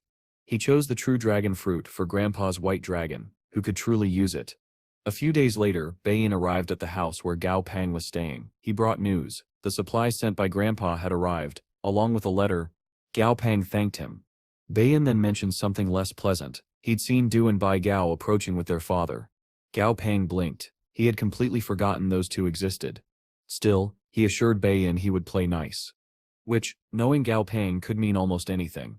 Gao Pang had barely finished assuring Bayan that he would play nice when the exact worst timing imaginable struck. The father of Du and Bai Gao arrived, just in time to overhear Gao Pang saying this wasn't his home. It was the High Priestess's island. The man seized on that line immediately, barking that Gao Pang was correct. This was the White Dragon tribe, not his personal playground. The whole group, Gao Pang, Bayan, Du Bai Gao, and their father, stepped outside to speak. Bayan was the first to politely break the silence, asking why the older man had come. Instead of answering calmly, the man launched into a rude tirade about wanting to see the High Priestess and check out the so-called genius, who supposedly outclassed his sons. He simply had to see this person for himself. It was impressively passive-aggressive. Bayan attempted to de-escalate, reminding him that Gao Pang was a tribe guest, standing on the High Priestess's own island no less. Instead of backing down, the man got even angrier. He snapped that his father was the tribe leader, and Bayan had no authority to meddle. He ranted about how the tribe's elders fought for their world regardless of status, and how things had clearly degraded since then. Before he could start insulting anyone directly, Bayan's attitude hardened. He loudly chastised the man for his crudeness, accusing him of shaming the tribe by speaking that way to a guest. Elders should lead by example, not behave like this. Gao Pang silently watched, impressed. Bayan was far firmer and braver than he had expected. Even the old man paused, surprised, and begrudgingly admitted he had underestimated Bayan. He then turned to Bai Gao and ordered him to ask for their clan leader's son and the High Priestess's guest, a flimsy attempt at making his interrogation look legitimate rather than a personal attack. Then he raged about how the tribe invested time and resources into raising their partnered beasts, yet this visitor had casually killed one. Bai Gao broke into a cold sweat at the thought of explaining the truth to his father. When the man barked at him to stop hesitating, Bayan tried again to intervene. He asked his father to wait until the High Priestess returned, instead of making things worse. Gao Pang finally decided to add fuel to the fire. He innocently asked if they were talking about the plesiosaurus he hunted a few days ago, and with the smugest grin imaginable, remarked that it tasted amazing. Bayan immediately pressed a palm over his own face. This was exactly the opposite of calming things down. The father's fury exploded. He summoned one of his familiars and questioned whether this fool was really chosen by the High Priestess. Bayan shouted at him for daring to use force on her territory. Gao Pang observed in silence, intrigued. He hadn't expected the man to be this impulsive, but Bayan, who had consistently defended him despite their mutual opportunism, had officially passed his internal test. Bayan turned desperately to Du, urging him to explain what actually happened on the beach, but this only infuriated their father further. His familiar began charging a massive orb of water, and then everything stopped. A thunderous impact shook the ground as a crater formed between them. Dust blasted outward. When it cleared, the High Priestess stood at the center. Instantly, the old man became polite, but she had already seen enough. She explained that she had avoided meeting him to allow him space to handle his family matters privately. That was no longer possible. His resentment had blinded him to his son's guilt, and she expressed her disappointment in Bai Gao for not telling the truth from the start. Then she turned to Gao Pang. She said that although the blame did not lie with him, she would not allow her tribe to be threatened. Gao Pang smiled disarmingly, and promised that he would return her kindness in full. Next, she praised Bayan for handling things well and announced that he would accompany his second brother to the ancient tribes meeting. Finally, she ordered everyone to disperse, and warned them that she did not want to see anything like this happen at the meeting. That night, Gao Pang opened the letter and data card sent by his grandfather. After inserting it into his computer, he read that their white dragon had been upgraded. The relocation plan was underway with the coalition government, and China's population was migrating as they spoke. It was written in Grandpa's usual tone, but something felt off. Then he noticed the file length. 12,000 pages. He scrolled. The same short message repeated on every page, until the very last. There in hastily typed text, was a warning. Be careful what you say and what you do. The day of the meeting arrived. Representatives from every major tribe gathered at the Blue River Plain. One by one, the attending parties landed. Gao Pang was led around by Bayan, whose older brother informed him that he was free to wander as long as he did not cause trouble. Gao Pang was confused. Why were they suddenly splitting up? Bayan practically shoved Gao Pang away, firing off excuses at high speed, how the meeting would take forever, how they would be bored, and how Gao Pang had better avoid angering the wrong people, anything to get him out of the line of fire. Once they were far enough, Bayan finally relaxed and explained. The tribe living on this plain was the Blue River clan, and their guardian familiar was an overlord tier legendary grade 8 armed roaring abominable snowman. Gao Pang stared. Bayan stared back. Goldie stared too. Gao Pang realized they genuinely believed he would do something impulsive and ruin everything. Were they wrong to think so? He wasn't set sure. Bayan continued, admitting something unexpected. His father was planning to step down soon. After 700 years as clan leader, Gao Pang had no idea whether to be impressed or horrified by that number. More concerning was the next revelation. Each of the 3 top tribes possessed quasi-gods, comparable to nuclear deterrents. They were never meant for actual use, only last resort threats. So the highest tier familiars present here should be Saint tier. As a Saint tier trainer himself, Gao Pang could technically stand on equal footing with the 7 king tribes if he chose to speak. He was still processing this when he noticed someone familiar. Biqingyan was being harassed by a group of her tribe's younger members. She spotted him and immediately called out, breaking away from the gaggle of overconfident suitors to stride straight toward his side. She teased him for being brave enough to come here, but Gao Pang felt that she was the bigger danger to him. Her attention drew more hostility than anything else. Some of her clansmen called out to her, demanding to know who Gao Pang was. She shut them down instantly, scolding them sharply for speaking to her so casually despite her seniority. They scattered like frightened rabbits. Bayan blinked in confusion, so Gao Pang explained that Biqingyan had been on Earth without her tribe for many years, making her far more senior than these boys realized. When she returned to his side, Bayan wisely excused himself to give them privacy. If only Gao Pang were that wise, he missed the cue entirely. After some flirting disguised as banter, Qingyan finally asked what he was doing here. When he said he had come to delay Earth being turned into a battlefield, she was visibly disappointed. She had hoped he was here for her, but she refused to admit it. She told him bluntly that a war would reach Earth regardless of the tribe's decision. The moment the Earth's barrier fell, the mutated tribespeople would invade. Gao Pang hesitated. He had heard the term before, but didn't know what they really were. He was just asking her to explain. When the sky tore open, a bolt of purple lightning crackled overhead, and a spatial rift ripped itself into existence. Everyone stared upward in confusion. A monstrous, cockroach-bodied horror crawled through. Bloody Phelan. Level 96, legendary grade. A quasi-god. For a moment, Gao Pang's heart lurched, but then relief struck. From 3 different tribal camps, 3 more quasi-gods shot into the sky. So the tribes had brought their gods after all. He swore under his breath, salty enough to season the entire Blue River plain. Biqingyan tugged on him urgently. Phelan wasn't aligned with any of the major tribes. This was a foreign quasi-god, here to wreak havoc. They needed to flee immediately. This was about to turn into a battlefield for gods. Above, the 3 tribal quasi-gods worked together, trapping Phelan and slashing open its outer shell. The cockroach retaliated with its great sun blood flame, but the great white dragon countered with water manipulation, praising the 9 heavenly biotopes for supporting its offense. Phelan fought cunningly, attempting to isolate and kill one of them first, but the 3rd quasi-god, the 1,000-armed faceless Buddha, unleashed a devastating attack, writing a symbol in the air and sending it crashing down with enough force to drive the roach into the ground. The pressure alone cracked Phelan's shell.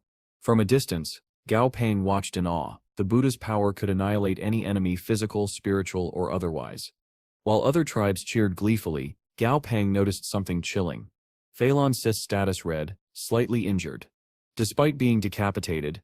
What? How? Gao Pang muttered. It doesn't even have a head. The Buddha noticed the same thing. He warned the others to kill it before it could regenerate. The white dragon and 9 biotopes summoned beam attacks and blasted the creature with their full power.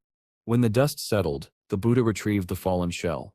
Phelan had shed its body and escaped at the last possible moment. The only silver lining was that it must have fallen to Saint tier after suffering such damage.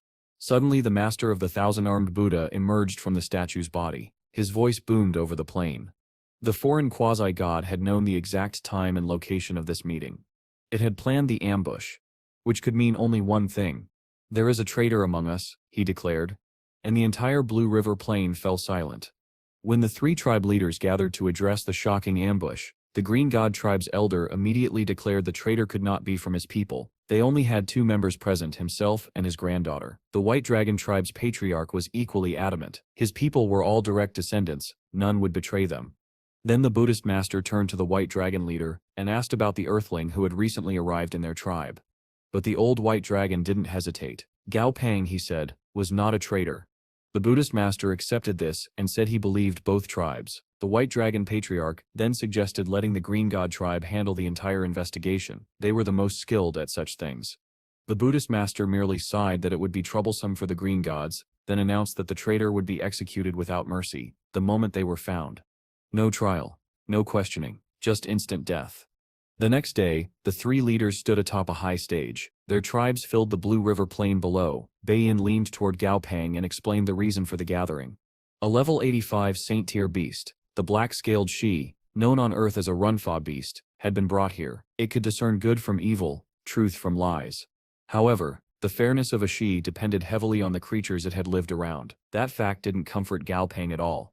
The she sniffed the air and immediately insulted the humans present for being stinky. Lovely, so it was sentient, holy and rude. Mofo, the Buddhist master, stepped forward and explained how the trial would work. Each tribesman would step up, declare their innocence, and the she would judge them. If judged innocent, they could leave. If judged a traitor, well, Mofo had already promised execution. Gao Pang leaned toward Bayan and whispered, asking who this old man was to command such fear. Bayan replied that he was Mofo of the Black Tortoise tribe, a quasi-god monster trainer. Bayan then glanced around and asked where the pretty ancestor Gao Pang had been with earlier was, as in Bicheng Yan. Gao Pang explained she had returned to stand with her tribe to avoid unnecessary trouble. For hours, tribesmen approached the she, and were found innocent, though each endured insults about their smell. Gao Pang was personally offended when the she said he had a slightly pleasant fragrance buried under the usual stench. Finally, 3 men were judged traitors. They frantically protested, insisting on their innocence. Mofo didn't bother listening. With a single command, the she unhinged its jaws and swallowed the 3 whole. Done. No ceremony. They vanished like soft biscuits. As the crowd murmured, Gao Pang Sip's mind raced. The timing was too perfect. A foreign quasi-god attacks at the exact moment of the tribal meeting, is defeated, unifies the clans by giving them a common enemy, and drives them into war preparations. It all felt engineered. Even worse, this sudden unity completely derailed Gao Pang's own plans to buy time for Earth's population to migrate. Then Mofo began his speech. He spoke of their history being driven from their ancestral land into the Black Flame world, forced to survive through hardship. He claimed the barrier sealing the ancestral land would soon open. When that happened, they must return to face Guan Shid, their ancient enemy. He declared that the 3 great tribes and the 7 kings' tribes would join forces as the assembly of tribal elders. Every tribe would be required to send at least half their warriors to the coming war. And he riled them up with promises of plunder, glory, and reclaiming their homeland. The crowd roared with battle cries. Gao Pang watched, horrified. Without today's dramatic events, there was no way the tribes would have united so quickly or embraced war so eagerly. There was no time to stall the coming conflict. Earth needed to speed up its evacuation immediately. Later, the tribe elders met in a hidden cave. Their discussion revealed the truth. The younger generation cared little about Earth. The older generation did care. They didn't want their birthplace becoming a battlefield. Yet they felt the war was unavoidable. Mofo seized control of the conversation. He argued that Earth should be used as the first front, giving them strategic depth while consuming the enemy's forces and preserving their own. Gao Pang had disliked him before. Now he loathed him. Afterward, Bayan met his father in the grassy plains. His father chuckled softly and told him to just call him Dad, not clan leader. Bayan lit up with a goofy smile. When Bayan asked about the meeting, his father dismissed it as the usual political nonsense. A bunch of pretentious idiots who want to eat more before wiping what sip's already on their faces. Gao Pang respected that analogy. Bayan then asked about Phelan, Earth, and Gao Pang's involvement. This time his father was honest. He had shared his concerns with the other 2 leaders. All 3 agreed the timing of Phelan's attack was suspicious, but they found no evidence of conspiracy. As for Earth, it would absolutely be drawn into the war. They needed to preserve their own tribes and resources, and Earth was their only option. He didn't set like it, but it was their only choice. Bayan's father sent him off with a clear instruction: talk to his Earthling friend, and see whether something could be worked out. If Earth could gain even a little extra preparation time, or better yet, join their alliance against Guan, the tribes might seize an early advantage in the coming war. It wasn't a perfect plan, but it was the closest thing to goodwill Gao Pang had heard from any tribe elder so far. A short while later, Baiyin finished relaying everything to Gao Pang. Gao Pang simply replied that he understood, and that the best option for his people was not to get involved at all. Baiyin pushed back immediately. Running away would not solve anything. In his heart, he truly believed Earth's best, and only chance was to join their side in the war. Seeing Baiyin's sincerity, Gao Pang didn't argue further. He clasped hands with him, gave a warm goodbye, and promised that if Baiyin ever needed help, he would stand by him personally. Later, at the outer wall of the ever-growing desolate labyrinth city in the Black Flame world, Gao Pang was stunned by the sheer scale of the construction. His grandfather approached him from behind and explained that this was only the first of 100 planned cities, each the size of Yuzhou back on Earth. 100 Yuzhous. It was less like a resettlement and more like building an entire civilization from scratch. Since the labyrinth's interior couldn't be destroyed, humanity had simply decided to build around it, and with the Chinese government's full support, the migration was almost complete. Seeing millions of people rebuilding together eased the heaviness in Gao Pang's heart. But Grandpa eventually asked the one question he stayed been avoiding. What was the outcome of the tribe CIF's meeting? After listening to Gao Pang's report, the old man only nodded. He dealt with the ancient tribes for a long time. Their stubbornness and ruthlessness didn't surprise him anymore. As Gao Pang looked out over the bustling city, a testament to humanity CIF's resilience, he made a vow. No one would destroy his home again. Not the tribes, not Guan, not anyone, even if they had quasi-gods. Then something clicked in his mind. His eyes widened. And without another word, he took off running. Grandpa called after him in confusion, and Gao Pang shouted back for him to hold off any tribal envoys or recruiters until he returned. He was going to find a trump card for humanity's side. Grandpa CIF's greatest disappointment. He didn't get an update on whether anything had happened between Gao Pang and Bi Qingyan. Not holding my breath, he muttered. High above the Black Flame world, riding atop Da, Gao Pang finally remembered something crucial. Humanity already had a quasi-god. He just needed to reach it. As he raced across the sky, he noticed something strange, a glowing trail of light drifting through the air like a celestial river. Curious, he summoned Fishy and told him to examine it. The little creature complained about being woken up, right up until he saw the radiant stream. His eyes went wide. The light trail contained solar types. Gao Pang asked whether those were quasi-gods, but Fishy shook his head. They were something else, another branch of the divine hierarchy. Then Fishy issued a very clear warning. Don't even think about attacking them, unless you got a flame law familiar. Instead of discouraging him, this only made Gao Pang smile. A slow, wide, terrifyingly evil smile. He leaned closer to Fishy, eyes gleaming with ambition. And that sets where things end for now. Up in the skies, Gao Pang comes across a swarm of divine tadpoles, or something very much like them. They are strange enough that he feels the need to get a closer look. To do that, he uses the unification skill with Fishy and leaps into the creature's body, much to the familiar's irritation. When Gao Pang tells him to stop complaining and go inspect the tadpoles, Fishy begrudgingly obeys. In the distance, Fishy spots several flying monsters making a beeline for the swarm as well. He snarks at Gao Pang for not understanding what is happening, earning only an annoyed huff from the man. Before they can figure it out, a few of the tadpoles fall behind the group and are instantly snatched up by the hostile monsters. At Gao Pang's command, Fishy darts toward the swarm and snatches one of the tadpoles before it can be taken. To Fishy's confusion, and Gao Pang's surprise, the tadpole struggles for barely a heartbeat before instantly falling asleep. Priorities, it seems, are very clear for this little creature. Then Gao Pang notices something in the corner of Fishy's vision and urges him to look toward the sun. When he does, both of them witness a giant golden palace materializing in the sky. They are immediately tempted to approach it in hopes of finding treasure, but that thought evaporates when the palace shifts and transforms into a colossal golden toad. The moment this creature opens its mouth, the entire swarm of tadpoles willingly forces itself down its throat, eager to be eaten. Trainer and familiar alike are stunned by the sheer overwhelming presence of this new being. Gao Pang even more so when he opens the stat window. This is a level 99 quasi-god, the sun golden toad, sitting right on the edge of ascending to true divinity. Fishy urgently tells Gao Pang that they have to run. The toad is using the law of sunfire to temper its body. Gao Pang is confused, especially since Fishy was once a god himself. Fishy snaps back that he is not in his prime anymore, otherwise he could have crushed this creature easily. As Fishy tries to explain the danger they are facing, the golden toad's evolution reaches its climax. Waves of blazing orange energy erupt outward, reducing the earlier hostile monsters to ash through sheer pressure alone. When they look back up, the toad has become a level 100 paramount god. Before they can process that, another entity appears, this one bathed in eerie blue light, its form obscured by a terrifying cloud-like shroud. As Fishy tries to flee in panic, the blue being unleashes a shockwave of energy across the entire area. It wipes out the golden toad instantly, then slams into Fishy and sends him crashing into the ground.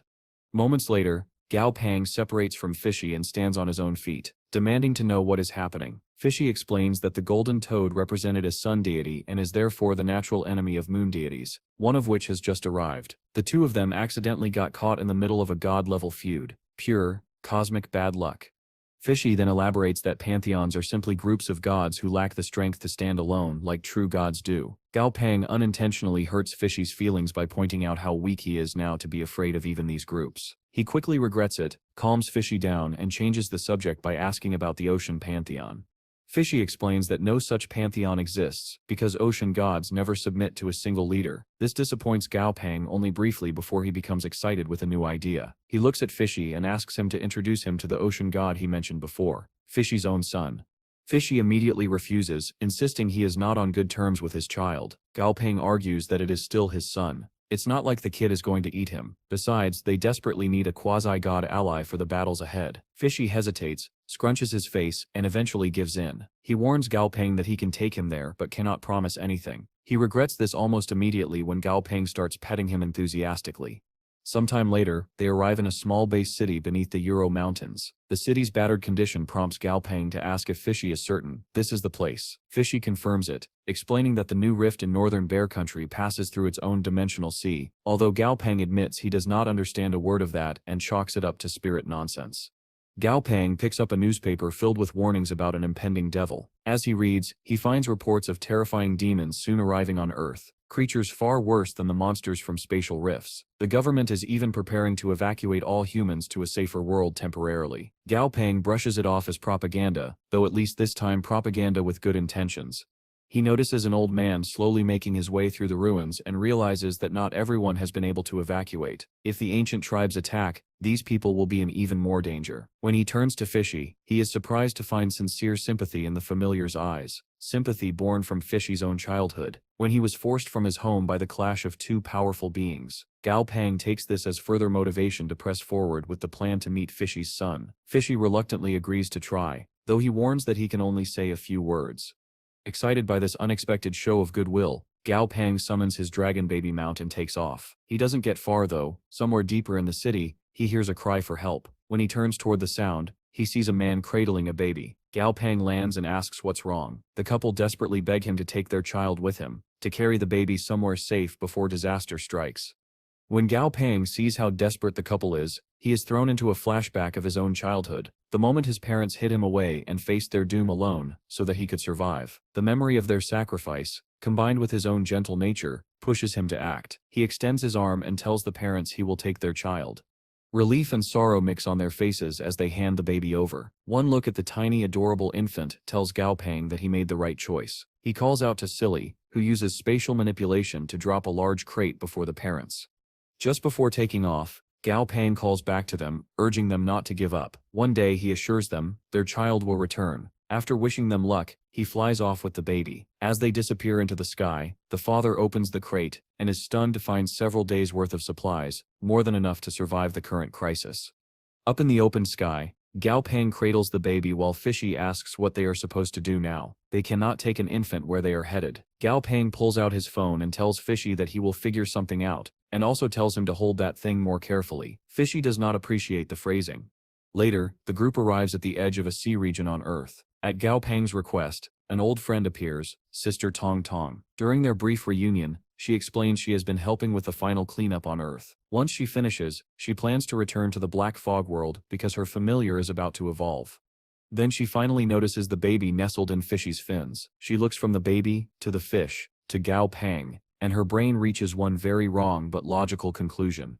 For a few seconds, the world falls silent. Then, like a triggered landmine, Gao Pang explodes with disgust and disbelief. How could she even think that was possible? Fishy is a fish. A damn fish.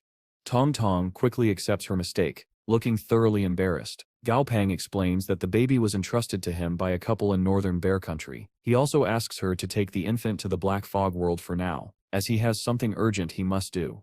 He goes on to explain that he has organized a team to help anyone still stuck on Earth. He wants Tong Tong and Grandpa Gao to handle the remaining cases. Tong Tong cannot help but smile at how much he has grown. Gao Pang smiles back, telling her that it is now his turn to protect those he loves.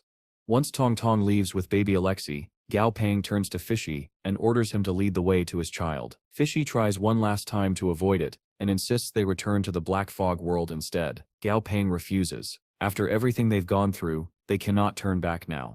When Gao Pang demands to know why he is so reluctant, Fishy finally admits that he had a massive falling out with his child's mother, and even kicked his own child out of their pantheon. Gao Pang is furious, demanding to know what kind of father does that. Rather than answering the question, Fishy decides to be pedantic and clarifies that it is actually his daughter, not his son. Gao Pang is not amused. He smacks Fishy and asks if this makes him proud. Surprisingly, Fishy looks genuinely remorseful. He explains that the situation back then was complicated, and he fears his daughter will never forgive him. He begs Gao Pang to abandon this plan and return home to focus on strengthening him instead. But Gao Pang will not budge. If they wait for Fishy to regain his former strength, humanity on Earth and in the Black Fog world will be taken by the ancient tribes as cannon fodder. If necessary, Gao Pang says, he will die before Fishy's daughter right here and now. Fishy realizes there is no arguing anymore. He leads Gao Pang to the abyssal depths of the sea. As they approach, Gao Pang speaks to him mentally through the unification skill. Fishy takes a deep steadying breath before bolting toward the place where he senses his daughter. Just as he reaches the area, his tail becomes ensnared in a glowing blue web. He whirls around in shock. From the shadows emerges a colossal spider, demanding to know what insect has dared to disturb her. The creature steps forward, recognizes Fishy, and levels a blade at him. She snarls, asking if he has truly come here to die in such a pathetically weakened state. Fishy screams internally at Gao Pang for forcing him into this situation. Gao Pang takes the reins and tells Fishy to let him handle the talking. Externally, Fishy begins apologizing. He speaks with genuine remorse, expressing regret for his past actions, and confessing how much he loves his daughter. Just as planned, she pauses, staring at him in disbelief. She asks when he learned to lie so convincingly. In their shared mental space, Fishy smirks and admits she is quite smart. He has zero faith in his own parenting. Gao Pang tells him to shut up and continues the heartfelt plea for forgiveness. Fishy's daughter is stunned. Her father has never spoken to her like this. She asks if he's being impersonated. Once again, Fishy comments internally that he is indeed being impersonated, irritating Gao Pang. Outside, however, the act works perfectly. She buys into the apology completely. Her monstrous form shrinks down and shifts, revealing a startlingly beautiful humanoid appearance. And Gao Pang is left wondering what universal law dictates that monster girls always end up being impossibly attractive in their second forms. She smiles softly at her father and admits that she doesn't dislike this gentler side of him. Inside the mental space, Fishy is overjoyed, but immediately ruins the moment by muttering that his daughter must be incredibly simple to be fooled by a few flowery words from a vile being like Gao Pang. Truly, someone get this man the Worst Father of the Year award. Even though her hostility has dropped, Fishy's daughter still isn't ready to fully reconcile. She tells him to leave while she's in a good mood. Gao Pang, still speaking through Fishy's mouth, presses on with a painfully convincing, almost groveling apology. He claims he was too proud to admit his mistakes, and now, unless she helps him, he will die at the hands of other monsters. She falls silent for a moment. Then she spins around, looks him dead in the eyes, and tells him he's got a problem. No kidding.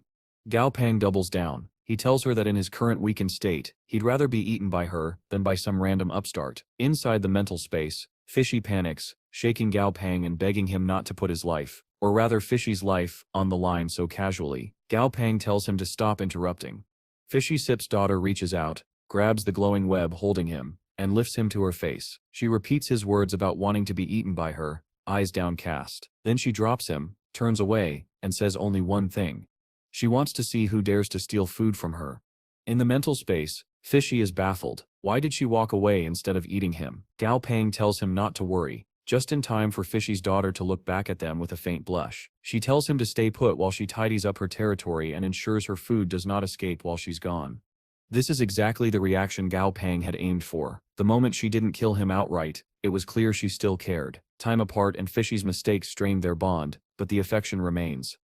Gao Pang looks at Fishy with irritation, pointing out how ridiculous it is that he would rather cling to pride than apologize despite being in the wrong. Fishy huffs and mutters that he has to maintain some dignity as a father. Dignity? Sure, whatever helps him sleep at night.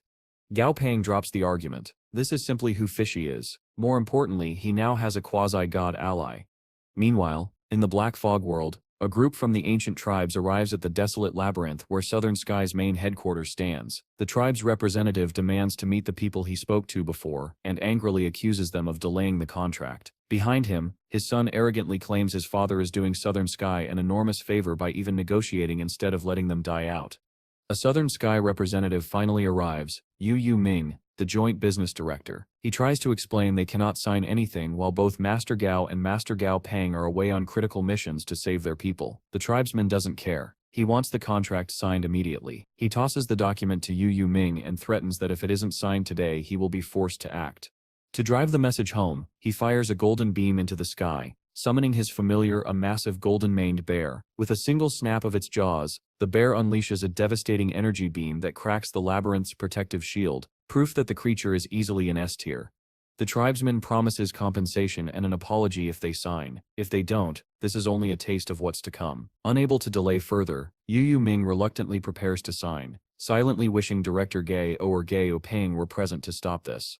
Almost as if the heavens hear that wish, an oppressive energy spreads across the sky, crushing the spirits of the ancient tribe members. A shout rises from somewhere in the crowd. Someone sees something approaching. A wave of water hangs suspended in the air, and riding atop it are Fishy and his daughter, making an entrance worthy of legends. Below, the tribe's representative is stunned by the unmistakable pressure of a quasi-god. Fishy, speaking with Gao Pang's borrowed voice, tells his daughter not to be too harsh, just hurt them a little. When she looks confused, he explains that these tribes have quasi-gods backing them, and she might draw their attention. Understanding dawns. Father and daughter share identical sharp smirks. She gathers an energy bolt in her hand, and with the promise to leave the bear alive, unleashes her attack. The bolt thunders from the sky, tearing straight through the bear's shoulder. Blood erupts and the beast collapses. Its master rushes forward in alarm. Despite its injury, the sun bear digs its claws into the ground and refuses to fall completely, glaring up defiantly at the attacker. The daughter, no longer just Fishy's daughter, but Mena, finds its defiance amusing. Not a flicker of concern crosses her face. Before the sun bear can launch any kind of counterattack, Mena deals from above and kicks it with such force that her blow punctures its body. In the resulting chaos and smoke, Gao Pang orders Fishy to slip into a particularly dense patch of debris so they can safely separate. The moment Gao Pang returns to his own body, he feels immense relief. Mena spots the two of them together almost immediately, but Fishy quickly explains that he has signed a cooperative contract with this human. Though she doesn't question it outright, Mena is clearly disturbed by how drastically her father has changed. As the dust clears, the sun bear is revealed to still be conscious despite the brutal beating it has taken. Tough creature. Unfortunately for it, Menia isn't in the mood to admire endurance. With a flick of her claws, she unleashes a burst of energy slashes, just warning shots, but enough to cow the bear and force it to retreat. Its trainer watches silently, quickly reassessing the situation. Approaching Gao Pang, he adopts a conciliatory tone and insists there has been a misunderstanding. He claims that members of the Trial Alliance are friendly and share resources. He has absolutely no clue who he's speaking to.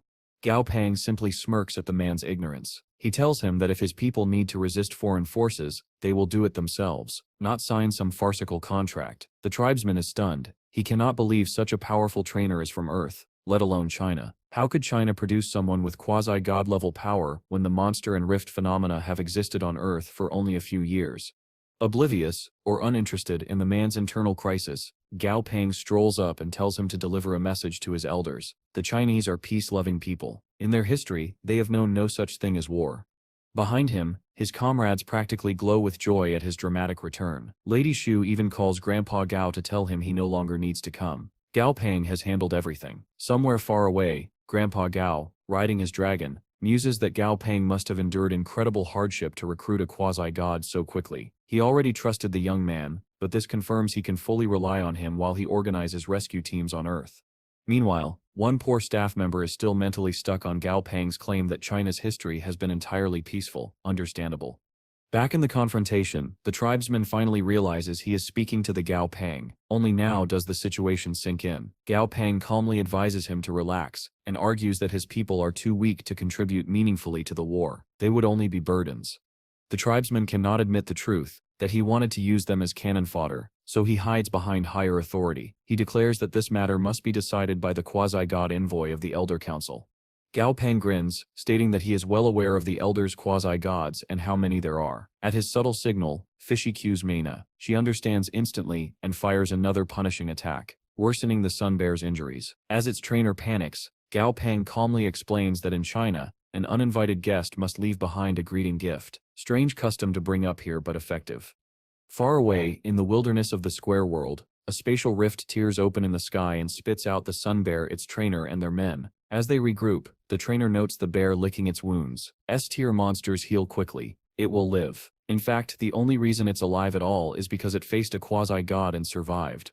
His son panics, worried the tribe will blame him for failing his mission. The older man tells him to focus on training his familiar. Reputation won't matter when the war begins. Before the boy can leave, his father adds one more thing: the quasi-god that defeated them likely wasn't Gao Pang's familiar.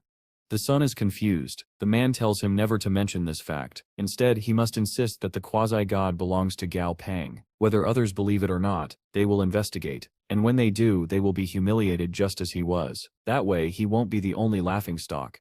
This is a new level of pettiness. The man is a troll in strategist's clothing. Meanwhile, above the Tribe Alliance headquarters, the elders convene in an emergency meeting. The Green God tribe's elder is aghast that the mission failed, while the White Dragon tribe's chief is quietly amused. This is exactly the outcome he anticipated. Other elders demand to know how failure is possible, given that He Kuang, whom they sent, is an overlord-tier trainer. A representative from He Kuang's tribe steps forward and reports a rumor: there is a quasi-god-tier trainer in China. Chaos erupts instantly, and understandably so.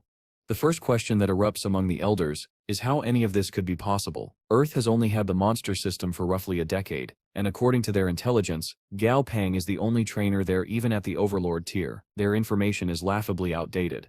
The Green God tribe's elder continues, explaining that a quasi-god level trainer implies far more than meets the eye. To control such a familiar means possessing the potential to form a top-tier tribe. With their understanding of familiars, if this information is accurate, the Chinese tribe may very well become one of the highest-ranking tribes in the near future. From his seat, the leader of the Black Something clan, Mofo, finally speaks, asking if such talent could signify the reincarnation of a god. The White Dragon chief dismisses the idea immediately. Gao Pang, he insists, is no god, just a formidable young man with strong ties to his tribe. The Green God elder wonders aloud if that means the quasi-god Gao Pang summoned was an ally rather than a contracted familiar. For once, someone has guessed correctly. Mofo abruptly rises and declares that there is no time to waste. He will meet Gao Pang personally tomorrow. If he kills the beast Gao Pang summoned, he says, he will spare the boy's life out of respect for the White Dragon tribe. More importantly, the Chinese will obediently sign their contracts. He is very proud of this plan. He really shouldn't be. From his seat, the White Dragon chief scoffs. The Green God elder politely asks what Mofo will do if his own familiar is killed instead. Mofo confidently replies that his Buddha cannot be defeated. Those are fighting words. Meanwhile, near the desolate labyrinth in the Black Fog world, Gao Pang appears in his garden, an unusual sight after so long spent in other realms. He is reviewing the plans for the new central city, multiple fortified layers of walls, king-tier guards, police alarms. Every emergency measure has been accounted for. The City of Hope is shaping into something he can finally feel proud of. As he stretches, an unusually bright flood of light washes over him. It takes him only half a second to realize this is not sunlight. All across the city, people look up to see the thousand-armed faceless Buddha, Mofo's familiar, descending from the sky. Mofo steps forward atop his massive avatar and declares that he is here to challenge the local quasi-god trainer. The citizens groan. They just want to live in peace. Gao Pang, however, is merely amused. Honestly, he expected this sooner. Before Mofo even processes the situation, his challenge is answered, not by words, by a trap. Mena has already ensnared him and the Buddha inside a colossal lattice of glowing spiderwebs. The moment he sees her, Mofo begins rambling about how this must be the quasi-god and, well, the usual villain monologue nonsense. Gao Pang remarks that bad guys really do love to talk. Without giving Mofo a moment to breathe, Mona surges through the webbed airspace, attacking with blinding speed. Mofo panics and orders his Buddha to dodge, but the webs limit its movement severely. Unable to evade effectively, the Buddha instead tries to counter, launching several arms toward Mona. It does nothing. Mona shields herself effortlessly and continues her relentless advance. Mofo is stunned by how ineffective his attacks are, but he still commands the Buddha to keep dodging. It fails again. Another web snags one of its arms. Too slow to react, the Buddha takes a direct strike to the face. A deep crack splits across its features. Finally recognizing the threat, Mofo fuses with the Buddha to enhance control and power. The fused avatar unleashes its trump card, Buddha Annihilation. The explosion is enormous. In seconds, the entire spiderweb cage is blown apart. Mofo roars triumphantly, demanding to know what Mena can possibly do now. Down below, Gao Pang winces. He hadn't expected the Buddha Sip's explosive power to be that strong. Next to him, Fishy is entirely unbothered and remarks that they are about to see his daughter Sip's serious fighting style. In the sky above, Mine emerges from the smoke, robe gone, energy crackling around her. She is furious. She spent the entire previous night spinning that web lattice, and Mofo destroyed it in one blast. Mofo senses her aura rising rapidly. It is becoming dangerously sharp. Minna coats herself in concentrated energy and blitzes forward. She tears into the Buddha's defenses piece by piece, shredding them without slowing. Mofo's confidence begins to crumble as he realizes that despite his earlier bravado, this quasi-god is far stronger than he anticipated. His concern is more than justified. Now that Mena has grown even faster, she pushes the 1,000-armed faceless Buddha entirely onto the defensive. Bit by bit she carves away its protections. Finally she unleashes her full monster form. In that state she becomes a streak of lethal speed, barreling through the air and slamming into the Buddha with enough force to fracture its massive body. Mofo, stunned, shouts that he never expected this quasi-god to be so strong. Realizing he cannot win, he orders the Buddha to retreat. He is not just withdrawing, he is fleeing. The man got beaten so thoroughly he split in panic. Below, Gao Pang praises Mana's speed while casually insulting Fishy, saying she clearly didn't inherit any of that from him. A very offended Fishy immediately admits that her mother was the faster one anyway, validating Gao Pang's jab without hesitation. Gao Pang just shakes his head. A few days ago, Fishy wanted nothing to do with his family, and now he takes every chance to brag. Setting Fishy's ego aside, Gao Pang is pleased to see his theory confirmed. Despite its strength, the 1,000-armed Buddha's attributes are inferior to those of Mena's species, the windstorm water magic spider. When Gao Pang pulls up her status window, he sees a high-level violent assassin archetype, level 97, quasi-god tier, and equipped with a terrifying array of skills.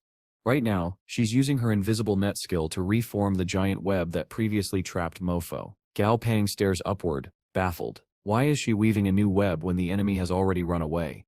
Fishy, wearing his signature smug expression, tells him that someone like Gao Pang can't comprehend the instincts of a true quasi-god. To Mena, a fight is never finished until she decides it is. He flies up to praise her work, then immediately tries to give her advice on how to utilize her water element more effectively, as though he suddenly has the authority to act like a wise father. This is the same man who banished her for centuries. Naturally, Mana becomes irritated and abandons the web entirely. She flies off, muttering that her father is unbelievably annoying. Fishy is left sulking, lamenting that his daughter has entered what humans would call the rebellious phase. Gao Pang doesn't waste the chance to jab at him again. Meanwhile, Gao Pang wonders why he still feels overheated now that the Buddha is gone. The culprit reveals himself. Stripey is blushing furiously. The tiger has developed a crush on Mana. Honestly, Gao Pang can't blame him. Stripey has decent taste. Back on Earth, the allied tribes stand atop Kumen Mountain, led by the White Dragon tribe's chief. His men shiver not only from the freezing wind but from fear. The chief reassures them that everything will go according to plan. Famous last words. A massive spatial rift tears open above them. The chief declares that the clan god has awakened and orders everyone to prepare themselves. A moment later, an ominous purple eyeball wrapped in red energy emerges from the rift. A suffocating aura of despair spreads as visions of monstrous beings from other dimensions flicker within the eye. Bayan is in the middle of asking his father something when the chief cuts him off. This, he explains, is a result of the seal on Earth weakening even further. Then he notices something alarming. The rift ahead is much larger than expected. There is no way they can carry out their planned operation in a rift this huge. He immediately orders his white dragon to evacuate their men. Once everyone is secure, Bayan asks what they should do next. Since their preparations have been wasted, the chief tells him that is not the case. They have arrangements elsewhere on Earth. Suddenly a shout rings out. A tribesman points toward the rift in shock. The storm that burst out earlier is shrinking. As it almost completely dissipates, a gargantuan severed finger is expelled from the rift and hangs motionless in the air. The chief orders his eldest son, Bong, to investigate. Bong rides his white dragon directly beneath the floating finger. As he approaches, strange pores on the finger's cut surface erupt. Spraying orange liquid, toxic fumes billow out, drifting toward nearby familiars. One of the dragons breathes in the fumes and immediately goes berserk. Its eyes turn blood red, veins bulge, and grotesque crimson growths swell across its body. The rider panics as control slips from his grasp. The dragon turns on him, jaws opening wide. At the last possible moment, a water-type familiar intervenes and restrains the berserk dragon. The young rider is saved by Gong, who quickly warns the others to stay back. But the warning comes too late. The fumes have already spread. Several more tribesmen begin losing control of their familiars, panicking as the beasts go berserk. The White Dragon Chief has seen enough. He steps in personally, his own white dragon sweeping in to rescue the terrified men while knocking down the corrupted familiars before they can cause more harm. But just as one crisis ends, another emerges. A spatial rift overflowing with plant life opens right in front of the chief. Its appearance makes no sense. Seconds later, the trees inside reveal their true nature. Evil eyes open all along their bark, identical to the giant eye that first emerged from the earlier rift. Before the chief can react, the rift widens and dozens, possibly hundreds of these sinister tree creatures leap onto Earth, raining down like a storm of living curses. As he witnesses this, the White Dragon Chief can only reach one conclusion. The war has begun. A few days later, far away in Earth's wilderness, a crater is being examined by the Poison Marsh tribe. Their leader Zuan stands with his tribesmen surveying the area. When he asks for updates on the events at Kuming Mountain, one of his men reports that they were unable to locate the severed finger mentioned by the White Dragon tribe. Oddly, there are countless needle sunflower trees scattered along the way. Zuan wonders if the White Dragon tribe lied and took the severed finger themselves. After a moment, he dismisses the suspicion. Byong, the White Dragon chief, is not the type to antagonize another tribe at the start of a war. Sensible old man. Even so, the thought lingers that Gao Pang, rumored to be descended from the Earth branch of their tribe, might have something to do with all this. After thinking it over, Zuan lets the matter go. For now, the priority is clearing low-tier monsters and gathering more corpses. As the others begin working, Zuan asks a young tribesman named Zehi if he senses the aura of an overlord tier or S-tier being nearby. Zehi reports faint lingering traces of energy, one trail moving toward the mountains, before suddenly stiffening in alarm. He senses something powerful approaching rapidly from the opposite direction. Zuan notices the earth shifting beneath them. The fluctuations are clearly overlord tier. Calmly, he pulls a tiny snake from his robe and tells it that it's time. The snake leaps to the ground and burrows deep into the earth. It finds the massive root system causing the tremors. Instantly, the snake unhinges its jaw and injects venom into the root. Above ground, Zehi watches in shock. As the vines freeze in midair, a moment later, they shatter into pieces and collapse lifelessly. Zayan's snake returns to his hand, earning immediate praise. Another fluctuation rips across the land, stronger than the last, and glowing green light spills across the mountains. Another wood element S-tier monster, perfect for the snake. Zuan tosses his familiar toward the source. The snake expands into a much larger form and launches itself into the heart of the green light. The mountains tremble violently from the battle taking place. Witnessing the overwhelming force radiating from the clash, Zehi feels genuine terror. He silently curses his lineage, born the illegitimate son of a dead father, barely acknowledged by Zuan, and treated as expendable. As he scrambles away from the danger, a violent tremor knocks him forward into the mud. When he lifts his head, he sees something bizarre. A severed finger wriggling on the ground. Before he can react, the finger launches itself onto his face and burrows straight into his flesh.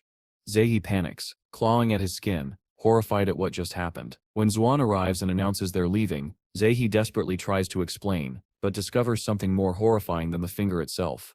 He cannot speak about it. His mouth opens, but the words are replaced with something else entirely, obedient acknowledgement that he understands and will return with the others. As he walks toward the tribe, Zehi realizes with cold dread that he is physically incapable of telling anyone about what happened. Later, in the Poison Marsh tribe's temporary settlement in the Square World, Zehi's residence echoes with unrestrained hysterical laughter. In front of him stands his familiar, now fully purple, warped, and corrupted. Zehi is thrilled. Whatever the severed finger was, it worked. His middle finger now has powers. He has no idea how it happened or what exactly the finger was, but he understands one thing perfectly. By touching creatures with his finger, he can infect and strengthen them, and the infection spreads automatically from monster to monster, requiring no further input from him. Something new has awakened inside him, and the world has no idea. At that moment, several tribesmen arrive at Zehi's residence to inform him that the team returning to Earth to fight the tree demons is about to depart, a team he is supposed to join. Zehi quickly weighs his options. If he goes back to Earth, he'll have the perfect opportunity to test his new power on real monsters. The thought of gaining even more strength twists his expression into a manic, hungry grin, madness flickering behind his eyes. Meanwhile, in the Black Fog world, Dumby returns to Gao Pang with an offering. Gao Pang gives the undead ruler a very strange look. He had asked Dumby to bring him a random tree demon from Earth so he could study it, But instead Dumby has gone out of his way to capture an S-tier tree demon. Gao Pang asks if Dumby understands the meaning of the word random. Dumby bashfully admits that when Gao Pang said random, he simply decided to bring the best possible specimen. He even apologizes for his limited ability, and promises that once he reaches quasi-god tier, he'll catch an even stronger one. Dude is the greatest overachiever and biggest glazer alive or undead. Gao Pang can't help laughing it off, remarking that only Dumby would take an order so literally. While inspecting Dumby's status window, Gao Pang notices his level has risen again and asks why. Dumby explains that Earth currently holds an abundance of corpses and souls to consume. Gao Pang thinks back on how slow Dumby's leveling progress became after reaching S tier, and yet this single trip to Earth pushed him all the way to level 83. Fortunately, both Mermaid and Fishy are also back on Earth to keep the balance somewhat under control. With Earth now little more than a vast corpse-filled battlefield, Gao Pang decides to take advantage of the situation. He tells Dumby to let him notify the White Dragon tribe, then head straight to Earth to support their allies. While he cannot openly form an alliance between China and the tribes, China must focus on its own development. He can provide personal aid behind the scenes. Behind him, Dumby praises his master for being so dedicated to justice, which is definitely the only reason Gao Pang is doing this. Sure.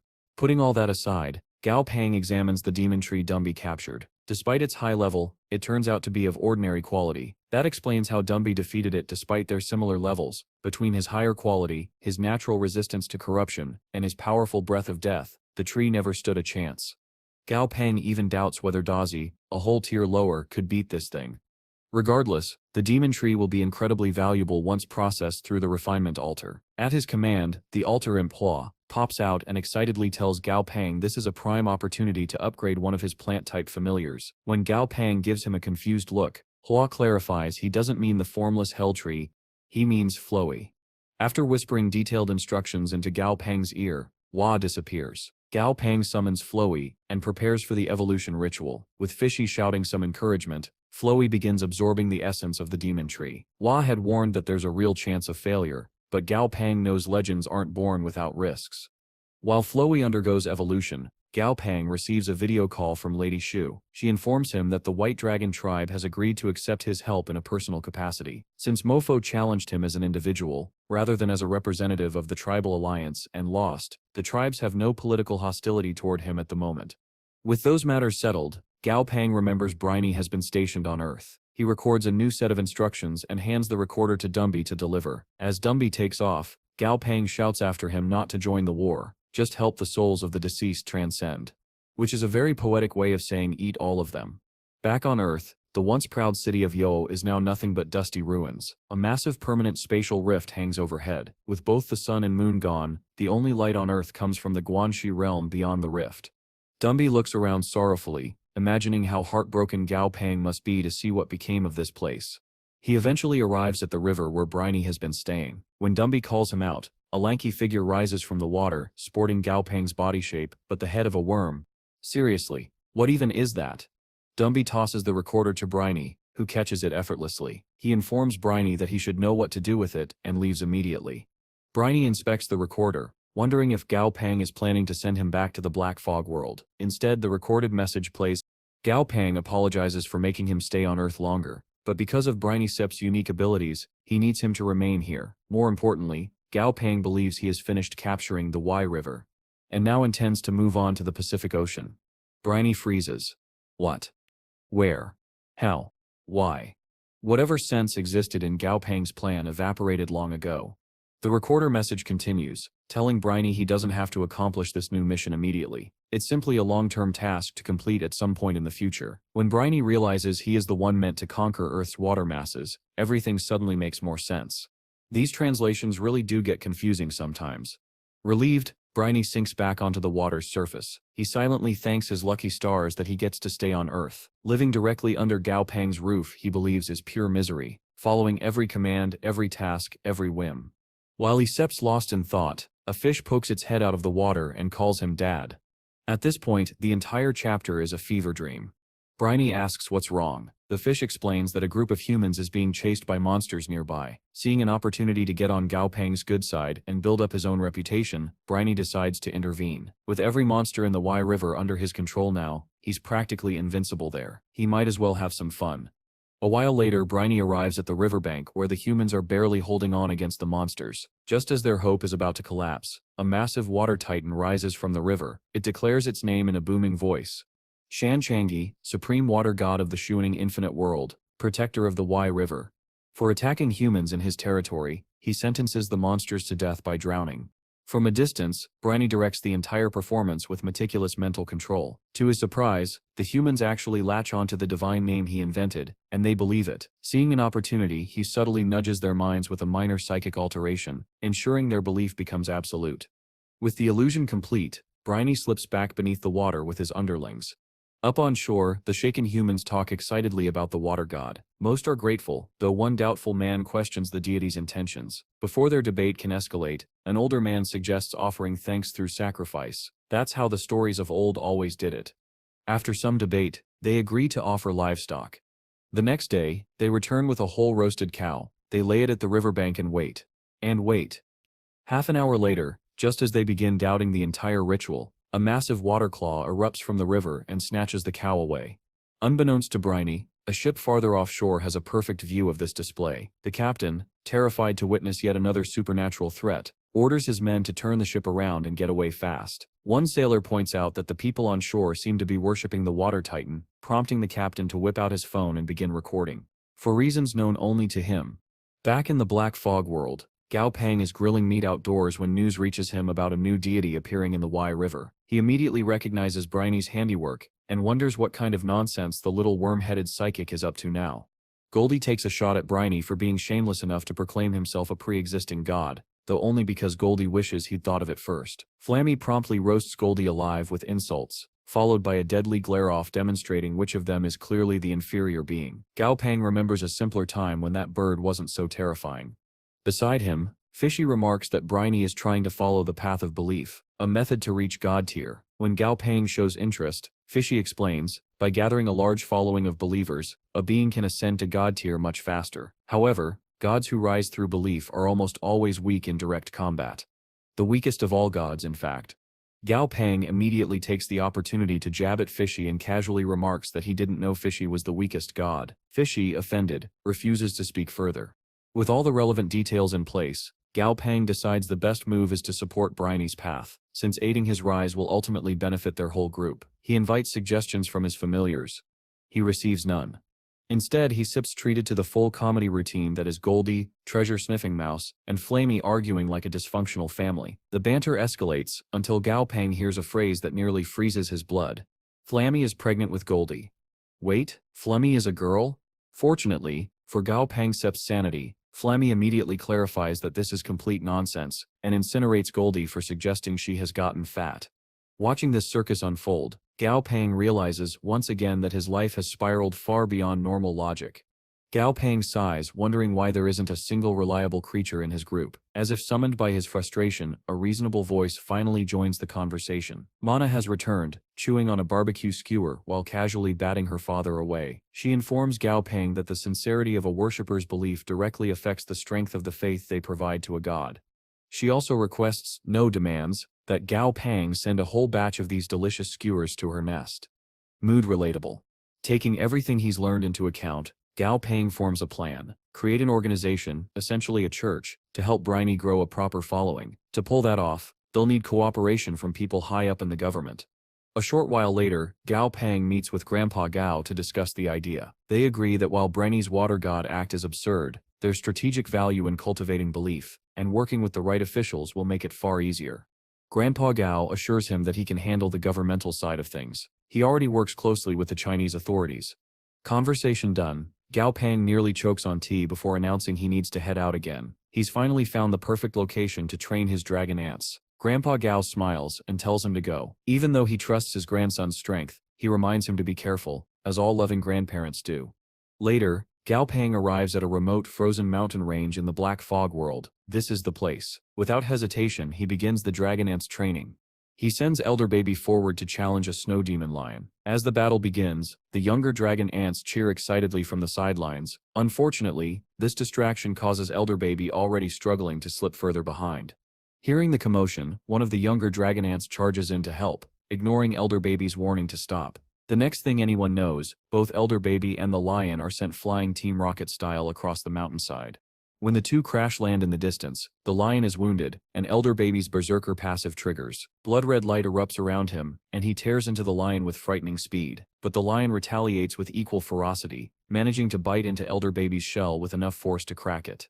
Back at the original site, Gao Pang frowns. Even with his berserker state, Elder Baby seems unable to win cleanly. He orders Second Baby to use his dual pupil skill on the lion without hitting Elder Baby. The blast hits, but only enrages the lion further. It bites down harder, forcing a scream from Elder Baby.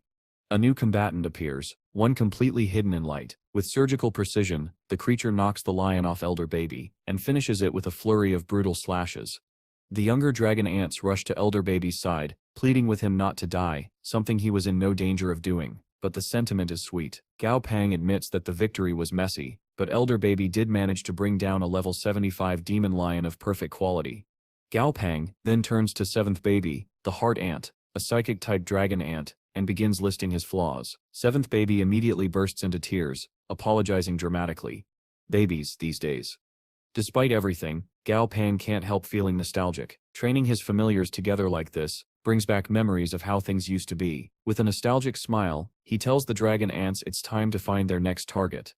Meanwhile, in Hope City, Grandpa Gao meets with Tongling to discuss the possibility of nearby ruins opening soon. She asks if Gao Pang could explore them for her once the time comes. After she leaves, Grandpa Gao calls Gao Pang to give him the update.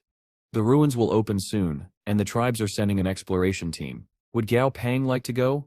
Of course he would. According to Fishy, the ruins are the site where several gods fell, their artifacts likely still hidden within. Gao Pang is absolutely going. Days later, Gao Pang arrives at the Polo surface, the site where the ruins are about to open. Numerous tribes have gathered, and at their head is Qing Yun Nan, a quasi-god tier monster trainer from the Green God tribe. Gao Pang is surprised to see such a high-level trainer present, but considering what lies inside the ruins, it makes sense. Unfortunately, as is always the case when he's involved, trouble appears before the expedition can even begin. And knowing Gao Pang's luck, it's probably going to be serious. A giant spatial rift tears open above the expedition team, and even King Yun Nan, the quasi-god tier guide from the Green God tribe, stares upward in terror. Emerging from the rift is a colossal monstrosity covered in jagged crimson scales. It ignores the humans entirely and drifts into another rift like a wandering nightmare. Qing Yun Nan urgently warns everyone to remain perfectly still. This is a destructive beast. When a trembling tribesman asks what that means, Qing explains destructive beasts are a special class of enormous monsters that live in the cracks of space itself. These cracks are nothing but vacuum and cosmic destruction, storms, void pressure, distortions that defy description. Anything that survives there has adapted into one of the toughest life forms in existence. Fortunately, such beings pay zero attention to lesser creatures as long as they don't provoke them. That is the only silver lining. Once the creature leaves, the group exhales in collective relief, and Qing resumes leading them toward the ruins. The fallen floating island is breathtaking, even by Gao Pang's standards. Once, it had been a floating continent, but for unknown reasons, and at some unknown point in time, it crashed violently into the earth. The entrance to the Mystery Land lies somewhere inside. Ken warns everyone not to rely on flying familiars to reach the island. They have no idea how the law of floating operates here, and a single misstep could spell disaster. He also informs them that quasi-god tier beings are forbidden inside the ruins, so he cannot accompany them. On the bright side, anything they find inside is theirs to keep. Pretty generous. The tribesmen immediately rush toward the cliffside and begin climbing. Gao Pang remains still, eyebrow raised. These people didn't hesitate at all. Strange, given the danger. Someone calls his name. Gao Pang turns and sees Tong Ling. After a brief greeting, she gets straight to business. She's heard how strong he's become and wants to work together. In exchange for his help acquiring a specific item, she'll give him a map her tribe created, detailing the ruins' danger zones and treasure areas. With it, he can skip the low-tier loot and head straight for the high-value finds. Gao Pang considers her offer carefully. If the Tong tribe has a map, the others must have maps too. So he forms a plan. Tongling moves to hand over her map, but Gao Pang stops her and announces that he has an idea, a plan guaranteed to be not good for everyone else. His idea? Demand maps from every other tribe as well. Predictably, this does not make him popular. The tribesmen bristle and attempt to intimidate him by reminding him that Qing Yun Nan is just outside. Gao Pang, unfazed, only becomes more amused. He tells them to stop calling him a thief. He'll simply borrow the maps, look them over and return them. One tribesman snaps and summons his familiar to attack Gao Pang. Bad move. With a single word, Gao Pang calls forth Dazi. A flash of lightning later, the enemy familiar collapses unconscious on the ground. Instantly, the rest of the tribesmen close ranks, preparing to gang up on him. Because of course, they think that will work. Next up is a level 83 Yak King, not even worth Gao Pang's time. Then a level 84 bird familiar, named Da Feng, a slightly more credible threat. Shrugging, Gao Pang asks if anyone else wants to send their familiars now before they regret it later. The tribesmen, furious at his arrogance, order Da Feng to attack. Darkness consumes the field. Da Feng has trapped Dazi and Gao Pang inside a dome of light erasing shadow. Gao Pang stays calm, unites with Dazi for safety, and studies the technique. The dome works by eliminating light entirely, making Da Feng invisible while he attacks. As Da Feng monologues about surrender, Gao Pang briefly considers calling Dumby to break the dome with sheer soul power, but instead he decides it's the perfect time to test a new technique. He summons Second Baby. Using sense sharing, the dual pupils of the dragon ant are passed to Gao Pang, and from him to Dazi, granting Dazi the ability to see inside the darkness. Gao Pang tells Dazi to pretend nothing has changed. Dazi flails around blindly, dodging Da Feng Sip's attacks with just enough awkwardness to seem believable. When Da Feng swoops in with his guard down, Silver Thunder Wrath. Lightning explodes through the dome, ripping into Da Feng before he can react. The bird is fried instantly, and the dome collapses.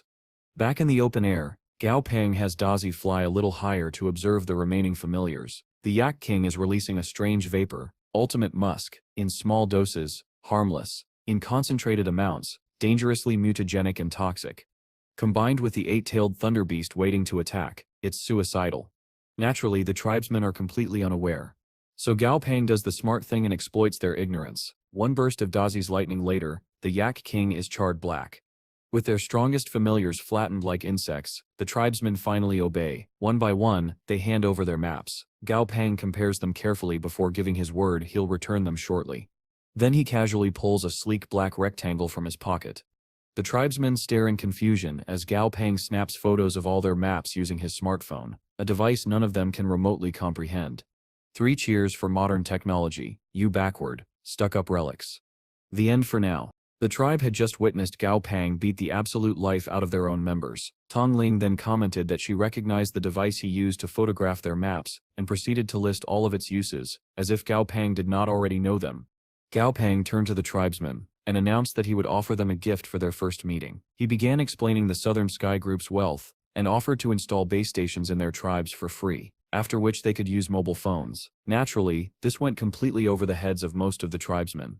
Seeing their confusion, Gao Pang simplified it. Phones are useful but cannot function without a base station. Still, the tribesmen remained lost. Gao Pang repeated that he would install the stations for free if they purchased phones. Eventually, he gave up and declared that their priority for now was to explore the secret realm. Later, as Gao Pang and Tong Ling walked through the forest, she asked whether his grandfather would truly agree to install base stations for free. Her question only brought out an amused smile. Gao Pang told her the cost was merely a drop in the ocean for them, and besides, crippling their enemies with internet addiction and invading their digital privacy was a rare opportunity. When he wanted to be, Gao Pang could be the most cartoonish of villains.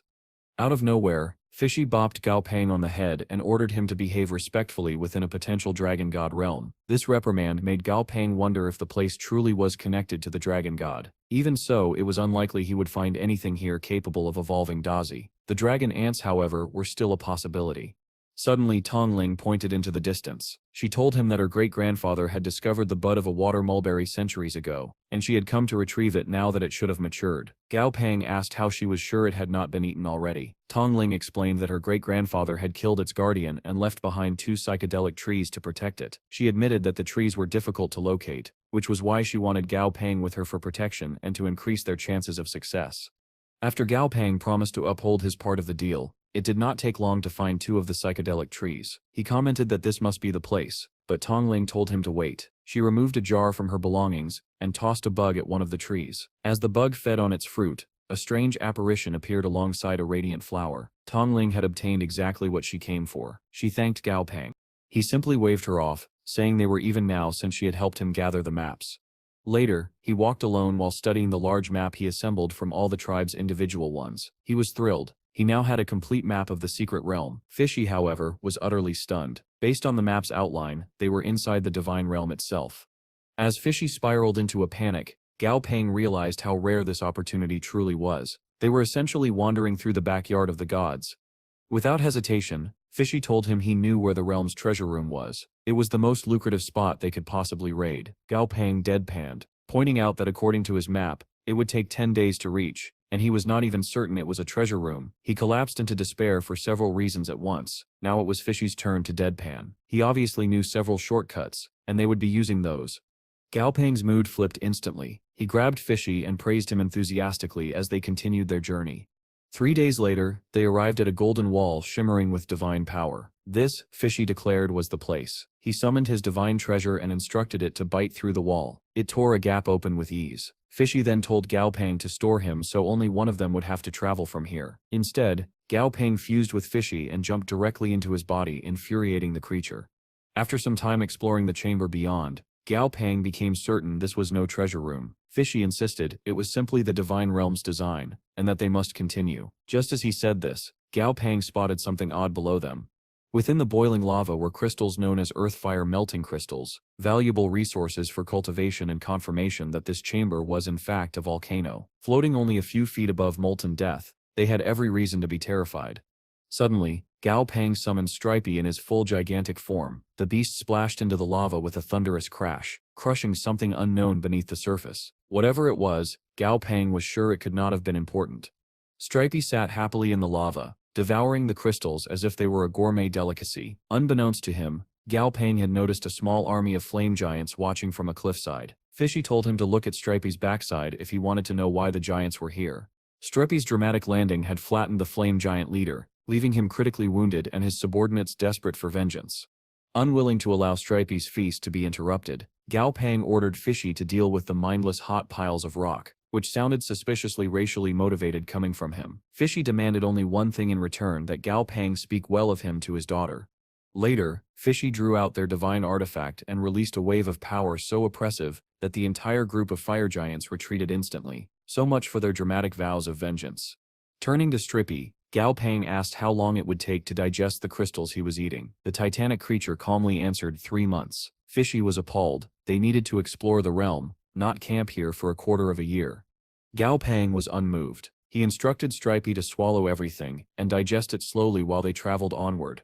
With that settled, Gao Pang fused with Fishy once more and shot across the realm at incredible speed. Eventually, they reached what appeared to be a palace, perhaps even a temple. They approached the entrance, where Gao Pang noticed intricate carvings etched across the walls. Fishy explained that these carvings were the epic of the gods, a record of divine achievements. Each story depicted a great god, the trials they overcame, and the treasures they possessed. As he spoke, a sinister toothy grin spread across his face. These stories, he explained, revealed not only the gods' identities, but also the kinds of treasures they once owned. Gao Pang suggested reading the entire wall from left to right, but Fishy waved him off. Instead, he recommended summoning that little mouse of his, which would be far more efficient. Gao Pang sighed, realizing this should have been the obvious first choice, and summoned the treasure-hunting mouse with a snap of his fingers. The mouse was instantly enraptured. The entire palace radiated the aura of treasure, and his tiny heart practically burst with excitement. Without hesitation, he dashed off, led by instinct alone. Watching the mouse tear through the hallways, Fishy smirked and boasted that they were going to hit the jackpot this time. His confidence lasted exactly 1 second, because Gao Pang immediately grabbed him like a burrito and took off after the mouse at full speed. Inside the building, the mouse raced around in frantic circles, pulled in every direction by the presence of numerous treasures. Then suddenly he sensed something extraordinary. He bolted forward like a miniature hurricane and kicked down a door as though it weighed nothing. But instead of a treasure chest, they found an ugly troll-like creature stuffing its face with fruit. Gao Pang quickly recognized them: true dragon fruits. Not only was the creature eating a full bowl of them, but entire piles were stashed around the room, more than the entire white dragon tribe kept in their treasury. The troll suddenly bulged with muscle, roaring in fury. No one was impressed. Gao Pang and Dazi stared at him with cold disdain. Gao Pang asked why an elf was even here. The troll marched forward and delivered an indignant rant, declaring that they had disturbed the great dragon elf king, Lord Said. When the little creature hurled himself at Gao Pang, the man did not even blink. Instead, he simply called Dazi. A moment later, Lord Sen lay flattened on the floor, thoroughly defeated. Gao Pang knelt to get a closer look, and muttered only one conclusion. This guy is really ugly. Still unimpressed, Gao Pang picked him up by the scruff of his neck and repeated the insult directly to his face. The poor creature struggled helplessly. As Gao Pang examined his status window, he learned that the troll truly was a dragon elf king at level 70, yet his skills were bizarrely mismatched, mostly strength skills, with a plant affinity tossed in as an afterthought. The deeper Gao Pang thought about it, the more baffled he became. With more than 10,000 varieties of true dragon implants, the evolution path of a dragon elf was notoriously difficult, and yet this strange little creature had evolved to Emperor tier and was serving as the caretaker of a dragon plant tree. Recognizing the value of such a tree for the dragon monsters of Southern Sky, Gao Pang summoned Silly and ordered him to absorb the entire dragon fruit tree into his pocket dimension. With something like this, he could walk out of the realm and instantly become one of the richest people in the world, not that he wasn't already close. He then turned to the Dragon Elf King and offered him a deal: care for the tree and cultivate an entire botanical garden under Gao Pang's protection. The Elf King was ready to refuse out of pride, but one menacing glare from Dazi was all it took for him to comply. With that settled, Gao Pang turned to the treasure-hunting mouse and told him it was time to find the next treasure. Unfortunately, the poor mouse was utterly exhausted and devastated. He never received a share of the treasures he found, and the weight of this thankless existence finally broke him. As the little rodent wept bitterly, Gao Pang crouched beside him and promised that this time anything the mouse could use would be his. From the moment Gao Pang promised the treasure-hunting mouse a share of their next find, the tiny creature sprang back to full motivation as if nothing had happened. Those tears must have had some crocodile DNA mixed in. He recovered far too quickly. But no one expected what came next. The mouse suddenly activated a new power: extreme treasure hunting. A single tuft of fur shot straight up, and a world of new colors opened before his eyes. With each passing second, he honed in on the most valuable treasure in the entire vicinity, until finally he located it. Then he was off like a bolt of lightning, racing ahead with the frantic energy of a possessed rat. Gao Pang and his companions followed close behind until they arrived before 3 doors. The setup clearly resembled a test or trap, but the mouse saw right through it. His gaze locked onto the red glow of treasure aura behind the left door. With one decisive kick, the door collapsed, revealing the room beyond. Gao Pang wore one of the most bewildered expressions he'd displayed in a long time. Inside the room sat nothing but a small, unassuming well, with a branch-like tree suspended above it. Only one leaf remained, dripping water slowly into the well below. Before he could even react, the system notified him: Artifact, Divine Well of Darkness. Contains 8.8% water rule, 3.2% yin rule.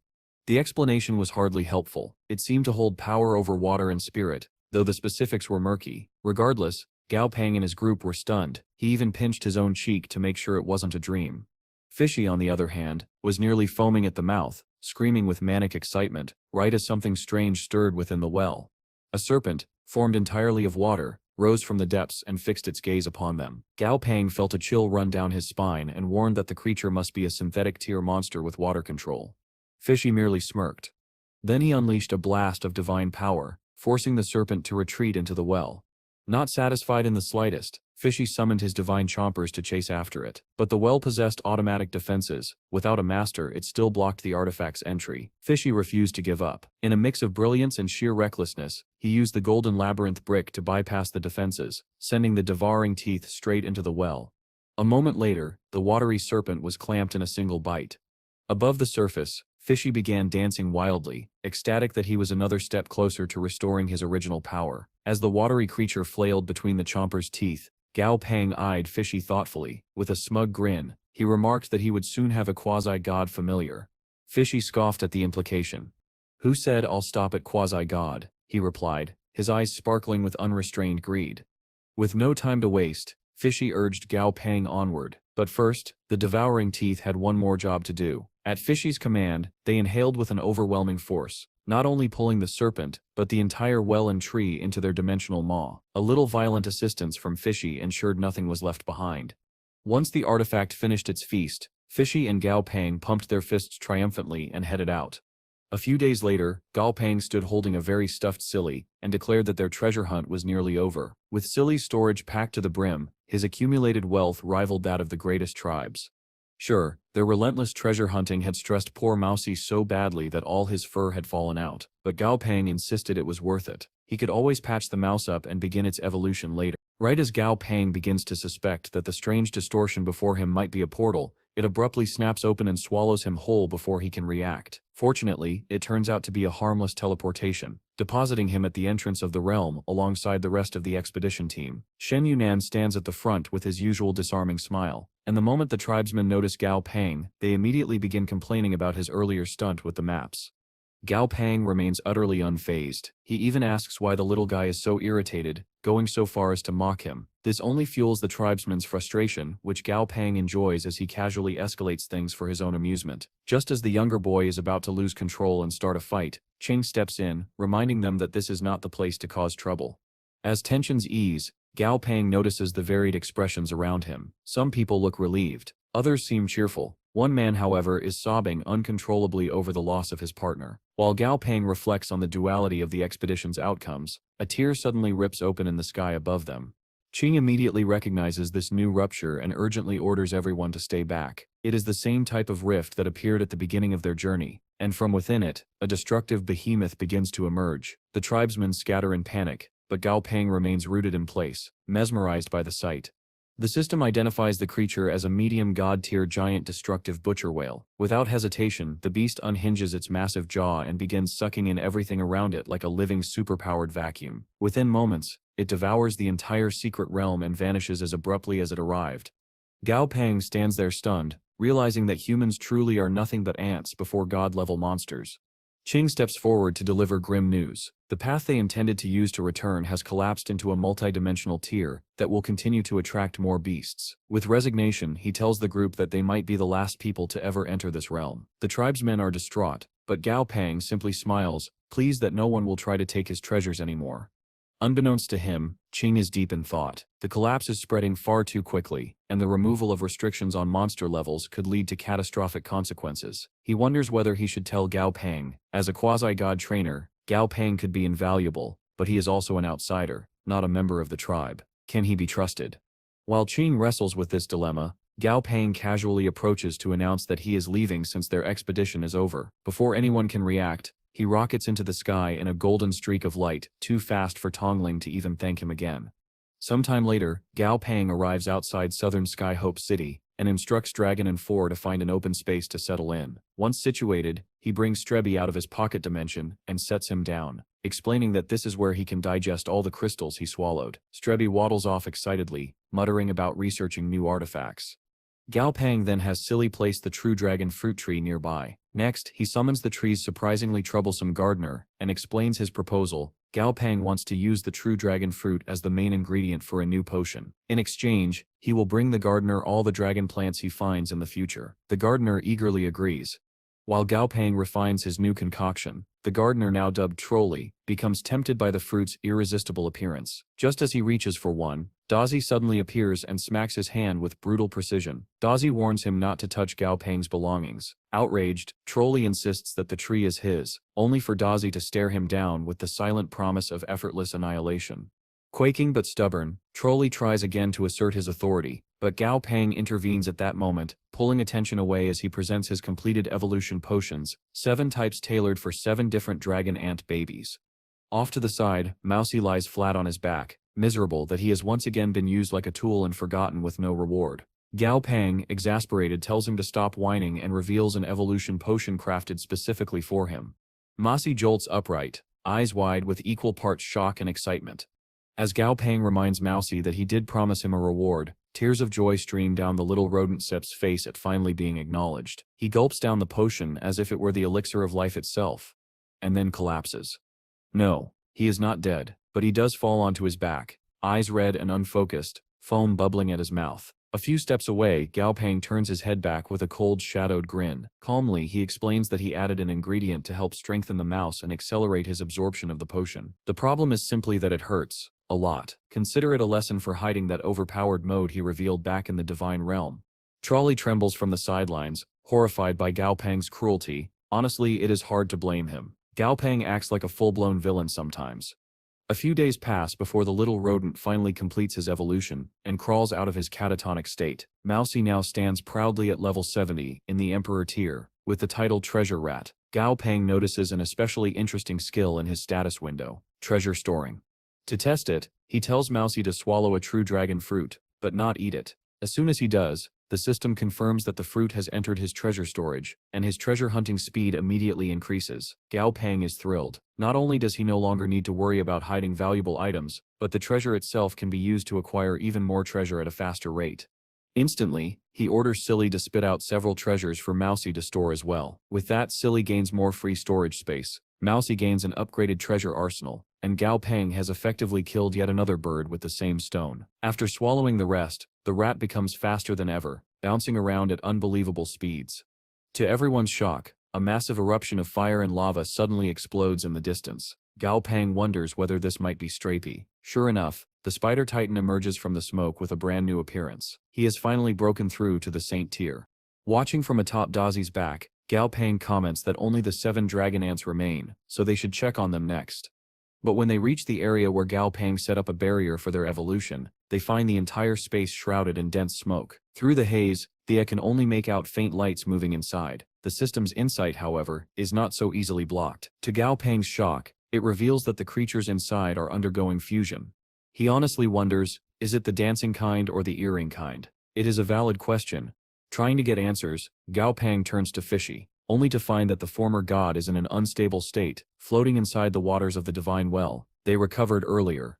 Before he can ask anything else, the dragon ants suddenly lift into the air in a perfect circular formation. Gao Pang's eyes widen, sweat trickles down his face as he nervously asks if they will be all right. So he does care, he just expresses it terribly.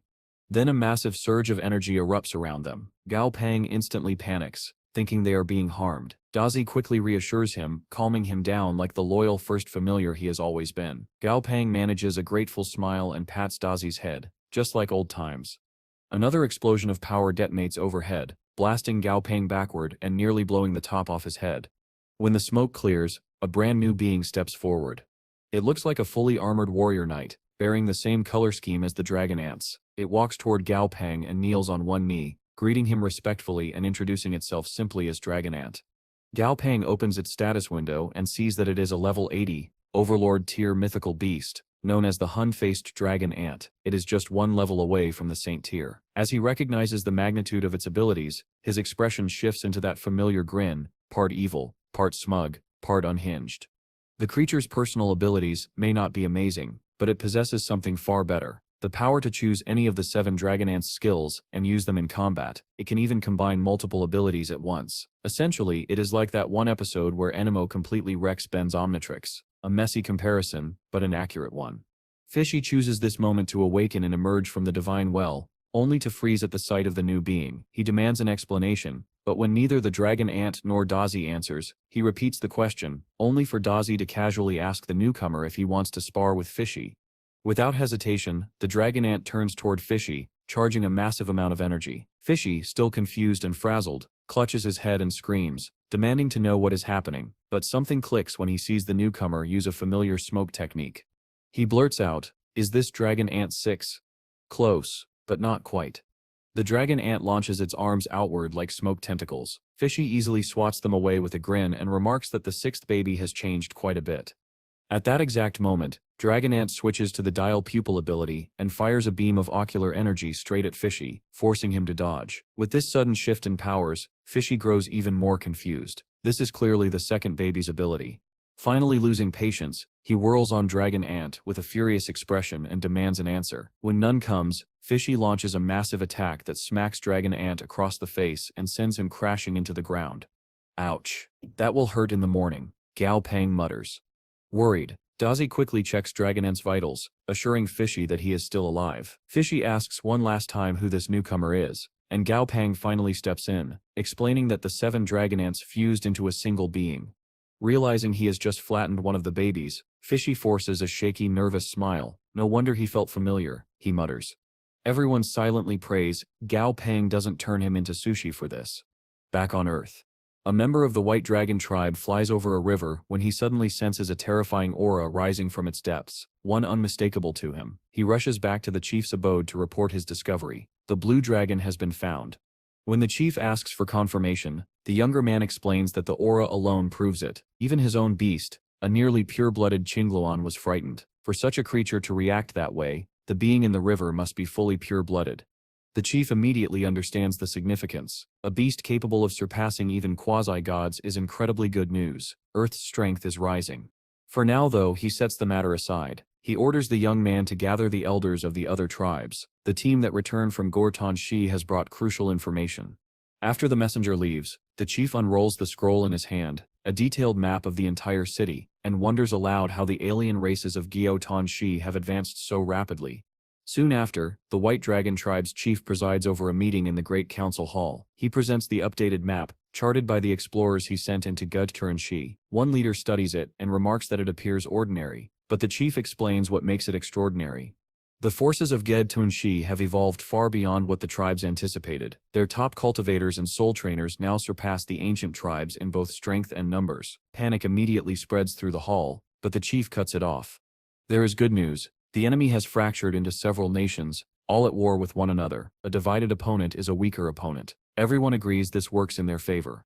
Standing firmly, the White Dragon chief declares that exploiting this weakness is not shameful. They face foes far superior to them. After all, the leaders demand his plan. Even the Green tribe's elder, calmer than the rest, urges him to stop stalling. With a cunning smile, the chief reveals it. Their enemies have not yet discovered the tribe's spy, or, if they have, they do not consider him worth worrying about. This arrogance can be used to gather even more intelligence safely. One leader suggests involving China, since an additional quasi-god trainer would be invaluable. The chief prepares to agree when a new voice cuts in, Huang Ming of the Xuanwu tribe. He arrogantly declares they should simply wipe out the Chinese if they refuse to cooperate. The White Dragon chief hides his irritation. Huang Ming is too influential to reprimand openly. Instead, he raises his glass and assures the room that China's quasi-god trainer will not refuse them. Meanwhile, in Hope City, at Southern Sky headquarters, Fishy relaxes in the Divine Well, enjoying a peaceful swim. That peace ends instantly when his daughter Mina arrives. When he asks whether she came to see him, she instead comments on how impressive it is that he found yet another divine artifact. Fishy smiles proudly and says he will lend it to her once he regains his original power. Mina rejects the offer with a shrug. It is nothing she has not seen before, she says, an incredibly polite burn. Before leaving, she glances down at him and remarks that he looks like a big fat fish being steamed in a pot. Fishy tries to shout back, but he is too slow climbing out of the well, and she disappears into the sky before he can respond. The little dude gets roasted even worse than Fishy does, when Gao Pang strolls over with a cup of coffee and an amused grin, clearly having witnessed the entire exchange. At that moment, Gao Pang receives a notification: a visitor from the White Dragon tribe has arrived. Soon after, he is at the headquarters entrance, where Chief Bai and his son stand in awe of the human-built city, marveling at paved roads, skyscrapers, and modern architecture. From behind Gao Pang, his grandfather approaches and greets the visitors warmly, assuring them they are welcome. He is mid-sentence when Bai suddenly rushes forward, grabs his hands, and calls him master, asking whether he remembers him. Grandpa Gao, accustomed to this reaction by now, gently lowers Bai's hands, and explains that he has mistaken him for someone else. He insists it is simply coincidence that he resembles their ancient great priest. Bai immediately apologizes and steps back without protest. Watching all this, Gao Pang narrows his eyes thoughtfully. The high priestess made the same mistake earlier. Could it truly be coincidence? Wanting to refocus the conversation, Gao Pang shoots Chief Bai's son, Bai Yin, a side-eye so powerful it practically vibrates with meaning. Bai Yin takes the hint and reminds his father why they are here. The chief regains his composure, thanks his son, and announces that they are here to invite China into their alliance. Gao Pang and Grandpa exchange a brief glance before Grandpa speaks plainly. The Chinese people have no interest in being dragged into someone else's war. The chief's eyebrow twitches in surprise and concern at such an immediate rejection. He urges them not to decide so hastily and to at least sit down and talk. With a look from Gao Pang, Grandpa Gao leads everyone to a conference room. Inside, Gao Pang gestures for Chief Bai to speak. Instead, Bai unrolls a parchment map, the same one he showed the tribal leaders earlier, and explains the situation in Gortan-shi. Its population has multiplied drastically. Several new nations have arisen. The ancient tribes have been forgotten entirely. These nations are now locked in fierce civil wars. Grandpa Gao asks whether they truly intend to interfere. Chief Bai confirms that they do. Gao Pang raises an eyebrow. The intelligence is certainly valuable, but with China facing possible invasion, he questions whether enemies might unite and strike them first. Chief Bai insists Gao Pang is overestimating them. It will be difficult for the aliens to identify their infiltrators because, aside from their green blood, they look nearly identical to humans. Gao Pang processes this. realizing their opponents truly might not know who is who, unless injuries expose them. Grandpa Gao acknowledges the newfound advantage, but Gao Pang sets forth a condition if China is to join the alliance. China must be granted the same status as the top tribe. China must retain the right to refuse major decisions. A fair request? Yes. A request the tribes will accept? Absolutely not. Chief Bai gently tells Gao Pang he is underestimating the top tribes. A single quasi-god is not enough to earn such status. He begins to propose a compromise, but Gao Pang interrupts. If one quasi-god is instead enough, what about two? For the first time in a long while, Chief Bai is stunned speechless. Gao Pang walks to the balcony and slides the door open. We may not have had any before, he says, but we do now. The world outside is transforming. A colossal surge of power radiates from somewhere nearby, tinting the sky itself. Chief Bai realizes what is happening. Gao Pang's familiar is breaking through to the quasi-god level. Before Bai can process this, his own white dragon appears, urging him to suppress the energy or risk harm to himself. Bai tries to warn it to stop, but it is too late. Another quasi-god has already materialized, one he recognizes as the entity who once shattered Mofo's Buddha. The being watches the white dragon with amusement and casually advises it not to interfere with another creature's breakthrough. Chief Bai bows his head respectfully. He may have many trump cards, but even he knows better than to antagonize such beings. A massive cloud forms near the balcony, a sight Bai has not witnessed in ages, the ascension of a quasi-god. Before he can fully take it in, phantom fish begin drifting across his field of vision. Then more. Soon the entire city is submerged in an aquatic aura, transforming it into what looks like a gigantic underwater metropolis. And then, just as abruptly, the illusion ends. A gargantuan fish, perhaps a shark, materializes before them and declares itself the ruler of the ocean. Chief Bai is overwhelmed beyond words. The giant creature rises fully from the water, an imperial god Gao Pang realizes, and before his eyes, it opens its jaws, its teeth flashing gold as a coating of divine power washes over them. Then, with absurd ease, it eats the darkness out of the sky itself. Standing beside Bo, Gao Pang casually remarks that between Fishy's own deified teeth and the Sea Emperor's devouring teeth artifact, their combined power comes close to the Great Law itself, power capable of tearing space apart. Across the city, people buzz with confusion and awe over what just happened in the heavens. It is only when a news anchor explains that the phenomenon was caused by the ascension of Gao Pang's familiar to quasi-god status that everyone relaxes. The stronger Gao Pang becomes, the safer they feel. A wholesome level of national trust, really. Back with the main group, Chief Bai watches the antics of Fishy, now back in his chibi form, and Mina. He silently wonders how much Gao Pang is still keeping hidden if this father-daughter quasi-god duo is only being revealed now. A moment later, Grandpa Gao announces that dinner is ready and invites everyone for more conversation. Soon Fishy and the White Dragon are deep in debate over how good Gao Pang's barbecue is, apparently a discussion worthy of divine beings. Meanwhile, Chief Bai turns to Gao Pang and explains their plan to send imperial envoys into Gaotan-shi. The entry and exit points will be tightly controlled. Gao Pang agrees these precautions make sense, then promptly asks Chief Bai to give him a place on the first envoy team. Chief Bai hesitates. Are you sure? You such are certainly qualified, but there will be many who object to your presence. Gao Pang grins confidently. Just give me their names. I shall persuade them myself. Faced with such bold enthusiasm, Chief Bai can only accept.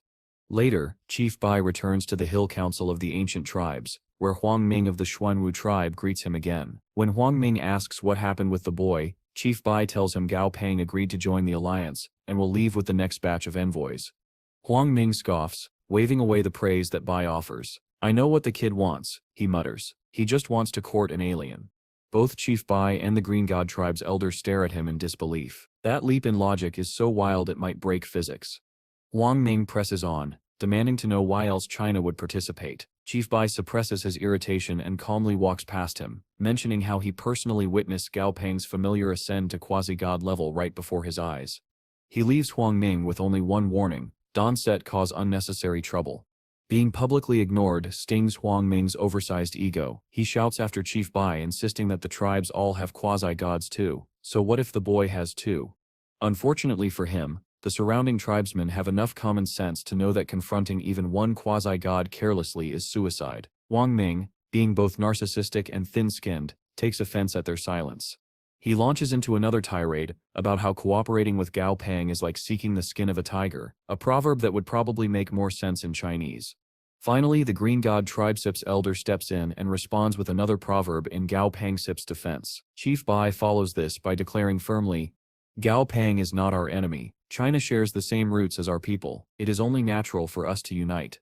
With everyone turning against him, Huang Ming trembles with fury, yet even he realizes he has no support here. He withdraws. Chief Bai then addresses the gathered tribesmen. It is time to choose the vanguard candidates. At last, the day of infiltration arrives. Gao Pang faces Chief Bai on the prairie of the Black Fog World, with numerous tribesmen gathered nearby. Chief Bai explains how to enter Gedtan Shi and presents Gao Pang with a set of clothes tailored to blend in among the foreign nations there. Then, just before they part, he informs Gao Pang that the scouts accompanying him will be placed under his direct command. Gao Pang is visibly stunned. Chief Bai reassures him. The scouts are responsible young people who will not cause trouble, and if Gao Pang builds strong ties with them, China's future will be secure through their combined strength and heritage. With the formalities finished, Chief Bai leans closer and asks whether Huang Ming has visited recently.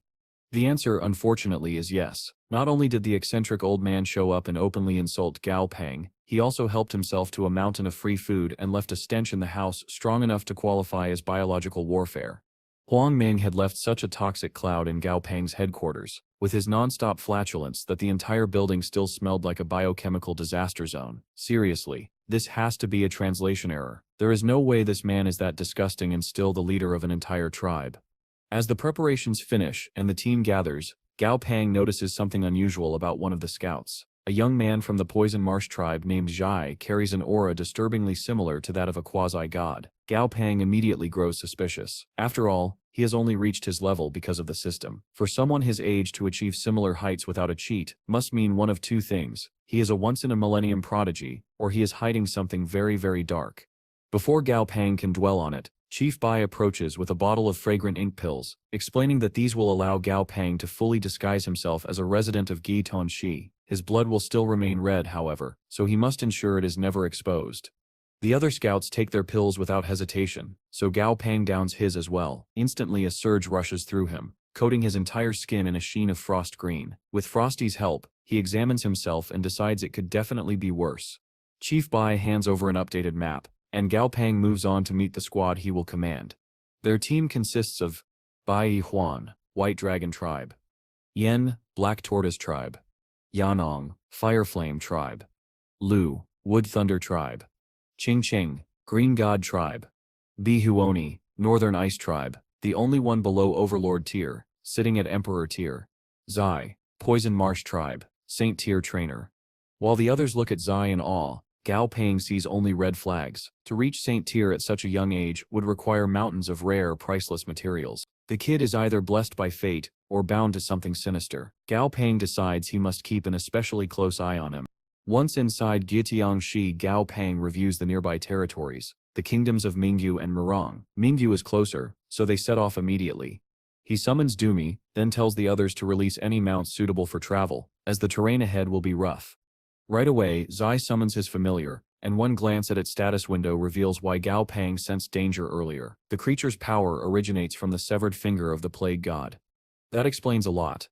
Gao Pang keeps his expression neutral for the sake of their mission, clamps down on his curiosity, and announces their first objective: reach the Mingyu kingdom.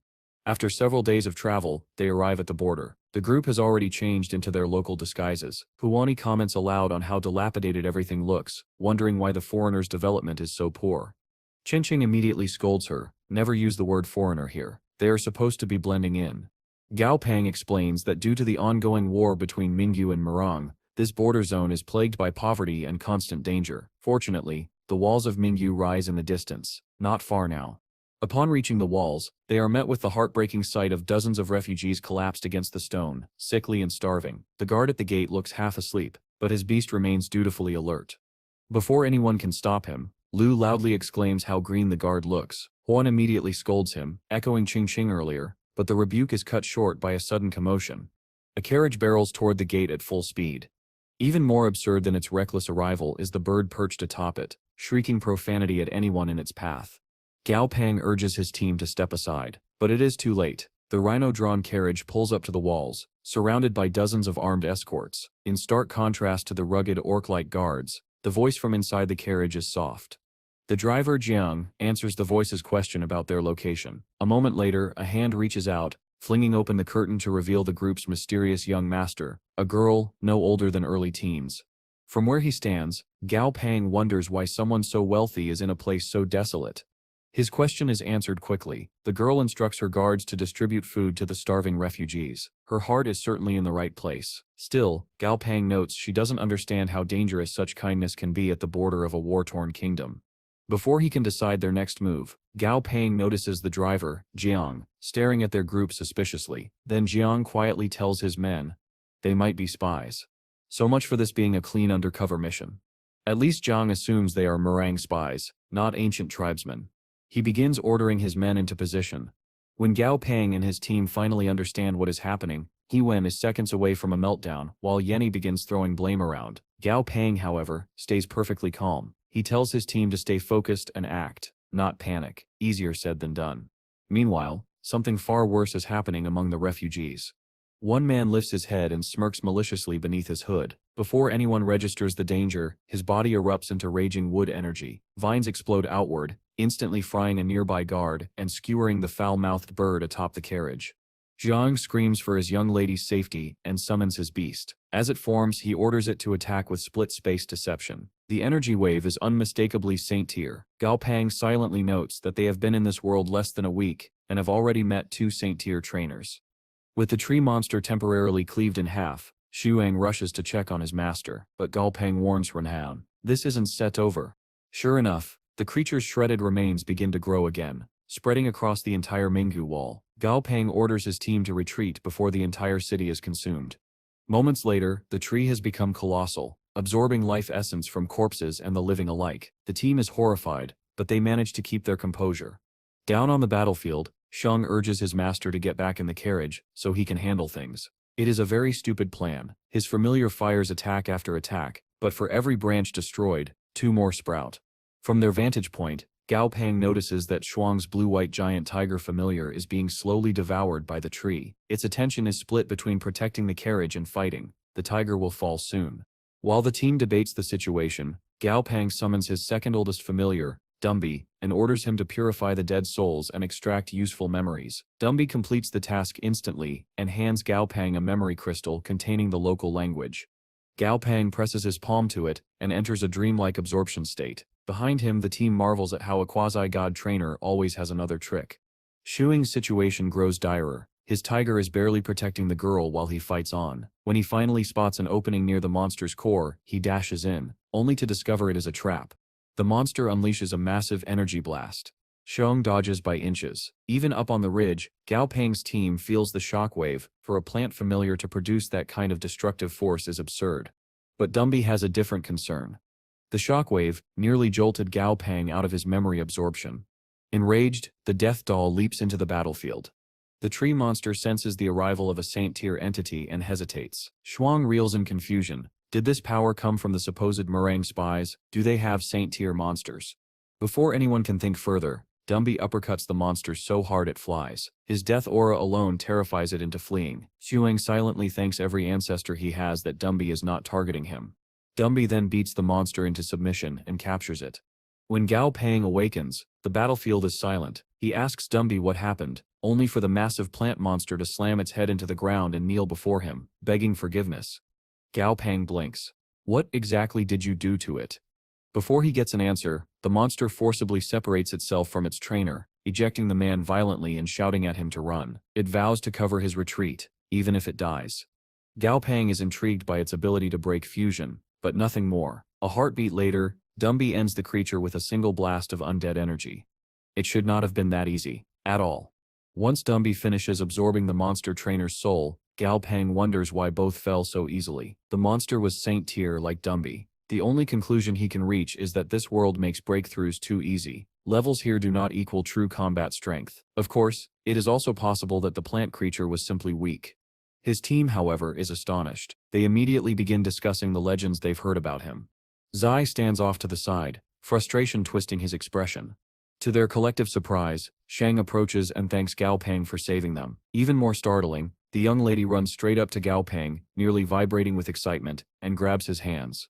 She appears completely starstruck. She even promises without hesitation that she'll have her father appoint him as an officer immediately. She knows nothing about him, but her hero worship is intense. Dumbfounded, the team stares. Gao Pang keeps his cool, and using the newly learned local language, politely asks, "Are you a princess?" She beams. Yes. Even Gao Pang has to pause in disbelief. Gao Pang is stunned by how clueless the princess seems. Behind him, his team whispers among themselves, trying to guess what is happening. Some even wonder if Gao Pang is being seduced by the girl. Fat chance.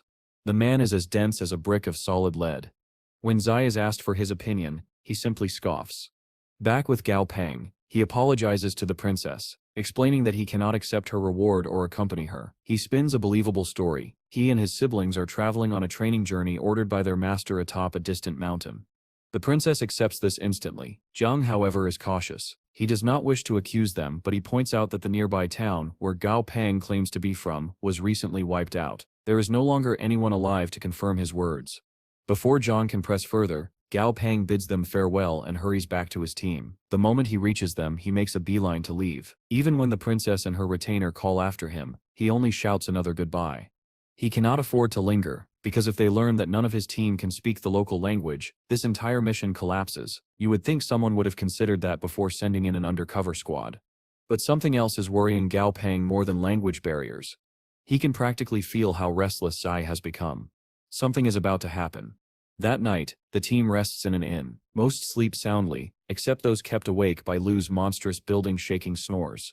One bed, however, is suspiciously empty.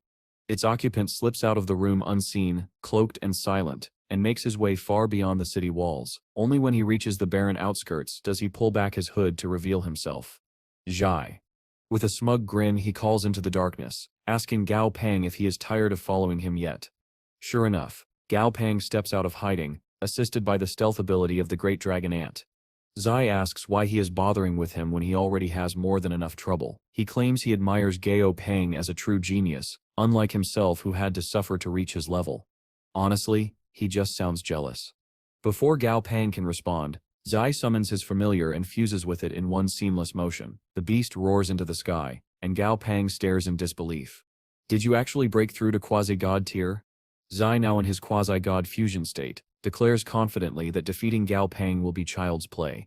Spoiler, it won stit. Gao Pang smiles at the arrogance and snaps his fingers. Fishy, awakened from his nap in chibi form, blinks groggily and demands to know what is happening. Zai interprets Gao Pang's casual summoning as mockery and becomes enraged. That is his biggest mistake. Because Fishy hears the insult too. And when the Sea Emperor feels disrespected, he annihilates first and asks questions never.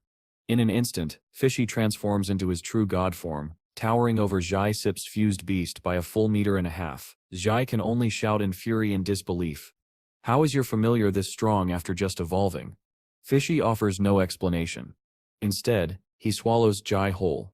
A moment later, the king of the ocean spits out a particularly disgusting object and wrinkles his nose. What is that? The disgusting object, a severed finger, suddenly shoots into the air, trying to escape. It doesn't get far. Fishy shrinks back into chibi form and pulls out the golden labyrinth artifact. At Gao Pang's command, he traps the finger inside. The finger, desperate, begins speaking. It promises Gao Pang incredible power, something Fishy shuts down immediately by smacking it with the labyrinth. Jealousy or not, Fishy is determined to remain the only deity Gao Pang relies on. When Gao Pang identifies it as the severed finger of the plague god, Fishy freezes in shock. He grudgingly hands it over. The finger system window warns of a catastrophic contagion. Ignoring this, the finger begins rambling non-stop about how much power it can grant. Annoyed, Gao Pang tells Fishy to eat it. Panicked, the finger screams that it has an unbelievably precious treasure it can lead Gao Pang to, its greatest divine possession. That finally makes Gao Pang pause. He turns back with an eager, wicked grin.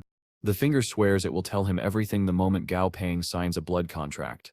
Fishy is furious. He warns Gao Pang that deities like this cannot be trusted. Corruption is a slippery slope, and the plague god is the last being anyone should bind themselves to. In the end, Gao Pang accepts Fishy's judgment and nods. Fishy immediately devours the finger. Surely he didn't do all that just for a snack, right? Fortunately, Dumby can extract the memories from the finger's soul.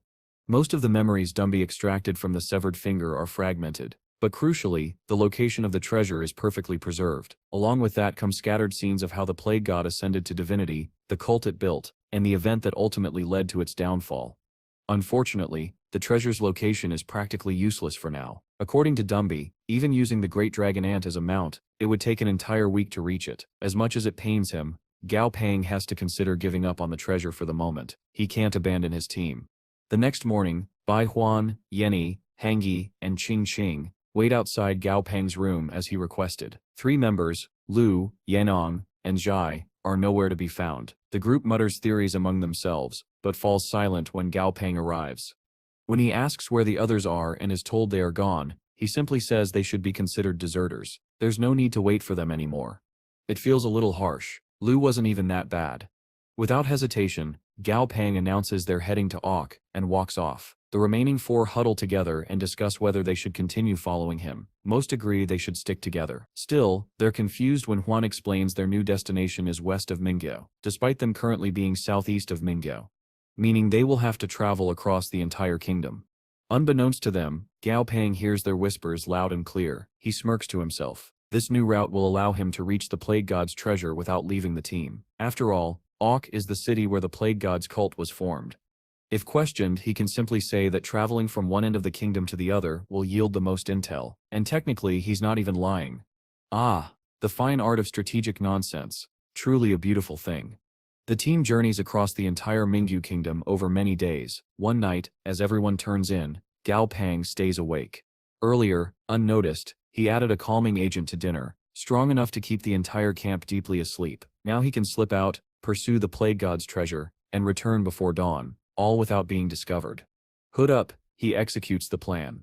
Far from camp, he summons Dumby and tells him to continue refining the bone from the Plague God's finger. While Dumby absorbs its essence, Gao Pang mutters to himself about how brilliant he is and how flawlessly his plans work. Soon the refinement completes, just in time. They are approaching their destination.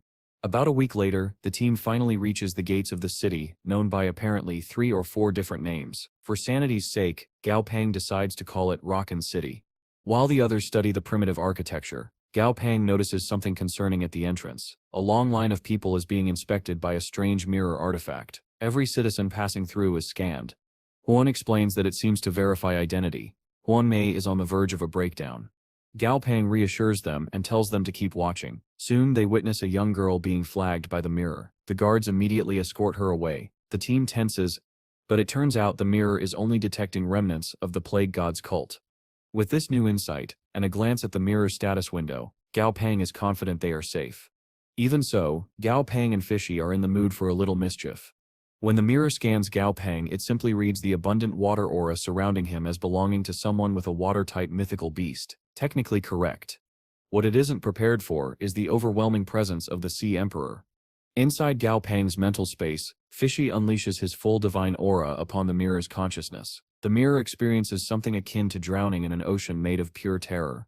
Back in reality, the mirror violently recoils and hides behind the guard. The guard barely reacts. He simply dismisses the behavior as the mirror being cowardly again. He briefly wonders what about Gao Pang caused such a reaction, but since no alarm was triggered, he waves the group through.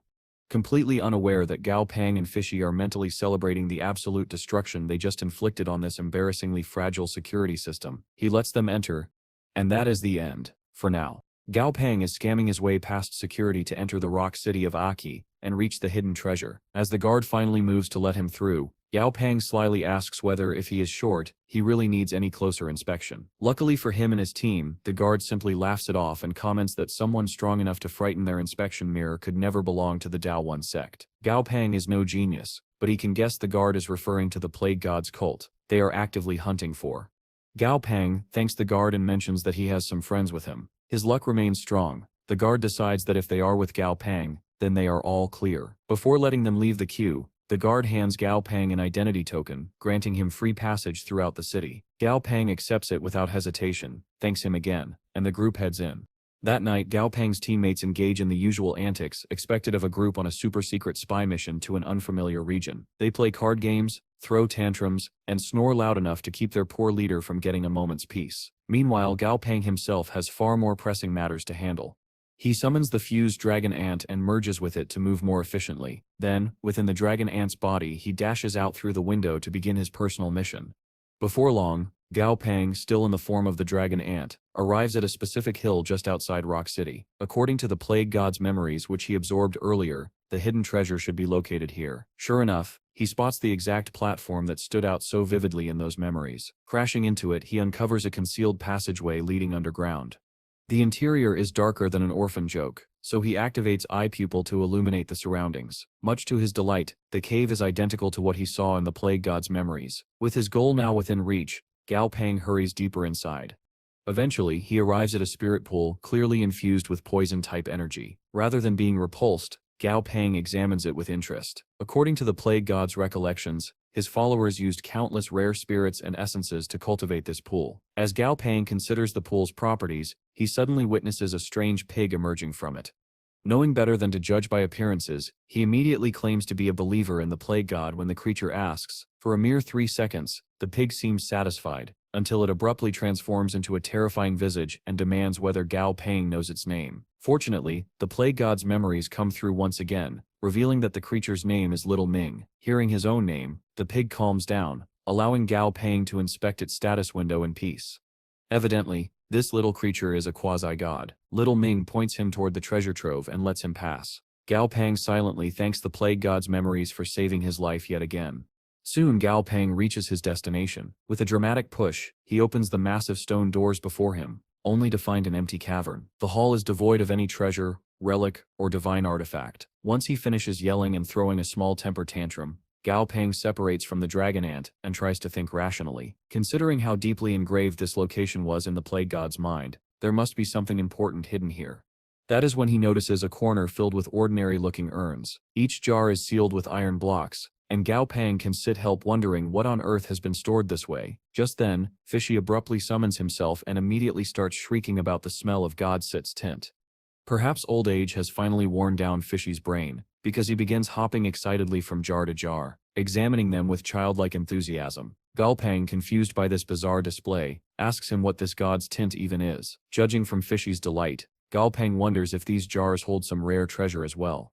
Fishy responds with a toothy grin and says that God's tint is something the plague god personally prepared. He adds only that it is extremely valuable for gods, nothing more. Then without warning, he leaps headfirst into one of the jars and practically drowns himself in it. Gao Pang can only stare awkwardly, wondering why someone as greedy as Fishy would share something so precious. Even Gao Pang isn't that greedy, probably.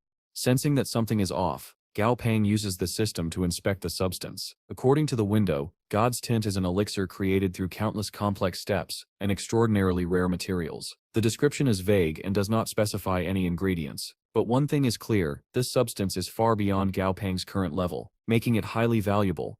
Without wasting any time, Gao Pang summons every familiar that can physically fit inside the cave and orders them to start working. He instructs Goldie to open the jars while telling him that Fishy is sharing an incredible treasure with them. This is not technically a lie, he supposes. Much like Gao Pang himself, Goldie is baffled that someone as greedy as Fishy would share anything with others. Still muttering about this impossibility, Goldie breaks the seal on one of the jars. Gao Pang rushes closer, eager to get a proper look at what's inside. As he studies the strange liquid, stirring it with the spoon that Silly provided, he comes face to face with a mummified corpse rising out of it. Naturally, his first reaction is to unleash several choice curses as his heartbeat explodes into panic. Seeing Gao Pang's distress, Fishy sighs and explains that the corpse is simply a monster used in the creation of God's tint. That calms the human down, mostly. Once he regains his composure, Gao Pang orders Flammy to consume the substance inside the jar. Understandably, Flammy hesitates. After witnessing the contents himself, no sane being would rush to drink it. However, a bit of taunting from Goldie is more than enough to provoke the bird into action, and he slurps up the godly mixture. To everyone's surprise, Flemmy finds the stuff delicious. Mere seconds later, he erupts into a blazing inferno as overwhelming energy surges through him, accidentally setting Goldie on fire in the process. Definitely not intentional. Definitely. Gao Pang quickly has Frosty cool both familiars down with a blast of icy air. As Frosty evaluates the lingering effects of the substance, he reports that even he can feel his elemental control and overall strength rising by several levels. Hearing that, Fishy remarks that this batch of God's tint must have been made from a beast of perfect quality or higher, something exceedingly rare. Gao Pang finally understands just how valuable this treasure is. Even epic-tier familiars are considered luxuries among the ancient tribes, and they are even rarer on Earth. For such creatures to be used merely as ingredients in a medicinal elixir would drive tribal elders insane. More importantly, this discovery helps Gao Pang grasp why the plague god is capable of unleashing such catastrophic destruction. Fishy continues his explanation, revealing that every 2 years, countless spiritual materials, living and otherwise, are added to each batch of God's tint. With 81 jars present here, Fishy concludes that the plague god spent an entire century building up this resource. Then, slipping back into his usual flippant manner, Fishy encourages everyone to dig in, Goldie especially. As the familiars feast, Fishy privately laments that he cannot keep all of this for himself. The others do not even understand its true worth, but he owes his restoration to Gao Pang, and because of that, he will do whatever small thing he can to help his comrades. He does have a heart, occasionally. Sometime later, all of Gao Pang's summoned familiars lie sprawled out in exhaustion after devouring far too much divine elixir. Poor Goldie sulks, depressed that even after all this, he still hasn't grown a single strand of hair. Truly tragic. With business concluded, Gao Pang stores the remaining jars inside Silly's storage space. Then he places a box of low-tier monster cores nearby, something to mislead any future intruders, so they do not realize he already took the real treasure. Without further delay, Gao Pang merges back into the dragon ant, and heads out the same way he entered. On his way out, the pig from earlier calls after him, asking if he is leaving so soon. Ever the master of accidental self-sabotage, Gao Pang says he must return to report back to his lord. In response, the pig suddenly releases a powerful aura and makes a chilling statement. They already knew from the beginning that he was dead, because part of Morgie rests inside the dragon ant's body. Confused, Gao Pang turns toward the pig, unsure what it means. He can only hope this confrontation does not escalate into a fight. A provoked quasi-god in its own domain is the definition of a nightmare. Just as he braces for the worst, the pig casually says that if it wanted to eat him, it would have done so already. It then addresses Gao Pang directly rather than the dragon ant. With that, Gao Pang is officially exposed. The pig claims that Gao Pang knowing its name proves he must have a close relationship with its master. Sure, that is totally the reason. Gao Pang decides it is wiser to simply laugh along. While they speak, the pig, Little Ming, finally reveals its full form, not just its head. If its mood swings were shocking, its physical transformation is even more so, the head of a pig perched atop the long serpentine body of a snake. Little Ming slithers closer to the dragon ant and makes an unusual request. It wants Gao Pang to separate from his familiar and pinch its ears, just like its old master used to. Though understandably hesitant, Gao Pang is ultimately powerless against the pleading of a strangely endearing creature. He separates from the dragon ant and grants Little Ming the ear pinching it desires. The pig enters a state of pure bliss, and Gao Pang reluctantly admits that the interaction is oddly pleasant. Once they finish, he announces that he should be going and turns to leave the cave. But then things get stranger still. Little Ming wraps its snake-like body around Gao Pang's arm and clings tightly. Strangely enough, it releases him the very moment Gao Pang orders Little Ming to let go in a stern voice, remarking that the pig is behaving exactly like a trained dog. To test his theory, he gives it a series of random commands. Sure enough, the pig-snake hybrid follows every instruction with eager obedience. It really is a trained pet looking for a new master. After giving the creature a thorough round of petting, Gao Pang is somewhat unsettled when it earnestly proclaims, "You're a good person." Still, seeing its sincerity, he makes a genuine offer. If the pig wants, it can come with him, and he will become its new master. The offer is rejected immediately. The pig explains that its old master warned it that both people and monsters outside are extremely dangerous. As Gao Pang silently wonders whether the pig has any awareness of its own overwhelming power, it begins trying to bargain with him, offering ways he could stay here and live comfortably with it instead of leaving. Naturally, that is not an option, so Gao Pang makes one more attempt to convince Little Ming that he can protect it even out in the world beyond. But right as he begins persuading, the dragon ant suddenly releases an immense aura and collapses to one knee. Alarmed, Gao Pang demands to know what is happening. Fishy pops into existence to explain that dragon ant is breaking through to Saint Tier, thanks to all the god's tint he consumed. Internally, Gao Pang is stunned by how absurdly fast the upgrade took effect. More importantly, the breakthrough will attract unwanted attention, ruining his cover. He asks Dragon Ant if he can suppress the breakthrough temporarily, but the familiar is already trembling from the effort of even delaying it. Seeing no other choice, Gao Pang jumps onto Dragon Ant's back and orders him to make a run for it so they can at least hide while the breakthrough completes. As they rush out, Little Ming is left behind, heartbroken, asking if they are really abandoning him. Just as he turns away in despair, a hand reaches down from above. Gao Pang has lingered just long enough to snag the little guy and pull him along. Smiling down at the pig, snake curled in his grip, Gao Pang asks one last time if it wants to come with him. This time the answer comes instantly, and with that, Gao Pang's strange little family grows by yet another unusual member. Meanwhile, chaos erupts at a military camp outside Yan'an City. Inside one of the tents, a soldier reports that the remnants of the Datterone sect in custody have finally cracked and revealed the identity of their high priest. The moment the general hears the name, he explodes with fury. It is someone he personally handled business for in the past. At his command, troops mobilize to lock down the fortress and capture the leader of the Plague God's followers. The general is clearly taking this one personally. High in the sky beyond Rock City, flying familiars patrol as a massive barrier forms around the city, turning it into a trap. Down below, an inn employee comments on how things are spiraling out of control. As fate would have it, this very inn is where Gao Pang's team spent the night. The group is in the middle of wondering where on earth Gao Pang wandered off to when the man himself casually walks through the door. Instantly, his teammates unite to deliver the mother of all frustrated glares. Confused, Gao Pang tries to figure out what he could have possibly done wrong. In his mind, he only evolved the dragon ant and finally got some proper sleep for the first time in ages, but apparently a lot has happened while he was unconscious. Before he can process anything, an announcement blares across the citywide audio system, telling all civilians to stay indoors to avoid getting caught in the crossfire of the impending conflict. Tension rises, and the inn's customers begin panicking. Thankfully, the innkeeper steps forward with a warm, reassuring voice. He tells everyone they have nothing to fear. The general is only targeting the Datterone sect, and the civilians merely need to stay indoors to avoid collateral damage. One of Gao Pang's teammates approaches and quietly asks what their plan is. Gao Pang simply replies that they should follow the innkeeper's advice, keep to themselves, and enjoy the food and hospitality. Truly, he has become a professional at minding his own business. Outside the inn, high above the city, a battle erupts as Yin Shangxi is declared guilty of aiding the Daowan sect. The clash shakes the city's foundations, sending civilians running like frantic, headless chickens. Gao Pang, however, remains entirely unfazed and continues picking at his meal. His teammate from the White Dragon tribe watches nervously, reminding himself of the legend stating that Gao Pang never enters a battle unprepared. Surely, he reasons, Gao Pang must be strategizing. Fat chance. In reality, Gao Pang is sweating bullets, quietly panicking as he asks Fishy whether he can handle this level of conflict. Fishy, wearing a smug grin, mocks Gao Pang for showing such unbecoming behavior. Still, he follows up by assuring him that a quasi-god like himself, with access to 3 divine artifacts, can easily handle this sort of skirmish. Relieved, Gao Pang immediately regains his pompous expression and begins looking at his underlings with exaggerated pity.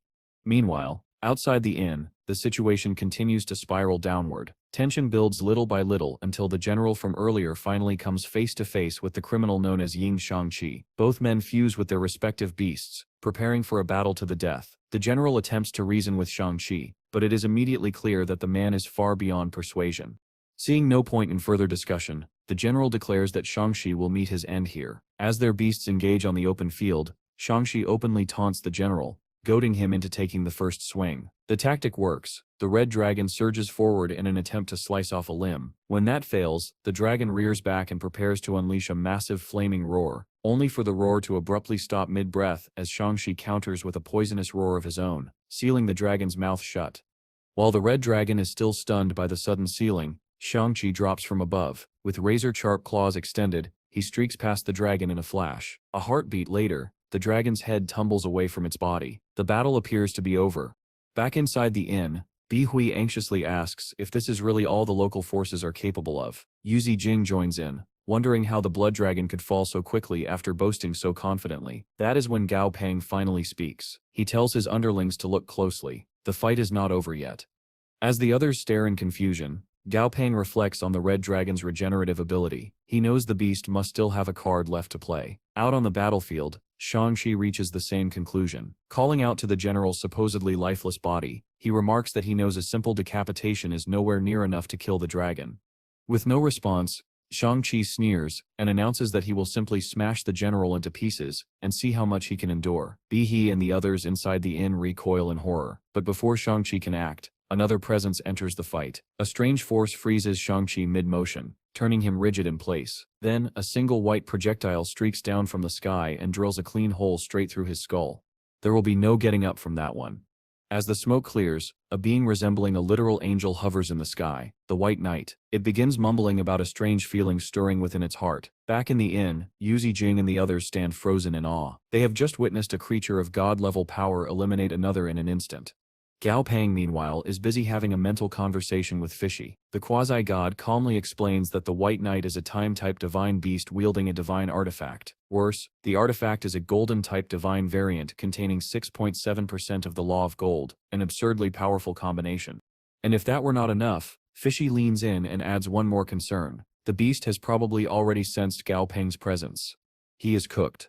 As Silly starts rambling about the beast's abilities and comparing them to his own, Gao Pang pieces together the nature of this time power. He concludes that it behaves like a powerful magnetic field, influenced by the strength of those within range. This realization leads him to another. The Time Guardian is essentially a bully, avoiding any opponent with greater power and seeking dominance over anything below it. Even so, the creature is a level 97 quasi-god equipped with a god-tier weapon. Gao Pang would not worry too much if he were alone, but his team contains several liabilities who would cripple his ability to fight. Because of that, he chooses to lie low and avoid provoking the Guardian. To that end, he instructs Fishy to mask their presence. Up above, the Time Guardian relaxes the moment it feels the other quasi-god's aura vanish. Sensing no hostility, it concludes that everything is fine. Not long after, the Blood Dragon completes its regeneration, rises anew, and formally thanks the Time Guardian for its assistance. The Guardian merely tells the dragon to continue protecting the nation, and vanishes into the skies. Back at the inn, Gao Pang resolves to keep himself hidden as long as possible, even as his teammates marvel at the Blood Dragon's resilience.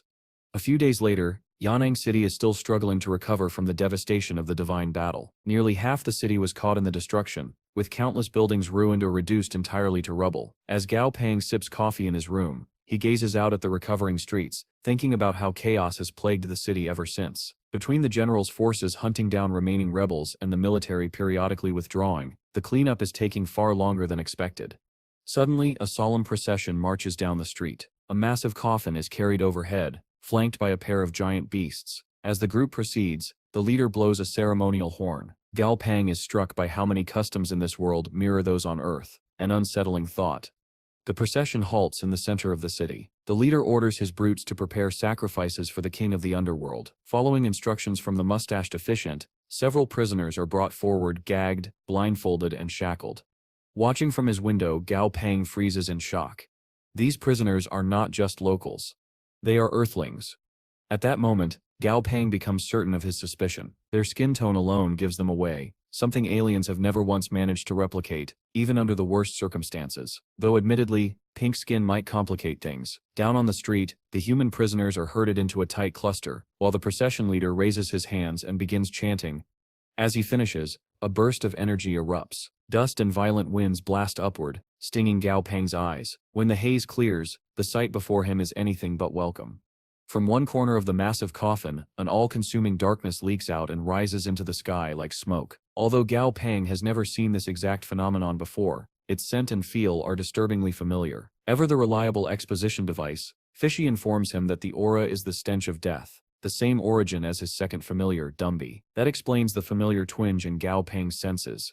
Before Gao Pang can think further, an enormous open palm emerges from the darkness. It curls downward over the helpless human prisoners, and in an instant, the entire group is crushed, along with several yards of ground beneath them. The procession leader exhales in relief, remarking that the ritual is almost complete.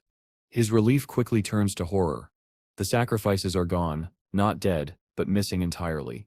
Suddenly, in a grotesque twist, a large eye snaps open on the surface of the giant hand. It angrily demands to know where its delicious treats have gone. Terrified, the worshippers fall to their knees, begging for forgiveness. Mercy, however, is in short supply. With its intended victims vanished, the beast turns on its own followers and snatches one up by his clothing.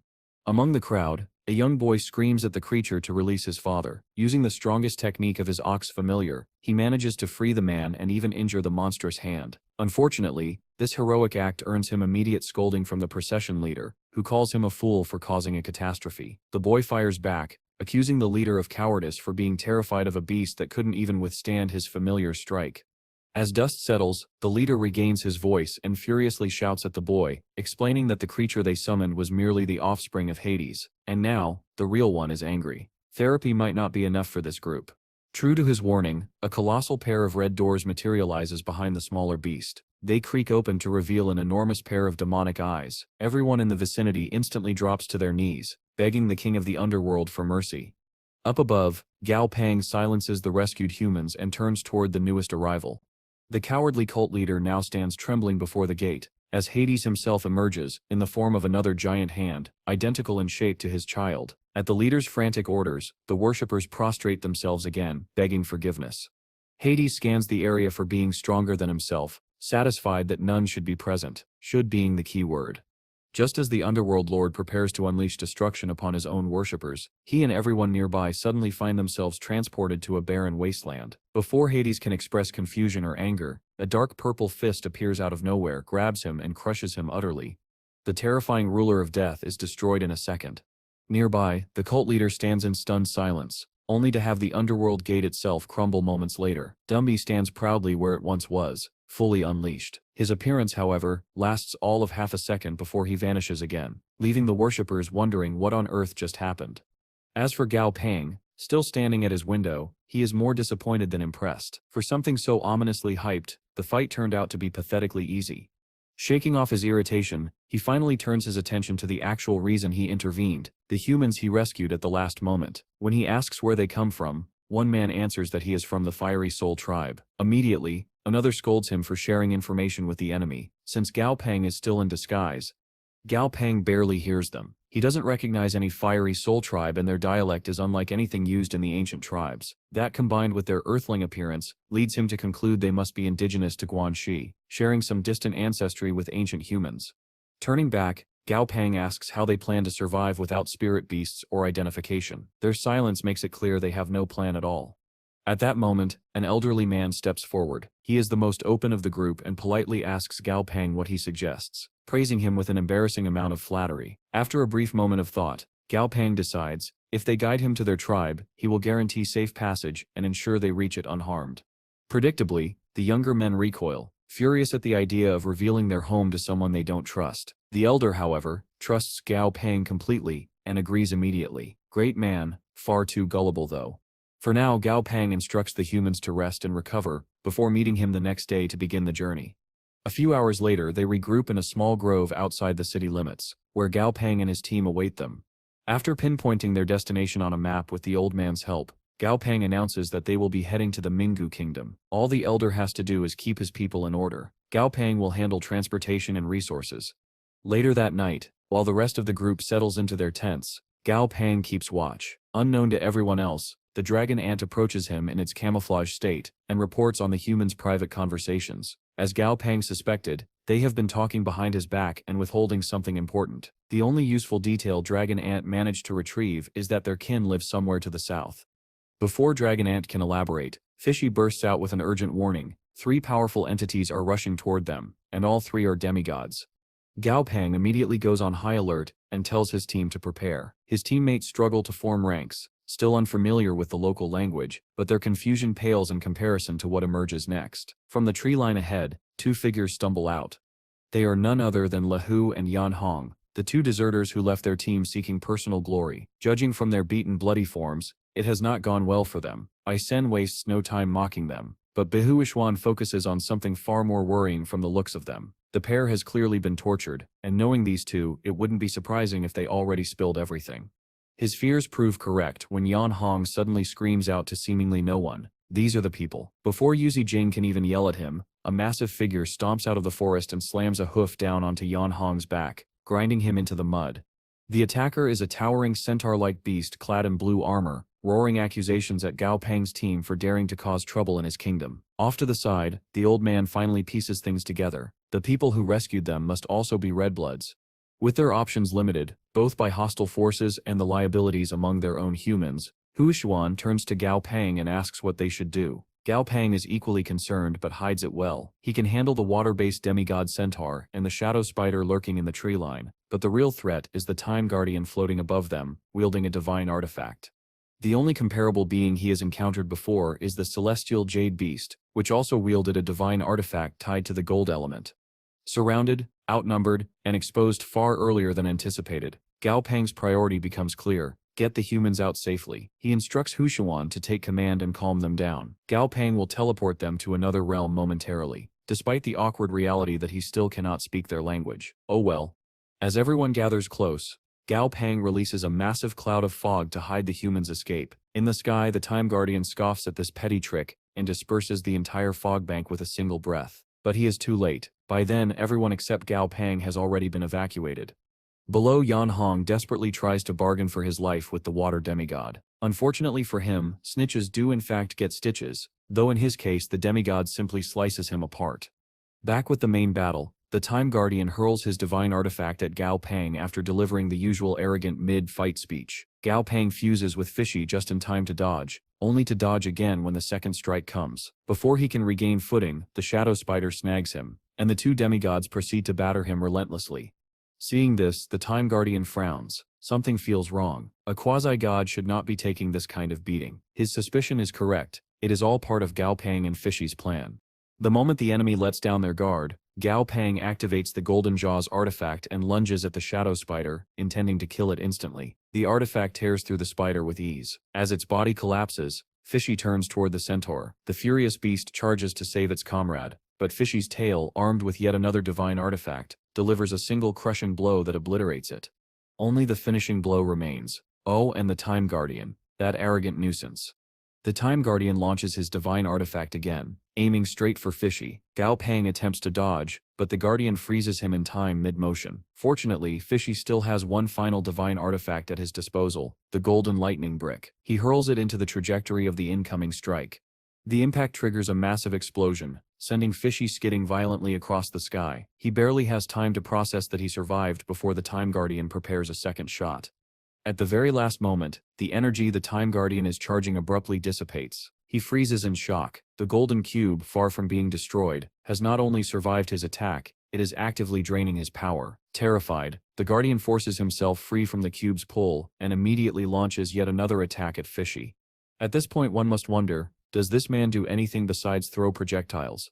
This time, however, Fishy is unfazed. He transforms directly into his full quasi-god form and charges in for close-quarters combat. As he closes the distance, the Time Guardian suddenly asks whether Fishy is absolutely sure about this. Then he activates his signature ability, Clockwork of Time. Fishy is frozen mid-motion. In this suspended state, he listens as the Guardian smugly explains that he only pretended to be drained the moment he realized what the golden cube was doing. All he had to do was wait for the perfect moment to strike with full power. He strikes. Nothing happens. His attack does absolutely nothing to Fishy's diamond-hard skull. Baffled, the Guardian tries again, more power, more shouting, more dramatic posturing, and once again nothing changes. Fishy remains frozen, suspended in place, completely unaffected. Now the Guardian is on the brink of a tantrum. He might have actually thrown one if Fishy hadn't chosen that exact moment to break free of the time stop. The moment he does, he grabs the Guardian's divine artifact and uses it like a toothpick before finally unleashing his true power. Storm clouds churn overhead, lightning arcs through the sky. Fishy becomes the living embodiment of the ocean's wrath. Having witnessed far more than he bargained for, the Time Guardian realizes the best possible strategy: run. He instantly turns and flees with everything he has. Luckily for him, this happens at the exact moment Fishy's power burns out. Exhausted and injured, Fishy collapses from the sky before he can give chase. Inside their shared mental space, Gao Pang urgently calls out to Fishy, asking if he's alright. Fishy tries to put on a brave face, insisting he's fine, thanks entirely to Gao Pang's lessons about fighting smart, but it's clear he's barely holding on. Their priority now is to escape before any of the demigods recover or return. With that decided, Fishy deploys the golden cube behind him to hide their tracks and flies off in a random direction. In Gao Pang's mind, he examines Fishy's wounds and realizes how severe they truly are. Moments later, Fishy collapses completely and forcibly ejects Gao Pang from their fused state.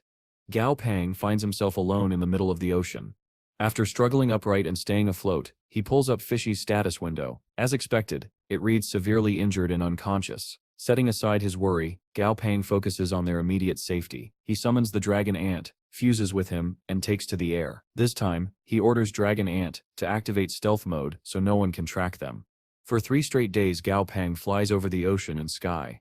Toward the end of the 3rd day, Dragon Ant notices a cavern carved into a mountainside. At his suggestion, they enter to check whether it could serve as a temporary base. Even with a quick glance, it is clear the cave is large enough for all their needs. Once they land inside and defuse, Gao Pang summons Silly, who immediately tackles him in a panicked hug. One of his oldest familiars was terrified of losing him. Gao Pang spends several minutes comforting him, assuring him that everything is fine. After calming Silly down, he has him release all the humans stored in his pocket dimension. Once the group is out, Gao Pang briefs Huishuan on their situation, and puts him in charge of settling the humans while he explores deeper inside the cave. He heard flowing water earlier, and he needs it to heal Fishy. Sure enough, he finds a freshwater stream not far inside. He gently places Fishy's unconscious body into the water so it can begin speeding up his recovery. Suddenly Goldie appears and starts comforting Gao Pang as if he's attending a funeral. This proves too much for Fishy's pride. He erupts from unconsciousness just long enough to curse Goldie into oblivion before immediately passing out again. That checks out. Even more suddenly, Hammy materializes inside the stream with Fishy, announcing that Gao Pang was absolutely right. The world is indeed dangerous. Hard to argue with that after the night they just survived. Gao Pang tells Hammy not to worry. He has no intention of making him fight.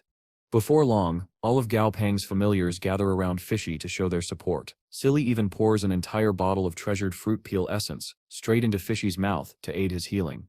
With that taken care of, Gao Pang steps away to speak with Hui Xuan. Most of the conversation is reassurance, mainly that he ensured they weren't being followed, and that he was not the one who killed their former teammates, even though he admits he wouldn't have if he had the choice.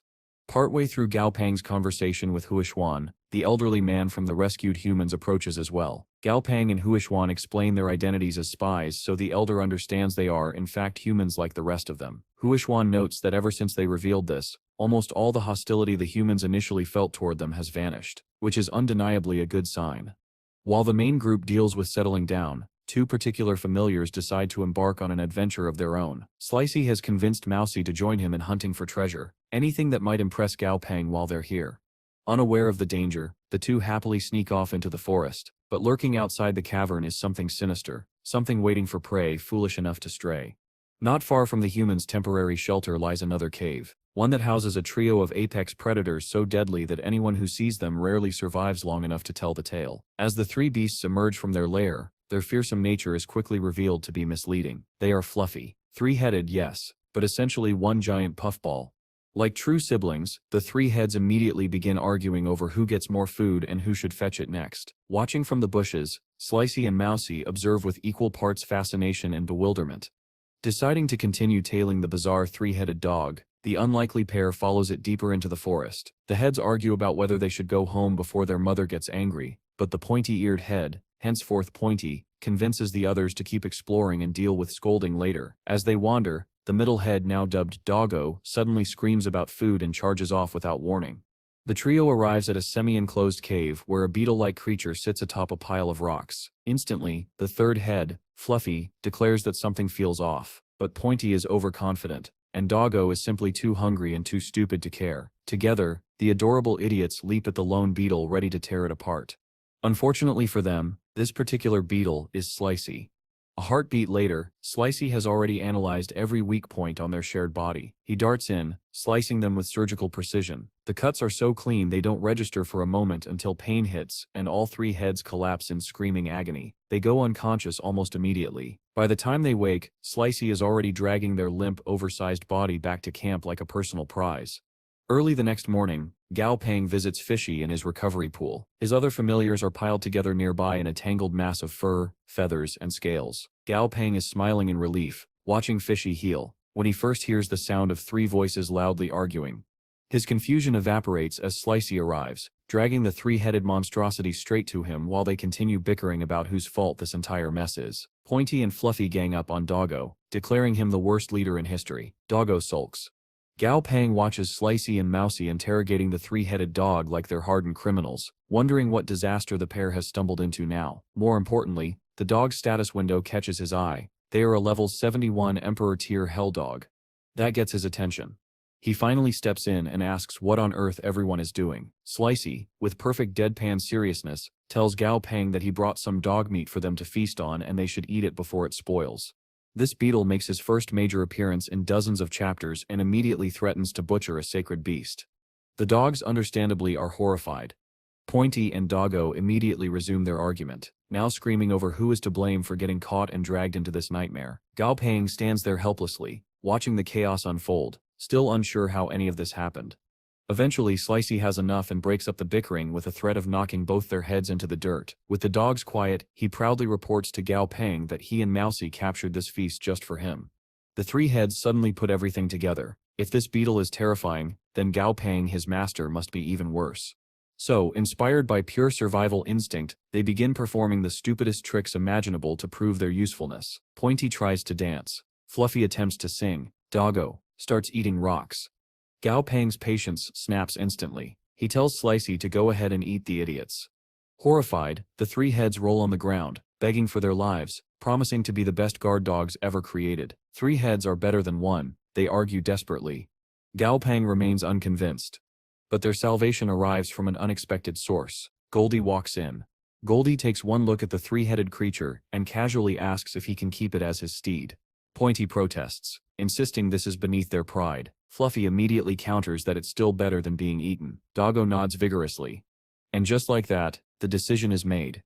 The three-headed Emperor Tier Helldog becomes Goldie's mount, and the matter is settled. Gao Pang tells Goldie that from this moment on, he is solely responsible for the three-headed dog and anything it does. With that, the duck proudly rides off on his new mount, overflowing with glee. Right then, Hua Xuan arrives and asks if Gao Pang has really acquired yet another familiar. Gao Pang clarifies that this one is more of a pet than anything else. Finally, it is Mousy's turn to be acknowledged for helping capture the dog. Gao Pang has no idea what exactly the mouse contributed to the operation, but he praises him anyway and promises plenty of food and drink for his efforts. Immediately afterward, Gao Pang gets back to business with Hua Xuan, as they discuss the disguised potion and how to present their true identities to the humans. Sticking to their original decision, they choose to forego the potion and show everyone who they really are. 2 days later, the effect of their current disguise wears off, and for the first time in weeks, the spy team appears in their natural human skin. The elder is overjoyed to discover that their saviors share the same heritage as the Fiery Soul tribe. Even the younger members express excitement. Seeing such a powerful summoner emerge from their own people fills them with pride. Later that day, after a lengthy trek, the group arrives at a massive swamp. According to the elder, crossing this sea of clouds will finally bring them to the Li tribe. Before anything else, he turns to Gao Pang once more to apologize for hiding their tribe's name earlier. Gao Pang understands. What concerns him far more is the swamp itself. It is so dense that even Flammy's eyes cannot see through it. Worse, Dazi reports sensing a great deal of violent energy within the mist. Hoping to avoid disaster, Gao Pang asks if there is any alternate path, but the elder quickly shuts that idea down. There is no way around, and going over the swamp is equally impossible due to a terrifying presence lurking in the sky above. For the first time since recovering, Fishy speaks from Gao Pang's shoulder. He comments that he senses a massive behemoth within the lake ahead. The body of water is enormous. They will need a plan. Fishy lays it out clearly. First, Gao Pang should store everyone inside Silly, just like before.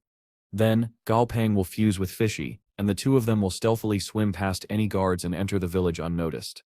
Gao Pang is worried about Fishy's health, but the familiar insists he is fit enough to handle this. Unbeknownst to any of them, deep in the center of the lake sits a monstrous creature that devours anything foolish enough to approach.